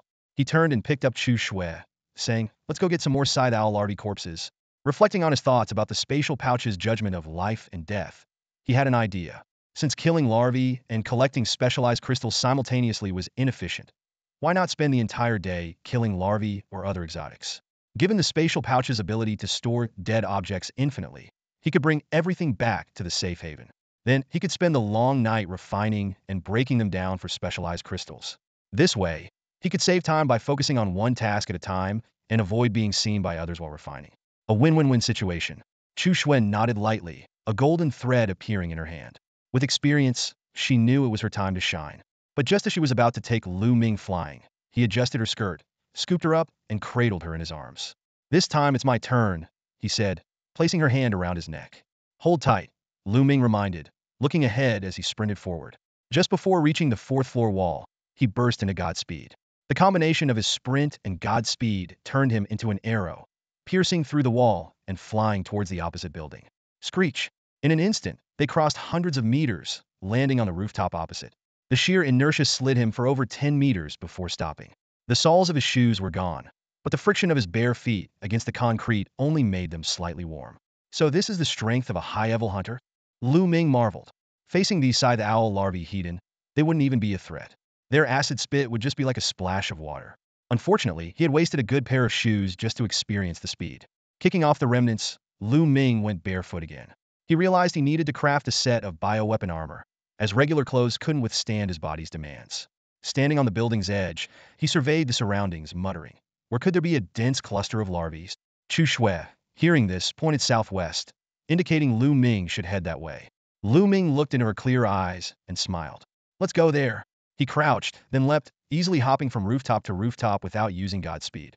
In 20 seconds, covering 1,000 meters, he saw the streets below swarming with scythe owl larvae. Despite the open spaces around, the larvae remained clustered, even forming pyramids. Could there be treasure? Lu Ming thought. It seemed highly likely, similar to the situations at Kongbao Shoe Factory and the shopping mall. Eye of Truth, Lu Ming muttered, activating it to scan for resource boxes, weapons, and humans. But within a 100-meter radius, there were no targets. Strange, Lu Ming frowned. Chu Shui, noticing his confusion, avoided eye contact, her expression indifferent. Lu Ming didn't dwell on it. He was here to kill larvae. Seeing them clustered like this was like finding a gold mine. Chu Shui, are you coming down with me? Holding Chu Shui, Lu Ming leapt from the building, using several points to reach the ground. He set her down, then drew the Owl King's warblade from his spatial pouch, swinging it with force. Cross pulse. A green glow enveloped the blade, unleashing a massive slash. 10 meters wide, 300 meters deep, hundreds of larvae evaporated instantly, leaving no trace. Squinting, Lu Ming felt uneasy. He raised his hand, targeting the empty space ahead, and said, Greed. Greed. Prompt. No targets available for collection in the current area. So, the corpses disappear without a trace? Huh. Lu Ming sneered. Turns out having a powerful weapon can be troublesome. Hundreds of larvae. Thousands of crystals lost. With a grim face, Lu Ming put the Owl King's warblade back into the spatial pouch and switched to his specialized weapons for killing scythe owl, larvae portable hand crossbows. Eye of Truth. Activating weak point detection and loading the crossbows to the brim, Lu Ming charged forward, killing larvae in droves. Corpses piled up and were collected into his spatial pouch. He was like a nemesis to the larvae, clearing street after street. In 2 hours, across 4 districts, he had exterminated thousands of larvae. His spatial pouch now held 3,400 scythe owl larvae corpses, stacked high. The sun retreated beyond the horizon, and night had fallen. Lu Ming held Chu Shui's hand as they navigated through the bustling streets, eventually finding a charming apartment with a serene ambience. As soon as they stepped inside, Lu Ming began setting up security measures. He carefully embedded 20 specially crafted crystals, which emitted a faint glow, into the walls, door frames, and around the windows to fortify the infrastructure. Even though Lu Ming's current strength made the Savage Owl King no longer a fearsome opponent, caution remained crucial for survival. After all, the Owl King, as an E-class monarch, could appear on the outskirts of the area, and his true identity was shrouded in mystery. Could be an emperor in disguise or a servant of a class entity. Lu Ming was well aware of his limited understanding of class beings and knew that staying vigilant was the wisest choice. Lu Ming pondered silently, realizing that being carefree was the norm. Some people drift like a sandstorm, while others disperse like ashes. But he aspired to be as steadfast as a rock. The room setup continued. Lu Ming drew the heavy blackout curtains and laid out the luxurious bedding that Chu Shui loved. He then turned to the bathroom, expertly assembling a multifunctional water heater. As he was about to pour enough purified water for both of them, a strange feeling crossed his mind. Despite the mundane nature of these preparations, an inexplicable sense of intimacy lingered. Lu Ming shook his head with a wry smile, reminding himself to stay composed. He adjusted the water temperature and strode back to the living room. Chu Shui was sitting quietly on the edge of the bed, her small feet swinging rhythmically. Her gaze was fixed on the hundreds of specialized crystals piled on the nightstand, their soft glow creating a cozy atmosphere. Noticing Lu Ming's approach, Chu Shui immediately stopped and resumed her usual calm demeanor. Lu Ming couldn't help but chuckle. This little one, only a day old, always seemed to maintain her image in front of him.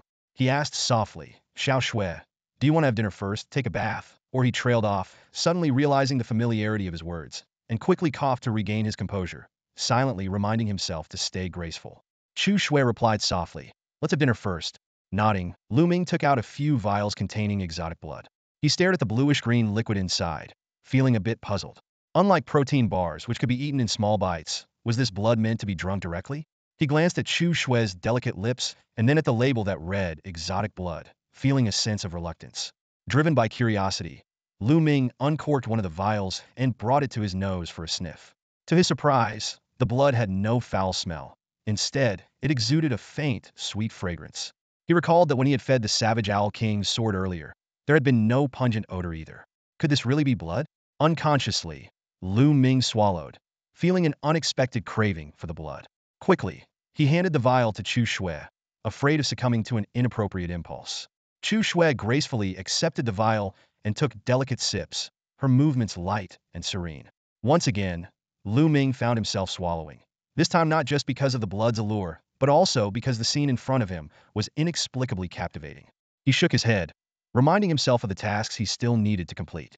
Turning to a bucket of instant noodles, Lu Ming contemplated how to elevate this simple meal. The packaged ramen from the morning had transformed into a luxurious instant meal after enhancement. He wondered what surprise the bucket version would hold. A system prompt sounded, asking if he wanted to consume 7 specialized crystals to upgrade the spicy instant noodles to a self-service double delight set. Though puzzled by the enigmatic name, Lu Ming knew the first rule of the planet Jalan: if it's expensive, it must be worth it. Without hesitation, he chose to confirm. In an instant, the table was filled with the sound of particle cutting. The instant noodle bucket disintegrated in a flash of light and reassembled, expanding more than tenfold in size.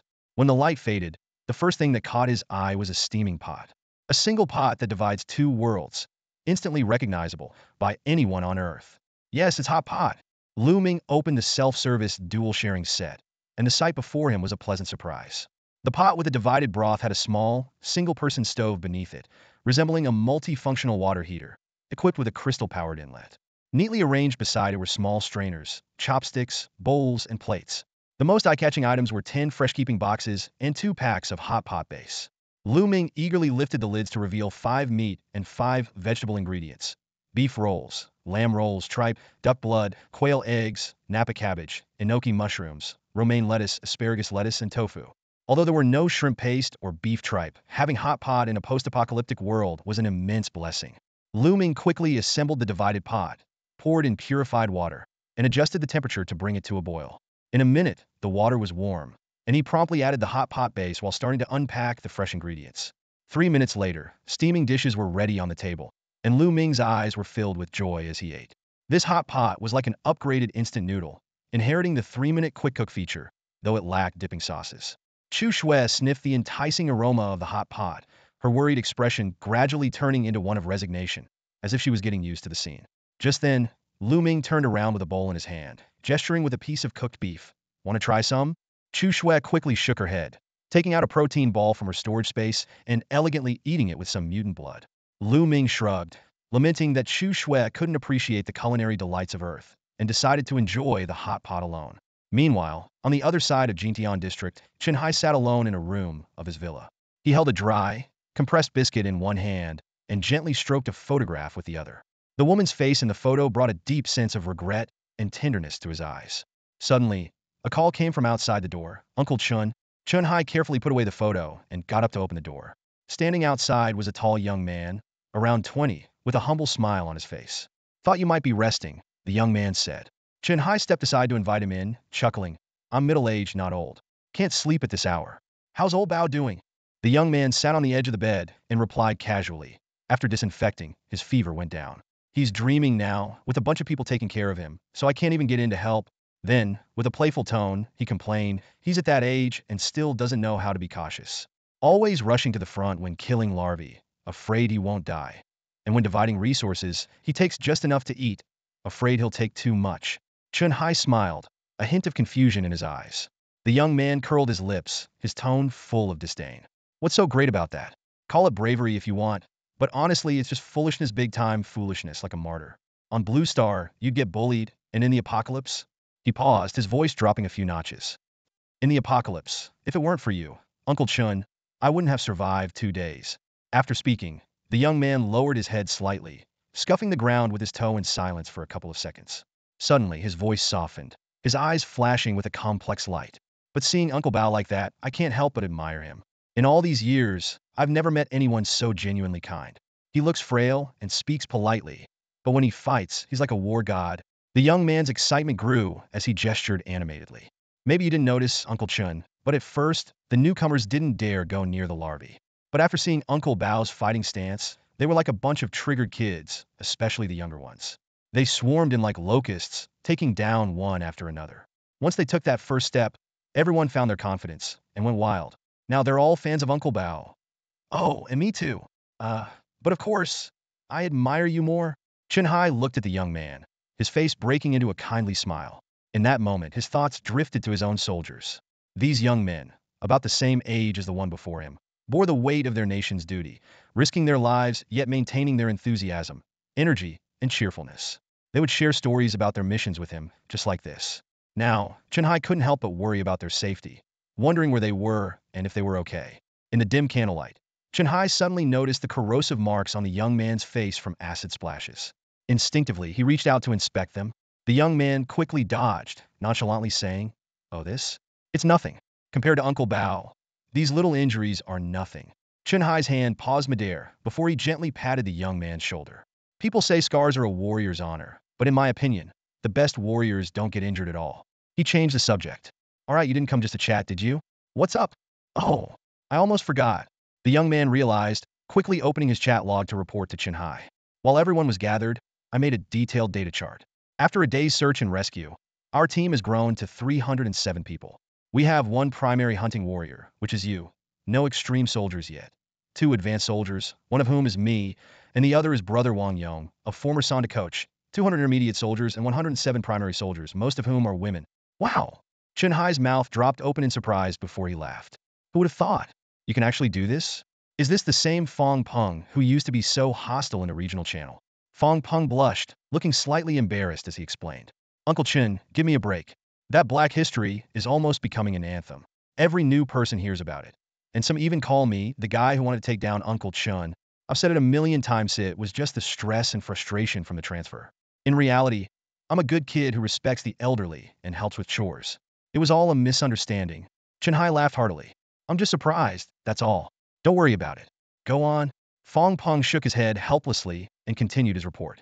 "We've been all over the place today, hunting down about 5,400 larvae and collecting a total of 2,672 specialized crystals, all stored with me.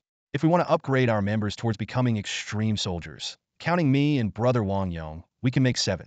But if we go for advanced soldiers, we can create 26.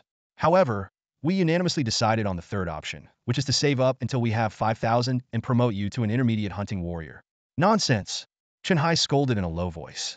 "Are you all still wet behind the ears?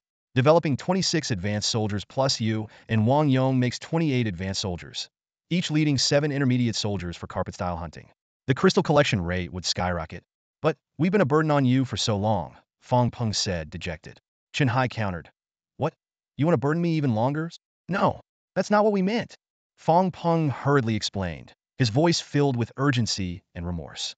Chen Hai gave Fong Peng's shoulder a reassuring squeeze and said firmly but gently, "I know you want to repay me, but right now, strengthening our team is more important.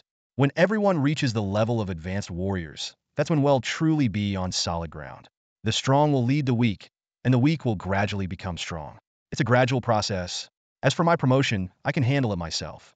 I don't need your help." Fong Peng stood still, hesitation written all over his face. Chen Hai's tone turned stern. "That's an order." "Yes, sir."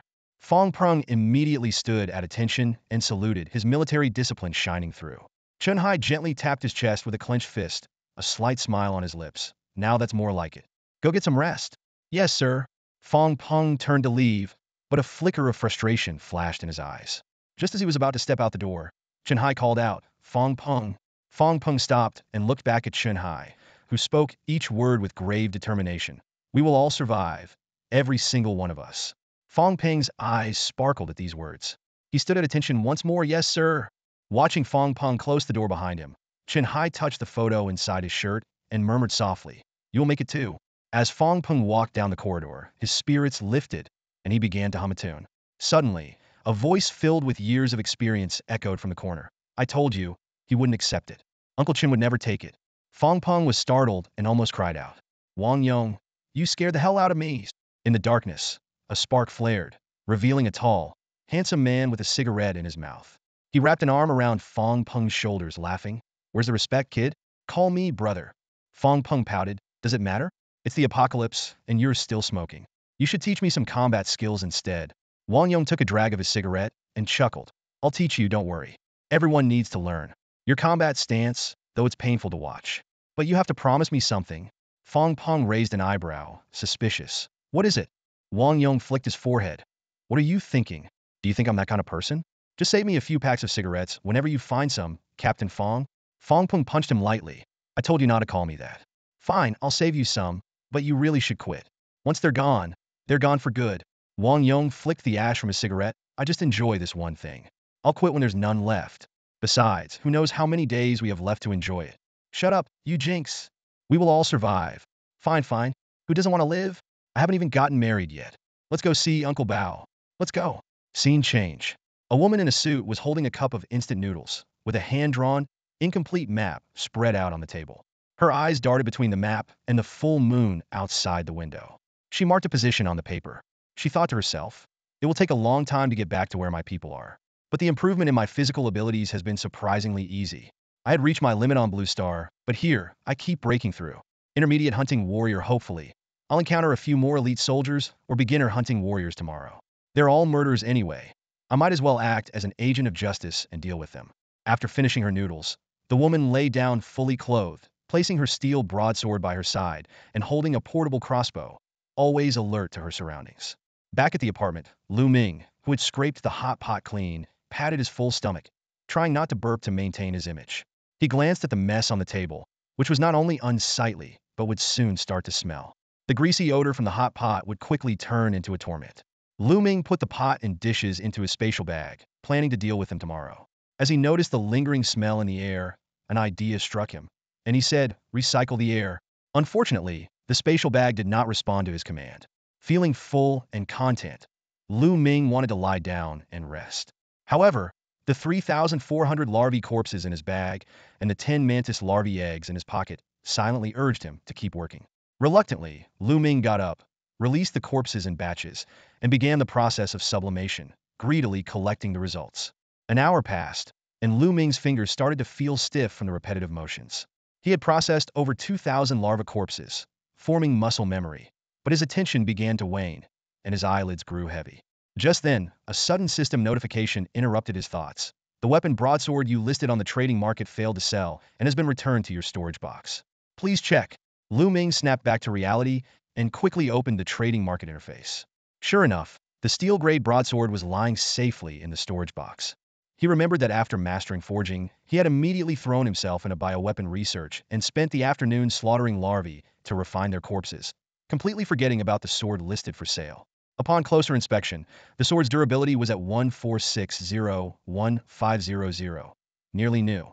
Lu Ming pondered, it's been listed for so long and still hasn't sold. It seems that forging mastery is indeed rare. After all, something that can enhance a weapon's tier should be valuable. He decided to keep the sword in his inventory for now, thinking it might come in handy later. As he was about to close the trading market and resume his refining work, curiosity got the better of him. He dragged a larva corpse into the listing slot. The system immediately prompted, bound items cannot be traded and have been returned to your inventory.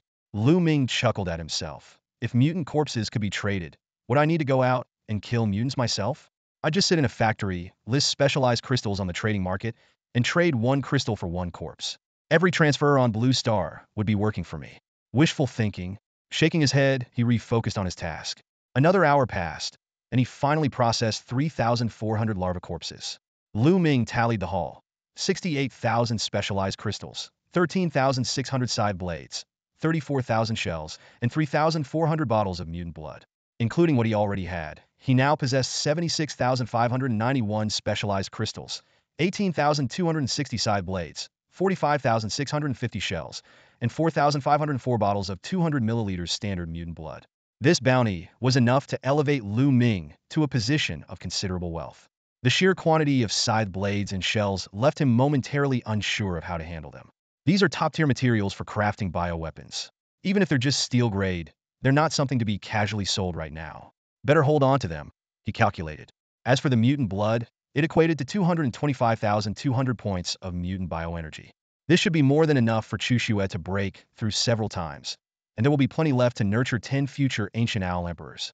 Thinking of Chu Xue, Lu Ming turned and smiled. She lay bored on the bed, her hands absent-mindedly rubbing the plush fabric, looking like a restless kitten. Xiao Xue, Lu Ming called softly.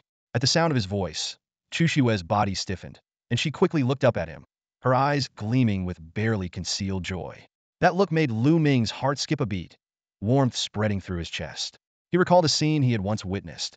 Parents returning from work, greeted by their children's exuberant cheers. Back then, he had felt a mix of irritation and a dull ache in his heart. He was probably envious.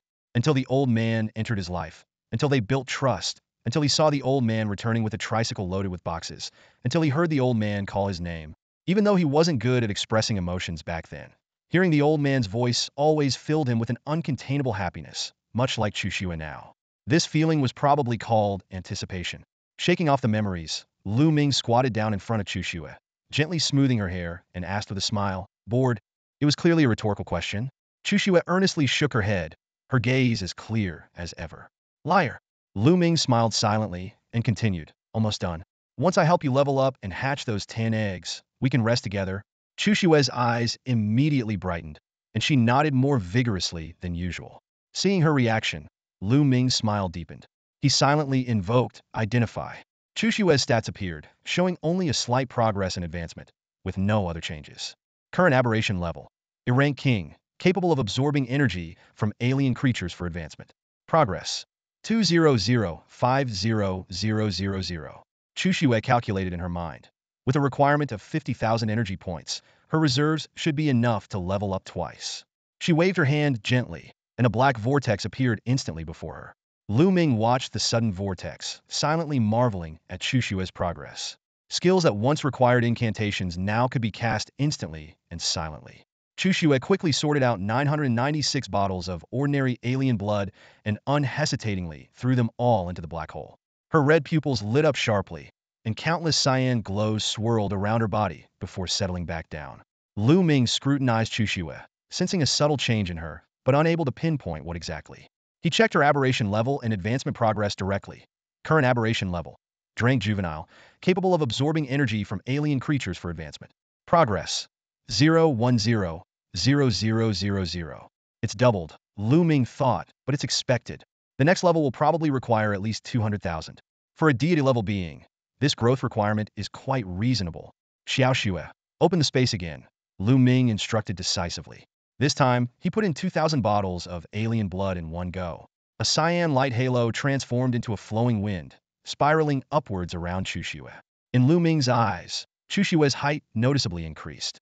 Meanwhile, outside the apartment, nocturnal side owls fled in panic, only daring to look back after being several kilometers away. Each owl's eyes were filled with deep confusion. Why did a drank alien, far exceeding their own power, suddenly appear there? More baffling was the fact that these owls, usually unafraid of higher-ranked beings, now felt an unprecedented fear. Inside, Lu Ming carefully observed Chu Xue's changes. Increased height, more refined features, longer legs, and a more curvaceous figure. He decided to check the specific stats. Appraise. Chu Xue's attribute panel appeared. Deity-level species, divine description. The primordial spider born in the world of truth, the oldest divine beast. Height and length. Human form 150 centimeters, true form 8 m growth potential. Weight. Human form 36 kilograms, true form 1.2 t growth potential. Universal functions. Storage space, ultimate appraisal. Skills. Silk manipulation drank, spider spear drank, web weaving drank, devouring drank, weakness perception drank, destruction beam drank, crimson gaze drank, invisible silk drank. Traits, shapeshifting, mastery of comprehension max, combat instinct max, learning instinct max. Status, bound to master, Master Lu Ming. Currently out of the initial stage, with slight improvements in various attribute abilities. Most skill attributes are sealed and can be unlocked with the advancement of aberration levels. Current aberration level. Drank common, capable of absorbing energy from alien creatures for advancement. Progress. 020,000. Lu Ming had grown another 10 centimeters taller. Standing in front of the mirror, he examined his increasingly towering figure. He couldn't help but wonder how tall he would eventually become. Surprisingly, his weight hadn't increased much, maintaining his slender physique. What excited him even more was acquiring a new skill, hidden silk. The name conjured images of concealed threads, and his intuition told him it might be a very useful ability. Lu Ming paused for 2 seconds, curiosity flickering in his eyes. He turned to Chu Shue and softly said, Xiao Shue, use hidden silk. Responding immediately, Chu Shue extended her right hand, and countless almost invisible threads shot out from her delicate fingertips, weaving around Lu Ming like a spider's web. Initially, Lu Ming was taken aback, thinking Chu Shue had made him a target. However, he quickly realized his movements were completely unrestricted, which puzzled him even more. Raising his hand, Lu Ming was astonished to find his body had become semi-transparent. His expression froze as a sudden insight struck him. Pointing to a nearby coffee table, he told Chu Shue, Xiao Shue, use hidden silk on that pile of specialized crystals. Chu Shue complied, and sure enough, the pile of specialized crystals also turned semi-transparent, their original glow vanishing. Lu Ming then instructed, remove the threads from me. As the golden threads withdrew from his body, the specialized crystals, which had previously left a faint semi-transparent image in his vision, completely disappeared from sight. Camouflage. Lu Ming's mind raced. This is a god-tier skill for stealth attacks and ambushes. To further understand the potential of this skill, Lu Ming asked, Xiao Shue, can I move freely while covered by hidden silk? Chu Shue nodded in confirmation. Lu Ming was about to ask how far he could move when he realized it was a silly question. The skill was controlled by Chu Shue, naturally extending outward from her. As long as Chu Shue and he moved together, the range could be as large as needed. Even 5 meters could cover the entire world. The only downside was that it was currently only at level. With its god-tier potential, it should be undetectable by creatures below level, unless they had special vision abilities. Even level beings might be fooled, though some could possibly see through it. Similarly, specialized warriors with level strength might also sense it. But these weren't major issues. As long as he didn't act recklessly or invade without certainty, there would be no danger.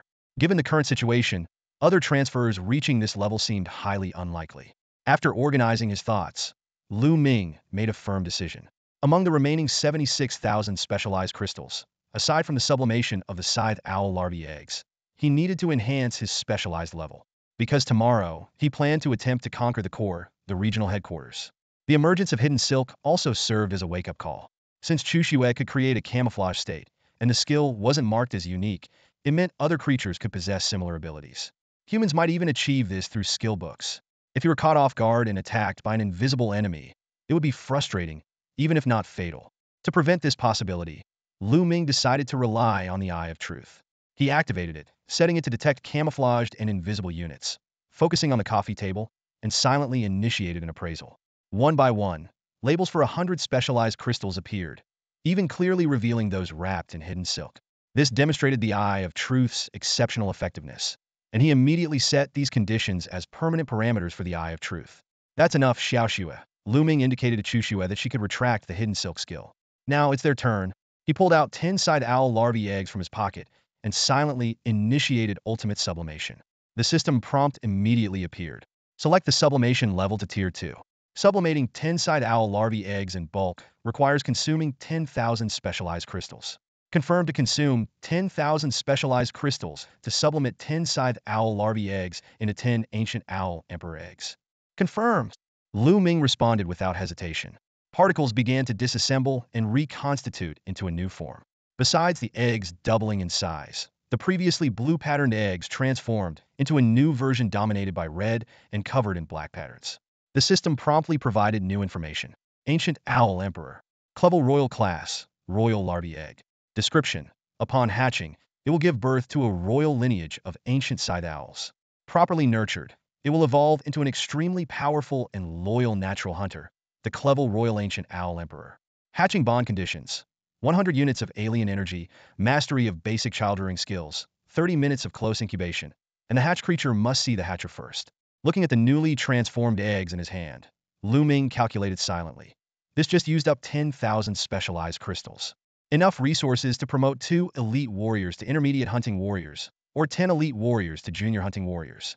Lu Ming quietly calculated the value of this investment in his mind. For others, without resorting to the underhanded tactic of hunting humans, it might not be possible to accumulate such abundant resources within 2 days just by killing mutants. He invested it all at once, displaying the unique composure of the wealthy. Ancient Owl Emperor. You better not disappoint me, Lu Ming muttered to himself as he carefully cradled the egg-sized insect larvae and gently placed them on the coffee table. Suddenly, a system notification popped up. Detected intent for larval hatching and conditions are met. Do you wish to release the thermal protective layer for closed body incubation? The process requires 30 minutes of close contact. Once detached from the host, the larvae will enter a hypothermic state and will die within 5 hours. 5 hours? Lu Ming frowned slightly. Such strong vitality for a crate? Chu Shue's separation time was only 10 minutes. He chuckled wryly. Maybe it's just that a lowly life is easier to sustain. Lu Ming didn't immediately choose to release the thermal protection. He reached into his space bag and pulled out a packaged cotton t-shirt. Using advanced childcare techniques, he skillfully fashioned it into an exquisite baby sling. When he finished, he couldn't help but admire his handiwork. It's so well made it could be sold in a maternity store. Coming back to his senses, Lu Ming realized he had no memory of how his hands had moved. He shook his head and thought, they say the eyes learn first, but the hands don't. Now it seems the hands have learned, and the eyes are full of questions. He hung the baby sling around his neck and carefully placed each insect larva inside, ensuring each one was snug against his chest. Once ready, he issued the command, release the thermal protective layer. The system responded immediately. Thermal protection for larvae released. 100 mutant bioenergy injected. Hatching phase initiated. Current progress, 0. As the hatching began, Lu Ming instantly switched to full nanny mode. He held the bottom of the sling with one hand and gently patted the bag with the other. The feeling struck him as odd here. He was someone who had never even been in a relationship, suddenly acting as a caregiver. A thought flashed through his mind. Would Chu Shui get jealous? Feeling a bit guilty, Lu Ming glanced at Chu Shui out of the corner of his eye. To his surprise, she didn't look annoyed at all. Instead, she had an expression that resembled the happiness of watching a husband take care of their child. Lu Ming's face reddened, and he said sternly, Xiao Shui, if you keep looking at me like that, I'll go to the bathroom to incubate these. Chu Shui immediately reverted to her usual demeanor, and even shifted her gaze away cooperatively. Satisfied, Lu Ming thought to himself that Xiao Shui was still the obedient Xiao Shui.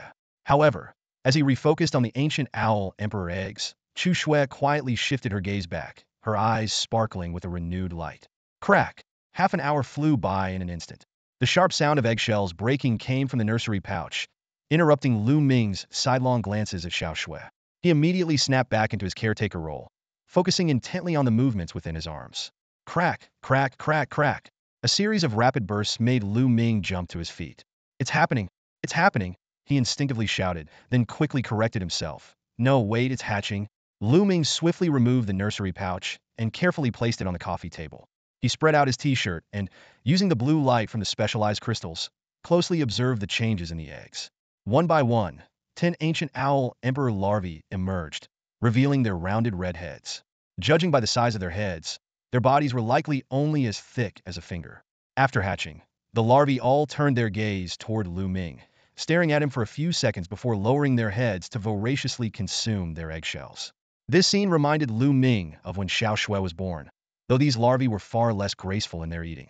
Lu Ming was surprised to discover that these ancient owl emperor larvae fed in a way he hadn't anticipated. They used their mouths to eat, much like silkworms munching on mulberry leaves, rather than using the mouthparts on their chests like the side owl larvae of the present world. This realization gradually eased Lu Ming's initial reluctance. The larvae crunched away at the eggshells, the sound and the diminishing shells creating a surprisingly soothing, almost hypnotic effect. As the eggshells were consumed, the full forms of the larvae became visible. They were about 10 centimeters long, with dark red skin that shimmered with an energy glow. Each larva had a black stripe on its body, positioned differently, but so deep it seemed to absorb light. Just as Lu Ming was about to lean in for a closer look, 2 keratinous lumps suddenly sprouted from the tops of the larvae's heads. With a duong sound, 2 blackened feather-like antennae popped out, a change that Lu Ming found quite amusing. However, as Lu Ming pondered how to fairly distribute energy supplements, the scene before him turned gruesome.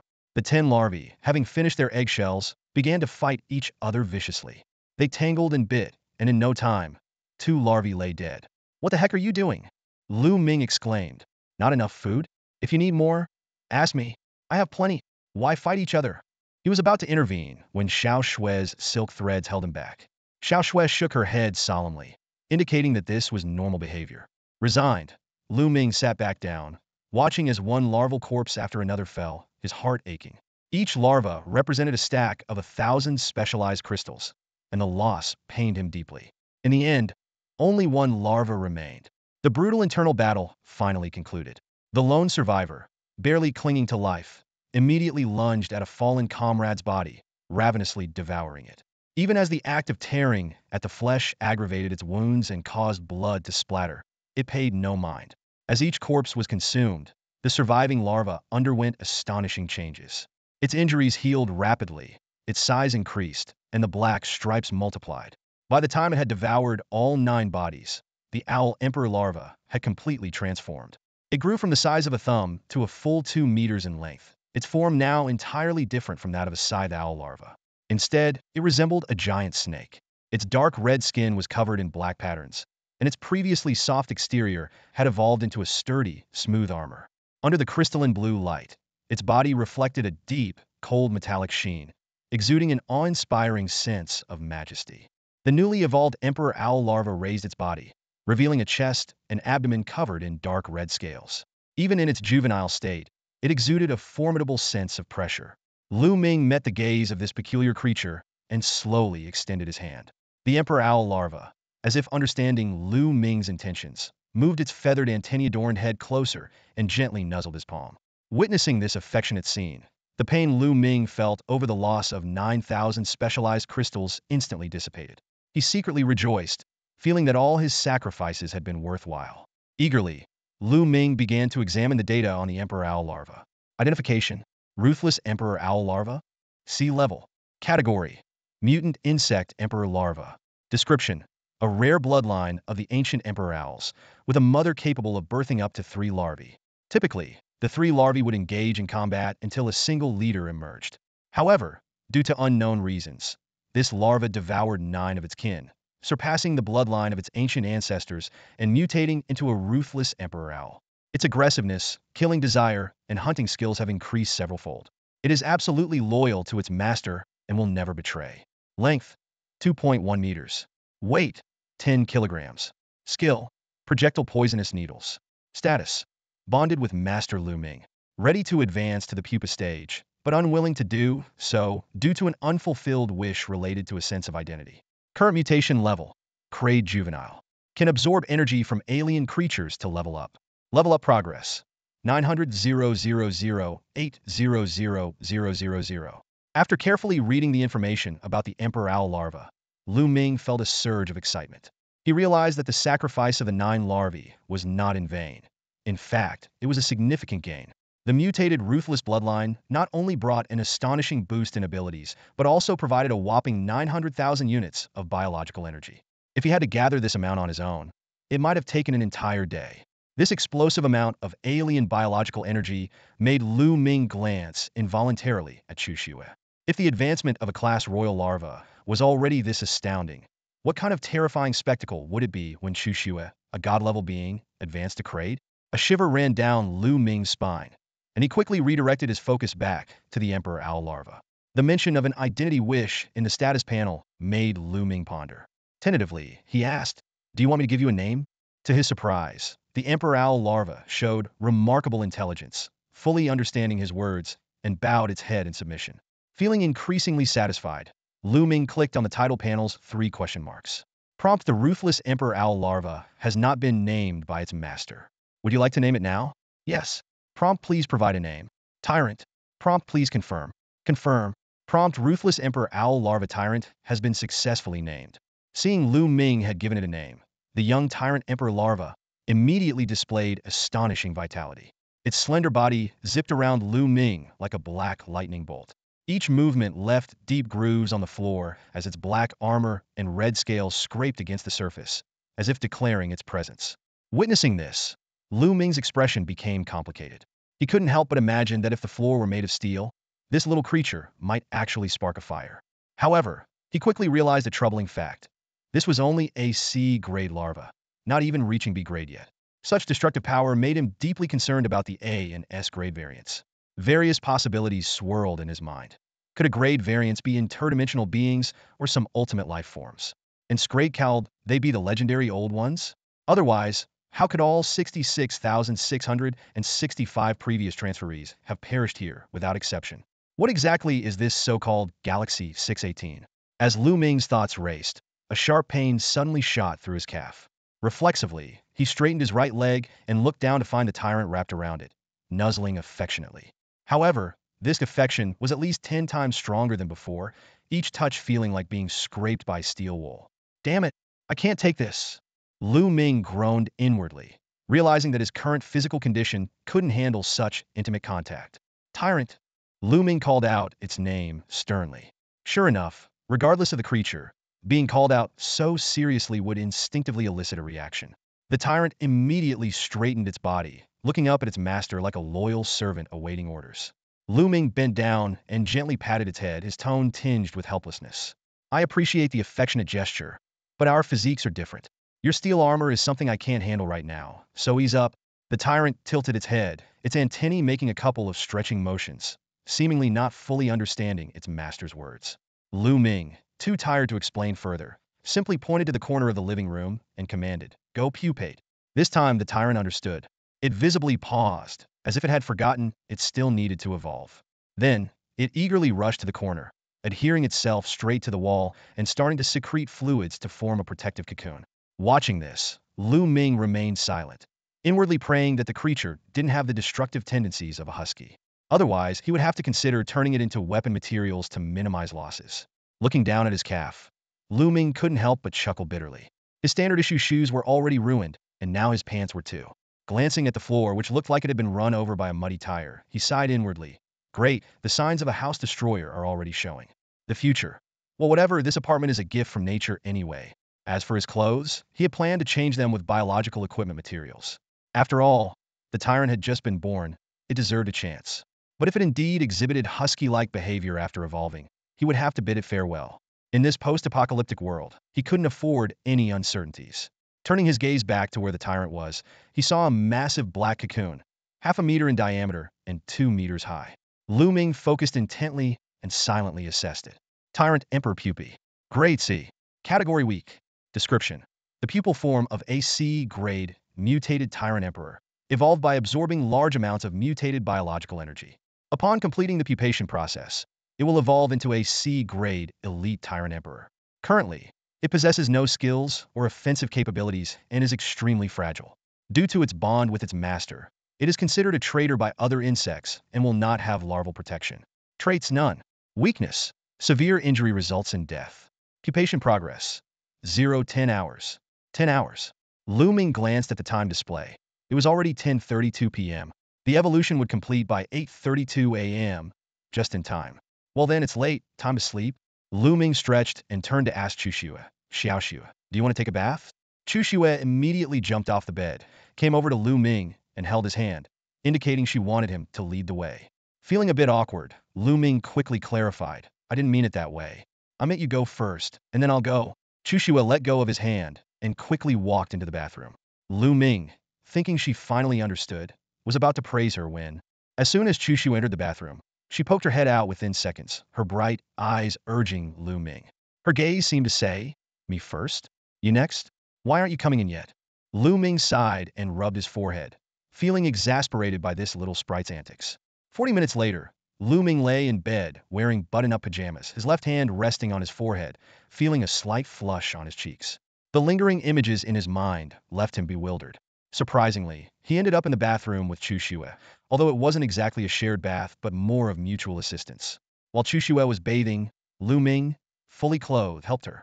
He carefully scrubbed her back, rinsed her off, and dried her hair, patiently teaching her how to use the water heater, shampoo, and body wash.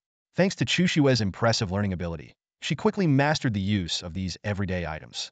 When it was Lu Ming's turn to bathe, he wrapped himself in a freshly fetched towel, keeping his head down the entire time as Xue helped scrub his back, rinse him off, and dry his hair. Although nothing inappropriate happened, the whole process was undeniably awkward. Lu Ming silently reminded himself, though he called her his wife, that would only count once she had a mature appearance. Given Xue's current look, as a decent man from Huaxia, he couldn't cross that line. However, Xue was filled with curiosity and excitement about everything in the bathroom. While she didn't run around like a mischievous child, her emotional ups and downs were evident. Lu Ming guessed she might already be looking forward to the next evening. As they left the bathroom, Xue clearly showed a reluctance to leave, as if she wanted to stay a bit longer. Lu Ming lowered his hand from his forehead and turned over. Chu Shue was facing him, sleeping soundly. Watching her serene and innocent sleeping face, Lu Ming gradually calmed down. He couldn't resist the urge to stroke her long hair, but worried about waking her. Yet, as if sensing something, Chu Shue snuggled closer to him in her sleep. Lu Ming paused, then smiled softly and gently pulled her into his embrace. With that, Lu Ming stroked Chu Shue's long hair, inhaling the fresh scent of shampoo, and slowly closed his eyes. Suddenly, darkness enveloped him, followed by heavy breathing. In the flickering vision, he felt himself being jolted. Someone was chasing him. With a crash, he seemed to hit something, his gaze falling to the ground. A blurry voice came through, "Bastard. Still running? A dog, without a mother. How dare you touch my son?" Another voice followed, "Son, hit him. Hit him just like he hit you. I'm right here. Let him try and fight back." These voices and faces were hazy, like seen through a veil. The sounds of physical struggle were constant, and he felt pain but couldn't wake up. He wanted to explain, He took my stuff. I was just taking it back. I didn't hit him." But the other side ignored him. "Your stuff? What could you possibly have? A couple of rags? Some cans? My son needs your stuff? Didn't hit? If you didn't hit my son, would he lie? Look at yourself." Finally, that voice said to another person, "Let's go, son. Feel better? Let's go back. It's best to avoid this kind of bastard. Who knows what diseases he might carry? Bad luck." The harsh scolding pierced the air, and the words were cutting. Lu Ming thought to himself that if his own child were being bullied, he might react the same way. His gaze fell on the child, and he couldn't help but wonder, why is he still not behaving after all this? The child defended himself. "My things were stolen. I didn't bully anyone." The crowd around them buzzed with chatter. Someone sneered, "A kid without a mom. How could he tell the truth?" Another person chimed in, "Though his words are harsh, he has a point. Look at his kid wearing clothes worth thousands. How could he be stealing from others?" Someone examined the unattended child and said worriedly, "We should remind our own kids to be careful not to get targeted by him." A kind voice emerged. "Enough, we're just watching. Think about the child's feelings." "Feelings? If you're so kind, why don't you take him home and raise him?" "It's easy to talk," someone mocked. Finally, the crowd reached a consensus. "It's best to let the community office handle this. Roaming around like this, he's not only pitiful, but also a potential risk for accidents or spreading diseases." As the crowd continued their discussion, Lu Ming's consciousness began to blur. The voices seemed to pass through a brass tube, and his ears felt as if they were filled with water. The figures in his vision flickered, losing their faces. Suddenly, a strong sense of suffocation hit him. Just as he was about to lose oxygen, Lu Ming jolted awake. He heard a pop as his nostrils cleared instantly. Air rushed into his lungs like a flood, and every cell in his body seemed to be rejuvenated by the oxygen. He gasped for breath, feeling an exhilarating sense of rebirth. Lu Ming looked up and saw a pair of tiny, crystal-clear feet. Instinctively, he pinched the two big toes, feeling their sticky texture. Propping himself up slightly, he noticed that Chu Shue was lying between his knees, arms raised, chin up. Her feet had clearly been on his face just moments ago. Lu Ming chuckled inwardly. She sleeps quietly in the first half of the night, but shows her true colors in the second half. This sleeping posture is a masterpiece. He couldn't help but wonder how many times Chu Shue must have turned to end up like this, and how she managed to precisely insert her toes into his nostrils. He brought Chu Shue's feet to his nose and sniffed. A fresh fragrance wafted over. The scent was exactly like the egg aroma from before, almost intoxicating. Lu Ming took a few more whiffs, feeling a bit addicted, but quickly stopped himself. Carefully, he moved Chu Shue back to his side and tucked her in again. The soft light from the special crystal lamp illuminated her delicate face, serene and beautiful, making her earlier sleeping posture seem like a mere illusion. Lu Ming brushed her bangs aside and couldn't help but smile. The dream was still vivid, but it no longer troubled him. Lu Ming realized it was the first time in 10 years that such memories had disturbed him. Perhaps it was the presence of Chu Shue waiting for his company that stirred up these old memories, or maybe the events of the past few days had been too overwhelming, leaving his thoughts jumbled. Thinking back to his past experiences, Lu Ming acknowledged that they were indeed shadows of his childhood. He had once harbored the "it's not me, it's the world that's wrong" kind of rebellious thoughts. But with his interactions with the old man's passing, and learning to fend for himself, he gradually realized those experiences were insignificant. Lu Ming understood that everyone was struggling to live. People wore masks labeled for parents, for family, for children, for dignity, which were actually just masks of life, hiding their true selves and swallowing their pride. Though these masks were worn on their faces, they submerged their real selves. Having seen through all this and experienced darkness, Lu Ming chose limited selfishness within the bounds of maintaining his moral compass, simply because it allowed him to be a little kinder to himself. With this thought, Lu Ming smiled wryly. The man awoke in the middle of the night, his mind suddenly racing with activity. Lu Ming opened his eyes and found himself lying in an unfamiliar room. Outside, the night was pitch black, with only a faint sliver of moonlight filtering through the curtains. His thoughts began to cascade, a profound life philosophy, a self-composed melody, an impressive maneuver, or even a perfect 10-card draw in a game of fate. At this moment, his mind leaned towards the first option, pondering life with a touch of melodrama. As time passed, his thoughts grew clearer, and any trace of drowsiness vanished. Lu Ming glanced at the digital clock on the bedside table. The glowing numbers read 4 a.m. There were still 3 hours until the dawn of the third day. He sat up, deciding not to waste this precious time. Recalling his previous battle, his pants and shoes were completely ruined. It was the perfect opportunity to prepare new gear. Lu Ming reached into the semi-transparent floating space pouch, retrieving a faintly glowing carapace. King Owl Carapace, Class E Royal, he murmured, calling up the information panel. The display read, Class E Quasiking Owl's Chest Carapace, possessing hardness and resistance equivalent to mithril, suitable as a material for specialized bioarmor. Usage requirement, intermediate tailoring mastery or above. Lu Ming raised an eyebrow. Tailoring mastery? That's a change. I thought everything fell under forging mastery. He was grateful he had already mastered tailoring skills. Quickly accessing his personal information panel, he found the option for intermediate tailoring mastery. Level 2 Ultimate Ascension. Lu Ming made the selection without hesitation.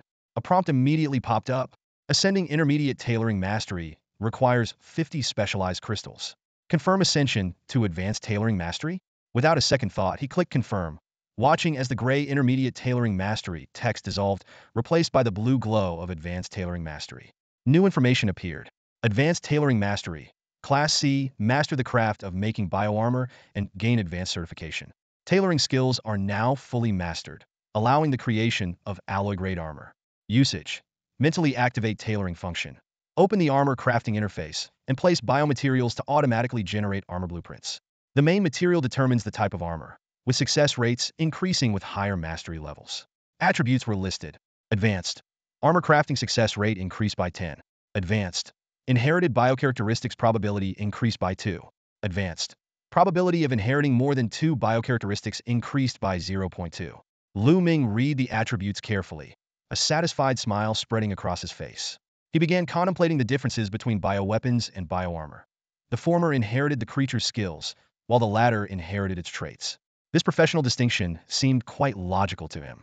Recalling his fierce battle with the savage King Owl, the vivid image of the formidable creature remained clear in his mind. Lu Ming remembered its 3 traits distinctly. 1. A hunter's instinct to become stronger with each fight, growing more powerful through the thrill of the hunt. 2. An advanced regeneration ability, allowing it to recover rapidly even if torn apart, as long as it wasn't truly dead. 3. A final, vengeful strike released even in death. Furrowing his brow, Lu Ming pondered. These traits obviously couldn't directly apply to a human body. You can't just put on armor and have 3 cores injected into you, allowing you to regenerate rapidly when torn apart. Can you? That's absurd, he muttered to himself. Through reasoning, Lu Ming boldly speculated that the traits were actually inherited by the armor itself. He began analyzing how each trait might manifest. The hunter's instinct to grow stronger might be reflected in the armor absorbing battle intent and enhancing the wearer's physical abilities. Essentially, bioarmor providing a buff to the user. The advanced regeneration ability might mean the armor could quickly repair itself if damaged, preventing it from becoming battle-worn. As for the vengeful strike, Lu Ming guessed it might be the armor's final attack upon being completely destroyed. And so, in the quiet of the night, Lu Ming pondered deeply, preparing thoroughly for the challenges that lay ahead. Lu Ming could hardly contain his excitement as he thought to himself. A familiar interface instantly appeared before his eyes. He eagerly activated the clothing creation function, but was taken aback the moment he saw the interface. Lu Ming, do you have any standards left? He couldn't help but grumble. You didn't even bother to replace the central mechanical forge? You could at least put a sewing machine there. Shaking his head, Lu Ming expressionlessly tossed the Owl King's shell into the interface. The system immediately started scanning, then prompted, clothing creation function scan complete. Main material identified as armor. Recipe matched successfully. Please choose a recipe. With the sound of pages flipping, a list of recipes unfolded vertically from the left side of the interface. Owl King Helmet, Owl King Armor, Owl King gauntlets, Owl King boots. Lu Ming quickly browsed through the options, thinking this time it was just a matter of choosing the part, not the type. Judging by this, the required materials shouldn't be as numerous as those for weapons. Let's go with the armor first, he mused. There's no separate mention of pants, so they're probably included with the armor. Lu Ming was a bit disappointed that he couldn't preview the style and shape of the actual item, but he decisively chose the Owl King armor. The system immediately displayed the crafting requirements. Crafting Owl King armor requires 5 Owl King shells as the main material, 1 Owl King blade as a supplementary material, and 300 specialized crystals. Having experienced the sky-high cost of the Owl King blade, Lu Ming felt relieved by these material requirements, thinking this was quite reasonable.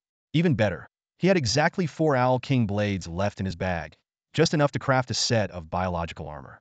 He quickly placed the additional 4 Owl King shells and 1 Owl King blade into the primary and supplementary material slots. The central mechanical forge emitted a bright pulse, followed by a series of system prompts. Owl King armor's main and supplementary materials and specialized crystals are sufficient. Current crafting success rate is 80 base 70, advanced tailor bonus 10. Inheritance probability of characteristics is 7 base 5, advanced tailor bonus 2, which can be further enhanced by adding exotic blood. Inheritance probability of 2 or more characteristics is 0.7 base 0.5, advanced tailor bonus 0.2, which can also be enhanced by adding exotic blood. Enhancement materials not yet added. Proceed with crafting in the current state. Of course, I'll add enhancement materials, and I'll enhance them first. Lu Ming thought.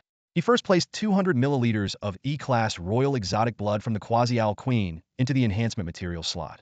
The system immediately updated the data, added 200 milliliters of E-Class Royal Exotic Blood. Success rate for crafting mithril-grade armor increased by an additional 60. Current success rate 140. Inheritance probability of characteristics increased by 20. Current probability 27.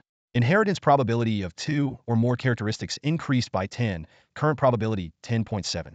Lu Ming quickly calculated that if he added 4 of these blood samples, the success rate would be guaranteed at 100, and the inheritance probability of characteristics could reach 87, with a 40.7 chance for 2 or more characteristics. Although the probability seemed high, he knew his unlucky nature well.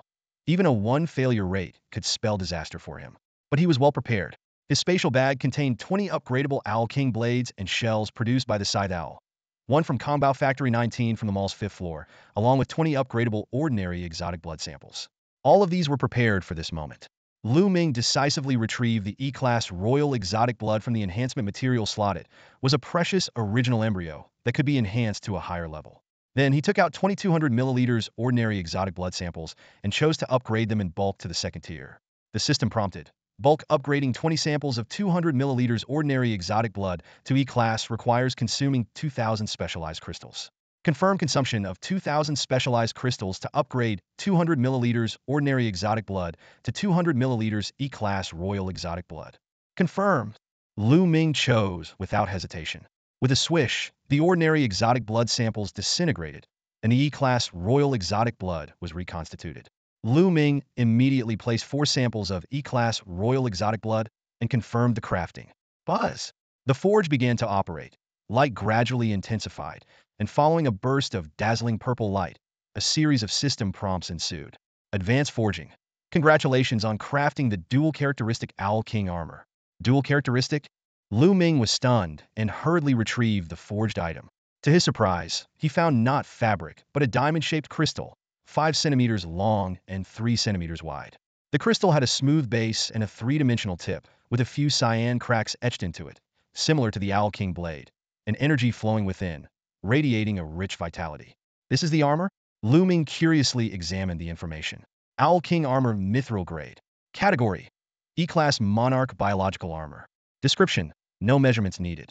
Adheres to the skin and expands into clothing, perfectly fitting any body type. Crafted by an advanced tailor, integrating biological engineering from the Jalan star system. Designed for specialized warriors to harness exotic energy. Can be disguised as desired into regular clothing. Highly convenient. Inherited characteristics: slaughter harvest, advanced regeneration. Armor synergy, armor resonance, specialized biological energy, 500500.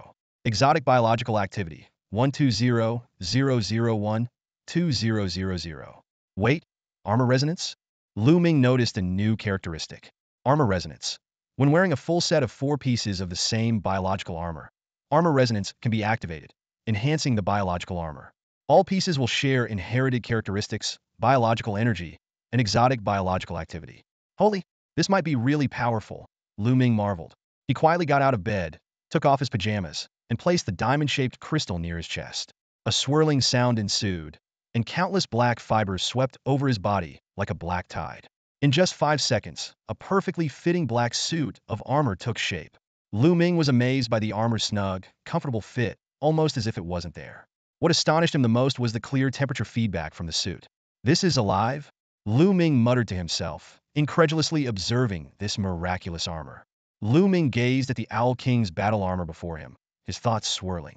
If one were to consider it a living organism, it certainly appeared rather peculiar, especially with the intricacies around the groin area that sparked his imagination.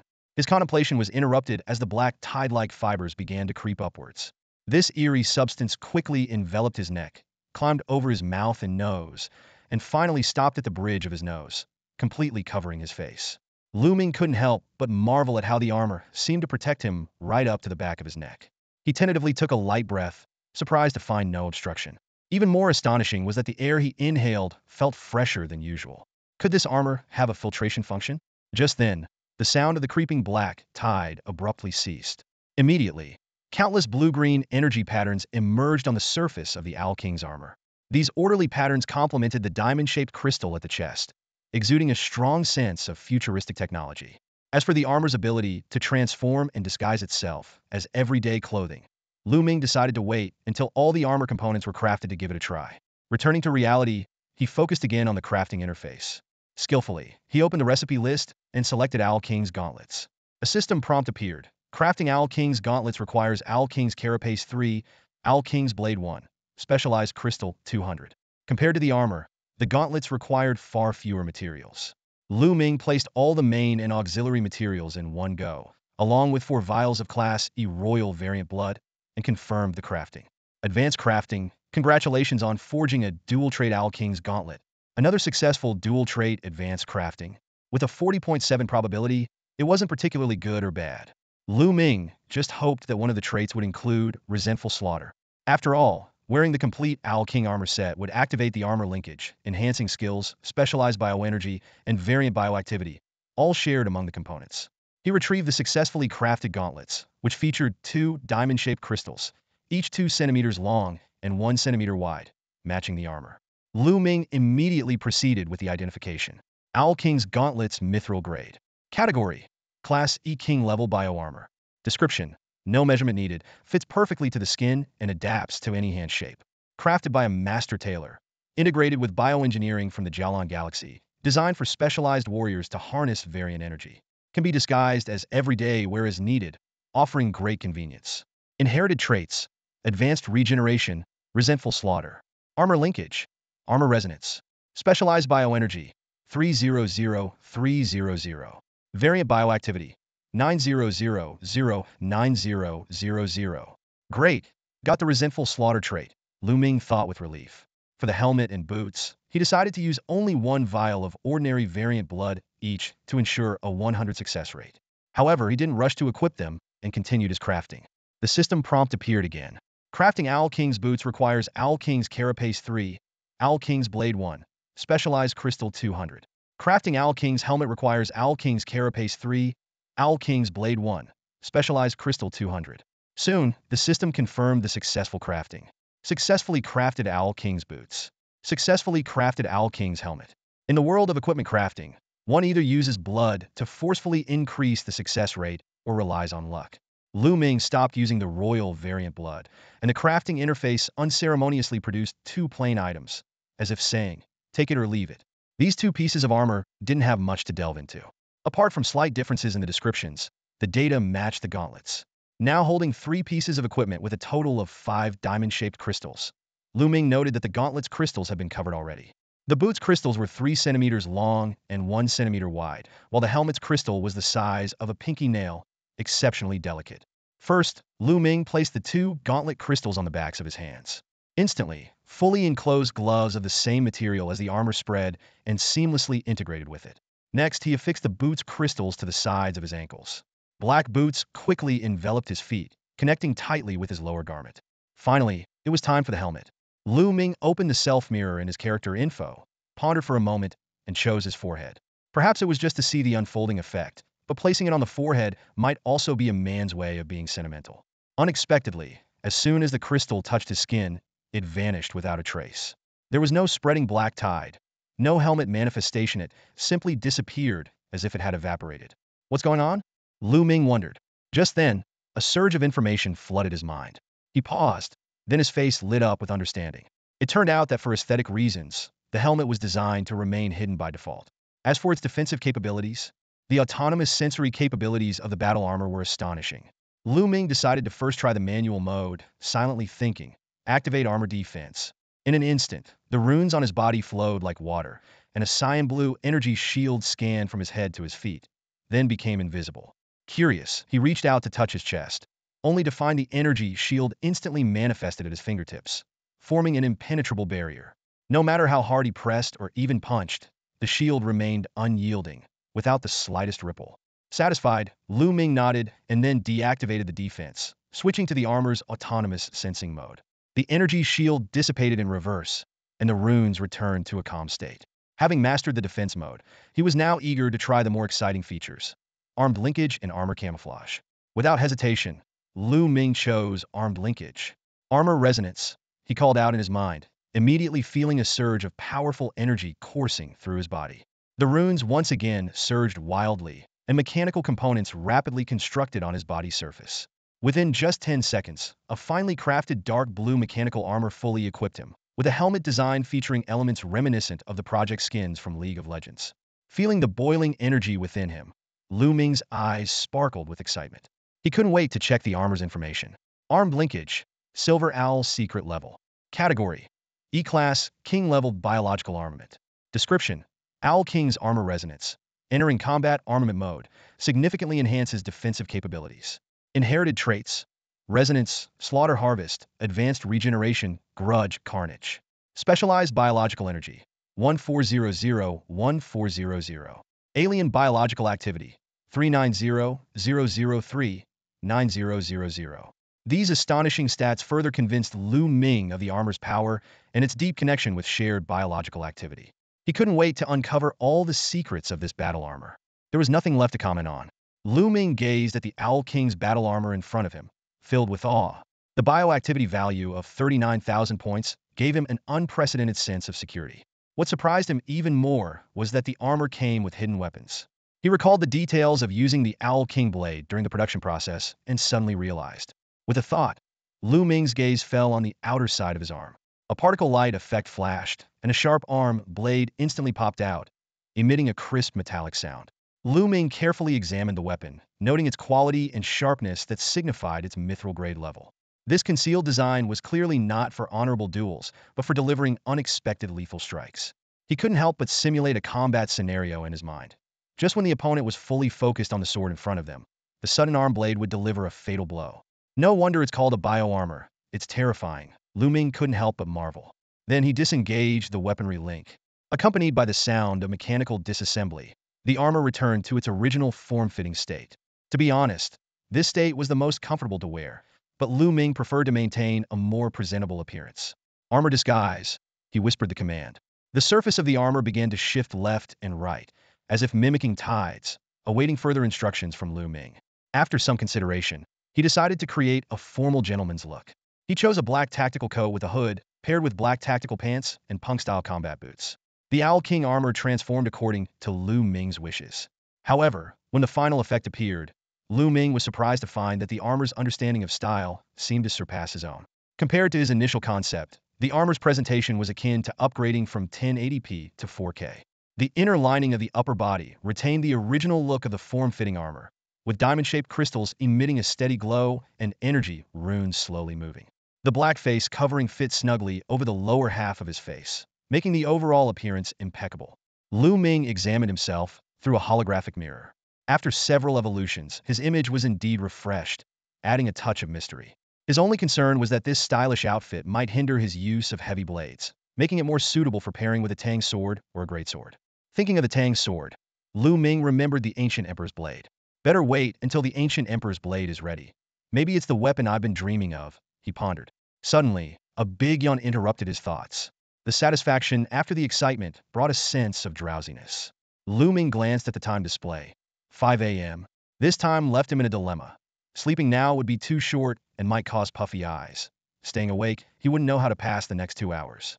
He didn't dare to level up hastily, fearing that the commotion might trigger unforeseen consequences. The chat room was silent. Even the night owls were offline. Lu Ming looked back at Chu Shui and found her sleeping soundly, completely undisturbed by the earlier armor resonance. As a nascent deity, is she too confident in her safety? Lu Ming sighed softly. Finally, he decided to take a short nap. With a thought, the Owl King armor disguised itself as pajamas, and Lu Ming quietly slipped into bed. Half asleep, he entered a pleasant dream where he sat on a throne, receiving the worship of many. When he woke up again, the familiar alarm rang through the room. Lu Ming jolted awake, ready to curse, but stopped as he saw Chu Shui's flawless face and the snow-white strand of hair she was about to poke into his nostril. "Heh, using your toes last night and your hair this morning, are you doing a COVID test?" Lu Ming chuckled inwardly. At that moment, Chu Shui was straddling his chest, trying to play a prank. Realizing she was caught, she froze, her eyes darting around, avoiding Lu Ming's gaze as if not looking at him would make her invisible. Lu Ming couldn't help but smile, thinking, this is like the off-world version of covering one's ears while stealing a bell. He pursed his lips. Normally, he might indulge such cute antics, but today he decided to retaliate a little. He grabbed Chu Shui's waist and tickled her skillfully. Chu Shui couldn't hold back, laughing like a silver bell within half a second, clinging to Lu Ming's neck and wriggling incessantly. Lu Ming stopped before going too far. Unexpectedly, after laughing, Chu Shui suddenly sat up and pecked him on the cheek, her eyes smiling as she said, "Good morning." The sound of that single word was ethereal and magical, directly resonating with Lu Ming's consciousness, soft yet charming. Lu Ming sat up abruptly, steadying her, and asked in surprise, "You can talk now?" Chu Shui shook her head, still smiling. Lu Ming frowned, thinking back carefully, realizing that Chu Shui hadn't actually opened her mouth. Did I mishear? He wondered. After a few seconds of silence, Lu Ming massaged his temples, feeling a bit of a headache. He patted Chu Shui's head, deciding not to dwell on it. Chu Shui speaking is just a matter of time, he thought. Today's task is to take down the core area. The goal is clear, and now it's time to prepare. Lu Ming's eyes fell on Chu Shui, who was wearing cartoon pajamas, reminding him of the white dress from yesterday. It wasn't until he took it off that he noticed there were 6 holes in the back. Even if it weren't torn, considering Chu Shui's growth, it was time for new clothes. Lu Ming carefully observed Chu Shui and made a decision. He chose a meticulously crafted blue and white Lolita dress, paired with white knee-high socks, bloomers, and round-toed flat shoes. This outfit, with all its features, cost a total of 40 specialized crystals. Although pricey, Lu Ming was willing to pay even 10 times that amount to ensure Chu Shui's comfort. He handed the clothes to Chu Shui in the order they should be worn, then turned to face the wall, demonstrating his gentlemanly manners. However, there was a full-length mirror on the opposite side of the bed, reflecting the scene behind him. The one-way blackout curtains didn't prevent him from seeing Chu Shui taking off her pajamas and putting on the new outfit through the mirror. "Xiao Shui, I'm going to wash my face. I'll come back to help you with your hair," Lu Ming said softly, getting up and heading to the bathroom. He washed his face with purified water, looking at himself in the mirror, and suddenly remembered the old saying from Huaxia that a mirror shouldn't face the bed directly. His racing heart and flushed face were symptoms he had noticed just in time to leave. After calming himself, Lu Ming put away the multifunctional water heater and walked out of the bathroom with a serious expression. A cool breeze blew past him as he looked towards the living room window. There, a blue and white figure caught his eye. Chu Shui's long white hair cascaded down like a curtain, and her graceful silhouette stood bathed in the morning sunlight, creating a picturesque scene. "Xiao Shui," Lu Ming called softly, surprised that Chu Shui had opened the window on her own. But then he thought, what does a class deity have to fear in the outskirts of this young species activity area? Chu Shui turned her head at the sound and walked over, pointing to the blue ribbons at her elbows. Lu Ming smiled knowingly. Those were the decorative ribbons on the Lolita dress that needed to be tied into bows. He carefully tied all the ribbons on Chu Shui's outfit, including those on the chest, waist, skirt, collar, and back. Next, Lu Ming indulged in his favorite task, styling Chu Shui's hair. Her hair was of excellent quality, voluminous, and fluffy, cascading down to her waist like a cloud.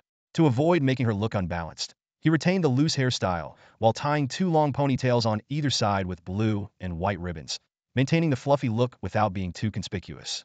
Just as Lu Ming was admiring his work, a notification sound from the chat box interrupted him. Usually, he ignored such messages while dealing with different species, but given the moment of leisure, he decided to check what was happening in the area. Opening the regional channel, Lu Ming saw a conversation between Zhu Rongli and Fang Peng. Zhu Rongli was asking when Uncle Chun and the others would arrive and mentioned that everyone in the western suburbs had already gathered. Fang Peng replied that they were on their way to the western suburbs, moving slowly but expected to arrive before nightfall. Zhu Rongli thanked him and specifically warned to be cautious of the mature larvae, also mentioning a video file he had just seen on the national channel. Curious, Lu Ming clicked on the video. The footage, shot from a building no taller than 4 stories, clearly showed the street below. Dozens of people from Huaxia were running desperately, armed, and trying to break through. The street was swarming with hundreds of larval ants milky white, their armor not yet fully hardened, about half a meter in length, similar in size to the young mantis larvae. The group of Chinese fighters, brandishing their weapons, managed to fend off the swarming ants, showcasing their impressive combat abilities.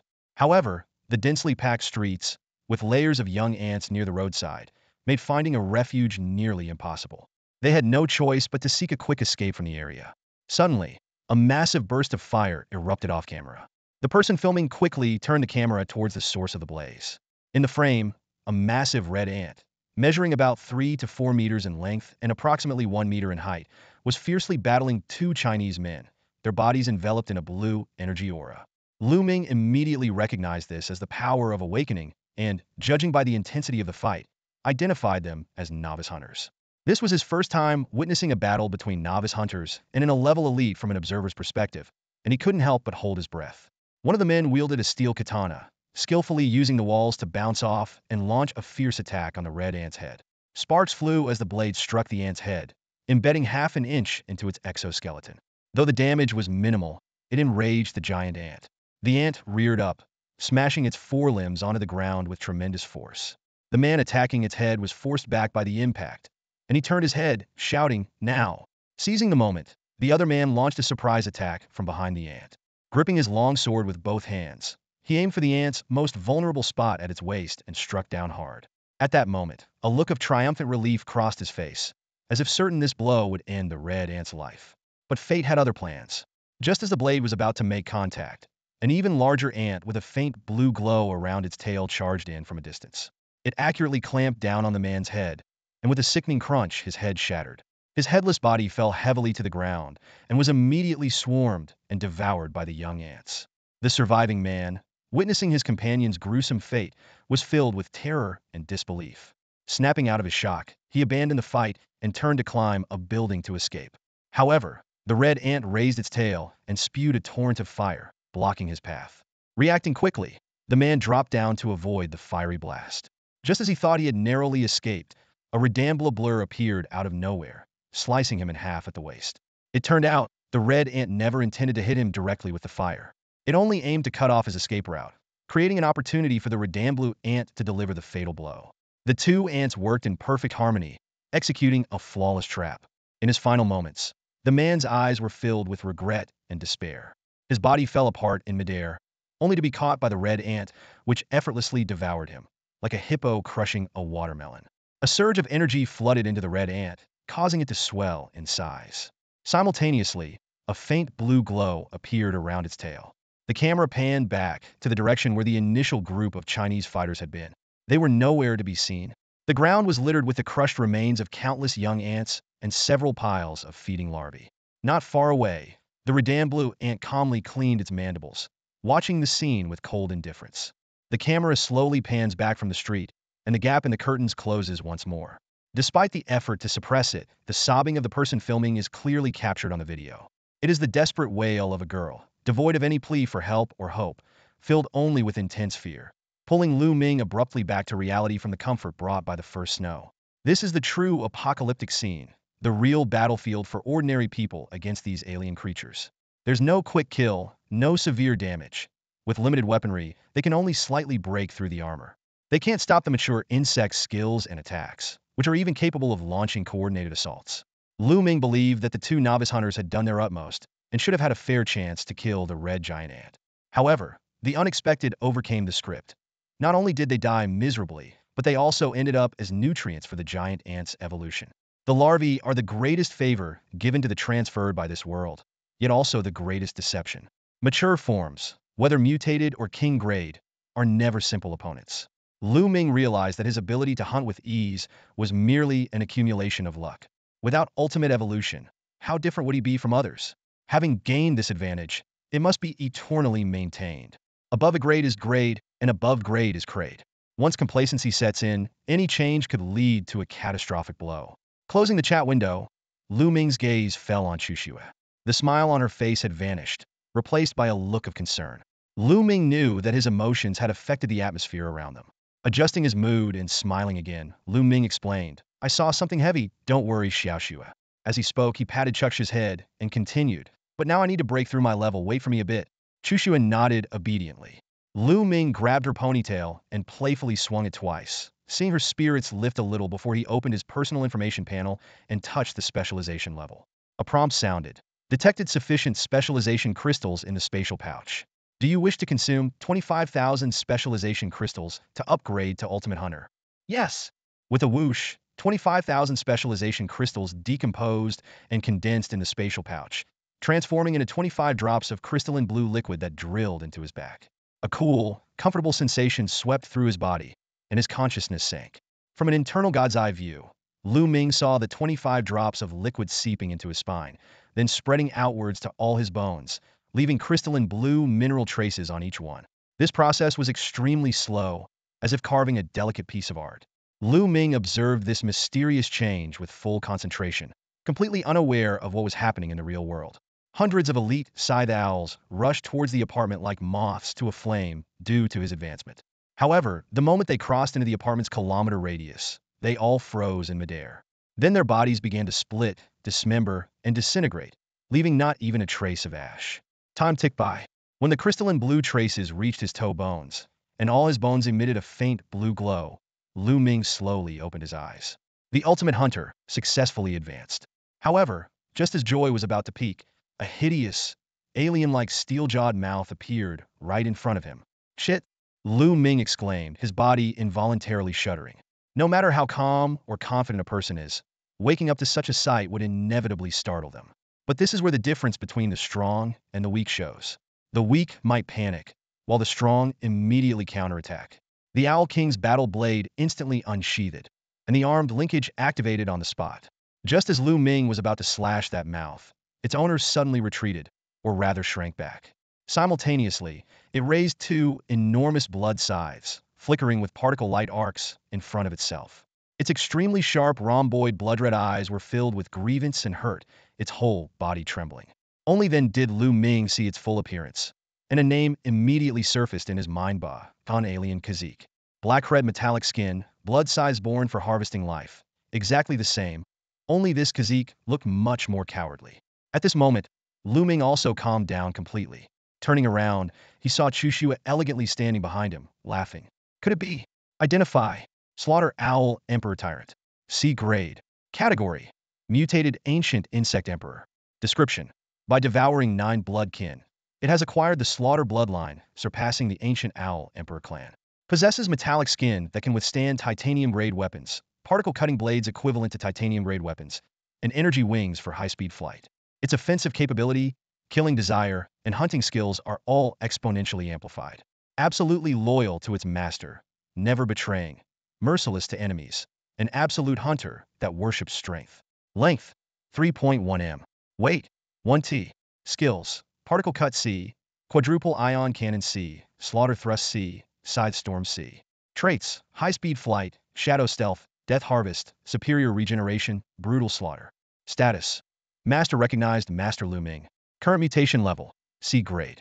Ordinary alien biological energy can be devoured to advance. Advancement progress: 100,001, 400,000. Definitely a tyrant, Lu Ming muttered to himself, his gaze wandering over the massive creature before him. The tyrant's evolution had brought about astounding changes.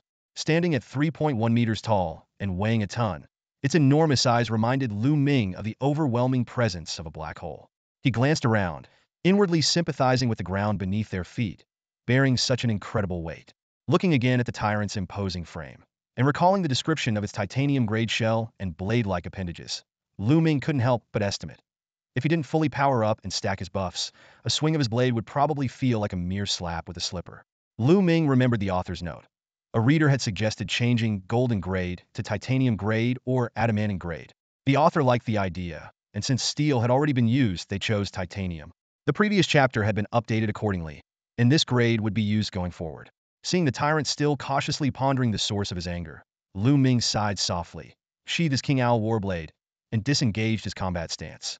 He waved at the tyrant, who, feeling a great sense of relief, instantly relaxed. The tyrant's metallic head leaned in close. Though expressionless, Lu Ming could almost see a pair of starry eyes, yearning for a touch. With no other choice, Lu Ming patted its forehead, soothingly saying, "All right, it's my fault for scaring you. But you're a grown-up owl emperor now. You need to learn to read the room. Next time, don't get too close when I'm asleep or advancing in rank. I might not be able to control my hand then." The tyrant squinted in enjoyment at the touch, growling softly in response. Lu Ming thought with satisfaction, good, obedient creatures are always the most endearing. It seems its loyalty hasn't decreased after evolution, and thankfully, it hasn't developed the reckless traits of a husky, which knows no fear. After calming the tyrant, Lu Ming opened his information panel to check the time. Advancing from an advanced hunter to an ultimate hunter had taken a full hour. It was now 8:45. However, the results were astonishing. The power he felt was more than 3 times that of an advanced hunter, equivalent to 10 intermediate hunters or 30 beginner hunters. He clicked on the Ultimate Hunter specialization, and the description popped up. Ultimate Hunter enters the Drank category. With matching weapons and equipment and ample combat experience, can decisively slay Irank kings and contend with Drank elites, representing the pinnacle of hunters. Consuming specialization crystals, can advance to beginner Doomsday Warlord. Advancement progress 38,4976,0000. Lu Ming carefully analyzed the wording. Decisively slay implied a guaranteed kill, while contend only meant being able to fight against, not necessarily winning.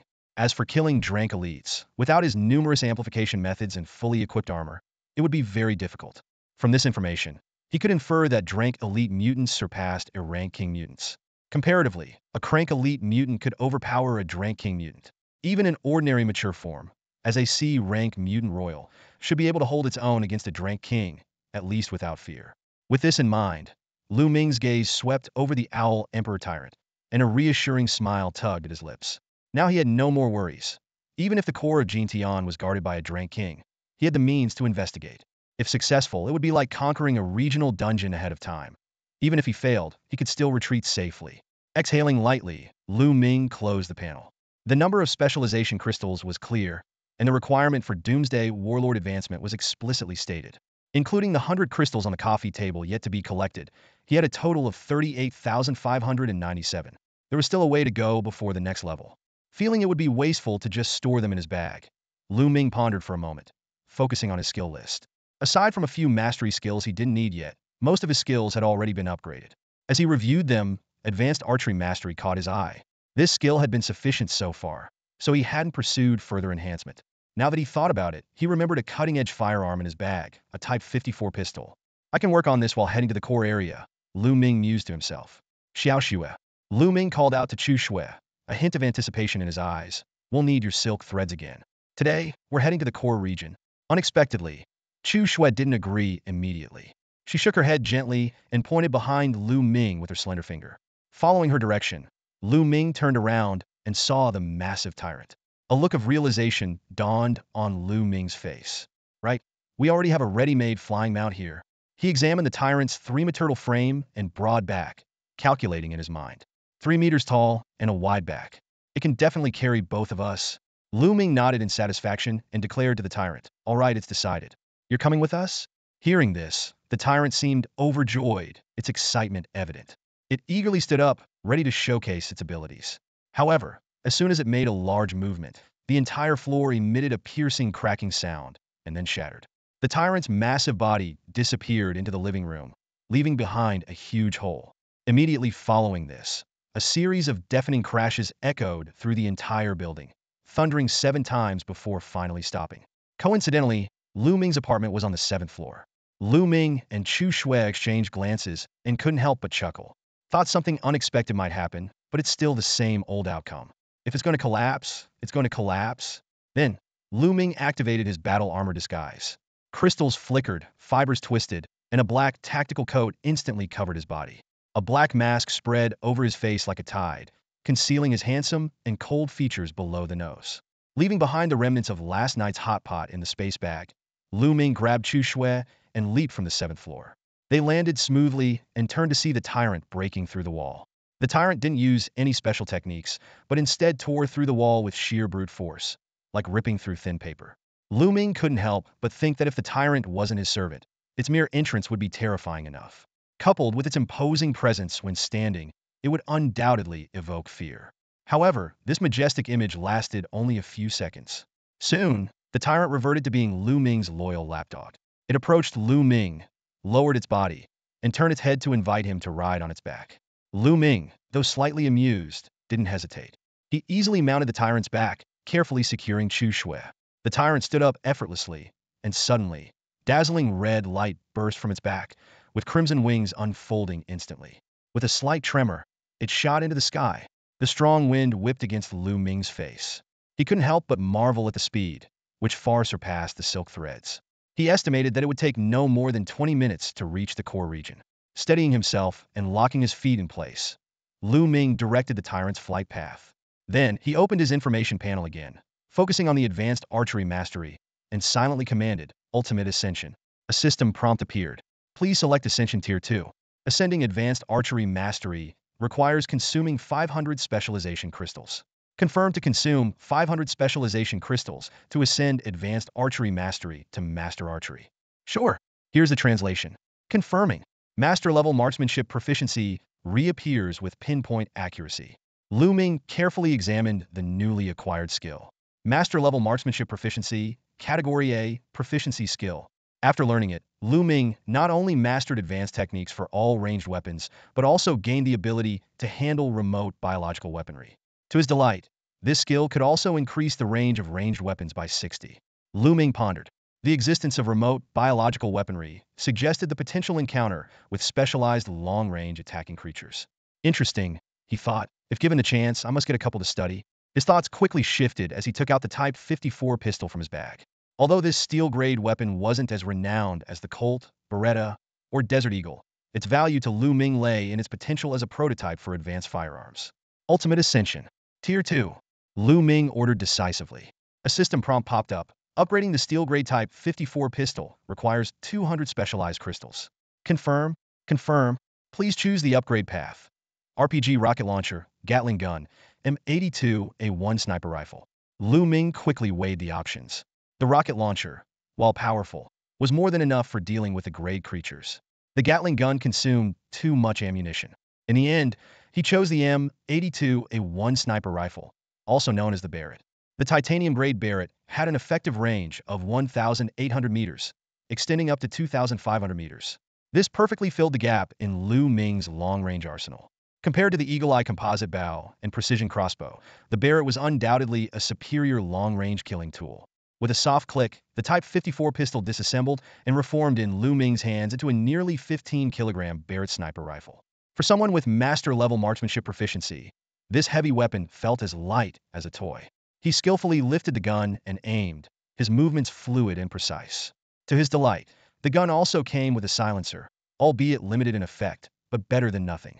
After playing with it for a while, Lu Ming stored the Barrett in his spatial pouch.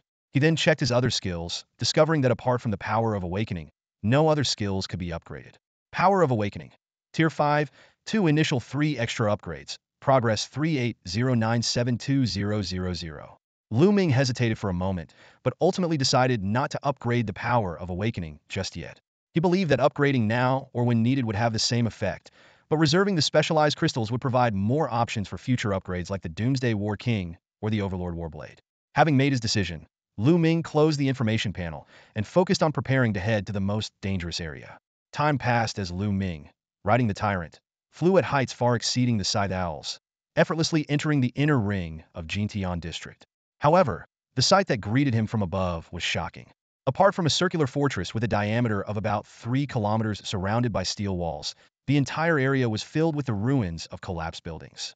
Even more terrifying were the thousands of elite, mutated, and even quasi-level Scythe Owls scattered across the streets and midair. Lu Ming quickly estimated that within his line of sight alone, there were so many suggesting that the total number of scythe owls in Jintian district could be in the tens of thousands. This was the real threat posed by the world's level up. Fortunately, there was still a 1-month suppression buffer period. Otherwise, if these mature forms went out of control, humanity on Blue Planet would face annihilation. Lu Ming realized that in a month, intermediate hunters would become the minimum survival standard for transferees. Those who met the standard could safely survive the next world level, while those who didn't would face certain death without the protection of strong individuals. With this in mind, Lu Ming ordered in a deep voice, Xiao Xue, use the invisible threads. We need to bypass these scythe owls and head straight into the core fortress. Lu Ming was not afraid of the sheer number of scythe owls. He was simply being cautious. He knew that with the C-grade quality of his tyrant and his own strength, given enough time, he could use guerrilla tactics to take down even 100,000 scythe owls one by one. However, he did not want to waste time or take unnecessary risks. Having already faced scythe owl larvae, pupae, mutants, and protoqueens, Lu Ming understood the unity of the scythe owl species. The larvae would sacrifice themselves for the evolution of the pupae, and the scythe owls and mutants would defend the protoqueen to the death. A single scythe owl pupa could have up to 500 guardian larvae, while a protoqueen's entourage was even more formidable. 5,000 larvae, 15 scythe owls, and 4 mutant scythe owls. The true queen, being the mother of the entire clan, was half a grade higher than the protoqueen. Even if the number of her guardians were multiplied 20-fold, she could not possibly have tens of thousands of mature followers, let alone elites and protokings among them. How could such a formation be guarded only by a grade kings and queens? Lu Ming decided to investigate personally to ascertain the true strength of the core defenders. If they were grade, he would strike immediately. If they were grade, he would bide his time and wait for the right moment. Under Lu Ming's direction, the tyrant approached the steel fortress. Up close, the scale of the structure was astonishing. The walls alone were 200 meters high, far exceeding the flight limits of elite scythe owls. The top of the fortress was lined with dense high-voltage electric grids, clearly designed to fend off invasive species. Standing on the tyrant's back, Lu Ming locked his gaze on the central city. He activated his appraisal ability, and a blue outline enveloped the entire fortress. Instantly, the figures of thousands of elite scythe owls appeared before his eyes, their density enough to make anyone uncomfortable. However, the expected grade or grade kings were nowhere to be seen. Only a savage owl king and a savage owl queen, both a grade, were present. This result left Lu Ming puzzled. He meticulously searched every corner, but found nothing unusual. Unwilling to give up, he changed his strategy and appraised the entire structure itself. Information about Central City Ultimate Iron Fortress quickly surfaced. It was a level 1 shelter, built 5 years ago when the Otherworld Gate opened and invasive species began to attack. At that time, countless alien creatures suddenly descended upon this peaceful world, initiating a merciless slaughter of all living beings. When Dongwei, the district chief of Jintian district, learned that the threat of alien species was spreading to the outskirts, he promptly mobilized all available forces. While frontline soldiers bravely bought time, he ordered the disclosure of information about the alien species to raise public awareness. Within 3 months, a fortress made of reinforced steel, complete with an underground shelter, was erected to defend against the invasion. Residents from all over the district flocked to this steel fortress, seeking refuge. Initially, this defense structure, named Final Iron Fortress, successfully repelled the fierce attacks of the scythe owl aliens. However, fate took a cruel turn when a class-mutated individual, the Fear Owl King, appeared and changed the course of the battle. This terrifying creature broke through the Skynet defenses and breached the fortress. The steel walls crumbled like paper under its claws, and in an instant, the scythe owl aliens swarmed in, turning the fortress into their nest. Lu Ming, after reading this information about the central city, felt a sense of relief wash over him. Ah, now this makes sense, he muttered to himself, as if the mysteries that had plagued him for days were finally resolved. Class-mutated individual, Fear Owl King. Lu Ming pondered over this title. An individual, which means it still belongs to the same species as the Savage Owl King. It's like a character from a novel who gained some special opportunity that transformed its quality from E to D. It's not on the same level as the Ancient Owl Emperor, so it can be dealt with easily. Just then, Lu Ming's attention was caught by a familiar triangular symbol. It was a mark indicating hidden information, and he wasn't about to let it slip by. With a touch of his finger, a new page of information unfolded. It turned out that after the Fear Owl King broke through the Skynet, District Chief Dongwei realized that unless it was dealt with, the residents in the shelter would face certain doom.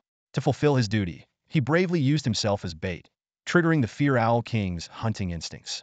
Dong Wei cleverly lured it into the core drive room deep underground and successfully sealed it using titanium-grade protective measures and central energy. Before leaving, he issued a warning, forbidding any survivors from opening the core drive room. However, the Fear Owl King's final attack, Soul Hunting Cross, before being sealed, not only split the ground but also tore through the fortress walls. The Scythe Owl aliens took the opportunity to flood in, massacring all the survivors. Sealed? Lu Ming's eyes lit up. This was the only piece of information he cared about. Doesn't that mean I can freely clear out the Scythe Owl aliens in the central city? With that thought, a smile of anticipation crept across his face. This entire central city is mine to conquer. Tyrant, charge in, Lu Ming commanded. The tyrant spread its wings and launched itself at the steel barricade with full force. Just as Lu Ming drew his Owl King Warblade, ready to unleash havoc, a program prompt suddenly appeared. Notice, you have entered the central city area. Core mission activated. Liberate the shelter. Current liberation progress. 0. Lu Ming was just about to set off, his spirits high, when an unexpected program notification interrupted him. He glanced at the prompt and couldn't help but feel a bit speechless. A core city mission? Liberate the shelter? This was far from his original plan. He just wanted to challenge a level king to test his true strength. The sudden mission felt like a distraction, but it seemed there was no room for refusal. Reluctantly, Lu Ming decided to ignore it and stick to his original plan. He casually tugged on Chu Xue's ponytail, gripped his knife tightly, and tried to regain his murderous intent. Suddenly, a tyrant crashed into the iron fortress with a loud bang, as if demanding a debt from the steel stronghold. As expected, a group of 6 mutated sickle owls, led by a scythe owl, was alarmed and charged at them. Lu Ming's eyes darkened, and he was about to unleash his cross-pulse initiation move when he heard the crisp sound of a blade being drawn. A red arc of light sliced through the 7 sickle owls like lightning, leaving a long trail of flowing light. By the time he realized what had happened, the Owl Emperor Tyrant was already standing behind the sickle owls, striking a perfect pose, one arm naturally hanging down, the other holding the blade horizontally, as if ready for a poster shoot. It was then that Lu Ming noticed the tyrant's particle light blade wasn't just half a meter long. In actual combat, it could extend to about a meter. The tyrant sheathed its blade, and the 7 sickle owl corpses fell to the ground. The tyrant turned its head to look at Lu Ming, seemingly seeking approval. Although Lu Ming secretly admired the move, he couldn't resist teaching the show-off a lesson. He walked up and patted the tyrant on the butt, warning, "Next time, I go first. Steal the spotlight again, and you'll be sleeping on the streets." The tyrant instantly looked dejected. Lu Ming tried to retrieve the corpses and found that even those killed by the tyrant belonged to him. This lifted his spirits, and he walked past the tyrant, giving a rare compliment. "That was a decent strike, though." With that, he stepped into the Iron Fortress, heading towards the corridor leading to the Owl King and Queen. The tyrant was stunned for a moment, then looked at Chu Xue in delight, as if seeking confirmation that it hadn't misheard. Chu Xue just smiled gently and quickly followed Lu Ming. The tyrant, overjoyed, trotted happily behind. Entering the corridor, they found themselves in a space resembling a high-speed train station waiting hall. A steel bridge, spanning 100 meters wide and 1,000 meters long, ran through it, serving as both a platform and a road. Numerous circuits hung around, with many steel bridges branching out. The design resembled a human survivor base from the wasteland era, but now, apart from the dense mature sickle owls, there were no other historical traces. Suddenly, hundreds of elite sickle owls noticed Lu Ming's group and swarmed towards them. Faced with these pests, only slightly stronger than larvae, Lu Ming instructed Chu Xue to drop the invisibility veil. This played right into his hands. The more clustered the sickle owls, the easier to wipe them out in one go. Lu Ming raised his knife towards the densest cluster of owls, silently chanting, "Giant acid compression cannon." In an instant, the Owl King's battle blade glowed with a cyan light, and dark blue mucus gushed out, forming a giant half-body mutant in front of the blade. The Savage Owl King. It was twice the size of a regular sickle owl, its sharp blade piercing the steel bridge's surface, frantically absorbing bioenergy from the battle blade. The Savage Owl King's chest and abdomen opened wide, releasing a dazzling milky yellow energy beam like a waterfall. The 3-meter-high beam swept across the base's main road for 5 seconds, instantly obliterating nearly 70% of the elite sickle owls. The broken bodies of the sickle owls fell one after another, some missing their upper bodies, others their lower halves, and some reduced to mere fragments of flesh and skin. As the Savage Owl King transformed back into biological mucus and merged into the blade, Lu Ming snapped out of his shock. He murmured in disbelief, "A skill that costs 10 bioenergy points? That's just too awesome." The heat radiating from the knife handle made Lu Ming realize that the energy consumption of the compression cannon, a wide area damage skill on the vitality of aberrant creatures was far beyond imagination, even more terrifying than the cross pulse. He glanced at the vitality of his combat knife, and sure enough, it had decreased by 500 points. After a quick calculation, Lu Ming couldn't help but feel a surge of joy. 500 points per use. 12 uses is the limit. 12 times? That's insanely powerful. However, his joy was tinged with regret. The fragile body of the scythe owl couldn't withstand the bombardment of the compression cannon, losing at least several hundred crystals with each use. Lu Ming silently decided that next time he used a biological skill, he would test each one individually to maximize the benefits. Suddenly, the death of a wave of scythe owls triggered the rage of more of them. Thousands of scythe owls swarmed towards him, and in this open space, Lu Ming was confined to a steel bridge, making it difficult to maneuver. Unless he could infinitely extend his blade light or had a massive area damage skill, dealing with them would be extremely tough. At this critical moment, Lu Ming thought of his loyal servant. "Tyrant," he called out in a low voice. Immediately, a dark red figure emerged from stealth. Lu Ming pointed at the group of elite scythe owls who seemed ready to die and commanded in a deep voice, "Leave none alive." The tyrant moved at his command, its particle blade ringing as it unsheathed. It darted like a shadow, and the sound of slicing filled the air as scythe owl corpses fell one after another. Some crashed onto the high bridge, splattering bodily fluids. Others fell to the lower levels of the base, scattering their innards. Yet, despite the ferocity of the attack, the scythe owls continued to charge like death squads. Though the tyrant was unstoppable, it was ultimately one against many. The other scythe owls, seeing this, bypassed its assault and headed straight for Lu Ming, clearly considering him the easier target. In this perilous moment, Lu Ming remembered another ally. Xiaoxue, he called softly, "Take care of those try to backstab us." With Xiaoxue having evolved to Drank, Lu Ming had no doubt she could handle these rank elites. Having given his instructions, Lu Ming charged forward with his knife. The cross pulse in his hand shimmered, and with each slash, he cleared the elite scythe owls on either side. However, he didn't see the astonishing scene unfolding behind him. Countless golden threads pierced through the hearts of all the scythe owls at the rear with precision. These scythe owls, nearly 1,000 in number, were strung together like beads by the golden threads. Once their life force faded, Xiaoxue neatly piled them on the high bridge, as if preparing trophies for Lu Ming to collect. After dealing with the threat behind, Xiaoxue did not intervene in the frontline battle. She merely tilted her delicate face, her red eyes filled with admiration and adoration, watching Lu Ming as he fought. At the same time, she didn't forget to help retrieve the scythe owl corpses that had fallen to the lower levels. Lu Ming was in high spirits, slashing through his enemies. Although not quite at the level of an unstoppable force, he was close. This was thanks to his specialized level as an extreme hunting warrior and the power of the Owl King's combat knife, which further amplified his strength. The tyrant, meanwhile, was like a war god, cutting down scythe owls wherever it went, each slash taking down one, several, or even a dozen scythe owls at once. 15 minutes later, over 1,000 elite and mutated scythe owls lay slaughtered. With his final slash, Lu Ming's combat knife was drenched in blood, steam rising from it. As the battle ended, the knife's biological activity was down to 1,000 points. He took out 100 bottles of ordinary aberrant blood from his pack in batches to recharge his trusty weapon. Once the knife was fully restored, Lu Ming returned to Xiaoxue's side.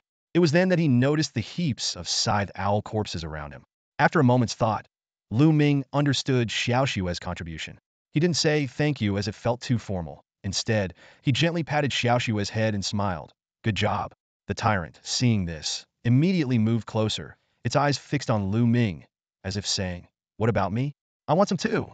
Lu Ming felt a bit exasperated, thinking, "Here we go again, that irresistible look.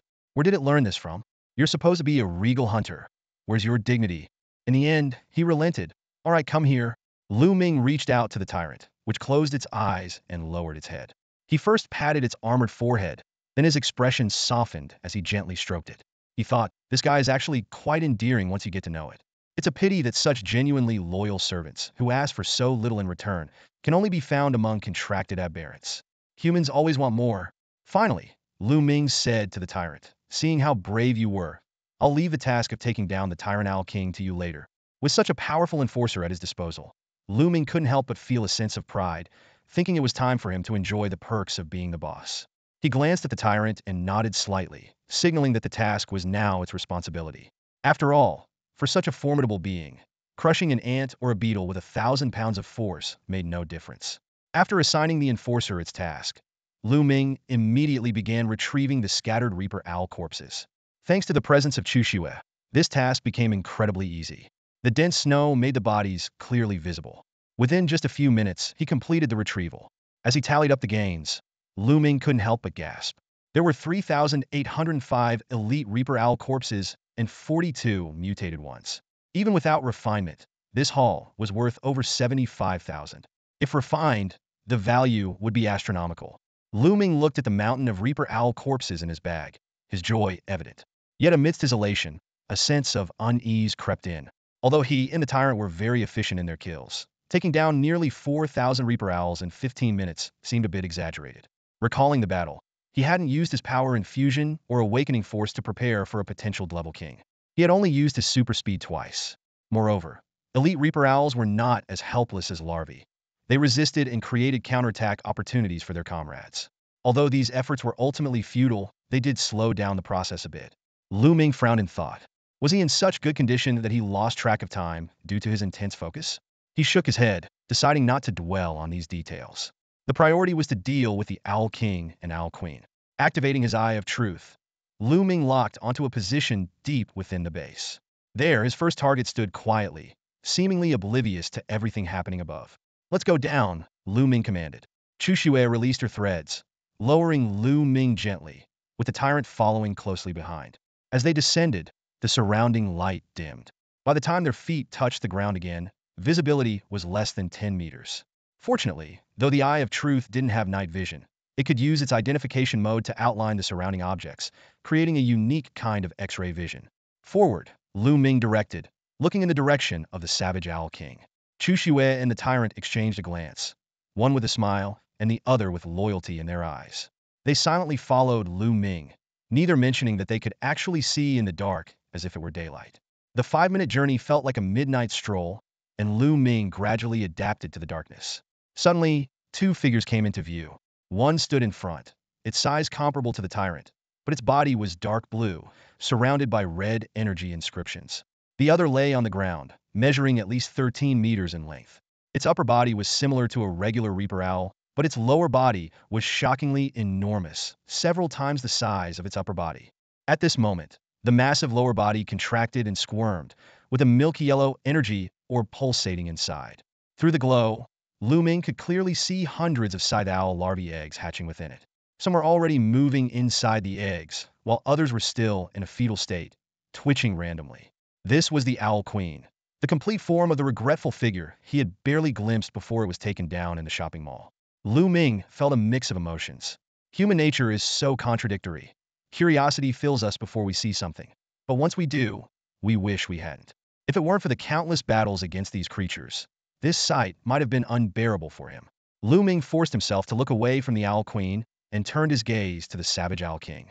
This creature was different. It showed no signs of aggression from the start. Its eyes were locked onto the tyrant, its face displaying a serene and calm expression, as if it had accepted its impending fate. A soft growl escaped the savage Owl King's mouth. The tyrant's antennae perked up at the sound, and it took a half step forward, casting an inquisitive look at Lu Ming. Though he didn't understand the meaning of the Owl King's growl, Lu Ming nodded slightly, signaling the tyrant to proceed freely. Dragging its sharp particle blade, the tyrant approached the savage Owl King. It slightly parted its steel teeth, responding with a respectful and confident growl. The Owl King's eyes flashed with a blue light, and as their blades clashed, a massive burst of energy erupted from its body, accompanied by 3 crisp cracking sounds.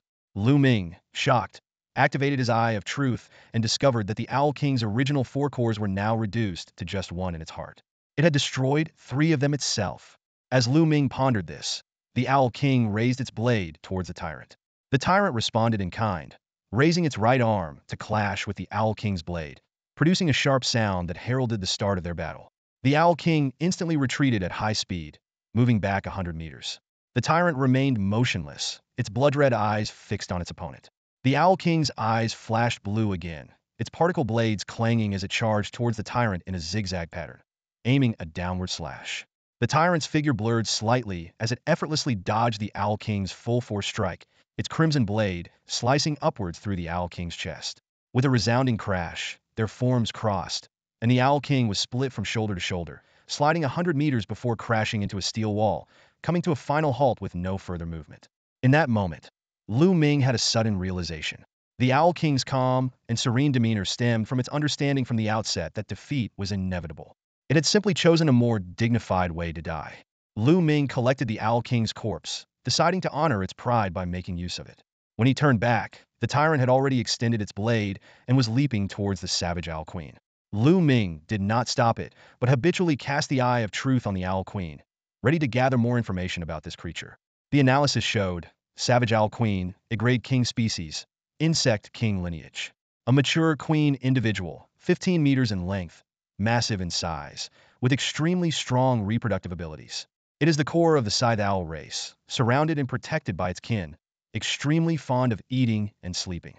It has forsaken powerful offensive capabilities to fulfill its duty of propagating the species, constantly guarded by the savage Owl King. Once it completes its ultimate hatching quota, it will perish from exhaustion. Skills include releasing corrosive triple shots, unleashing a cross-pulse, and self-destructing upon death. Traits: Queen's Command, Advanced Regeneration, and Queen's Blessing, which enhances the potential of its kin when its life is threatened.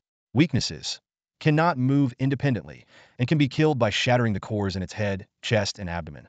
When Lu Ming saw remaining reproductive capacity, 80,000, a new idea suddenly struck him. He looked up to see the tyrant's crimson particle blade just 10 meters away from the Owl Queen's head, poised in a perfect slam dunk position. Lu Ming's face changed dramatically, and he reached out, shouting, "Tyrant, stop! It can still reproduce." Before he finished speaking, the tyrant abruptly turned and crashed into the iron wall behind the Owl Queen, then slowly slid down. Lu Ming felt a bit awkward, but was relieved to have saved the savage Owl Queen. An 80,000 remaining reproductive capacity meant 80,000 scythe owl larvae, which translated to at least 160,000 specialized crystals. If he utilized sublimation, it would amount to a fortune of 1,600,000. By leveraging the Queen's Blessing for forced evolution, he could get 80,000 unsublimated scythe owl corpses. Sublimating them again would be like striking gold. Lu Ming felt fortunate he had stopped the tyrant in time. Otherwise, that single strike might have led to a lifetime of regret. Lu Ming watched as the tyrant approached from a distance, shoulders slumped and looking dejected. A wave of sympathy washed over him. He stepped forward and patted the tyrant's broad chest, speaking gently, "Don't worry about it. Every man has had his run-ins with walls, I'm no exception. Think about it this way. Sure, it was a bit embarrassing, but you protected a gold mine of energy resources, and you did it for me. All in all, you did great, and I'm proud of you." The tyrant seemed indifferent to most of what Lu Ming said, but at the final words, its spirits lifted immediately. It looked not just revitalized, but as if it had gained an extra boost of strength, exuding an aura of excitement. Seeing this, Lu Ming felt a sense of satisfaction, thinking that the tyrant was indeed worth the effort and easy to cheer up. He then turned his attention to the violent Owl Queen. Deprived of its king and followers, it was unusually quiet, perhaps realizing that Lu Ming had saved its life, or maybe it had simply given up resisting. It showed no signs of aggression, its gaze occasionally falling on the tyrant, with a somewhat pale face. Lu Ming suddenly realized something was off-ordinary. Scythe owls had blue blood. So if its face was pale, could it be that the violent Owl Queen had taken a liking to the tyrant? Looking at the tyrant, who seemed almost clingy, Lu Ming couldn't help but shake his head. Maybe it was the allure of strength. If they did develop a special relationship, he would be quite intrigued. Activating his eye of truth, Lu Ming immediately saw that the violent Owl Queen was blocking the entrance to the core driving chamber underground. Its massive body completely obstructed the way, causing Lu Ming some frustration. He thought that if he were big enough, his extreme hunting warrior strength might be able to move the Owl Queen. Unfortunately, his current size was inadequate, with no leverage points. Lifting it from above would tear its body apart. It seemed the Owl Queen was a checkpoint that needed to be defeated and its body collected to gain access underground. This coincidence made Lu Ming feel like the whole world was a game. As a transferee and strategist, he was familiar with this, but his current weak state left him unqualified to delve deeper. The idea of thoroughly conquering the world and unmasking the mastermind could wait until he was strong enough to survive to the end. For now, he could only act according to his wishes. Lu Ming glanced at the tyrant, thinking it would be efficient for cutting, but not for moving the body. He turned to Chu Xue and asked, "Xiao Xue, can you wrap the violent Owl Queen in a web?" Understanding instantly, Chu Xue smiled and waved her hand, releasing golden threads that quickly wove into a large net, enveloping the Owl Queen. Without waiting for further instructions from Lu Ming, she effortlessly hoisted the Owl Queen and moved it to a corner. Her ease in handling the task made Lu Ming acutely aware of how much stronger she was than him. Overcome with affection, Lu Ming planted a kiss on Chu Xue's cheek, then felt a bit embarrassed, reminding himself to maintain composure. Just as he calmed down, a metallic head moved in close. Lu Ming pushed the face away and said sternly, "Not you. You're a man. Look over there." He pointed to the violent owl queen. "That's who you can kiss." With that, Lu Ming took Chu Xue's hand and walked towards the underground entrance, silently resolving to keep affectionate gestures private in the future. Sneaking around was one thing, but if his other actions were discovered, how would he explain himself when the tyrant came down on him later? How would he face it? Lu Ming felt uneasy, his gaze involuntarily drifting towards the tyrant. The tyrant was staring at Lu Ming's back, then shifted his gaze to the violent queen owl Lu Ming had pointed out. The queen owl was currently making charming gestures with her forearms, seemingly expressing affection towards the tyrant. The tyrant stared blankly at her for 3 seconds, his eyes gradually lowering to her plump belly. Suddenly, he turned his head away, coldly, and did something unexpected. Spat. This alien creature could actually spit. The tyrant seemed startled by his own behavior, his expression suddenly freezing. He hurriedly raised his blade-like arms and ran towards the entrance of the underground core drive chamber, looking like a child who had lost his mother, chasing and crying with his hands raised. At that moment, Lu Ming was holding a few specialized crystals for illumination. The passage leading underground was not only gently sloped, but also unusually spacious, so much so that the light from his hand couldn't reach the sides. Suddenly, a dazzling red light erupted behind him, illuminating the space within a 5-meter radius. Lu Ming turned around to see the tyrant's imposing figure clearly emerging. The light came from the energy inscriptions on his body and the particle blades on his hands. Seeing the tyrant's solid build and silent approach, Lu Ming couldn't help but respect the title Natural-Born Predator. The two of them maintained a silent understanding, exploring step by step. 20 minutes later, an exit emitting a faint blue light appeared ahead. Lu Ming accelerated, and as he passed through the exit, the view opened up dramatically. A towering battery-shaped structure, tens of meters high and 50 meters in diameter, stood before them. The surface was covered with a sturdy metal shell and energy columns filled with high-energy plasma. These energy columns provided light to the entire underground space. Without a doubt, this was the core drive chamber, housing the mutated creature the fearsome Owl King. Surrounding the drive chamber were hundreds of bisected hemispherical structures, extending to every corner of the underground space. The Eye of Truth indicated temporary shelters for survivors. Suddenly, a notification popped up. "You have entered the survivor's base. Core area liberation progress." 40 Lu Ming glanced at it and quickly dismissed the message, knowing there was no room for distraction. Leading Chu Xue and the tyrant off the exit platform, Lu Ming stepped onto the rough cement road. The tire marks left on the ground seemed to tell the story of 4 years ago District Chief Dong Wei guiding the fearsome Owl King into the drive chamber, the scene playing out vividly in his mind. Lu Ming activated the Eye of Truth, his gaze piercing through the thick walls of the underground core drive room. This was the heart of Central City, the final iron fortress, controlling the lifeblood of the entire city.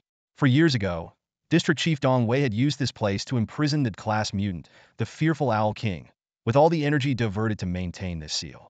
Within the drive room, the shadowy figure of the fearful Owl King flickered. Its struggles never ceased, oscillating between violent thrashes for several days and periods of calm, in a relentless cycle. Lu Ming noticed that the energy core's reserves were nearly depleted, furrowing his brows in concern. At the current rate, the fearful Owl King would break free in a month and return to the surface. This timing sent a chill through Lu Ming. A month from now would be the 3rd day after the world's level upgrade. If this wasn't a coincidence for Jintian District, but a universal setting for all districts, his previous calculations were completely wrong. The survival standard for the next world level wouldn't be advanced hunting warriors, but doomsday warlords capable of combating class mutant kings. Lu Ming quickly did the math. Upgrading a novice soldier to a doomsday warlord required 106,410 specialized crystals. With the base drop rate halved, this meant killing 212,820 scythe owl larvae. Over 30 days, that averaged out to eliminating 7,094 larvae per day. The sheer scale of this task made Lu Ming dizzy. Such a massive kill count was beyond the capabilities of any ordinary person. As Lu Ming delved into this extreme line of thinking, he suddenly realized his judgment might be too narrow. Once a soldier reached intermediate hunting warrior status, they could solo mature scythe owls, with crystal yields increasing tenfold. Moreover, it wasn't clear whether the 50 drop rate affected the probability or the quantity. If the reduction applied to quantity rather than probability, the situation would improve significantly.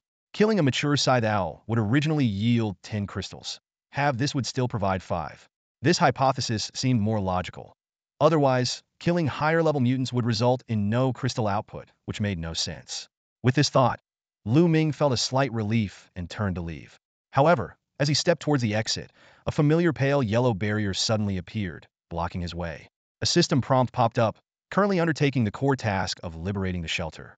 The liberator cannot leave the current scene until the task is completed. Current liberation progress. 40. Lu Ming's face darkened instantly, his brows knitted tightly. This unexpected restriction filled him with anger and frustration. Just as he was about to lose his temper, a thought flashed through his mind.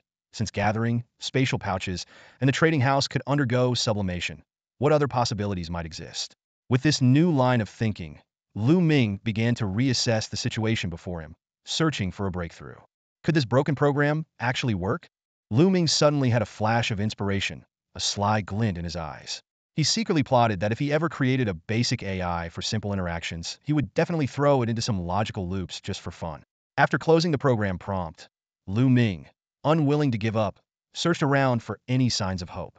However, the harsh reality was like a towering wall, completely blocking his way out. Chu Shui and Tyrant, curious, also gave it a try, but their efforts were equally futile and frustrating.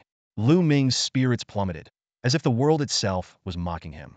He glanced back at the core drive room, which looked like a giant battery, and realized that the only option left was to continue the mission. Taking a deep breath and exhaling slowly, Lu Ming steeled himself. If the world wants to push me forward, then I'll show it what I'm made of. Right then and there, he decided to break through and become the Apocalypse Battle King. Lu Ming opened his spatial bag and began placing the corpses of the scythe owls one by one. Due to the inability to operate in bulk, the process was particularly tedious. Fortunately, the space was large enough to lay out all the corpses at once. Chu Shui's threads were impressively long, allowing her to quickly spread the corpses into their designated positions. The two worked in perfect harmony, their actions seamless. Only Tyrant sat in the corner, looking particularly dejected. At that moment, it felt utterly useless, unable to contribute in any way. After 1 hour and 10 minutes of mechanical labor, Lu Ming finally finished arranging all the corpses. Although physically unexhausted, he felt as if he had endured a day's worth of grueling work. To make matters worse, it was all forced upon him, not by choice. It was like being sternly commanded to study, instantly killing any motivation. Looking at the mountainous pile of scythe owl corpses that nearly filled the core drive room, Lu Ming couldn't help but chuckle. Anyone familiar with the situation would know this was for a sublimation process. But to an outsider, it might look like a grand funeral for the Fear Owl King. Dragging his weary body, Lu Ming selected an elite scythe owl corpse in front of him and silently chanted, "Ultimate Sublimation." The system prompt immediately appeared. "Please select the sublimation grade." Tier 2, Lu Ming responded decisively. However, the next prompt hit him like a ton of bricks. Sublimating in a grade elite scythe owl corpse requires consuming 100 specialized crystals. Do you confirm the expenditure of 100 specialized crystals to sublimate the grade elite scythe owl corpse into a grade giant blade scythe owl larva corpse? Lu Ming was instantly petrified, his face full of disbelief. This damn thing, it's charging me again? Could it be due to the grade? Lu Ming stared thoughtfully at the elite sickle owl's corpse in front of him. This corpse had skipped the grade entirely. Did the ultimate ascension consider grade bodies valuable rather than trash? He glanced at the 38,097 specialized crystals in his bag, and after a moment of hesitation, decided to give it a try. Confirm. At his command, the elite sickle owl's corpse began to decompose, and a new creature started to take shape before his eyes. It was a giant larva, measuring about 1.5 meters long and 80 centimeters tall. Its body was dark red, partially armored with hard carapace, and its appearance was terrifying, exuding a chilling aura. Giant blade sickle owl larva. Lu Ming muttered to himself as he began to identify this newly formed monster. The identification results showed giant blade sickle owl larva, grade juvenile species, part of the insect tribe. It traded its long-range acidic spit ability for formidable close combat prowess. With tremendous strength, robust defense, and astonishing regenerative abilities, only weapons of mithril grade or higher could penetrate its armor. Upon reaching adulthood, it would evolve into a mid-tier species of the sickle owl family of the giant blade sickle owl. Lu Ming carefully read through the larva's skills. Swift charge, a brutal headbutt with its armored head, tail hammer which involved spinning in place to sweep targets with its tail, and rage stomp, where it reared up and unleashed a powerful shockwave through sheer weight and energy discharge. In terms of traits, it had high-speed regeneration. Its weakness lay in two nuclei located at the intersections of its energy veins, typically protected by armor. Destroying these nuclei would result in a kill. Seeing this, Lu Ming couldn't help but think of some familiar figures. Red, brute force, Ultraman, he mused. Then the ancient sickle owl must undoubtedly be a supreme or dark type. He seemed to gain a new understanding of these classifications. With a hint of curiosity, Lu Ming used his collection skill on the giant blade sickle owl larva. Successfully decomposed giant blade sickle owl larva corpse, obtained specialized crystals 100, high energy protein 2, giant blade armor 2. The system prompt sounded. Lu Ming frowned slightly. Spent 100 crystals, got 100 back. If it weren't for double collection, I'd be losing half. He pondered. It seems that for ultimate ascension, the grade of the corpse must be suppressed to a grade or below. Otherwise, the risk of loss is significant. Without hesitation, Lu Ming selected another elite sickle owl corpse and continued with the ultimate ascension process. However, the system prompt surprised him. Please select ascension grade 1. Ascending in a grade elite sickle owl corpse requires 30 specialized crystals. Confirm to consume 30 specialized crystals to ascend the grade elite sickle owl corpse to an grade savage owl king corpse. A grade also requires a fee. Lu Ming was a bit surprised but quickly understood. Is it because the ascension of corpses is too powerful, and the program had to fix it? Probably not. Otherwise, even more overpowered actions would be targeted. For instance, resource boxes. Multiple operations haven't been targeted. After thinking for a moment, he concluded, so it must be that even in a grade king-level corpse holds value. 30 specialized crystals are entirely acceptable. After all, the crystal output of a Quasial Queen is 50, and a Savage Owl King should have at least 60 to match. Confirm. Following Lu Ming's command, the elite Sickle Owl's corpse decomposed again, and a more formidable Savage Owl King corpse was reconstructed. He immediately used the greed skill, and the system prompt sounded. Successfully decomposed Savage Owl King corpse. Obtained specialized crystal 60, Owl King Blade 16, Owl King Armor 24, a grade Royal Variant Blood 200 milliliters.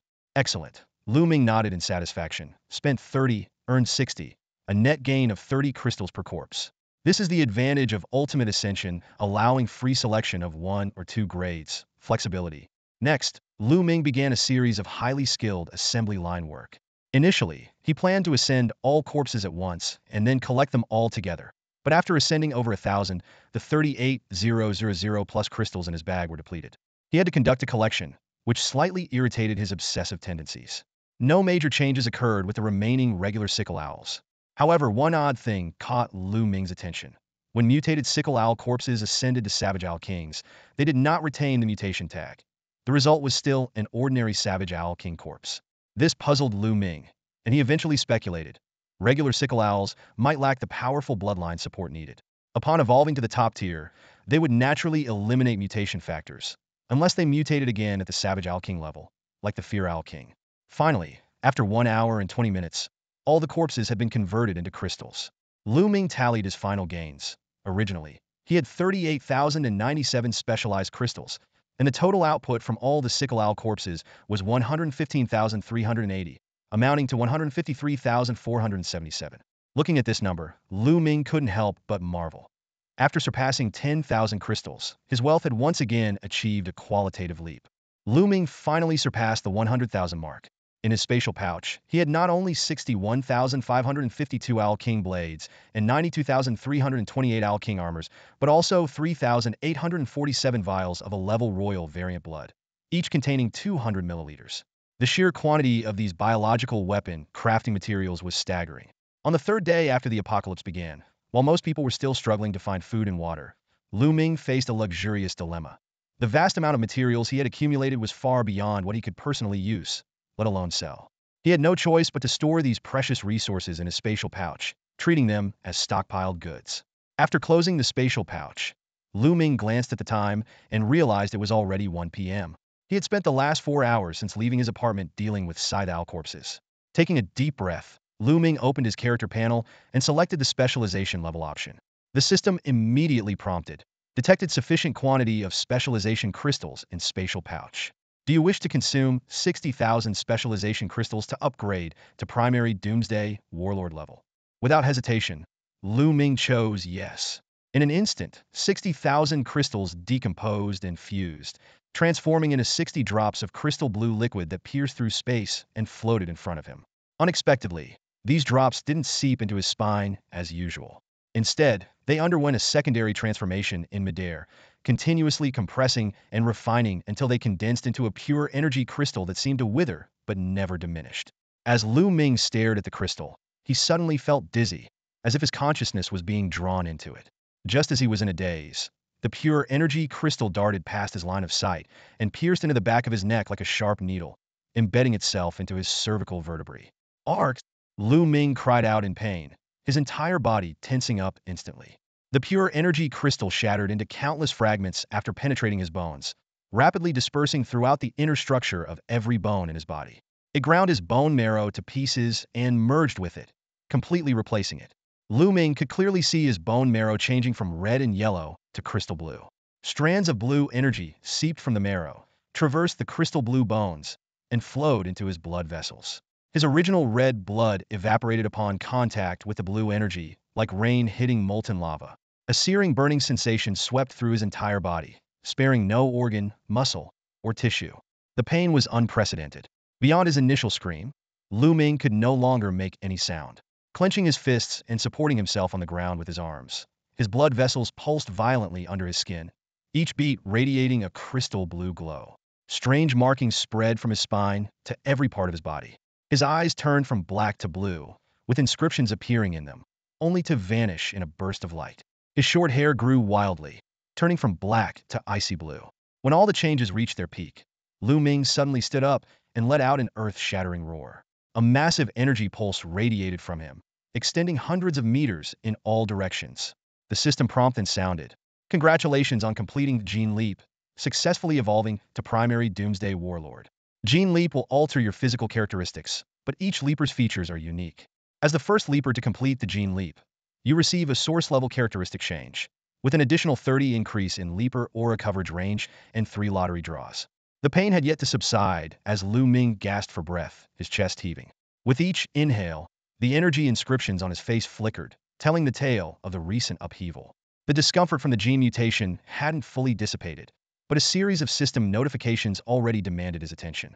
Eagerly, Lu Ming opened his character panel to inspect his new appearance. However, before he could see any changes, the augmented information data filled his view. Name, Lu Ming. Gender male. ID, 66,666.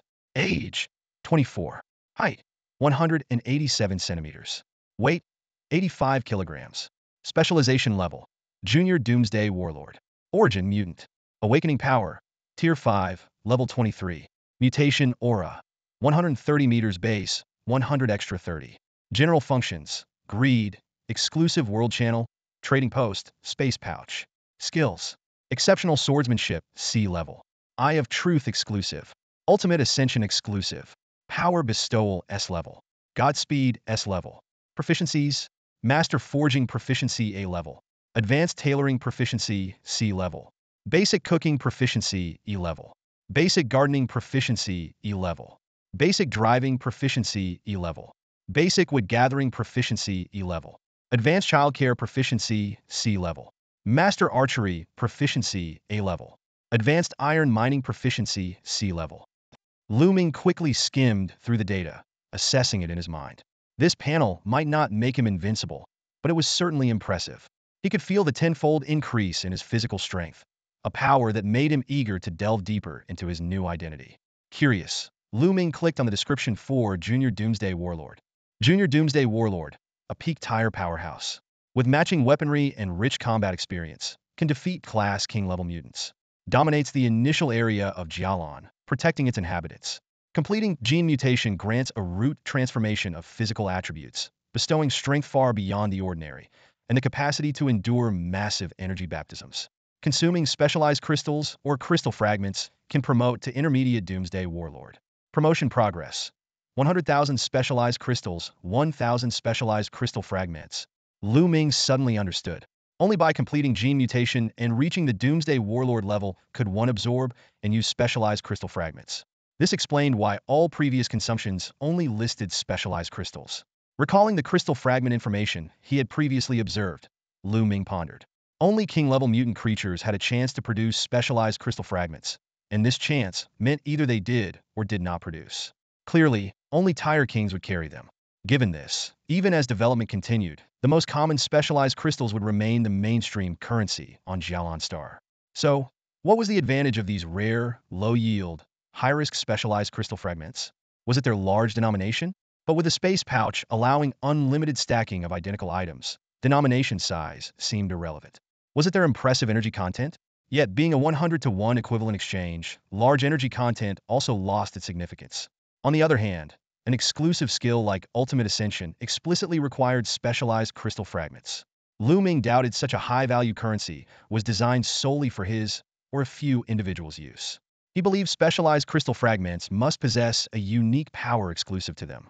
Just then, Mutation Aura caught Lu Ming's eye. This new power concept intrigued him. He immediately clicked to expand the related information. Mutation Aura. Energy pressure acquired post-gene mutation. Any being of a lower level will be suppressed by this energy. The aura can be controlled at will, without time limits, but will slightly consume mental energy. Effects include a 20 overall power reduction within a 100-meter range. The first mutant gains an additional 30 range boost.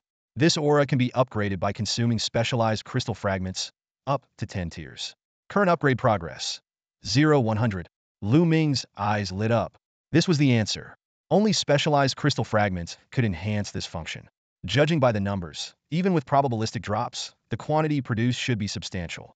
A Tire King should drop at least 10 fragments. Thinking this, Lu Ming felt relieved he hadn't chosen to ascend his awakening power. The cost for Ultimate Ascension was daunting, and each subsequent level would require an enormous number of specialized crystals. Curious, Lu Ming clicked on Ultimate Ascension. Notice, select Ascension Tier, Tier 2. Notice, ascending the Awakening skill, Awakening Power, requires 200,000 specialized crystals. Confirm consumption of 200,000 specialized crystals to elevate Awakening Power to a higher tier.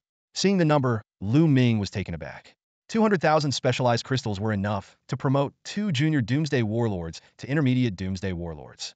Glancing at the remaining 88,477 specialized crystals in his pouch, Lu Ming decisively canceled the Ascension operation. At that moment, the system prompt sounded again. Notice, you have 3 unused lottery chances. Would you like to draw now? Lu Ming remembered he still had the grand prize for being the first to break through to a major tier. Without hesitation, he chose yes.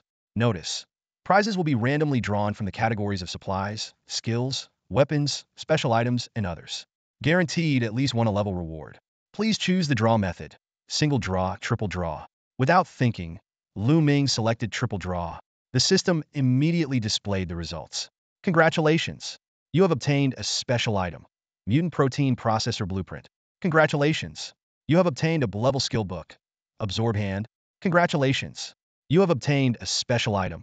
Universal Discount Coupon. Oh! Another Universal Deduction Voucher. Lu Ming was over the moon. He took out the vibrant, mysterious voucher from his spatial bag. This thing meant he could pull off all kinds of crazy moves, from upgrading his spatial bag to trading in the marketplace, world channel, or even the system itself. Anything was possible. Gripping the voucher tightly, Lu Ming silently chanted, Ultimate Ascension. The system immediately prompted, please choose Ascension Tier 2. Then another prompt appeared. Ascending the special item Universal Deduction Voucher requires consuming specialized crystals. Confirm consumption of specialized crystals to ascend the special item Universal Deduction Voucher to Universal Deduction Voucher 3 times. Confirm cancel? Infinite? What the heck? Lu Ming frowned. Because it could deduct any cost, it could also be of any value. So the system took the maximum amount? This clearly meant the system didn't want anyone to change the voucher's grade or effect. But limited by the Ultimate Ascension's priority tag, the system could only set such a restriction. Lu Ming smirked, thinking, too bad it doesn't work. The next time I draw a Universal Deduction Voucher, the infinite cost will reset to 0. He had thought he could perform an ultimate nesting operation, using the voucher to ascend itself. However, there was no option to use the voucher in the Ascension confirmation. Reluctantly, he had to give up. He recalled his first night's attempt, thinking someone might be interested in ascending themselves. The Ultimate Ascension judged the human body as a carbon-based life form, and neither Tier 1 nor Tier 2 ascensions would show any post-ascension information. While certainly stronger than an ordinary human, it was still as fragile as paper against terrifying weapons made of mithril, titanium alloy, or even higher-grade armors. As for dimensions and talents, The former needed a thorough understanding of dimensional concepts, and the latter was a nebulous concept. The ultimate ascension had two modules. One was for things perceived by the senses like sight, hearing, smell, taste, and touch. The other was for things completely understood in terms of ideology, existence, and structural composition, essentially locking onto them. If you couldn't observe those things in the realm of truth, you had to fully depict them in your consciousness. Lu Ming understood that if you only use a smartphone or computer for chatting and gaming, that's the extent of their utility to you, even though their actual functions are far more extensive. This was the closest analogy to his situation with the ultimate ascension. Therefore, he didn't choose those vague, unproven theories that countless scholars had yet to verify. The unknown results could make you an ultimate life form ruling the world, but they could also offer minimal enhancement, merely changing flesh to steel. Considering the homology definition, once he ascended a certain point in himself, he could no longer perform a secondary ascension on that point. Such regret would be unbearable. So, Lu Ming decided to bring the ascension point of himself back to the essence, the power system of this world, the specialized level. This was the most authoritative measure of strength in the current world, the core source of continuous human evolution and leaps. If the ultimate level of this world was a war god, then with ultimate ascension, he would be war god too. If the ultimate level was a deity, then he would be the ancestor of deities. He would always be 2 tiers above the world. Carefully storing the universal deduction voucher, Lu Ming turned to the second item. Upgrade purple skill, suction hand. The skill description read, grade category, active skill. Effect, can attract objects within 10 meters weighing no more than 100 kilograms to your hand, no cooldown. Lu Ming frowned. This thing is pretty useless. Being able to retrieve something immediately after throwing it should be a good thing. On a small scale, it's like telekinesis. On a large scale, it's a youthful version of sword control. But now, with a 10-meter range and a 100 kilograms limit, you might not even retrieve a thrown weapon. It's a typical case of food that's tasteless, but too good to discard. But this wouldn't stump Lu Ming. He chanted again, Ultimate Ascension. The system prompted. Please choose Ascension Tier 2. Then another prompt appeared. Ascending the grade skill suction hand requires consuming 2,000 specialized crystals. Confirm consumption of 2,000 specialized crystals to ascend grade skill suction hand to grade skill universal manipulation. Wow, such a fancy name. Can it live up to it? Lu Ming exclaimed, but he didn't hesitate to confirm. The purple skill book disintegrated and reformed into a golden skill book. The system prompted, detected grade skill book universal manipulation. Learn now? Do you even need to ask? Yes. Lu Ming eagerly responded. Now was the time to stack his power, by any means necessary. The golden skill book dissolved into a ball of light and seeped into Lu Ming's forehead. He successfully learned the grade skill, universal manipulation. The skill description updated to grade category, active skill. Effect, can attract objects within 200 meters weighing no more than your maximum strength to your hand, no cooldown. Usage, activate by silent chant. Oh wow, this is much better. Lu Ming's eyes lit up. Though it might not live up to its flashy name, it was leagues better than suction hand. A 200-meter range, no weight limit beyond personal strength used wisely. It could definitely be a sword control level technique. Excited, Lu Ming's hand itched. He drew his King Owl battle blade and flung it towards the nearby survivor dormitory. With a loud crash, the dormitory turned to rubble. Fixing his gaze on the blade amidst the wreckage, Lu Ming raised his hand and silently chanted, Universal Manipulation. With a loud clang, the blade shot up from the ground, flying back swiftly, and landed firmly in his hand with a satisfying smack. The feel of a knife handle in his hand was exquisite. Lu Ming was captivated by the graceful control of the King Owl battle knife, feeling its lightness as it spun deftly between his fingers. He knew this skill had immense potential. With a bit of creativity, the ways to utilize it were endless. Of course, real combat practice was the most effective way to hone it. Lu Ming sheathed the King Owl battle knife into the platform beneath his feet and turned to face the third ITEMA blueprint for an alien protein processor. This term had been frequent in his sight since the first day he transferred.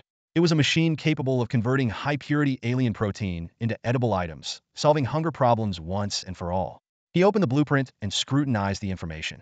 The required materials were staggering.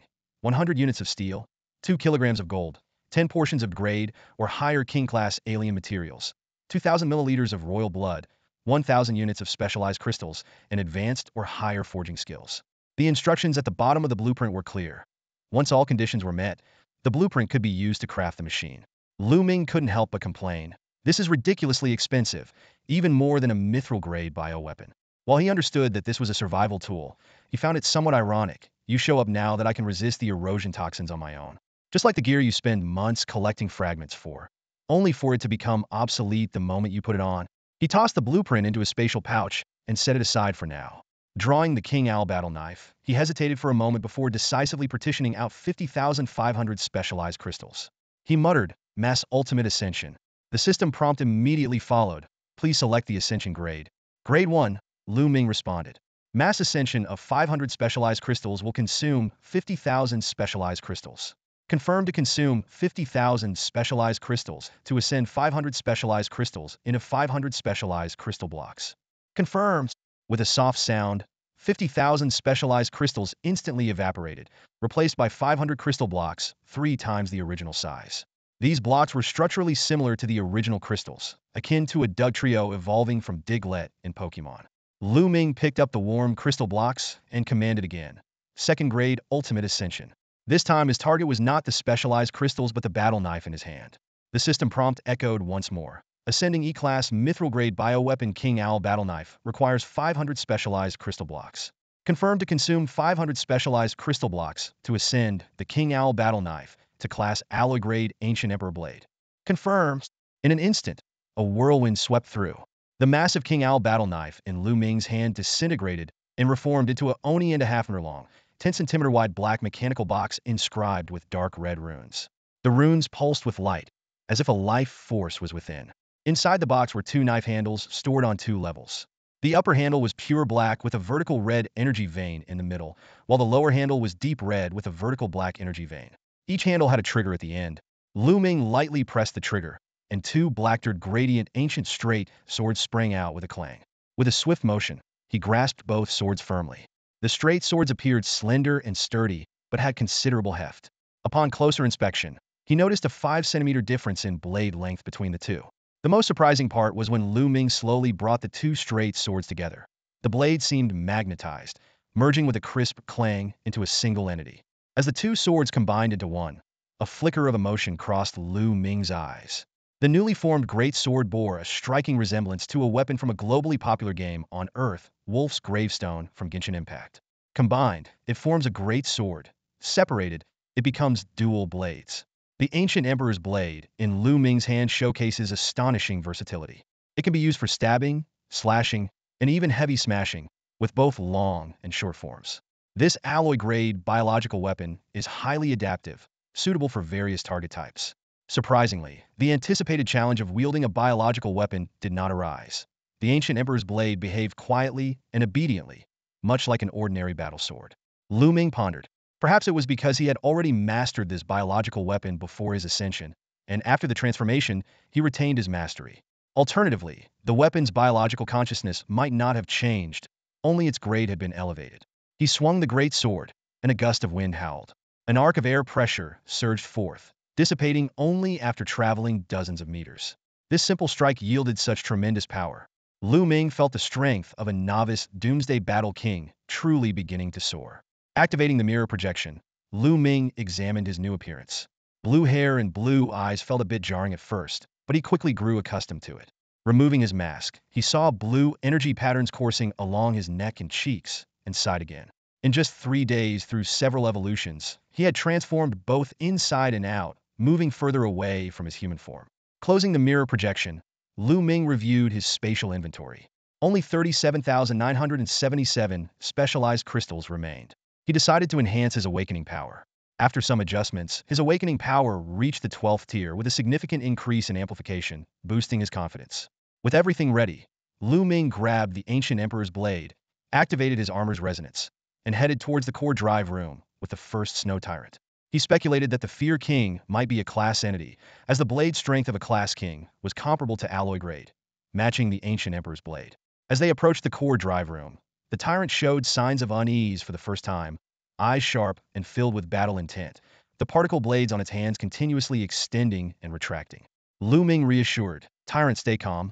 He himself grew even more composed, his mind already running through pre-battle simulations. Xiao Xue, stealth threads. As golden threads wrapped around them, the 3 vanished outside the drive room. Lu Ming gripped the Ancient Emperor's Blade tightly, his gaze probing the weapon's critical information, making final preparations for the imminent battle. Lu Ming focused his mind and energy, and his skill status showed perfection. Alloy Cutting Blade Storm, Microconvergence Cannon, Death Cross, Specialized Bioenergy 100, 001, 0000, Weapon Bioactivity 300, 003, 0000, all maxed out. He scanned his surroundings, calculating his tactics. The enemy is out in the open, while we remain hidden. We have to seize the initiative, Lu Ming muttered. Tyrant, find a concealed position to ambush. I'll set up a turret by the door and use the microconvergence cannon for a grand opening. Xiao Shui, stay flexible and adapt. Let's go for a 3-0 justice strike. With his orders given, Lu Ming's eyes darkened as he silently chanted, awakening power, power bestowal. Instantly, crystal blue energy filled his body, overlaid with deep red energy. A system prompt appeared before him. Enhancement activated, power bestowal in effect. Can be bestowed upon up to 3 other units. Bestow upon other targets. Bestow upon Xiao Shui and Tyrant. Lu Ming commanded decisively. Swish! Swish! 2 beams of red light enveloped Tyrant and Xiao Shui. They turned simultaneously, their eyes burning with intensity as they looked at Lu Ming. Stay sharp. Get ready! Lu Ming reminded them. Ignoring the glaring red prohibition sign on the door, he punched the lock with full force. An ear-piercing alarm echoed through the underground space as the door began to rise slowly with a hiss of compressed gas. Lu Ming raised the ancient Emperor Blade, activating his inherited skill. With a swoosh, a biomechanical entity emerged from the blade, rapidly intertwining into a solid form. In the blink of an eye, a 5-meter-tall ancient owl emperor appeared before Lu Ming, its dark red body exuding ferocity, lacking some of Tyrant's depth, but brimming with savagery. Suddenly, the ancient owl emperor's shoulders, chest, and abdomen opened simultaneously, with 5 intensely condensed blood-red energy beams beginning to accumulate. Boom, boom, boom, the door to the drive room finally rose to its peak, and a pitch-black blade, crackling with electricity, slammed into the door frame. Just from this exposed corner, Lu Ming could infer the massive size of the enemy. Without hesitation, Lu Ming mentally commanded, Micro-convergence cannon. Boom! 5 cannons fired simultaneously, their energy converging into 5 10-centimeter-wide crimson beams that roared through the drive room entrance, piercing the rear wall and blasting a massive, pitch-black figure backward. Lu Ming didn't have time to marvel at the power of the micro-convergence cannon. As the residual energy lingered and the Fear Owl King was still being hurled back, he immediately activated the Eye of Truth. Identify! Lu Ming shouted, his gaze sharp and piercing. Information about the Fearsome Owl King Fusion D-Class King category flashed quickly through Lu Ming's mind. This is a variant form from the madness of the Tyrant Owl King after a second mutation, now turned into a killing machine that knows only slaughter and devouring. It is 5 meters long, weighs 3 tons, and possesses 4 terrifying abilities: Frenzy Butcher, Dismemberment, Swift Strike, and Fear Roar. Lu Ming felt a surge of joy. His surprise attack had directly shattered 2 of the Fearsome Owl King's weak points, its waist and chest. The power of the ancient Emperor Blade left him in awe. Despite this being a D-Class King, Lu Ming believed that with the 12-fold physique enhancement and 3-fold strength amplification brought by his awakened power, he had the ability to take it on. Without waiting for the dust to settle, Lu Ming leaped towards the Fearsome Owl King, which had been blasted into the ruins. At close range, he finally saw the true form of this gigantic variant, entirely pitch black, resembling a shadowy scythe owl, with only its blades and eyes emitting a faint electric arc. Lu Ming quickly assessed the situation and chose to release the ancient Emperor Blade's biological skill Death Cross at a distance of 500 meters. This distance would ensure the skill's power while keeping him safe from the Fearsome Owl King's sonic fear roar. The intersecting blade lights hit the Fearsome Owl King's head precisely, stirring up billowing dust. However, when the dust settled, the target had vanished. Alarm bells rang in Lu Ming's mind as he was about to search around, when he suddenly felt a strong wind pressure from behind. In an instant, Lu Ming realized the stealth state had been breached, and the D-Class Fearsome Owl King was launching a swift strike. Despite lacking intelligence, its hunting instincts were nearly perfect. At this critical moment, Lu Ming remained calm. He had already planned his escape route and immediately activated universal manipulation to shift his position. However, just then, a clear metallic clash sounded from behind him. Turning towards the sound, he saw a tyrant's figure emerging from the shadows. Its 2 particle blades crossed, blocking the Fearsome Owl King's swift strike. Tyrant let out an enraged roar and swung its blades, deflecting the fearsome scythe owl's thrust. The blade of the particle knife extended by half a meter, slicing fiercely towards the Fear Owl King. The tyrant, with its C-level strength tripled, was evenly matched with the D-level Fear Owl King, but the latter's extensive combat experience made it fearless. In response to the tyrant's particle cutter, the Fear Owl King countered with its own particle blade. In a flash, the two forces collided, creating a dazzling particle storm. The Fear Owl King, leveraging its superior technique, gained the upper hand, forcing the tyrant back several steps. At that moment, Lu Ming descended from the sky, landing on the rooftop of a temporary shelter for survivors. He quickly assessed the battle and joined without hesitation. Locking eyes on the Fear Owl King, Lu Ming silently chanted, "Universal control." An invisible force grabbed the Fear Owl King, yanking it violently to the ground. The sudden loss of balance exposed a vulnerability. The tyrant seized the opportunity, raising its blade and delivering a precise strike that severed the Fear Owl King's neck, decapitating it. "5 weak points, 3 broken," the tyrant shouted. The head. The last 2 are inside the head and at the tail. Before the words had fully left its mouth, the tyrant had already turned to pursue the fallen head. Unexpectedly, the headless body of the Fear Owl King twisted free from Lu Ming's control. It swung its blade aggressively at the tyrant's exposed side. Although the tyrant instinctively raised an arm to block, most of its strength was focused on chasing the head, making the defense insufficient. The Fear Owl King's blade cut through, sending the tyrant flying hundreds of meters. Immediately afterward, countless tendrils sprouted from the Fear Owl King's neck, grabbing its airborne head. Dragging the not fully reattached head, it charged at Lu Ming with lightning speed. Lu Ming's expression grew serious as he swiftly split his ancient emperor blade into 2. Wielding a straight sword in each hand, both covered in red particle light, the blades doubled in length. "Skill alloy cutter," he muttered, crossing the light blades in his hands, ready to slice the charging Fear Owl King in half. However, the Fear Owl King's tactic was unexpected.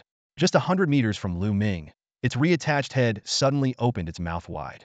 Realizing it was a sonic attack, Lu Ming instantly used his speed to evade. At that moment, a massive shadow loomed over both Lu Ming and the Fear Owl King. They both looked up to see a long, pure black, metallic spear hurtling through the air. Thud, the spear pierced the Fear Owl King's head with precision, traveling through its neck, chest, and finally embedding deep into the ground. The Fear Owl King's body froze instantly. Following that, countless golden threads shot out from within the Fear Owl King, slicing its body into pieces.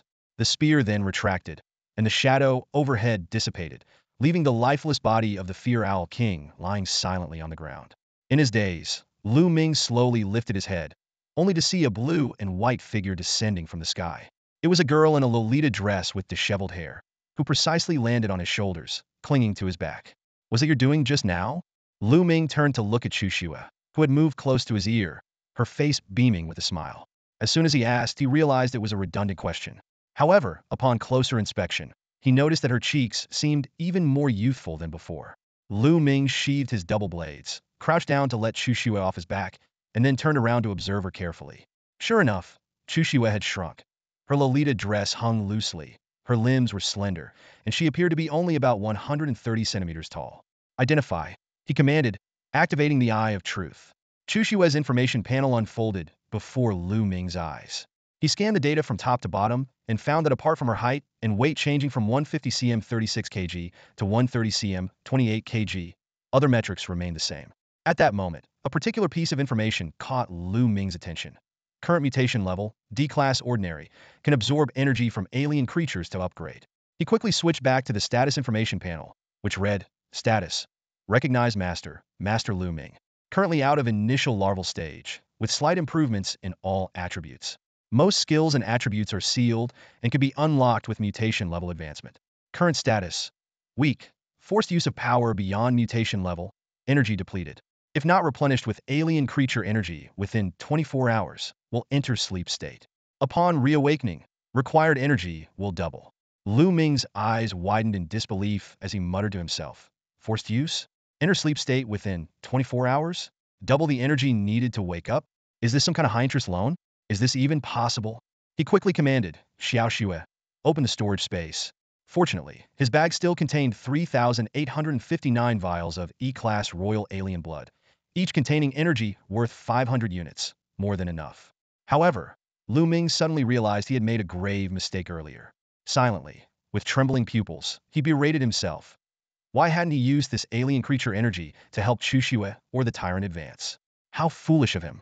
Reflecting on being blocked by the biofield and trapped in this space, the excruciating pain of advancing to a specialized level, and his inability to see through the Fear Owl King's information, All these emotions had led him to focus entirely on the simulated battle against the Fear Owl King.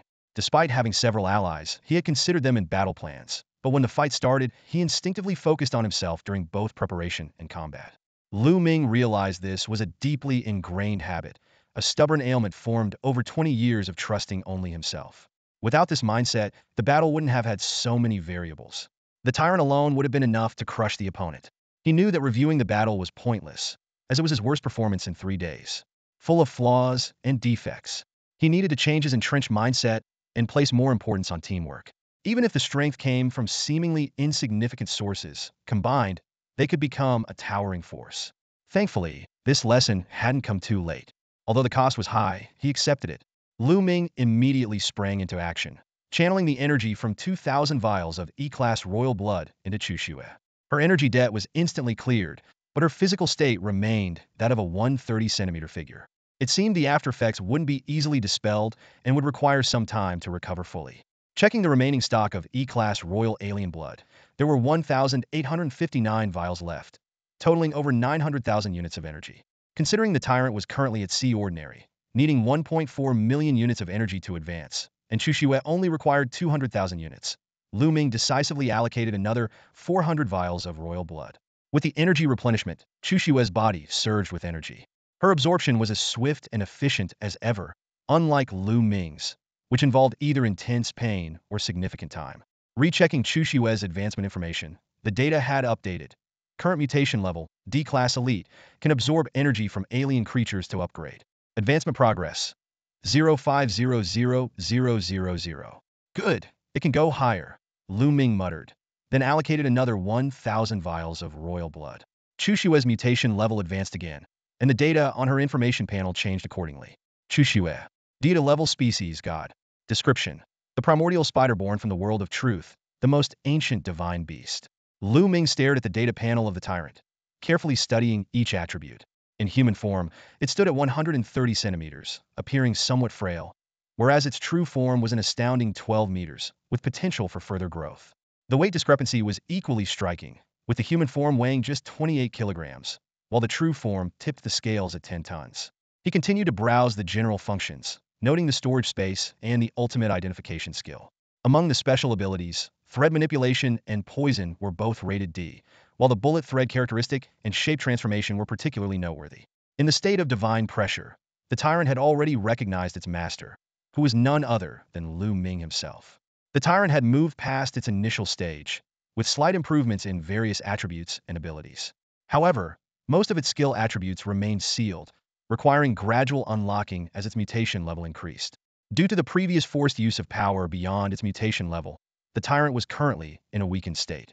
Lu Ming knew that with sufficient rest, it would recover to its normal form, though it might experience a minor emotional fluctuation. The current mutation level was at level king, with the ability to ascend by devouring the energy of other species. Lu Ming's eyes fell on the progression bar. 010000000. He sighed, consoling himself that it was just royal blood, and he could earn more when needed. As Lu Ming pondered what the so-called minor emotional fluctuation might entail, anger, frustration, anxiety, or unease, the tyrant slowly crawled out from the ruins and returned to his side. Its expression showed no signs of exhaustion or pain, only deep-seated resentment and silence. Lu Ming immediately realized that the tyrant was blaming itself, feeling remorseful for failing to win. However, Lu Ming knew deep down that among the three of them, he was the one most deserving of blame. He shook his head, deciding not to say much. Too many words would seem insincere. As a man, he believed in admitting his mistakes and ensuring they weren't repeated. Lu Ming stood up and walked toward the tyrant, gently raising his hand. The tyrant naturally lowered its head, its eyes finally showing a hint of dejection. Lu Ming softly reassured it, "It's not your fault. You did your best. Next time, I'll make sure you're strong enough to overcome anything." After calming the tyrant, Lu Ming turned to the corpse of the Fear Owl King and initiated the ultimate ascension. A system prompt immediately appeared. Please select the second tier. Another reminder followed. Ascending D-level King Fear Owl King fusion form requires consuming 5,000 specialized crystal shards. Cancel? Without hesitation, Lu Ming chose the greed option. The system instantly responded, successfully disassembled the Fear Owl King's corpse, obtaining 1,000 specialized crystals, 20 specialized crystal shards, 200 milliliters of fusion royal blood, and 1 fusion core. Lu Ming was surprised to discover that not only did he receive specialized crystals, but also specialized crystal shards. This indicated that these items dropped separately rather than converting into one another. He finally understood why specialized crystals, specialized crystal shards, and specialized crystalline forms couldn't be directly converted. They were inherently different items. The fusion core was a novel item. Lu Ming took out the pure black inscribed sphere, ready to identify its information, when a golden program prompt suddenly appeared before him. Urban Core Mission, Liberate the Sanctuary, completed, progress, 150. As the notification sound rang out, Lu Ming heard the system's congratulations in his ear. He had successfully completed the Core City mission, liberating the shelter. The rewards appeared immediately: a level 1 heart of the fortress from the final iron fortress of the Central City shelter, and a bag of high-energy grain seeds. However, the good news came with a warning. The system alerted Lu Ming that in 3 days, a grade mutant army would attack. Fortunately, due to his outstanding performance, the attacking mutants had been downgraded to a grade, specifically a swarm of fire-breathing ants. Before he could react, a steel sphere in a cloth bag materialized in front of him. As he reached out to grab them, the sky echoed with an exhilarating chime. A massive projection of text appeared in midair. Global announcement. Congratulations to Lu X of Huaxia for exceeding the Core City mission requirements and earning a Survivor Shelter 1. As the first person to complete this task on the entire planet, he is awarded the title of Pioneer, and his shelter's level is increased by 1. This announcement played 3 times, layering over itself, reaching a height of 30 meters. At that moment, every transferee on Galan Star 618 was shocked. They all paused their activities to gaze at the announcement in the sky. Emotions rippled through the crowd: shock, confusion, elation, solemnity, and even envy. In Jintian District, Fong Peng shouted excitedly, "Uncle Chun, it's one of our country's top players. Amazing. A shelter. A pioneer." He praised enthusiastically while spearing the scythe mantis larva in front of him with his spear. Chun Hai chuckled lightly, cautioning him to avoid getting careless, but his smile faded as he turned away. He thought to himself that this pioneer must possess extraordinary strength. Completing the Core City mission required immense power, likely reaching high or even peak hunter levels. More intriguing was that the announcement mentioned only his name. Either he completed it alone, or his entire team perished. Either way, this person was far from ordinary. Meanwhile, at the central location of the planet, 8 small figures gathered around a massive round table. A hand-sized, tentacle-covered, eye-covered mutant rasped, "The 3rd day. So fast. What's the record for the fastest completion? 10 days? Another equally small, faceless mutant made of slime replied, "Yes, 10 days. Those transferees were individually very powerful, especially the warrior who set the record. Unfortunately, their species was too sparse, numbering less than 10,000. And that warrior, in the end, never reached us but became a trophy for those guys, giving rise to the 6th Dawnbringer." It continued, "The 6th one, plus the old one who forcibly transferred us here, makes 7 in total." A creature resembling a rolling ball, with fleshy wings on its ears and completely pitch black, spoke in a solemn tone. Its voice was deep and hoarse, as if emerging from an abyss. "Based on combat power, the 7 Dawnbringers can already match us in battle. If another one joins..." It paused, a hint of worry flashing in its eyes. "This balance will be completely disrupted.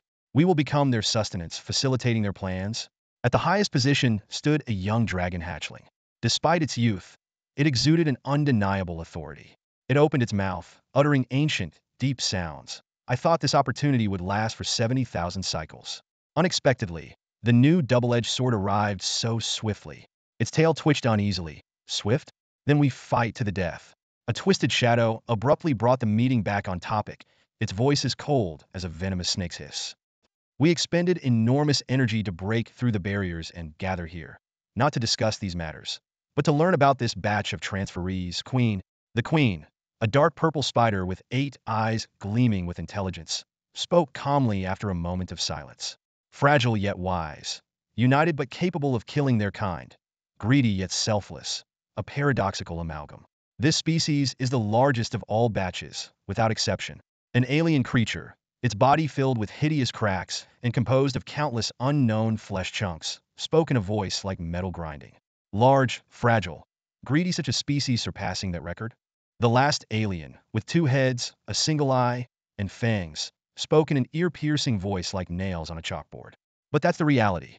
The outer world suppression adjusts according to the transferee's overall constitution, releasing opponents that match their strength." The flesh chunk sighed. "The Queen's subjects may win by numbers, but those assigned to guard the core area must also possess significant individual strength. Dismantling such individuals involves no luck. They are strong.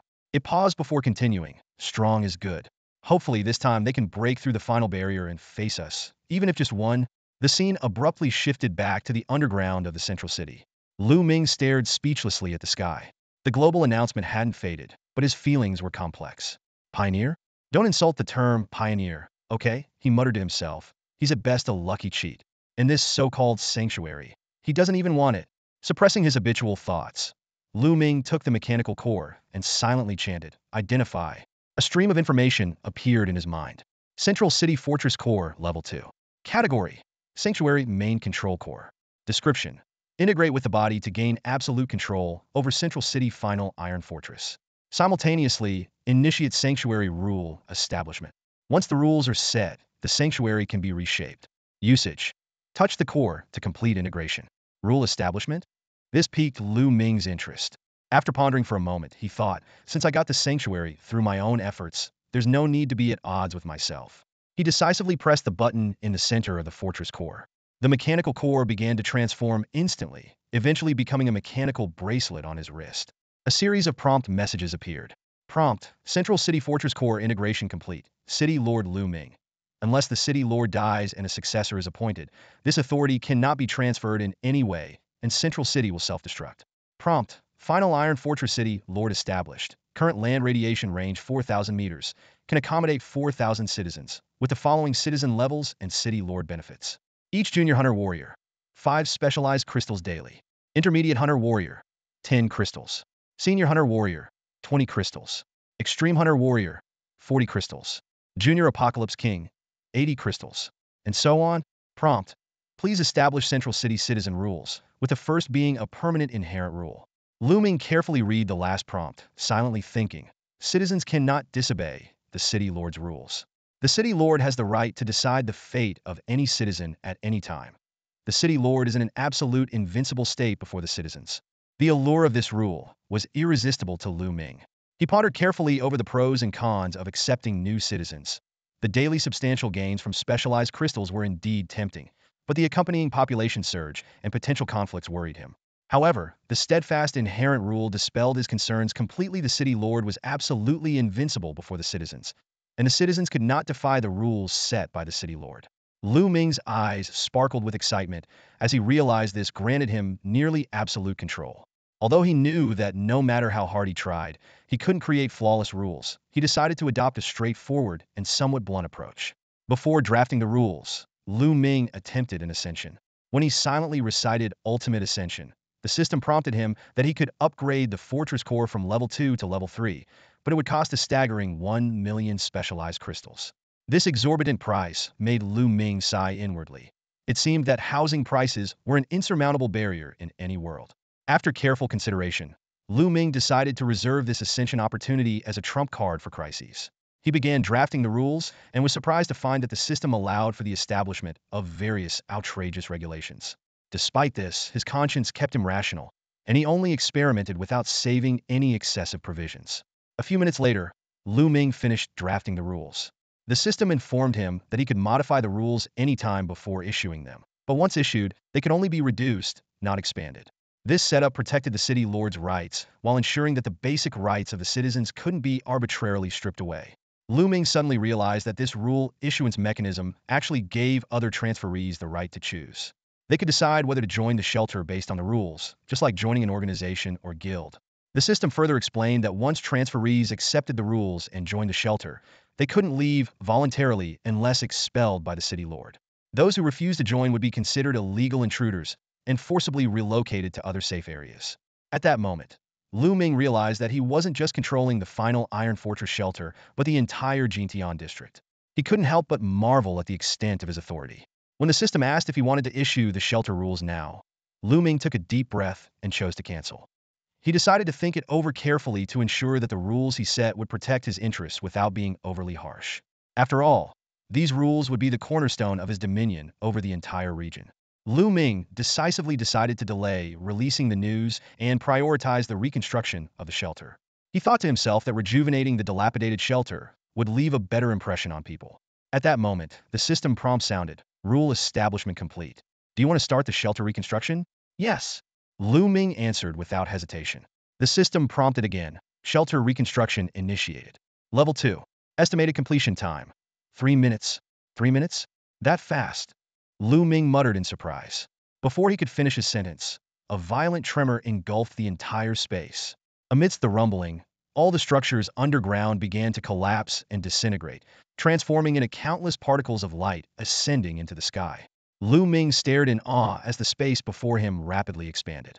In just 2 seconds, the entire area had grown to 4 times its original size. Following that, the previously muddy ground began to undergo molecular-level changes. Exquisite and sturdy metal flooring appeared like pieces of a puzzle, and various complex circuits and energy lines quickly assembled in the air. In less than 20 seconds, the entire underground space was completely transformed. Ample light illuminated every corner, and the minimalist, orderly design was striking. Numerous specialized zones were neatly distributed around the lower level, resembling a futuristic space base that had suddenly descended. Turning around, Lu Ming saw a massive central pillar reaching up to the ceiling. Even more astonishing were the 10 capsule elevators surrounding this central pillar. 9 were silver and 1 was gold, each standing 5 meters tall with a diameter of about 20 meters, an impressive sight. Driven by curiosity, Lu Ming activated the Eye of Truth to identify the golden elevator. Information immediately appeared before him. Titanium Capsule Elevator City Lord Exclusive. Category: Transportation. Description: the exclusive elevator for Lu Ming, the final Iron Fortress City Lord. Only those authenticated by the City Lord or granted permission by the City Lord can use it. This elevator provides direct access to the underground farm, Central District, and Celestial Throne. Lu Ming nodded to himself. Although the gold color seemed a bit gaudy, the exclusivity felt quite appealing. However, the names of those 3 areas piqued his interest even more. The underground farm was likely a space combining agriculture and storage. The Central District was evidently the main living area for the citizens. As for the Celestial Throne, it must be closely related to his role as the City Lord, perhaps a City Lord exclusive area. Noticing that Celestial Throne was highlighted, Lu Ming immediately checked the detailed information. Celestial Throne. Category: Main City Control Room. Description: the exclusive activity area for the City Lord, located at the highest point of the final Iron Fortress. It offers a panoramic view of the Central District. The City Lord can control the operations of the final Iron Fortress and oversee its functioning from here. Lu Ming thoughtfully reviewed the information, already contemplating how to utilize these newly acquired powers and facilities. "I did it! Amazing!" Lu Ming exclaimed, his excitement palpable. He eagerly awaited the notification that the shelter's reconstruction was complete and decided to head to the Throne of the Sky to get acquainted with the new setup. "Xiao Xue, Tyrant, come with me?" He patted the tyrant's leg, grabbed Chu Xue's hand, and strode toward his private lift. The golden capsule elevator hummed with energy, resonating with the fortress core in his hand, as if whispering some mysterious connection. "Lord of the City, identity confirmed. Welcome aboard your exclusive elevator." The AI's synthesized voice greeted him warmly as the elevator doors slid open. Lu Ming stepped in without hesitation, feeling the subtle vibrations as the elevator ascended. 10 seconds, 20 seconds, 30 seconds, the elevator finally breached the surface. Through the transparent walls, Lu Ming surveyed his surroundings, his eyes wide with awe. The once dilapidated steel fortress had transformed into a magnificent steel kingdom. The city was circular, divided into inner and outer rings. The inner ring comprised grand, solemn, and splendid core buildings, each serving a specific function. The outer ring was a sturdy residential area made of mechanical steel structures. Beyond that, a towering 400-meter-high steel wall, inscribed with energy runes, stood guard over the entire city. A mix of pride, excitement, and emotion surged through Lu Ming. Just as he was soaking in the view, a living creature caught his eye. As the elevator continued to rise, his perspective broadened until he recognized the plump, fat-tailed figure. It was the ferocious queen owl he had captured earlier. In his excitement, he had completely forgotten about her. She had been relocated from the shelter's core to the exterior during the reconstruction. Now, she lounged against a core facility's outer wall, moving her body leisurely like a voluptuous noblewoman stepping out of her palace, both thrilled and enjoying this new world. Lu Ming decided to put this aside for now and focus on familiarizing himself with the fortress's operations before dealing with the Queen Owl situation. "Honored Lord of the City, you have arrived at your throne. We look forward to your next command," the AI announced as the elevator reached 600 meters.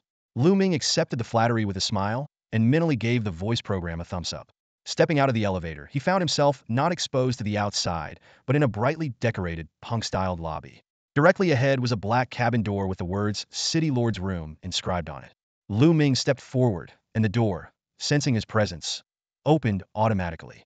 Before even entering, Lu Ming could see the entire layout of the City Lord's room. There was only an oversized desk and a reasonably comfortable office chair. He glanced at the towering tyrant and then at the 2.5-meter doorframe, remarking, "Looks like you can't get in." The tyrant squinted, seemingly amused, and suddenly vanished into a shadowy blur, reappearing inside the room, bypassing the doorframe entirely. Lu Ming realized that the tyrant's shadow stealth ability allowed him to pass through solid objects effortlessly. He gave the tyrant a thumbs up in approval and then entered the room with Xiaoxue. The spacious City Lord's room was devoid of other furnishings. Lu Ming didn't mind. He found the simplicity liberating, easy to decorate, as he pleased if he ever found it too plain. Approaching the desk, he noticed a tablet-like device displaying a three-way map. When he picked it up, the screen lit up with the title Shelter Operation Manual. Lu Ming couldn't help but chuckle at the straightforward name.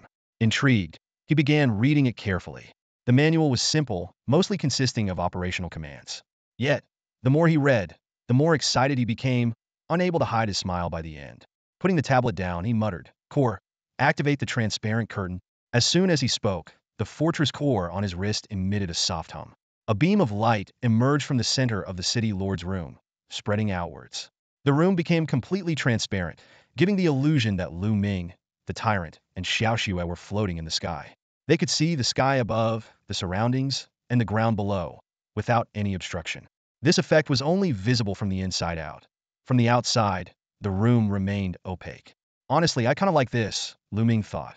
Opening the transparent curtain at night to gaze at the stars, or during the day to overlook the land, could really lift my spirits. But the feature that excited him the most was yet to come. Core, initiate mobile fortress mode, he commanded decisively. The AI responded immediately, initiating mobile fortress mode. Electromagnetic shield deploying. Electromagnetic shield deployed. High-energy magnetic levitation activating. High-energy magnetic levitation activated.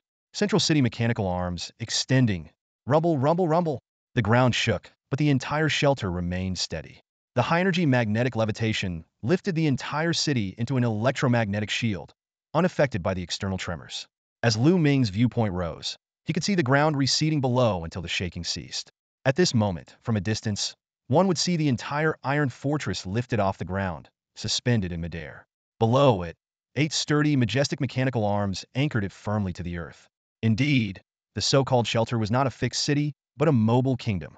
Honorable City Lord, the central city's mechanical arms are fully extended, and the fortress is ready to move at any time, the AI's calm voice reported. Countless data panels immediately unfolded before Lu Ming, one of which resembled a third-person perspective from a video game, allowing him to oversee the entirety of the final Iron Fortress. Following the operational guide, Lu Ming issued the command, "Final Iron Fortress, move forward." The core has received the command, "The fortress is advancing," the AI confirmed. A deafening clang echoed all around. The colossal steel mechanical arms took a step forward, each movement causing the ground to tremble and sending clouds of dust into the air. Initially, the movements were somewhat stiff, but they quickly found a rhythm. The clanging footsteps gradually became faster and more fluid, and the final Iron Fortress began to run, driven by inertia and kinetic energy. Though it did not appear agile from a distance, the 1,000-meter-tall steel behemoth's presence was awe-inspiring. It swayed from side to side, occasionally turning on the spot, crushing everything in its path. The surrounding buildings crumpled like paper beneath its feet. Meanwhile, in the western outskirts of Jintian District, Chunhai's team quickly gathered in an open area. Fangpeng looked alarmed. "What's that noise? An earthquake? Or is it the scythe leader going berserk?" Chunhai placed a steadying hand on his shoulder and calmly explained, "All possibilities are on the table, but the epicenter is far from us. We won't be affected for now. Scythe larvae are extremely sensitive to sound. They'll move towards the source. Staying here is safer. Don't take shelter in buildings. These abandoned structures might not withstand the tremors and could collapse, which would be disastrous." Fangpeng nodded in agreement, but a hint of envy flashed in his eyes. "You're right. I just envy those in the sheltered city. They don't have to live in constant fear like we do." Back at the final Iron Fortress, Lu Ming enthusiastically tested various commands. "Jump," he suddenly shouted, only to be met with the AI's calm response. "The command cannot be executed. Please issue a correct command, Honorable City Lord." Lu Ming sighed, slightly disappointed but still pleased with the progress. He continued, Core, display the fortress information panels. In an instant, several information panels unfurled before him. The most prominent one in the center displayed an overview. Central City Final Iron Fortress. Level 2 Shelter. Fortress Structure, Sky Throne, Central District, Underground Farming Warehouse. Land Radiation Range. 4,000 meters upgradable with shelter level. Capacity. 04000 upgradable with shelter level. Shelter upgrade requirements. Level 1 Fortress Core 2. Lu Ming scanned the other panels, which detailed various metrics of the city. Temperature, humidity, sunlight exposure, farming warehouse indicators, air quality, and various safety data. The citizen list caught his attention the most. It not only displayed each citizen's specialization level, but also their physical stats like height and weight, as well as their achievements in defeating aberrant creatures. Although Lu Ming prided himself on not wanting to be a diligent city lord, preferring instead to collect daily crystal earnings and enjoy some city lord privileges, he couldn't deny that this information would be invaluable for managing the city. Next, Lu Ming decided to arrange a new breeding chamber for the Scythe Queen to prevent it from frightening the soon-to-arrive citizens. He closed the panels and, along with Chu Shue and Tyrant, headed to the central district. As the elevator doors opened, a vast central hall came into view, at least 10 times larger than the city lord's hall. It featured not only various service counters, but even a reception desk. Lu Ming couldn't help but mutter to himself, wondering what use all this elaborate formalism had in a post-apocalyptic world. Is anyone actually working a desk job in the apocalypse? Lu Ming couldn't help but internally scoff, yet his steps quickened involuntarily. Leaving the central hall, he immediately spotted the Savage Queen sprawled against the massive building wall. To his surprise, dozens of plump, white-scythe queen larvae were wriggling and rolling around her, seemingly playing. Did she give birth? Lu Ming wondered as he activated the Eye of Truth to scan the Savage Queen's panel information. The data showed remaining reproductive power, 79,980. Indeed, the queen had reproduced 20 larvae. Confirming this, Lu Ming unhesitatingly drew the ancient emperor blade, preparing to extract the crystals. He knew it was cruel, but then he thought, if he were captured, would the mutants show him any mercy? Absolutely not. They would dismember and devour him, turning him into energy for their own advancement. Lu Ming decided that the greatest mercy he could offer was to spare the Savage Queen from witnessing the slaughter of her offspring. However, just as his killing intent surged, the Savage Queen let out a piercing screech. The screech was not filled with rage, but rather with pleading and earnestness. The tyrant, whose eyes were originally blood-red, and who had already deployed his particle blades to decapitate the queen, hesitated upon hearing her cry. His expression turned thoughtful as he looked towards Lu Ming. Lu Ming was baffled. He could only understand the basic emotions and expressions of mutants. Comprehending their language was beyond him. At that moment, a program notification suddenly popped up. Notice: the Savage Queen expresses loyalty and wishes to be tamed by you. Do you accept her submission? Lu Ming looked at the Savage Queen in surprise, and indeed saw a pleading look in her eyes. Then, another notification appeared. Notice: accepting the Savage Queen's allegiance will allow her and her larvae to become city units in the shelter, occupying population slots and linking to the city lord's benefits. This information piqued Lu Ming's interest. The queen herself was an rank monarch, equivalent to a high-level hunting warrior, capable of providing him with 20 specialized crystals daily. While this yield was trivial to him, the situation changed entirely when considering the Scythe Queen larvae. Although the larvae were only equivalent to mid-level soldiers and did not generate income themselves, Lu Ming thought of the skill Ultimate Ascension, a game-changer. He had previously ascended live Scythe Queen larvae in the shopping mall, knowing that 100 specialized crystals could elevate one to an elite Scythe Queen, comparable to a junior hunting warrior. Each elite Scythe Queen could yield 5 specialized crystals daily. With 80,000 of them, the daily income would be a staggering 400,000 specialized crystals. Of course, the initial investment was enormous. Ascending all the larvae would require 8 million specialized crystals. But this 8 million investment would be recouped in just 20 days, leading to an endless stream of massive profits. What excited Lu Ming even more was a bolder idea that struck him directly: ascending the queen herself. Lu Ming gazed at the Savage Owl Queen and softly said, "Accept." As soon as he spoke, a notification instantly appeared on the shelter member panel. He opened the panel to check and found that information for 21 new residents had been added. Savage Owl Queen, a rank monarch, strength equivalent to an advanced hunting warrior. Lu Ming read through each piece of information carefully.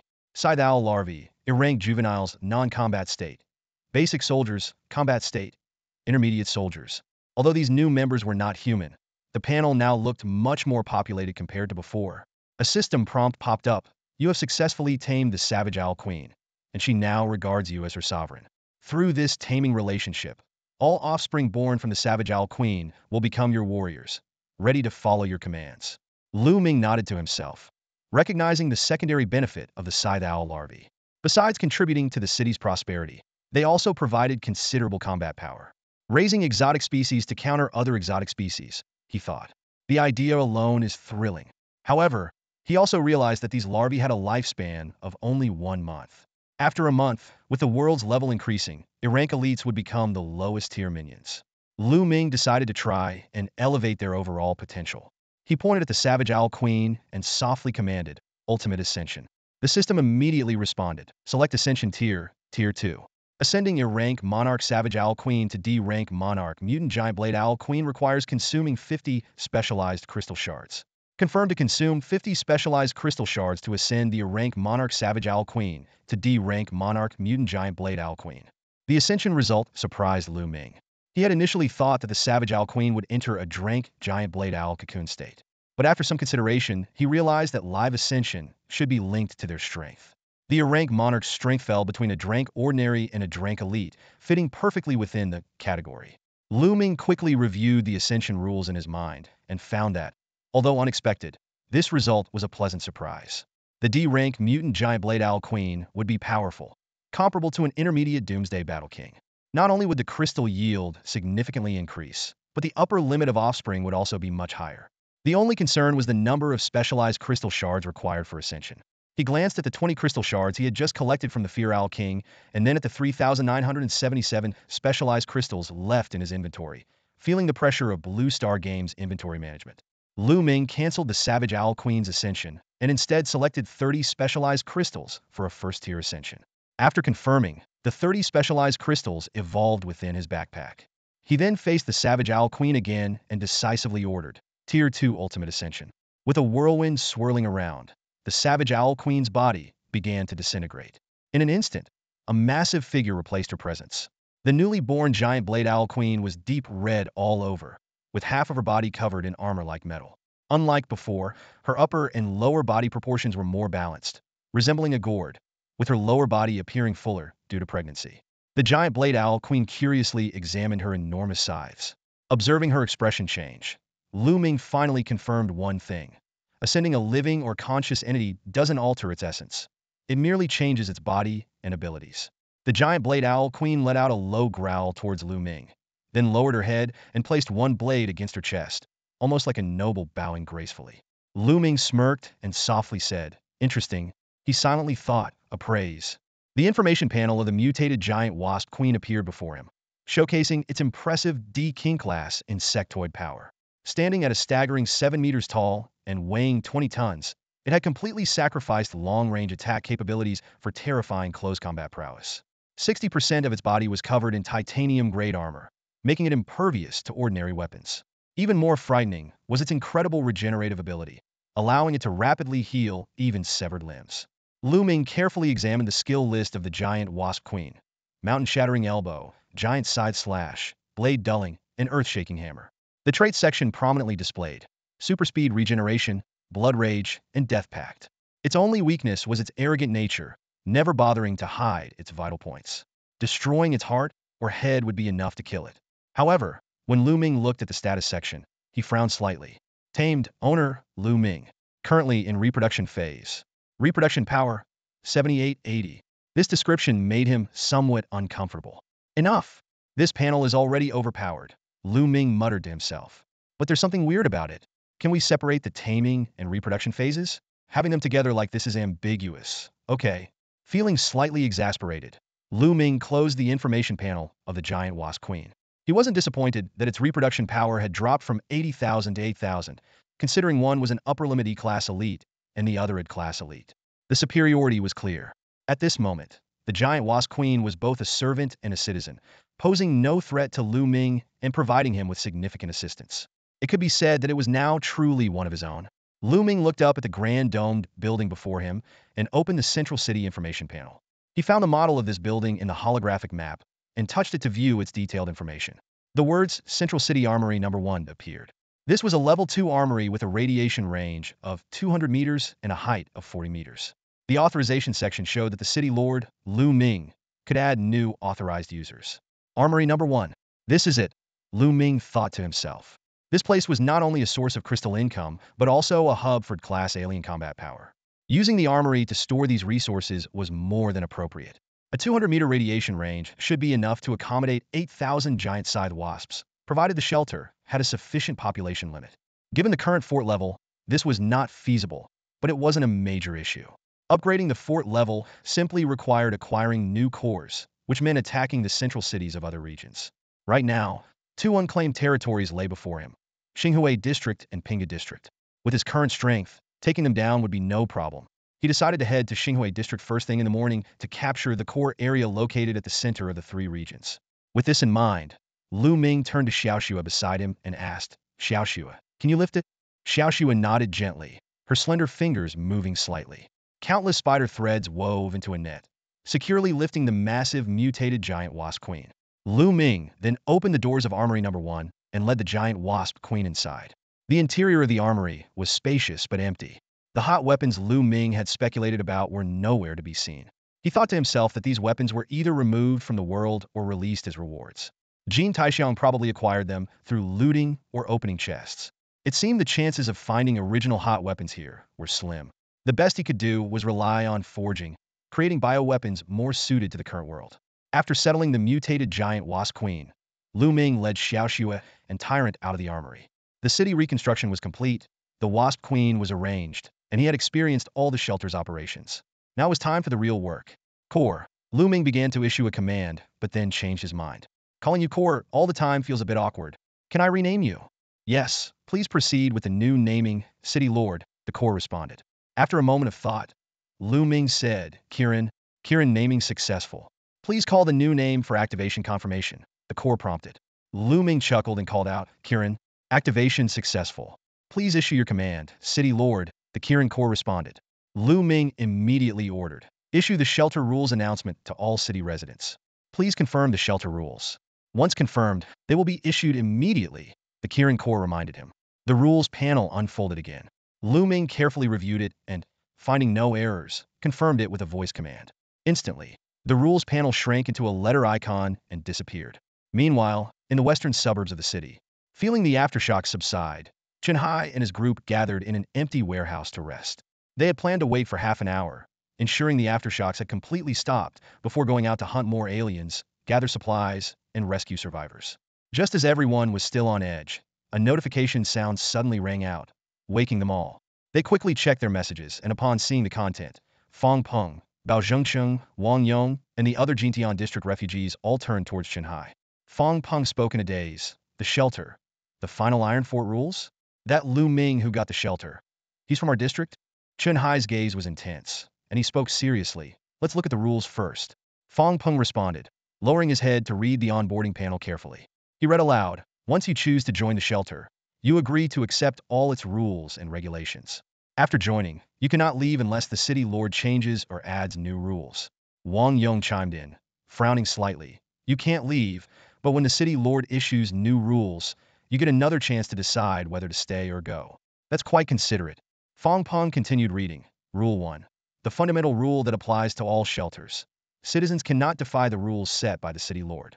The city lord has the authority to decide the fate of any citizen at any time and is invincible in front of the citizens. At this point, Fang Peng looked up abruptly, bewildered. Hey, isn't this a bit? He hesitated for a moment before analyzing. The city lord being invincible makes sense. After all, they worked hard to establish the shelter. It would be frustrating if citizens could overthrow or attack them. Not being able to defy the rules is also fine, since you can review the rules before deciding to join. If they're unreasonable, you can simply opt out. But the city lord having the right to expel citizens at any time is too tyrannical. What if we join and the city lord goes crazy? We'd be at constant risk of being kicked out. Isn't that just ridiculous? Everyone's expressions turned complicated, but they all understood that this was a fundamental rule for any shelter. The only way to avoid it was to establish their own territory. Fang Peng sighed and continued reading. Final Iron Fortress Rule 1. Unless ordered by the city lord or in special circumstances determined by the city lord, all forms of violent attacks are prohibited within the shelter. This rule does not apply in the training grounds. Bao Zhengqing nodded in agreement. This rule is good. It prevents violence without affecting regular training. If there's a conflict, it can be settled in the training grounds. Very reasonable. Fong Peng then read the second rule, Final Iron Fortress Rule 2. Unless ordered by the city lord or in special circumstances determined by the city lord, everyone must go hunting outside the city for at least 6 days a week. Each day, you must hunt at least 10 different species, regardless of level, but you must personally deliver the final blow for it to count. Wang Yong sighed. This seems like a daily task. It's quite reasonable, probably to prevent people from slacking off. This way, the city lord likely won't kick us out easily. He probably wants to see us actively hunting. Bao Zhengqing agreed and gestured for Fong Peng to continue. Fong Peng took a deep breath and read the third rule. Final Iron Fortress Rule 3. Unless ordered by the city lord or in special circumstances determined by the city lord, before the first world level upgrade, all citizens, regardless of age or gender, must reach the level of advanced hunting warriors, or they will be expelled from the shelter. As soon as he finished, the room fell silent. Fong Peng's eyes widened in disbelief as he stared at the rule, exclaiming, "Is this even humanly possible? I'm barely a beginner hunting warrior, and they're asking for advanced? And everyone, regardless of age or gender. Are they insane?" Wang Yong awkwardly scratched his nose. Maybe the city lord has high expectations for us. Fong Peng looked dejected. But these expectations are too high. It's impossible. Chun Hai calmly surveyed the group and spoke. What's so impossible? We have 27 days until the first world level upgrade. Reaching advanced hunting warrior level within that time is achievable. Besides, each rule has a flexible clause. Special circumstances, city lord's orders, city lord's judgment. All the rules are open to negotiation. Plus, there's the fourth rule. The fourth rule? Fong Peng, Wang Yong, and Bao Zhengqing asked in unison, turning to look at the onboarding panel. Someone in the crowd read out the final rule. Final Iron Fortress Rule 4. After killing different species, you can bring the corpses back for counting and level registration by designated personnel appointed by the city lord. The corpses will then be placed in a specified location, and you will receive specialized crystals equivalent to the value of the species. Materials will be confiscated. Upon reading this rule, everyone exchanged glances, a sense of tension and confusion filling the air. Fong Peng's gaze shifted between Wang Yong and Bao Zhengqing before he finally asked, "What does this mean?" Wang Yong remained silent for a moment, furrowing his brow slightly as he slowly explained. "It seems like this. If we hand over the mutant corpses to the city lord, he will return the exact number of crystals dropped by those mutants. For example, if we submit a scythe owl larva corpse, the city lord will give us one specialized crystal. 10 corpses would yield 10 crystals. No more worrying about drop rates, but the materials won't be ours anymore." Fong Peng swallowed hard upon hearing this. He turned to Chun Hai, his voice trembling slightly. "Uncle Chun, is this really what it means?" Chun Hai's expression grew more complex as he nodded slowly. "That's right, and the rule says you can recycle the corpse, meaning you can still collect it directly if you choose not to recycle." "Who would collect directly?" Fong Peng exclaimed, waving his hands excitedly. "Of course, we'll bring them back. Forget the materials, I'd even give up 30 of the crystals. These crystals just don't feel secure to hold on to." As soon as he finished speaking, the group fell into silence once more. Fong Peng's excitement gradually faded, replaced by a hint of doubt. But where do you ever get something for nothing? Mutant corpses are bound to the killer. Even if the Lord takes them, he can't harvest them. What's he going to do with them? Returning specialized crystals at 100 rate is too generous. Not even charities operate like this. Is he some kind of saint? This is the apocalypse, after all. Seeing this, Bao Zhengqing softly reassured. Lord Lu must have his reasons for setting this rule. We might not understand the deeper motives, but since it's written down, it's effective. Fong Peng's face took on a peculiar expression as he hesitated before speaking. If we're being cynical, I did wonder if Lord Lu plans to take and run. But considering his power, he probably wouldn't stoop to such tactics, right? The group continued reading, and there were only 2 rules left.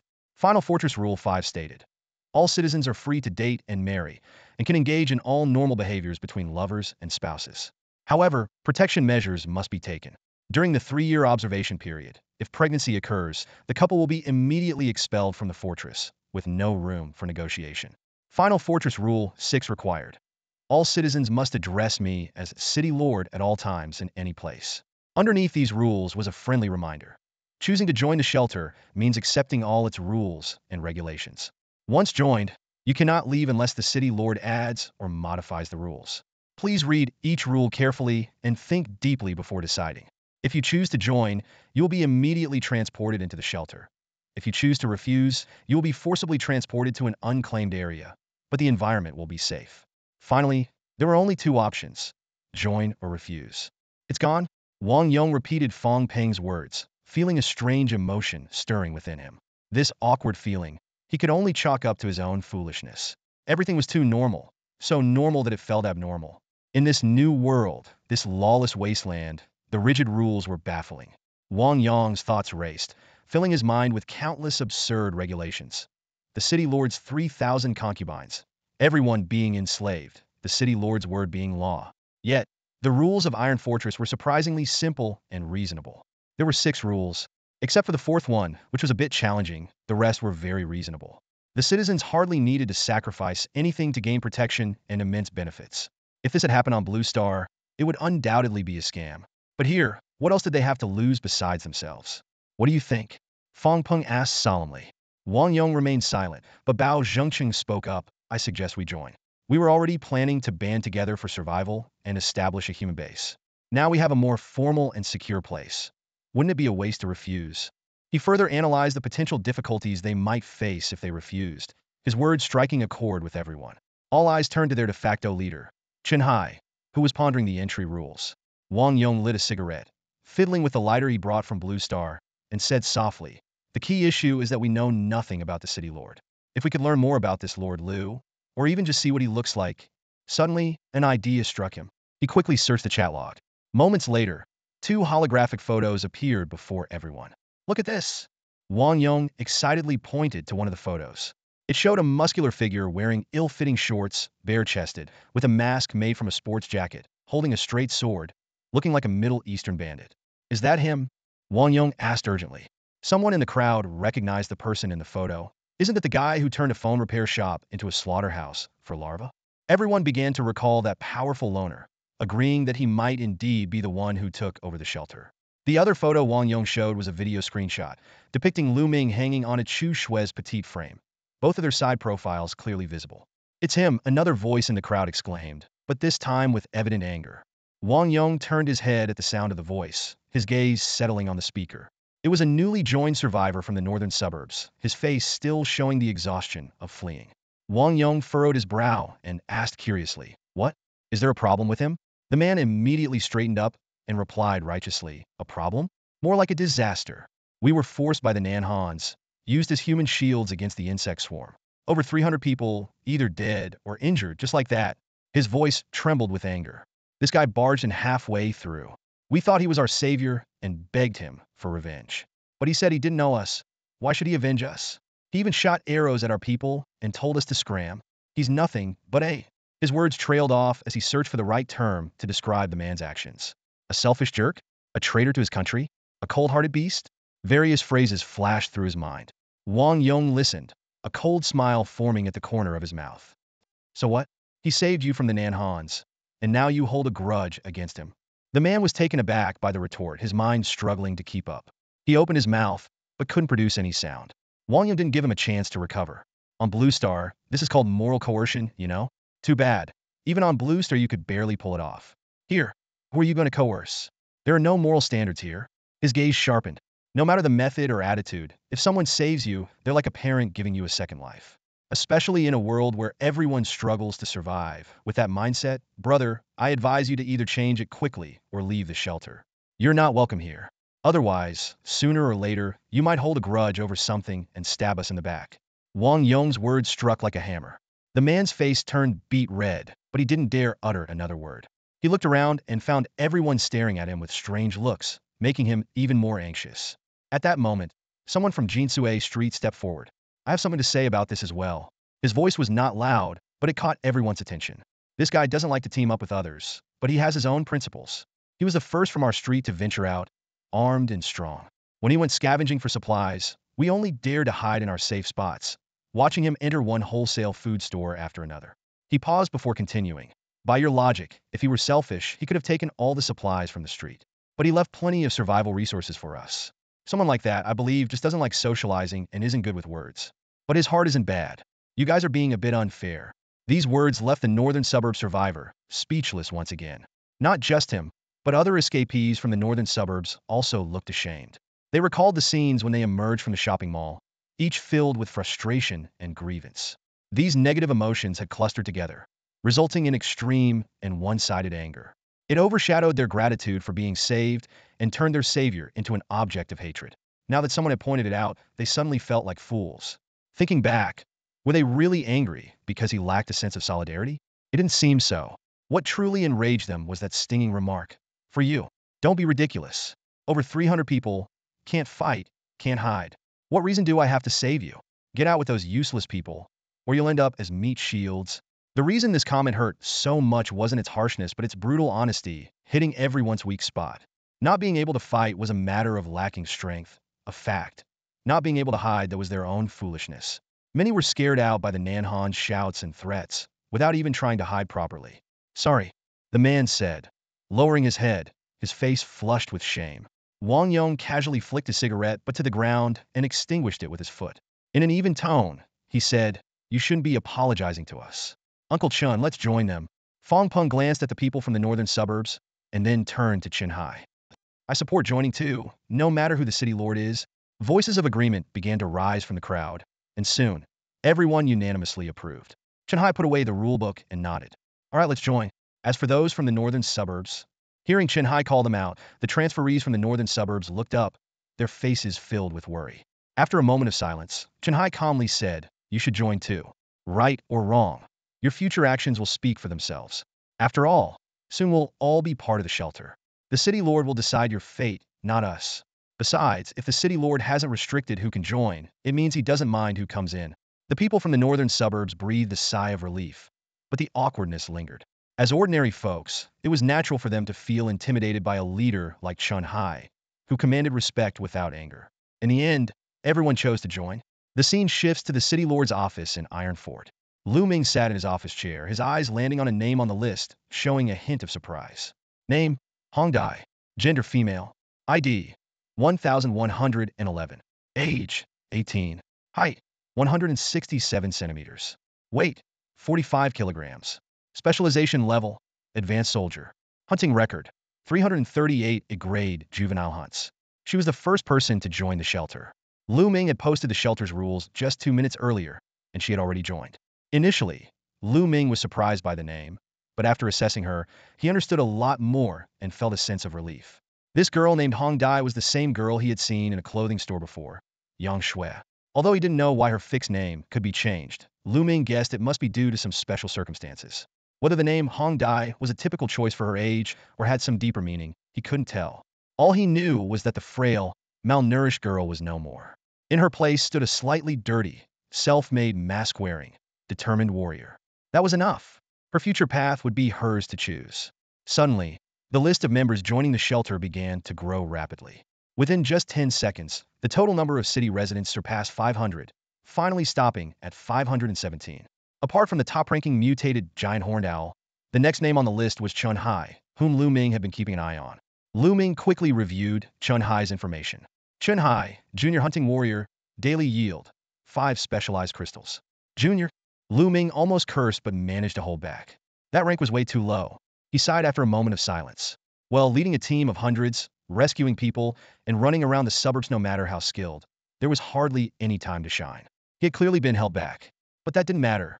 Now that they had crossed paths, he wouldn't let such talent go to waste. Besides, he had always intended to take a back seat and enjoy the benefits. Managing the shelter and leading the residents were tasks for professionals and capable hands. With this in mind, Lu Ming squinted and began to strategize.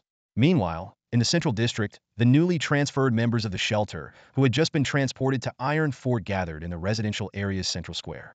They looked around, seeing rows of brand-new, steel-constructed residential buildings that resembled apartment complexes. Everyone was stunned. Turning back, they saw a towering steel wall, hundreds of meters high, resembling a city wall. Looking forward, they saw a white obelisk in the center of the city, even taller than the wall. At the top of the tower was a circular structure, resembling a private villa or a lighthouse for the entire city, emitting a soft glow. Following their gaze upward, they saw an energy-filled, honeycomb-like electromagnetic barrier. Is this the shelter? Fong Peng, leaning on his makeshift spear, was immersed in the grandeur of the steel fortress, unable to snap out of his awe. Wang Yong's face broke into an uncontrollable smile, his eyes gleaming with excitement. He couldn't help but chuckle, saying, You're wrong. You should say it's our sanctuary. Our sanctuary. This is so freaking cool. Mechanical engineering. Futuristic technology. I thought it was just a rundown base, a survivor camp or something. Who knew it would be this awesome? His excitement was contagious, but Fong Peng chose to respond with a teasing tone.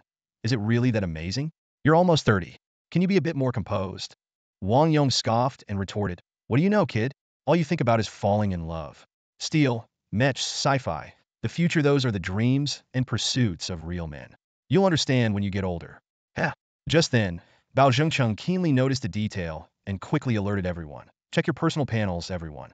There's new information about the sanctuary and a map. Upon hearing this, all the transferees immediately checked their personal panels. The information section prominently displayed affiliation, sanctuary, ultimate iron fortress. Current sanctuary level 2. Occupied area radius 4,000 meters. Holy crap, 4,000 meters? How big is that? Someone exclaimed. There's also a 3D map of the sanctuary. Check it out. Bao Zhengcheng continued guiding everyone. The map highlighted various facilities, residential areas, training grounds, armories, commercial streets, etc. Someone asked in surprise, you can run businesses here? The map also showed core facilities like the Beacon Tower, Central Hall, and underground farms. Can we really grow crops here? Someone speculated. The Sky Throne, that must be the residence of the city lord. That's amazing. I want to live there too, a voice said longingly. Keep dreaming, someone immediately retorted, pouring cold water on the idea. As everyone excitedly discussed, a soft cough suddenly echoed through the city, interrupting their conversations. Newly arrived citizens, a solemn voice announced, I am pleased that you have chosen to join the ultimate iron fortress. I am the city lord. Here, as long as you abide by the rules of the ultimate iron fortress, I promise you will not be expelled without cause. The city lord continued, you are free to choose your dormitories, and you can move around the city without restrictions.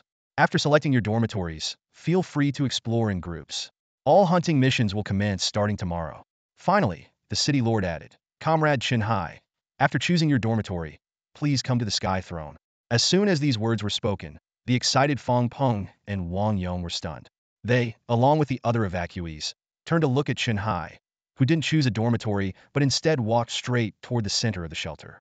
Uncle Chun, Fong Peng called out with concern, but Wang Yong stopped him. What are you worried about? Wang Yong asked, puzzled. Fong Peng glanced at him from the corner of his eye and lowered his voice. Worried the city lord will, do something to Uncle Chun. Wang Yong frowned. Do what?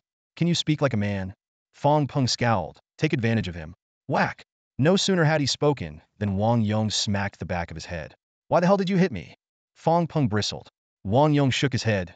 Kid, you're young, but your imagination is wild. Take advantage of Uncle Chin? Really? As he spoke, an image of a music video named Hop popped into Wang Yong's mind, but with the Demon King replaced by Uncle Chun. Then, the city lord's imagined form appeared two burly men amidst a chorus of Oh Hi.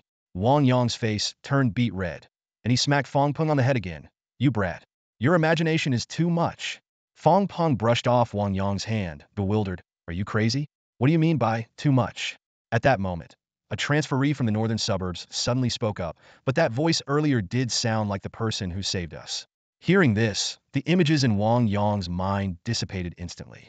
Fong Peng's concern also turned to calm. They both said in unison, then there's no problem. Why the sudden relief?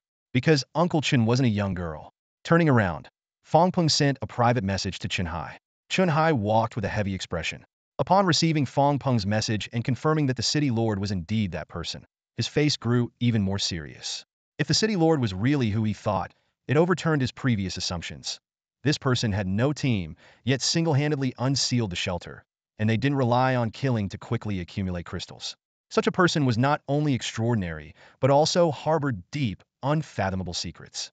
Now, this mysterious individual had come forward, and even the battle-hardened Chun Hai couldn't help but feel a ripple of unease.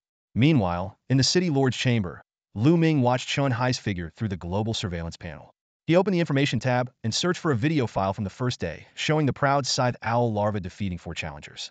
He paused the video as soon as the 4 entered and locked onto one figure, activating the Eye of Truth. When the blue outline framed the target, Lu Ming silently chanted, Identify. Name, Zhang Tao. Gender male. ID, 766,054. Age, 33. Personal information, former resident of Blue Star, 66,666 transferee to Jalan Apocalypse, survivor strategist, deceased on May 27, 2025, devoured by an grade scythe owl larva. Just as he thought, the identification of deceased individuals included their death details. Lu Ming turned back to the monitor showing Chen Hai and identified his information. He also found a photo of Jiang Ling for a second identification. Seeing Jiang Ling's information, Lu Ming's lips curled into a smile. He was confident that the upcoming conversation would go smoothly. However, to his surprise, the wait lasted a full half hour. Chen Hai walked the entire way at a leisurely pace. This made Lu Ming realize that the Iron Fortress was too large to rely solely on walking. He decided that when the economic conditions allowed, he would introduce transportation within the city. Perhaps he could upgrade some high-tech equipment and let the citizens buy it with crystals. He wouldn't overcharge just double the cost. This way, he could solve the city's transportation issues and earn a little extra on the side. Why not? While Lu Ming was contemplating city planning, Chen Hai had already entered the central hall. City resident Chen Hai detected. Please take the city lord's exclusive elevator to the throne of the sky, the intelligent voice announced. Even someone as experienced as Chen Hai was awestruck by the scene before him. Following the instructions, he stepped onto the city lord's exclusive elevator and ascended to the upper level of the central tower. When he saw the panoramic view of the city, his sense of awe mirrored that of Lu Ming's. He pressed against the transparent elevator cabin, looking down at the city below. As the elevator ascended, Chen Hai's view gradually broadened, and a sense of insignificance washed over him. Suddenly, he was astonished to realize that the city was actually floating in midair. Beyond the steel walls, no other structure could compare to the final Iron Fortress. Citizen Chen Hai, you have arrived at the Sky Throne, a mechanical voice announced as the cabin door opened. Chen Hai stepped out and faced the Lord's chamber. The door was wide open, revealing a figure inside. A man with blue hair and blue eyes, wearing a black mask and a black trench coat, sitting behind a desk. His elbows rested on the desk, fingers intertwined, as his deep eyes calmly observed Chen Hai. At first glance, he appeared to be an ordinary person. However, to Chen Hai, the figure seemed like an untamed beast, impossible to look at directly. This feeling was something he had never experienced on Blue Star. Raising a question in his mind, was this guy really human? Suppressing his inner unease, Chen Hai slowly walked into the Lord's chamber. Before he could speak, the blue-haired figure spoke in an unhurried manner. Chen Hai, former leader of the Dragon Squad of Huaxia, retired. Before the Great Transfer, you served as an instructor for the Dragon Squad, codenamed Hill. Experienced in combat, skilled in hand-to-hand fighting, you once single-handedly took down an entire team of 11 mercenaries. Your name is known in the Middle East as the Immortal Phoenix of Huaxia. Hearing his own detailed resume, Chen Hai was taken aback but remained composed, cautiously asking, "Who are you?" Before he could finish, the figure spoke again. 20 years ago, you were betrothed to Jiang Shuyan, the daughter of the prominent Jiang family in the capital. The two of you were deeply in love and were preparing for your wedding. However, the Dragon Squad urgently dispatched you on an important mission.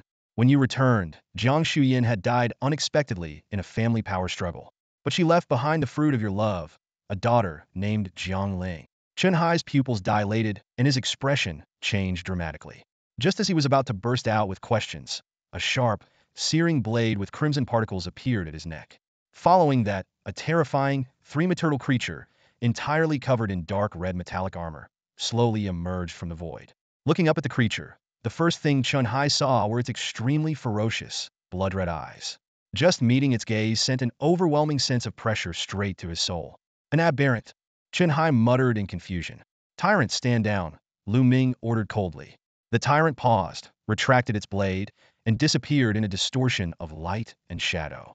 "Sorry, Comrade Chen Hai, there's no need to be afraid." Lu Ming's tone softened. "That was one of our own. It's still just a child, very gentle by nature, and won't harm the innocent. Please have a seat."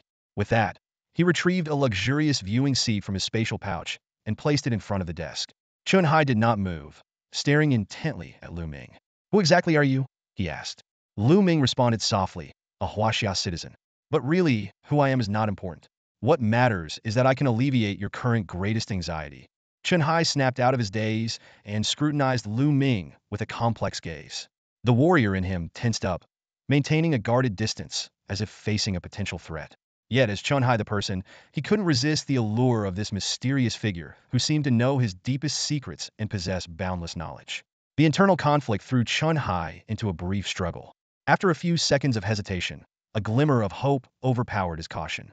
He took a deep breath walked slowly to Lu Ming and sat down in the viewing seat as instructed. All right, what do you want from me?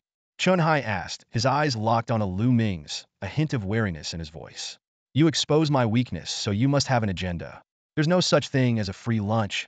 Lu Ming clapped his hands lightly, a smile spreading across his face. Impressive, Comrade Chun Hai. Straight to the point, I see. He leaned forward slightly. From today, you will be the deputy lord of this sanctuary. You'll manage all activities, training, duties, and personnel movements of the residents. Most importantly, you'll oversee the submission of mutant creature corpses and the distribution of specialized crystals. In short, I handle the overall operations of the sanctuary and your individual needs. You manage the residents. How does that sound? Chun Hai blinked and straightened up. Is that all? Lu Ming spread his hands and smiled. What else did you think I'd ask you to do? Chun Hai visibly relaxed. I thought it would be something that goes against my principles. Lu Ming's smile deepened. I'm not a devil, you know. And since I know your identity, why would I make things difficult for you? So, Comrade Chun Hai, what's your answer? Chun Hai smiled slightly. I see no reason to refuse. But I'm curious, Ari, the lord of the sanctuary. Yet you don't want to manage the residents yourself. Isn't that a bit contradictory? And given the hierarchical relationship between a lord and the residents, you could simply command me. Why bother negotiating? Lu Ming chuckled. Because of respect. I respect your profession and genuinely admire your character. Honestly, I don't enjoy interacting with people much. I even dislike it. But I understand that it's thanks to the country and soldiers like you who protect it that I have the luxury to feel this way. So I choose to negotiate. As for the contradiction, he shrugged. To be honest, if there weren't benefits to running the sanctuary, I wouldn't even want to be the lord. It's too much hassle. Lu Ming paused before continuing. But since you've agreed to my proposal, I won't let you work for nothing. Jiangling, as expected, hearing the name made Chun Hai sit up straight, his muscles tensing. Lu Ming observed Chun Hai's reaction and sighed inwardly. Even a warrior has vulnerabilities when they have emotional ties. She's alive, Lu Ming said slowly, and she's doing better than you. Currently, her specialization level is a mid-tier hunting warrior, placing her in the top tier of the transferred. However, I don't know her exact location, but you can try asking her yourself. Here, let me add you as a friend first. Lu Ming explained the two ways to add friends and chose the second method. He clicked the add symbol, entered the name and ID, and confirmed. This time, he didn't conceal his name, as it no longer mattered. Soon, Chun Hai received a notification. Lu Ming has sent you a friend request. Do you accept? Staring at the unfamiliar name, Chun Hai's mind raced, trying to recall any high-ranking officials or renowned warriors associated with it. Unfortunately, he drew a blank. After a moment of hesitation, Chun Hai clicked accept. System notification. Chun Hai has accepted your friend request. Upon receiving the confirmation, Lu Ming, seemingly unaware of Chun Hai's scrutiny, quickly typed and sent a private message. This is Jiang Ling's personal ID. You can go back and rest now. I'll contact you if there's anything. Chun Hai left in silence. Even after exiting the Lord's chamber, he stood by the elevator, not pressing the button for a long time, as if digesting everything that had just happened. Sitting behind his desk, Lu Ming pursed his lips, a sly glint in his eyes. He called out in a deliberately teasing tone, Deputy Mayor Chun Hai, did you forget something? Chun Hai froze at the words, as if hit in a sore spot. He didn't turn around, but quickly walked into the elevator. Even as the elevator doors slowly closed, he never looked back. However, the transparent elevator cabin mercilessly exposed his embarrassment. Lu Ming's sharp eyes caught the unmistakable blush on Chun Hai's ears, standing out vividly against his bronze skin. He's embarrassed, Lu Ming muttered to himself, a small smile tugging at his lips. As the office door closed, he couldn't help but chuckle. Although he hadn't experienced it himself, he could understand Chun Hai's complicated feelings. Suddenly obtaining the contact information he'd long sought after, only to realize he wasn't mentally prepared to take the first step. Doubts flooded his mind. What if the friend request is rejected? What should he say after adding them? This mix of anticipatory joy and anxiety made him chuckle again. Suddenly, Lu Ming remembered something. Oh, almost forgot. Activate the forging function. With his command, the forging interface instantly appeared. He opened his storage bag and tossed in a regular side owl blade. A system prompt popped up. Forging function scan complete. Main material identified as weapon. Recipe matched. Please select a forging recipe. Side owl war blade, side owl war scythe. Lu Ming quickly browsed the options, thinking to himself, it seems the type of equipment doesn't vary much whether using king owl materials or regular side owl materials. I'm curious about the design though. He chose the side owl war blade. The system immediately displayed the material requirements. Forging side owl war blade requires 40 side owl blades, 10 side owl shells, and 50 specialized crystals. Lu Ming quickly assessed the material requirements. That's quite a bit of material. I guess regular side owls are easier to kill, and they yield a lot of materials. The crystals aren't too bad either. Bioweapons at the steel level are equivalent to regular mithril weapons, with the added possibility of inheriting skills. 50 crystals isn't too outrageous. He placed the corresponding materials into the main and auxiliary slots and clicked forge. This time he didn't add blood, thinking, a trash weapon doesn't deserve it. It's just for Chin-Hai to use temporarily, so there's no point in making it too good. Scythe Owl War Blade successfully forged. The system prompt appeared, and Lu Ming checked the attributes, chuckling. Wow, a plain weapon. I said it didn't need to be too good, but you really gave it no skills. Taking out the Scythe Owl War Blade, Lu Ming was a bit surprised. Not sure if it's the materials or the grade, but the bioweapon forged from regular Scythe Owl materials is a standard Tang sword.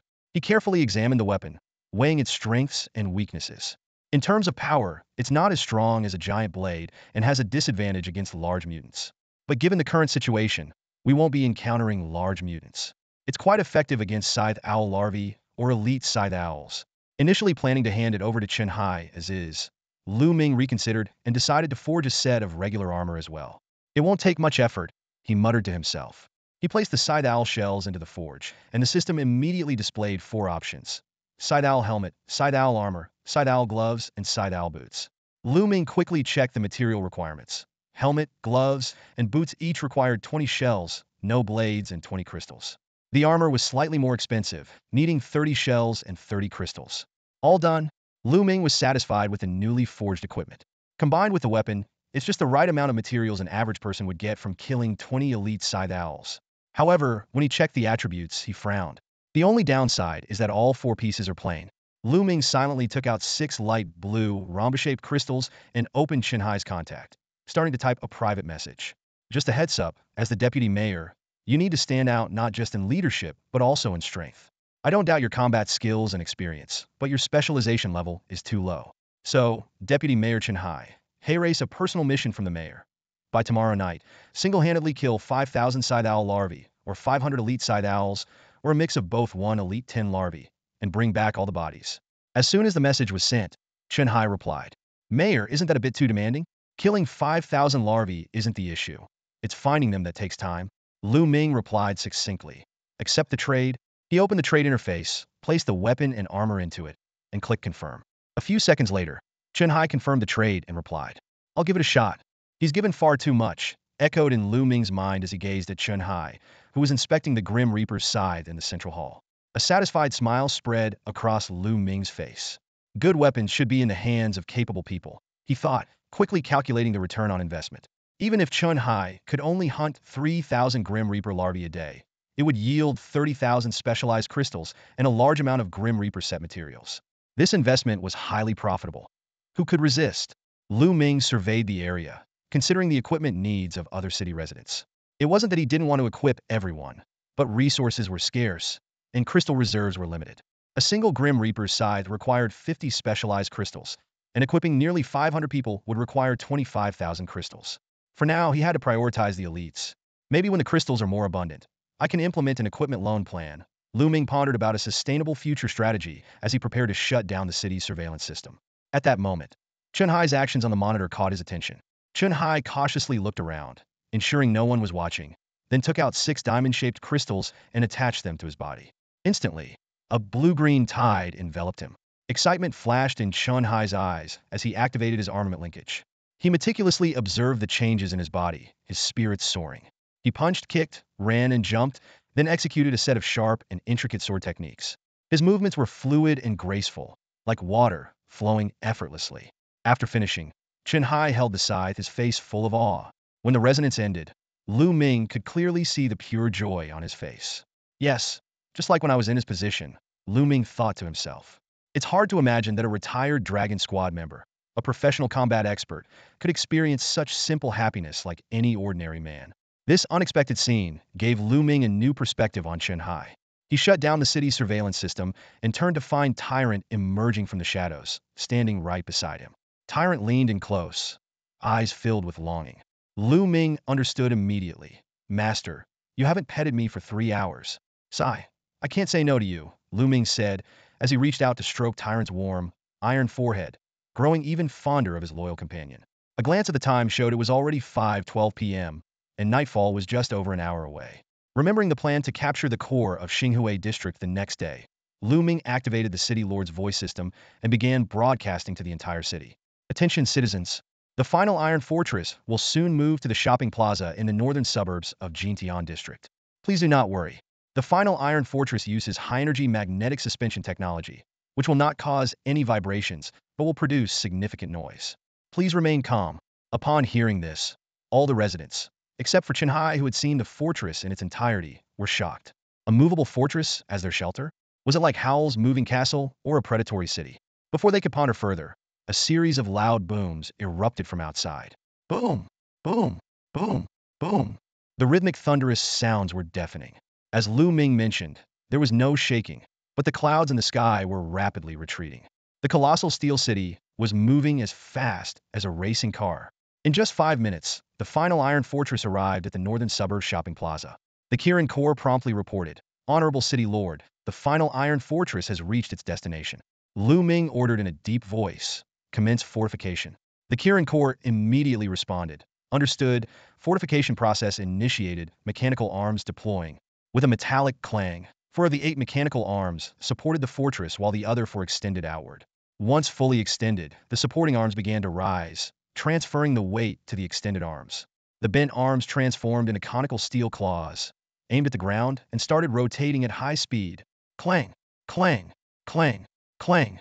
The relentless sound of drills and breaking rocks echoed from below. In less than 10 seconds, a massive, round, hemispherical pit appeared beneath the final Iron Fortress. The Kirin Corps reported again, "Fortification site is complete, mechanical arms retracting." The 4 arms that had turned into drill bits folded inward and retracted beneath the fortress. The supporting arms continued to expand, gradually lowering the final Iron Fortress into the pit until its entrance was level with the ground outside. At this moment, looking down from above, the spherical final Iron Fortress presents a unique stance, half buried deep in a giant crater and half proudly standing on the ground. 4 mechanical arms, like massive ground anchors, are fixed in the east, south, west, and north directions, providing stable support for this colossal structure.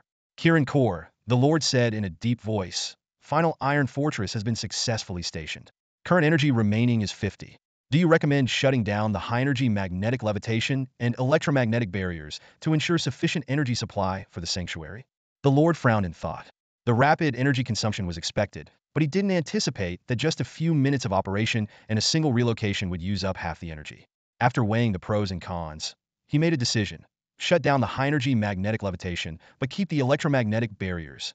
The magnetic levitation system could be temporarily turned off, but the barriers must not be neglected. If high-level mutants were to invade during the night, it could not only cause casualties, but also severely damage the Lord's reputation. Even if he could quickly eliminate the intruders, the aftermath would be hard to measure. As a leader who values his image, he would never allow such a situation to occur. With a crisp clang, the high-energy magnetic force supporting the fortress gradually dissipated. The Iron Fortress slowly descended by a few meters, the entire process remarkably smooth, causing only a slight tremor on the ground. Kirin Corps, high-energy magnetic levitation has been shut down, reducing energy consumption by 40, the system promptly reported. Wow, it really does consume a lot, the Lord thought to himself, but then turned to the more pressing issue. But that's not the main point. Energy is meant to be used. The key is how to replenish it. Kirin, explain the energy replenishment methods in detail. Kirin Corps immediately responded, reporting to the Lord, there are 2 methods for energy replenishment. First, the specialized crystal charging method. For a level 2 sanctuary, fully recharging requires 100 specialized crystal shards or 1 specialized crystal core. The amount of crystals needed increases with the sanctuary's level. Second, the fortress core devouring method. Each devouring will restore the energy to full capacity, and this method is not restricted by the sanctuary's level. A specialized crystal is equivalent to 10,000 regular crystals. This figure once seemed unbelievable to Lu Ming, but now it feels insignificant. Nonetheless, specialized crystals remain his primary need at the moment. Lu Ming pondered that devouring fortress cores was undoubtedly the best way to replenish specialized crystals. This not only enhances the shelter's level, but also maximizes its efficiency at the critical point of energy recovery. The notion that higher-level cores are more cost-effective holds little meaning for the shelter. With the explosive growth in crystal yields, the energy consumption of the shelter becomes negligible. What truly matters is increasing the population capacity, which is fundamental to the shelter's development. Lu Ming glanced at the number of city dwellers. estimating that each area held about 1,000 people, totaling approximately 4.977 billion. The outer regions of Jalan Star 618 alone had at least 5 million city districts, an astonishing number exceeding Earth's by 360 times. This was merely the world's outskirts. The scale of the interior was unimaginable. Lu Ming knew that as long as he was strong enough, fortress cores would be inexhaustible. Time passed quietly. In the city dwellers area, Fong Peng excitedly knocked on Wang Yong's door next door. Yong, did you see that? The dorm has complete water, electricity, and bathroom facilities, plus a multifunctional water heater. Wang Yong, with a cigarette in his mouth, smiled and said, "Do you think I'm blind? Who could miss that huge notice on the bathroom walls?" He then added, "Unfortunately, the shelter's water purification equipment isn't up to standard, and the water for daily use still has toxins. Only junior hunting warriors can wash with a water helmet on." Fong Peng was unconcerned.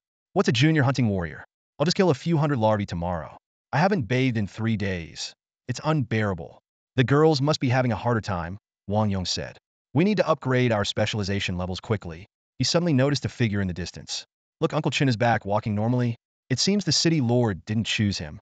Fong Peng followed Wang Yong's gaze and said with relief, "Really? That's good." He then called out loudly, "Uncle Chun, over here! Your dorm is here." Chunhai heard the call and waved. He stood before the interface, hesitating to click the application several times before finally canceling. He walked briskly to the third-floor dormitory. "Uncle Chin, what kind of person is the city lord? What did he say to you?" Fong Peng asked curiously. Wang Yong, though silent, had the same questions in his eyes. Chunhai recalled his meeting with Lu Ming, feeling conflicted. Blue hair, blue eyes, and a very young voice, he sighed. "I don't know how to describe him, but one thing is certain. He is incredibly powerful." Fong Peng and Wang Yong exchanged bewildered glances, unsure how to interpret this assessment. Chunhai didn't elaborate further and simply asked for the dorm key. Before entering his room, he added, "But he's not a bad person. You guys should get some rest. Tomorrow, there's a hunting task organized. I won't be participating. The city lord gave me a separate task to hunt 5,000 larvae." With that, Chunhai closed the door, leaving Fong Peng and Wang Yong staring at each other in shock. Meanwhile, on the celestial throne, Lu Ming opened the translucent curtain and gazed at the sunset while holding a luxurious instant meal. Ever since Chu Shue appeared, she always accompanied him during meals. Although they never dined together, her concerned eyes always warmed his heart. Unfortunately, today, due to her unresolved weakness, Chu Shue had fallen into a deep sleep.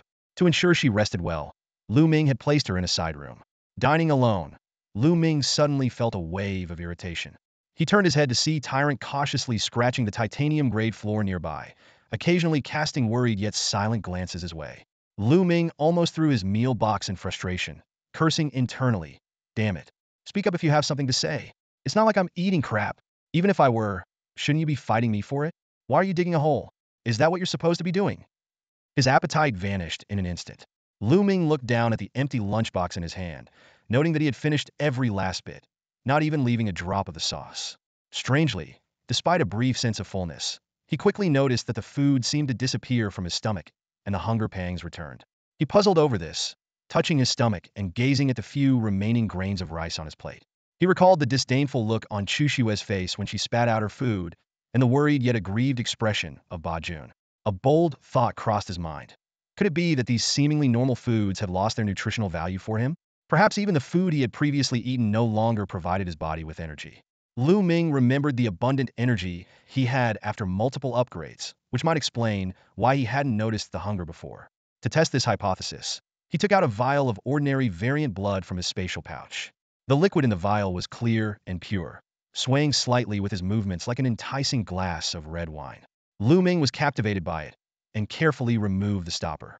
Immediately, a fragrance much stronger than his first encounter with variant blood wafted out, sweet and alluring, stirring a deep longing within him. Even the energy runes on his skin seemed to dance with excitement. This reaction appeared to confirm his suspicion. After advancing to a junior apocalypse warrior, his sensitivity to variant blood had indeed heightened. At the same time, his control over his own will had also strengthened, at least enough to prevent him from nearly succumbing as he had before. After a few seconds of internal struggle, Lu Ming brought the vial to his lips and was about to take a small sip when a metallic lump with glowing crimson eyes suddenly appeared in front of him. He glanced sideways and saw Ba Jun's face filled with joy and excitement, as if saying, "Master, you've finally come to your senses." Despite a slight frown, Lu Ming forced himself to take a sip. Instantly, his pupils contracted, and his expression changed dramatically. A sweet yet spicy taste hit his nerves, followed by a burning sensation that spread through his stomach. Fortunately, the burning didn't last long and was soon offset by energy surging from his limbs, leaving only pure energy filling his body. Lu Ming realized this was the sensation of the variant toxin's erosion. He felt the numbness in his mouth, especially on his tongue and throat, similar to the feeling after taking anesthetic before an endoscopy. Quickly resealing the vial, Lu Ming dared not drink anymore. But he had to admit, the energy boost from the variant blood was remarkable. Just a small sip had completely eradicated his hunger, more dramatically than any energy bar commercial. His mental state also improved, whether from the burning sensation or the blood's inherent effects. Lu Ming silently resolved that unless in a special situation, like being famished on the battlefield, or if his specialization level advanced enough to completely ignore the variant toxin's erosion, he wouldn't try it again. It was simply self-torture. Now that his hypothesis was confirmed, Lu Ming began pondering deeper issues. As one's specialization level increased, ordinary food would provide negligible nutrition. At the level of an apocalypse warrior, it might become impossible to derive any energy from regular food. No wonder Ba Jun and Chu Shue gave him such incredulous looks when he ate lunchboxes and hot pot. To them, it must have seemed like he was eating waste. With this thought, Lu Ming couldn't help but chuckle. Ba Jun's previous digging behavior seemed less wrong from another perspective. He patted Ba Jun's head and then stroked his chin in contemplation. If this trend continued, everyone would eventually have to endure variant toxin to sustain their bodies, a daunting prospect. Just then, a flash of inspiration struck Lu Ming. He opened his spatial pouch and pulled out the blueprint for the variant protein processor. Since he had just tried variant blood, he hadn't immediately thought of protein clusters or the processor. But holding the blueprint now, he realized he didn't need to worry. With this blueprint, the food problem was already solved. Moreover, he could further enhance the blueprint's performance.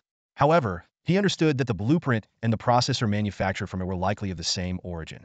This meant he could only elevate one of them. Lu Ming stood before the forging platform, clutching the blueprint for the exotic protein processing machine, his mind racing. If this were a learnable forging recipe, the situation would be entirely different. He could have upgraded the recipe once, learned it, and then used the recipe to create a physical object before upgrading it again. Unfortunately, reality was not so kind, and he could only sigh in frustration. Despite this, Lu Ming decided to give it a try. He closed his eyes, gripped the blueprint tightly, and murmured, "Ultimate Ascension." The system responded immediately. Select Ascension Tier 2. Ascending the special item Exotic Protein Processing Machine Blueprint will consume 1,000 specialized crystal blocks. Confirm to consume 1,000 specialized crystal blocks to ascend it to Exotic Energy Production Line. 1,000 crystal blocks? Lu Ming exclaimed, but the word production line quickly caught his attention. Before canceling the ascension, he swiftly opened the information on the Exotic Energy Production Line. When he saw the required materials, he was instantly overwhelmed. The blueprint for the Exotic Energy Production Line required steel 10,000, gold 50 kg, C-Class King or above exotic materials 50, D-Class Royal Blood 50,000 ml, specialized crystal blocks 100, and master level or above forging proficiency. Note: once all conditions are met, the blueprint can be used to create the item. Lu Ming stared in disbelief at the list of requirements. C-Class King materials, D-Class Royal Blood, specialized crystal blocks, master level forging proficiency. Each item seemed insurmountable. He couldn't help but give a thumbs up, saying impressive 3 times in a row, thinking, "You're incredible, you're so high and mighty. I'm gonna bed."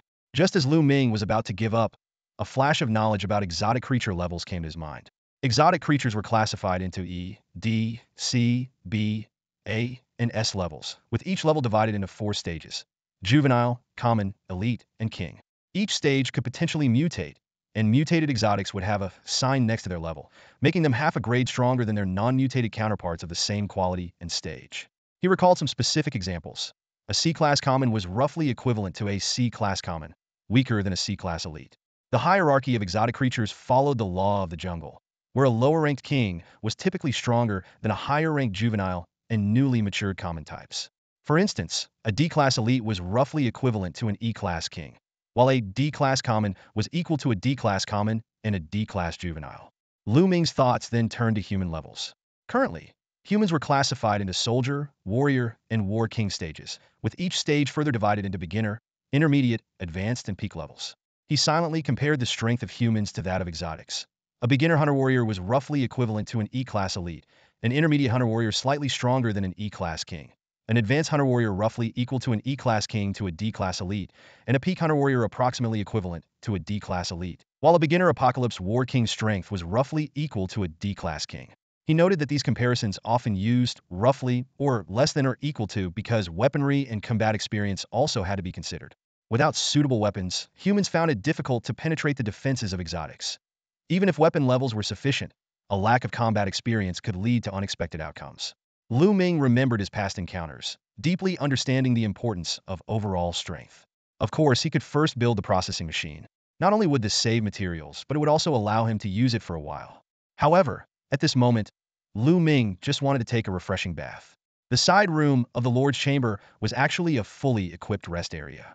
Although it was only half the size of the main room, it had a shower, toilet, and various pieces of furniture. Chu Shui was peacefully lying on the bed, fast asleep. As Lu Ming was observing Chu Shui, the tyrant silently entered the room, using its shadow stealth ability. Its massive figure seemed out of place in the cozy room, but Lu Ming had no intention of sending it away. After all, it was his most trusted servant, one he had personally trained. Despite the fact that this training process only took a day, some things still needed to be considered early on. Entering the bathroom, a conspicuous sign immediately caught Lu Ming's attention. Written in red letters was a warning. Attention residents. Due to insufficient purification levels of the water treatment system, the current water supply cannot completely eliminate alien toxins. Residents below the level of junior hunter warriors should avoid contact with the water, as it may cause toxin exposure or water corrosion. Residents above the level of junior hunter warriors should wear isolation helmets for a proper rinse. There may be a slight burning sensation, but it will not cause serious harm and will subside within half an hour, so there is no need to panic. Residents at the level of Junior Doomsday King and above may use the water freely. Lu Ming's heart leaped with joy. Junior Doomsday King referred to him. This meant he no longer had to rely on purified water. Pulling back the shower curtain, he saw a standard bathtub against the wall, and his mood lifted even more.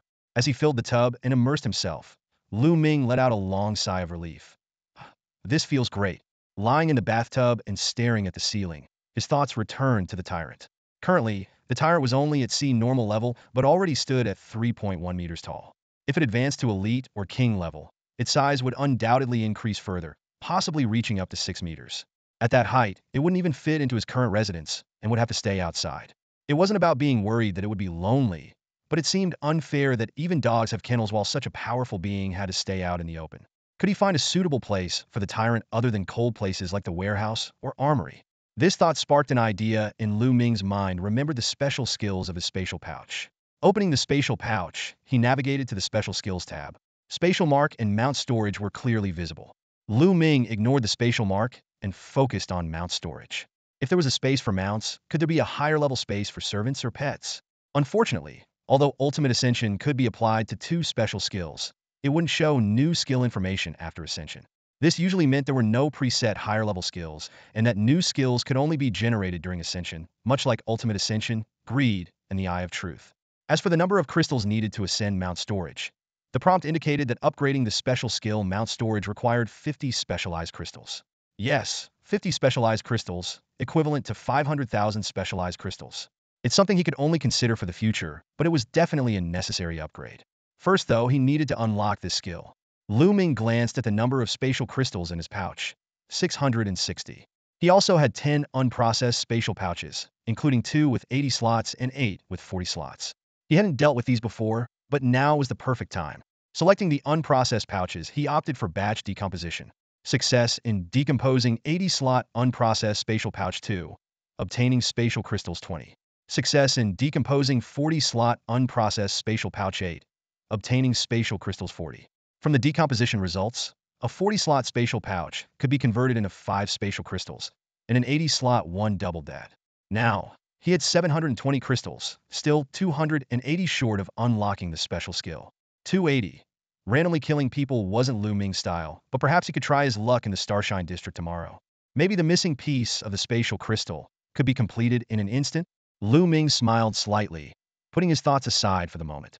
He focused on enjoying his bath, the warm water enveloping his body and easing the day's fatigue. After a full 30 minutes, he finally got out of the tub and began his meticulous grooming routine. It's worth mentioning that when he rinsed his mouth with water, he felt a slight sting.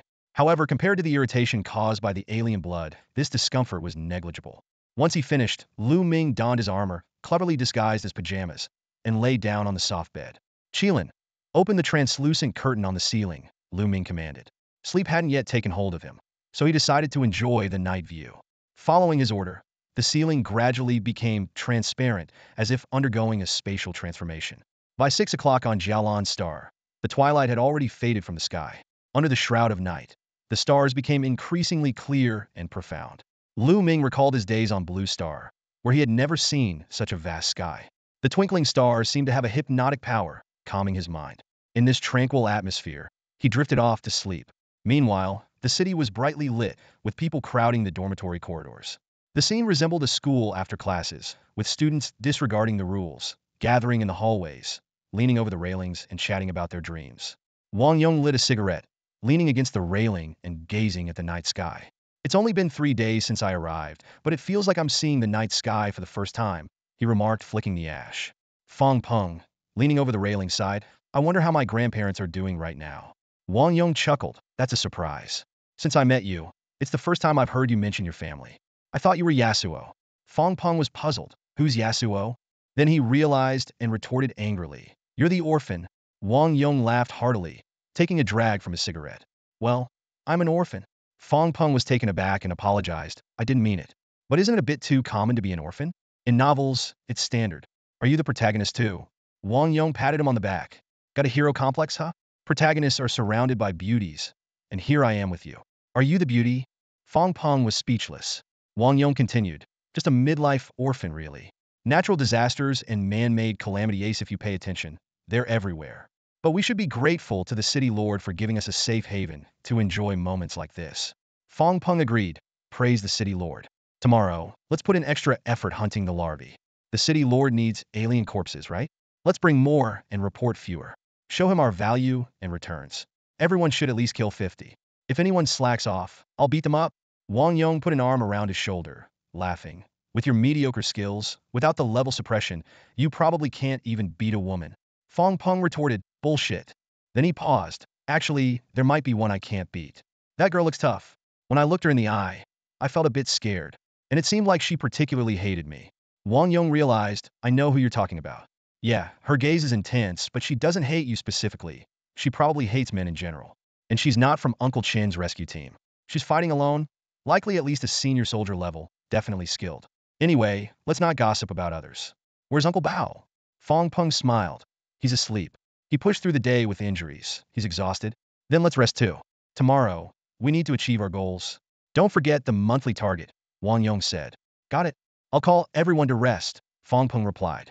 He then started gathering the others, motivating them to hunt at least 50 scythe owl larvae the next day. The night grew deeper, and dreams slowly took over. In his sleep, Lu Ming's brow furrowed as nightmares struck again. This time it wasn't childhood shadows but new, terrifying visions. In his dream, he was in a pitch-black space, suspended high above. His hands and feet were tightly bound by ropes, fixing him in a spread-eagle position on a large net. He struggled desperately, but couldn't muster any strength. The intense pressure and immobilizing fear made it hard for him to breathe. Until his heart began to race, a massive shadow shattered the darkness, appearing before him. It was a crimson, monstrous spider, its 8 blood-red eyes gleaming with a terrifying light. The sudden shock jolted Lu Ming awake from his nightmare, and he found himself staring at a breathtaking starry sky. Realizing it was just a bad dream, he let out a slow sigh of relief. Lu Ming attempted to wipe the cold sweat from his forehead, but was horrified to find himself unable to move. His hands and feet were tightly bound, just like in his dream. Struggling to turn his head, he saw golden threads woven into ropes, tightly wrapping around his limbs. This familiar sight immediately made him realize who the culprit was. Chu Shui. Just as Lu Ming was about to call out to Chu Shui, a sudden chill spread from his chest, causing his whole body to shiver. Summoning all his strength, he lifted his head, and the scene before him left him dumbfounded. A graceful figure was lying on his chest, with mature and slender curves faintly visible under the starlight. Sensing Lu Ming's awakening, the figure slowly straightened up. Under the dim light of the stars, Lu Ming finally saw her clearly. Waist-length white hair, a delicate and beautiful face, and a perfect figure and demeanor. This was no ordinary human. Proportionate was Chu Shui, magnified several times over into a mature version, standing at 1.7 meters tall. At that moment, Chu Shui was gently caressing her lips with one hand and supporting herself on Lu Ming's chest with the other. Her crimson eyes shone brightly, and the domineering and obsessive look in her gaze was a stark contrast to her usual docile demeanor. Lu Ming suddenly recalled the description in Chu Shui's status bar. With adequate rest, she will revert to her normal form, but will experience a brief emotional upheaval. Brief emotional upheaval? This was no minor disturbance. It was a complete transformation. Just then, Lu Ming sensed something amiss. He realized that Chu Shui's posture and position were extremely dangerous. Chu Shui, he called out loudly, but she ignored him, instead giving him a knowing smile. Wait! Chu Shui! Chu Shui! Wake up! Lu Ming shouted urgently, his voice filled with panic and helplessness. But it was too late. With a cry of "Tyrant!" Lu Ming's body trembled, and he completely lost the ability to resist.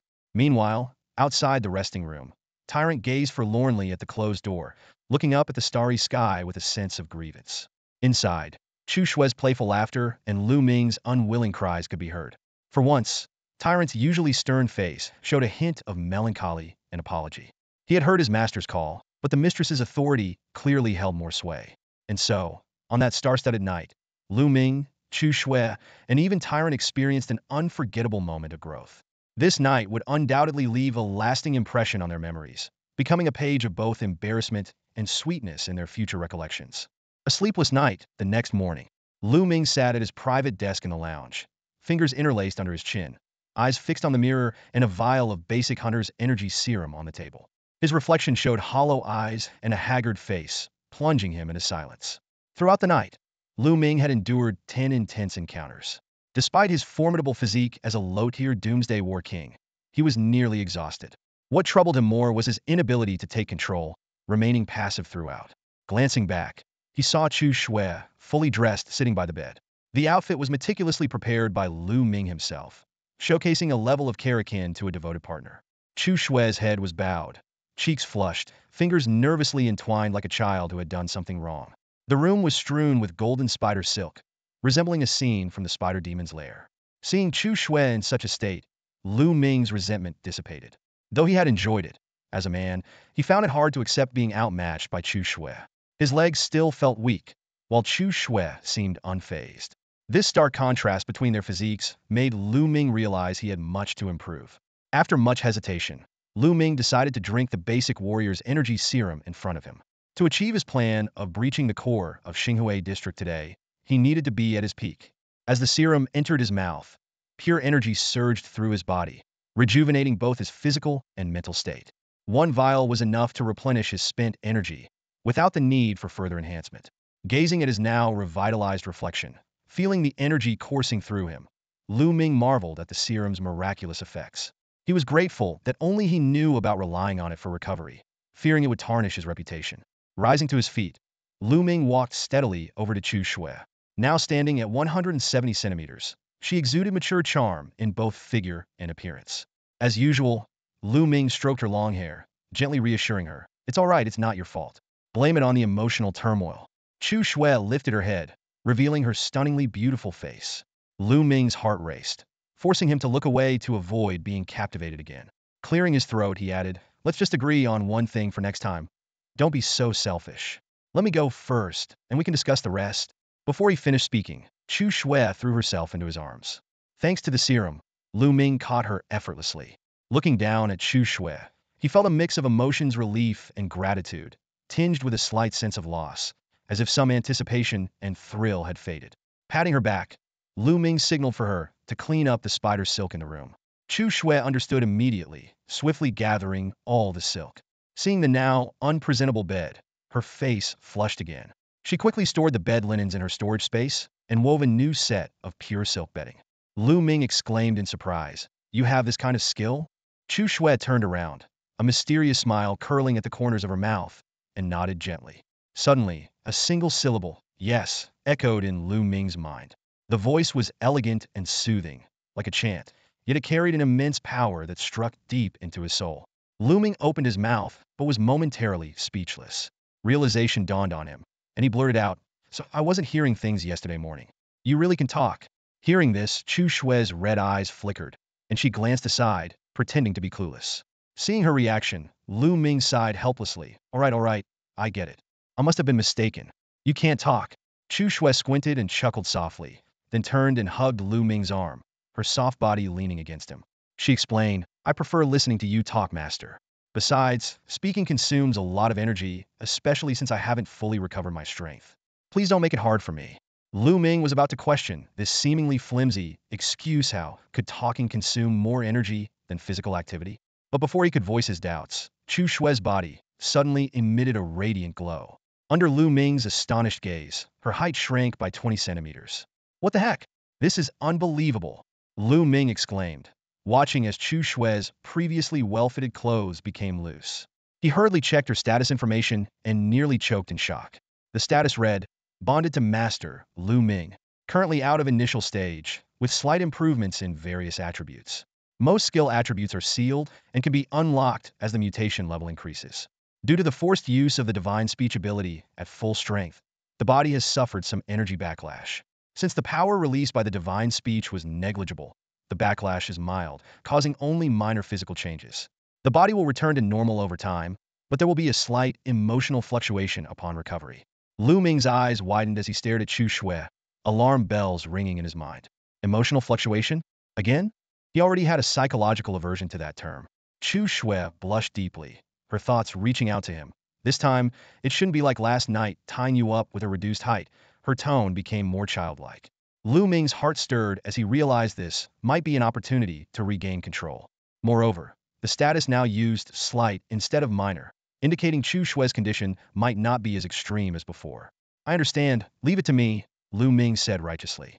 However, as Chu Shui spoke again, her height shrank another 10 centimeters, reducing her to 140 centimeters. Looking at the petite Chu Shui before him, Lu Ming thought to himself, all right, this is good. No more conflicting feelings of wanting it, but not wanting it. Little Shui is all-powerful.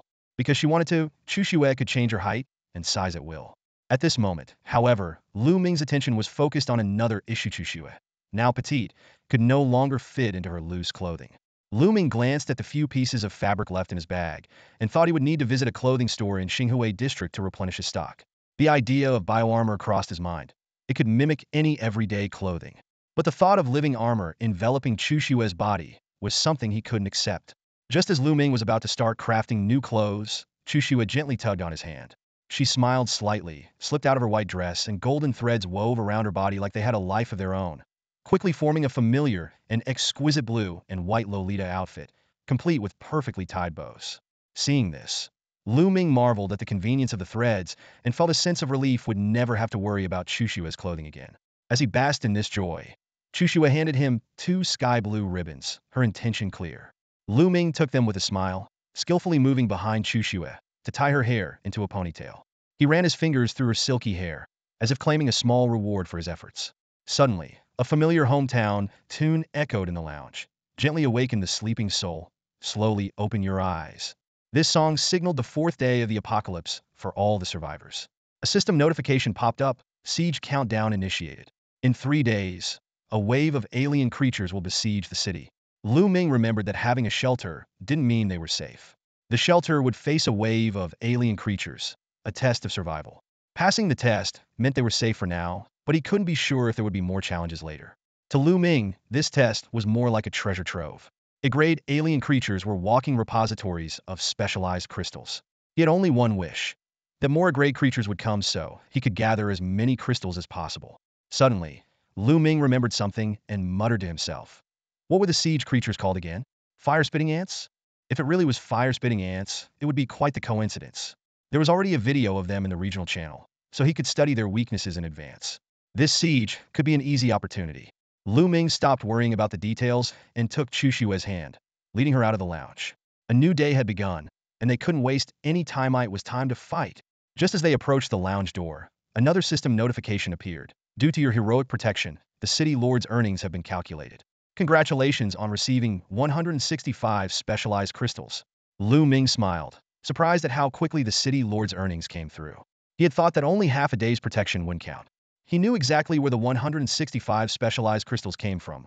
160 from the mutated giant hornet king, an intermediate doomsday warlord among the alien creatures, and 5 from Qinhai, an initial level hunting warrior among the human survivors. This result also highlighted a problem. The specialization level of the city's inhabitants was still too low. But Lu Ming wasn't worried. He knew that humans could grow quickly with the right motivation and incentives. With anticipation, Lu Ming opened the lounge door. Inside the city lord's chamber, he saw the tyrant sitting alone with a forlorn, guilty look. Lu Ming knew it hadn't rested well, caught between the pressure from the primordial god Chuxue and his own summons. Deciding not to dwell on last night's events, Lu Ming calmly said, "Tyrant, stop dawdling. It's time to be useful. We're heading to Xinhui district." Hearing Lu Ming's words, the tyrant's expression instantly brightened, more excited than if it had drunk alien blood. Lu Ming was pleased and looked up, saying, "Jalan, open the skylight. We're going out?" With the sound of gears turning and machinery whirring, the ceiling of the city lord's chamber slowly opened, revealing the morning sky. Jalan's voice echoed, "Honorable city lord, the fortress skylight is open. Wishing you a triumphant return." Lu Ming smiled, thinking the AI had quite a bit of emotional intelligence. Seeing this, the tyrant didn't wait for another order and spread its particle steel wings with a clang. It crouched down, ready for takeoff. Lu Ming strode over, patted its head, and with a swift move, he and Chu Shuem mounted its broad back. Whoosh! A wave of heat surged, the space distorted, and the beast shot into the sky, instantly passing through the electromagnetic net opened by the Qilin and disappearing from the shelter. In the corridor of the residential area, Fang Peng, fully armed, was waiting for the others. He rubbed his eyes, tilted his head, and frowned with a look of confusion. Wang Yong, who had just come out of the dormitory, noticed his odd expression and asked with a smile, "What's up?" Pondering philosophy, this early in the morning, Fang Peng replied irritably, "Cut it out, I think I just saw something weird." Feigning curiosity, Wang Yong asked, "What kind of weird? Come on, spill it." "Forget it, I must have been seeing things." Fang Peng was still annoyed when he suddenly shouted, "Oh, Uncle Chun." Chun Hai's door burst open with such force and momentum that Fang Peng and Wang Yong were both startled and impressed. They thought to themselves, "Truly, Uncle Chun lives up to his reputation. Even just waking up, he exudes an aura of dominance." They stood at attention, chests out and heads high, but were taken aback. Fang Peng asked bluntly, "Uncle Chun, what's with your face? Did you have trouble sleeping last night?" At this moment, Chun Hai's eyes were dark and his face gloomy, as if shrouded in a mystical aura. He glared at Fang Peng and said in a deep voice, "The task of leading the team is handed over to Zheng Cheng and the other senior soldiers. You too, if you don't kill 1,000 scythe-tailed larvae today, don't come back to the shelter." "What?" The two were stunned. "Did you hear me?" Chun Hai barked. "Yes, sir." Fang Peng and Wang Yong responded in unison. Chun Hai grunted, then leapt from the third floor, heading towards the shelter's gate. Watching Chun Hai leave, Fang Peng poked Wang Yong in the chest and whispered, "What's up with Uncle Chin? He seems in a bad mood." Wang Yong pondered for a moment and concluded, "Morning grumpiness? Or maybe early menopause?" Fang Peng turned back with a complicated expression. "Menopause? Do men even get that?" "Don't believe me?" Fang Peng shook his head. Wang Yong picked up the long knife leaning against the railing. "Forget it then. Let's just complete our task and head out. With 1,000 to kill, we better get moving or we'll be sleeping outside tonight." "Oh man, you're right. Let's go. I was hoping for a bath tonight." Meanwhile, Chun Hai walked along the path to the gate, his shoulders slumped, letting out a long sigh. He mused to himself, "Is this what it feels like to be a father?" As a distinguished instructor of the Huaxia Dragon Squad, he had never felt so defeated, whether facing foreign enemies, rebellious recruits, or even during the massive relocation or dealing with Lu Ming's beast. Yet, as a father, facing his own daughter, he felt an overwhelming sense of powerlessness and dread. Last night, after hours of internal struggle, he finally decided to send a friend request to Jiangling at 3 a.m. Whether it was due to his concern or his usually clear mind finally faltering, he wrote just 4 words in the request. "I am your dad." He expected a reply the next day, but to his surprise, he got a response within seconds. Jiangling had outright rejected the friend request and replied with, "I am your grandma." Then he was blocked. Reflecting on his actions, Chun Hai realized he had made a fatal mistake when trying to add Jiangling as a friend. At 3 in the morning, he sent a friend request with the message, "I am your father." Anyone would be infuriated by such a message, especially at that hour. Chun Hai rubbed his forehead in frustration, his dark eyes filled with regret. He began to replay the entire scenario in his mind. Jiangling had no idea who he was, and out of the blue, she received such a bizarre message at an ungodly hour. It was like lighting a fuse on a stick of dynamite. If Jiangling happened to be a light sleeper or someone who gets easily irritated upon waking, the consequences could be even worse. Shaking his head with a bitter smile, Chun Hai felt like he had made the mistake of a lifetime. Now that he was blocked, he had no idea how to make amends. Should he ask the city lord for help? Or perhaps use Fong Peng or Wang Yong as intermediaries. The more he thought about it, the more absurd it seemed. With a heavy heart, Chen Hai walked towards the main gate. After about 10 minutes, he arrived at the city gate. The heavy gate, resembling a massive iron beast, seemed to mock his stupidity in silence. To make matters worse, the gate was closed, and Chen Hai suddenly remembered that the city lord had probably forgotten to open it. Just as he was about to contact Lu Ming, an electronic voice chimed in. Identity verification. Verification successful. Vice City Lord Chen Hai, I am Qilin, the intelligent core of Final Iron Fortress. I have detected your proximity to the city gate. Do you wish to exit? Chen Hai paused for a moment, then regained his composure and replied calmly, yes. Commencing detection of external mutant presence. No traces of mutants detected. Preparing to open Gate 1. With a loud rumble, a 5-meter high, 3-meter wide gap appeared in the center of the gate. Qilin continued, Gate 1 has been opened for you. Please proceed with caution. We await your victorious return. Oh, thank you, Chen Hai said instinctively, then realized he was talking to a preset program. To his surprise, Qilin responded, no need to thank me, Vice City Lord. It's my duty. Please proceed. Amazed by the AI's human-like interaction, Chen Hai marveled at the advanced technology of the sanctuary as he stepped through the gate. Meanwhile, in an unknown location, Jiang Ling finished gearing up and gripped her heavy sword as she emerged from the ruins. She glanced thoughtfully at the friend request she had blocked and the message panel. Recalling the events of the previous night, Jiang Ling felt a lingering anger. She had been sleeping fitfully due to mutant disturbances when she was abruptly awakened by the friend request alert. Thinking it was an important notification, she checked her device only to find a nonsensical message saying, I am your dad. Furious, Jiang Ling had immediately lashed out and blocked the sender, then turned off the friend request alerts. Venting her anger had made her feel much better, and she slept more soundly afterward. It wasn't until the morning that Jiang Ling calmed down and began to ponder the oddity of the situation. What troubled her most was how the sender had managed to find her so precisely. She had never left any accurate personal information anywhere. This meant the sender not only knew her, but also her unique identifier. Her eyes darkened at the thought. She instinctively felt she might be targeted by some special skill. Determined to uncover the truth, she removed Chen Hai from her blacklist and sent him a friend request in return. Just then, Chen Hai, who had just exited the city gate, received the friend request notification. Holding his battle scythe, he was about to search for mutant larvae when he saw the message. Jiang Ling wants to add you as a friend. He stopped in his tracks. Chen Hai cautiously scanned his surroundings and found a seemingly safe, abandoned shop to hide in. After carefully checking the environment to ensure there were no threats, he leaned against the wall, facing the entrance, and nervously clicked the accept button. Chen Hai took a deep breath, his fingers hovering over the keyboard for a moment before finally deciding to send a long message. Jiang Ling, this is Chen Hai. I'm the current instructor of the Huaxia Dragon Squad and the late Shui Yan's fiancé. More importantly, I am your biological father. I know these words may sound abrupt and rude, and might make you feel angry, resentful, skeptical, or even disgusted. But I am straightforward by nature and don't like to beat around the bush. I understand that having a stranger who hasn't been part of your life for 20 years suddenly appear is unsettling. However, I have so much to tell you. Regardless of the outcome, I beg you to give me a chance to explain. Tonight, if you're willing, I will tell you everything that has happened over the years. Whether you accept it or not is entirely up to you. If you feel resistant right now, then Chen Hai's fingers paused, waiting for Jiang Ling's response. Jiang Ling stared at the screen, her brows furrowed. She slowly typed back. To be honest, I don't fully believe you, but I am indeed very curious.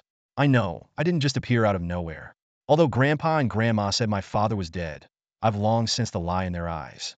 I'll give you a chance to explain, but even if what you say is true, I won't acknowledge you. After sending the message, Jiang Ling's side fell silent. Chen Hai's eyes darkened slightly, and he pressed his lips together, replying with a single word, okay.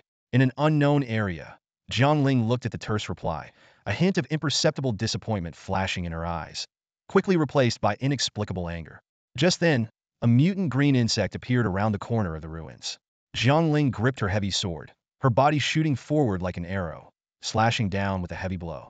The world seemed to fall into silence at that moment. No matter how convincing you sound, I will never acknowledge you.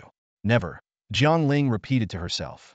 Meanwhile, on the outskirts of Starshine District, Lu Ming activated the concealment system, using the Tyrant Particle Steel Wings engine to silently fly towards the center of Starshine District. On the way, he reviewed the information on the mutant creatures in the area. E-class juvenile phantom moth larvae are creatures with a single but wide-ranging attack method. They primarily rely on silk wrapping and paralyzing toxins for their attacks. Although their lethality is not very high, their silk can form a web with extreme stickiness. Once captured, even those armed with steel weapons would find it hard to escape. The larvae inject deadly paralyzing toxins into their prey through the silk. Without external help, those captured are almost certainly doomed. However, these creatures also have a weakness. Before spraying silk, they exhibit a noticeable rearing motion. The silk remains in a line for a second after spraying before expanding into a web. By staying alert and charging forward as they spray, one can easily dodge it. The method to kill them is relatively simple, just destroy their heads. Lu Ming memorized this information and continued his reconnaissance mission. Lu Ming gazed at the scene before him, silently marveling. For someone with the eye of truth like him, everything seemed straightforward, but for ordinary people, the trial and or cost was exorbitant. Unlike the scythe owl larvae, phantom moth larvae lacked a nanny mechanism and could launch deadly attacks as soon as they met. The methods to kill them were full of pitfalls. Instinctively retreating or dodging sideways would only make the web expand rapidly, trapping the prey. The only way to avoid danger was to charge forward, but that required significant strength. The eye of truth glimmered faintly, and detailed information about the phantom moth elites flooded into Lu Ming's mind.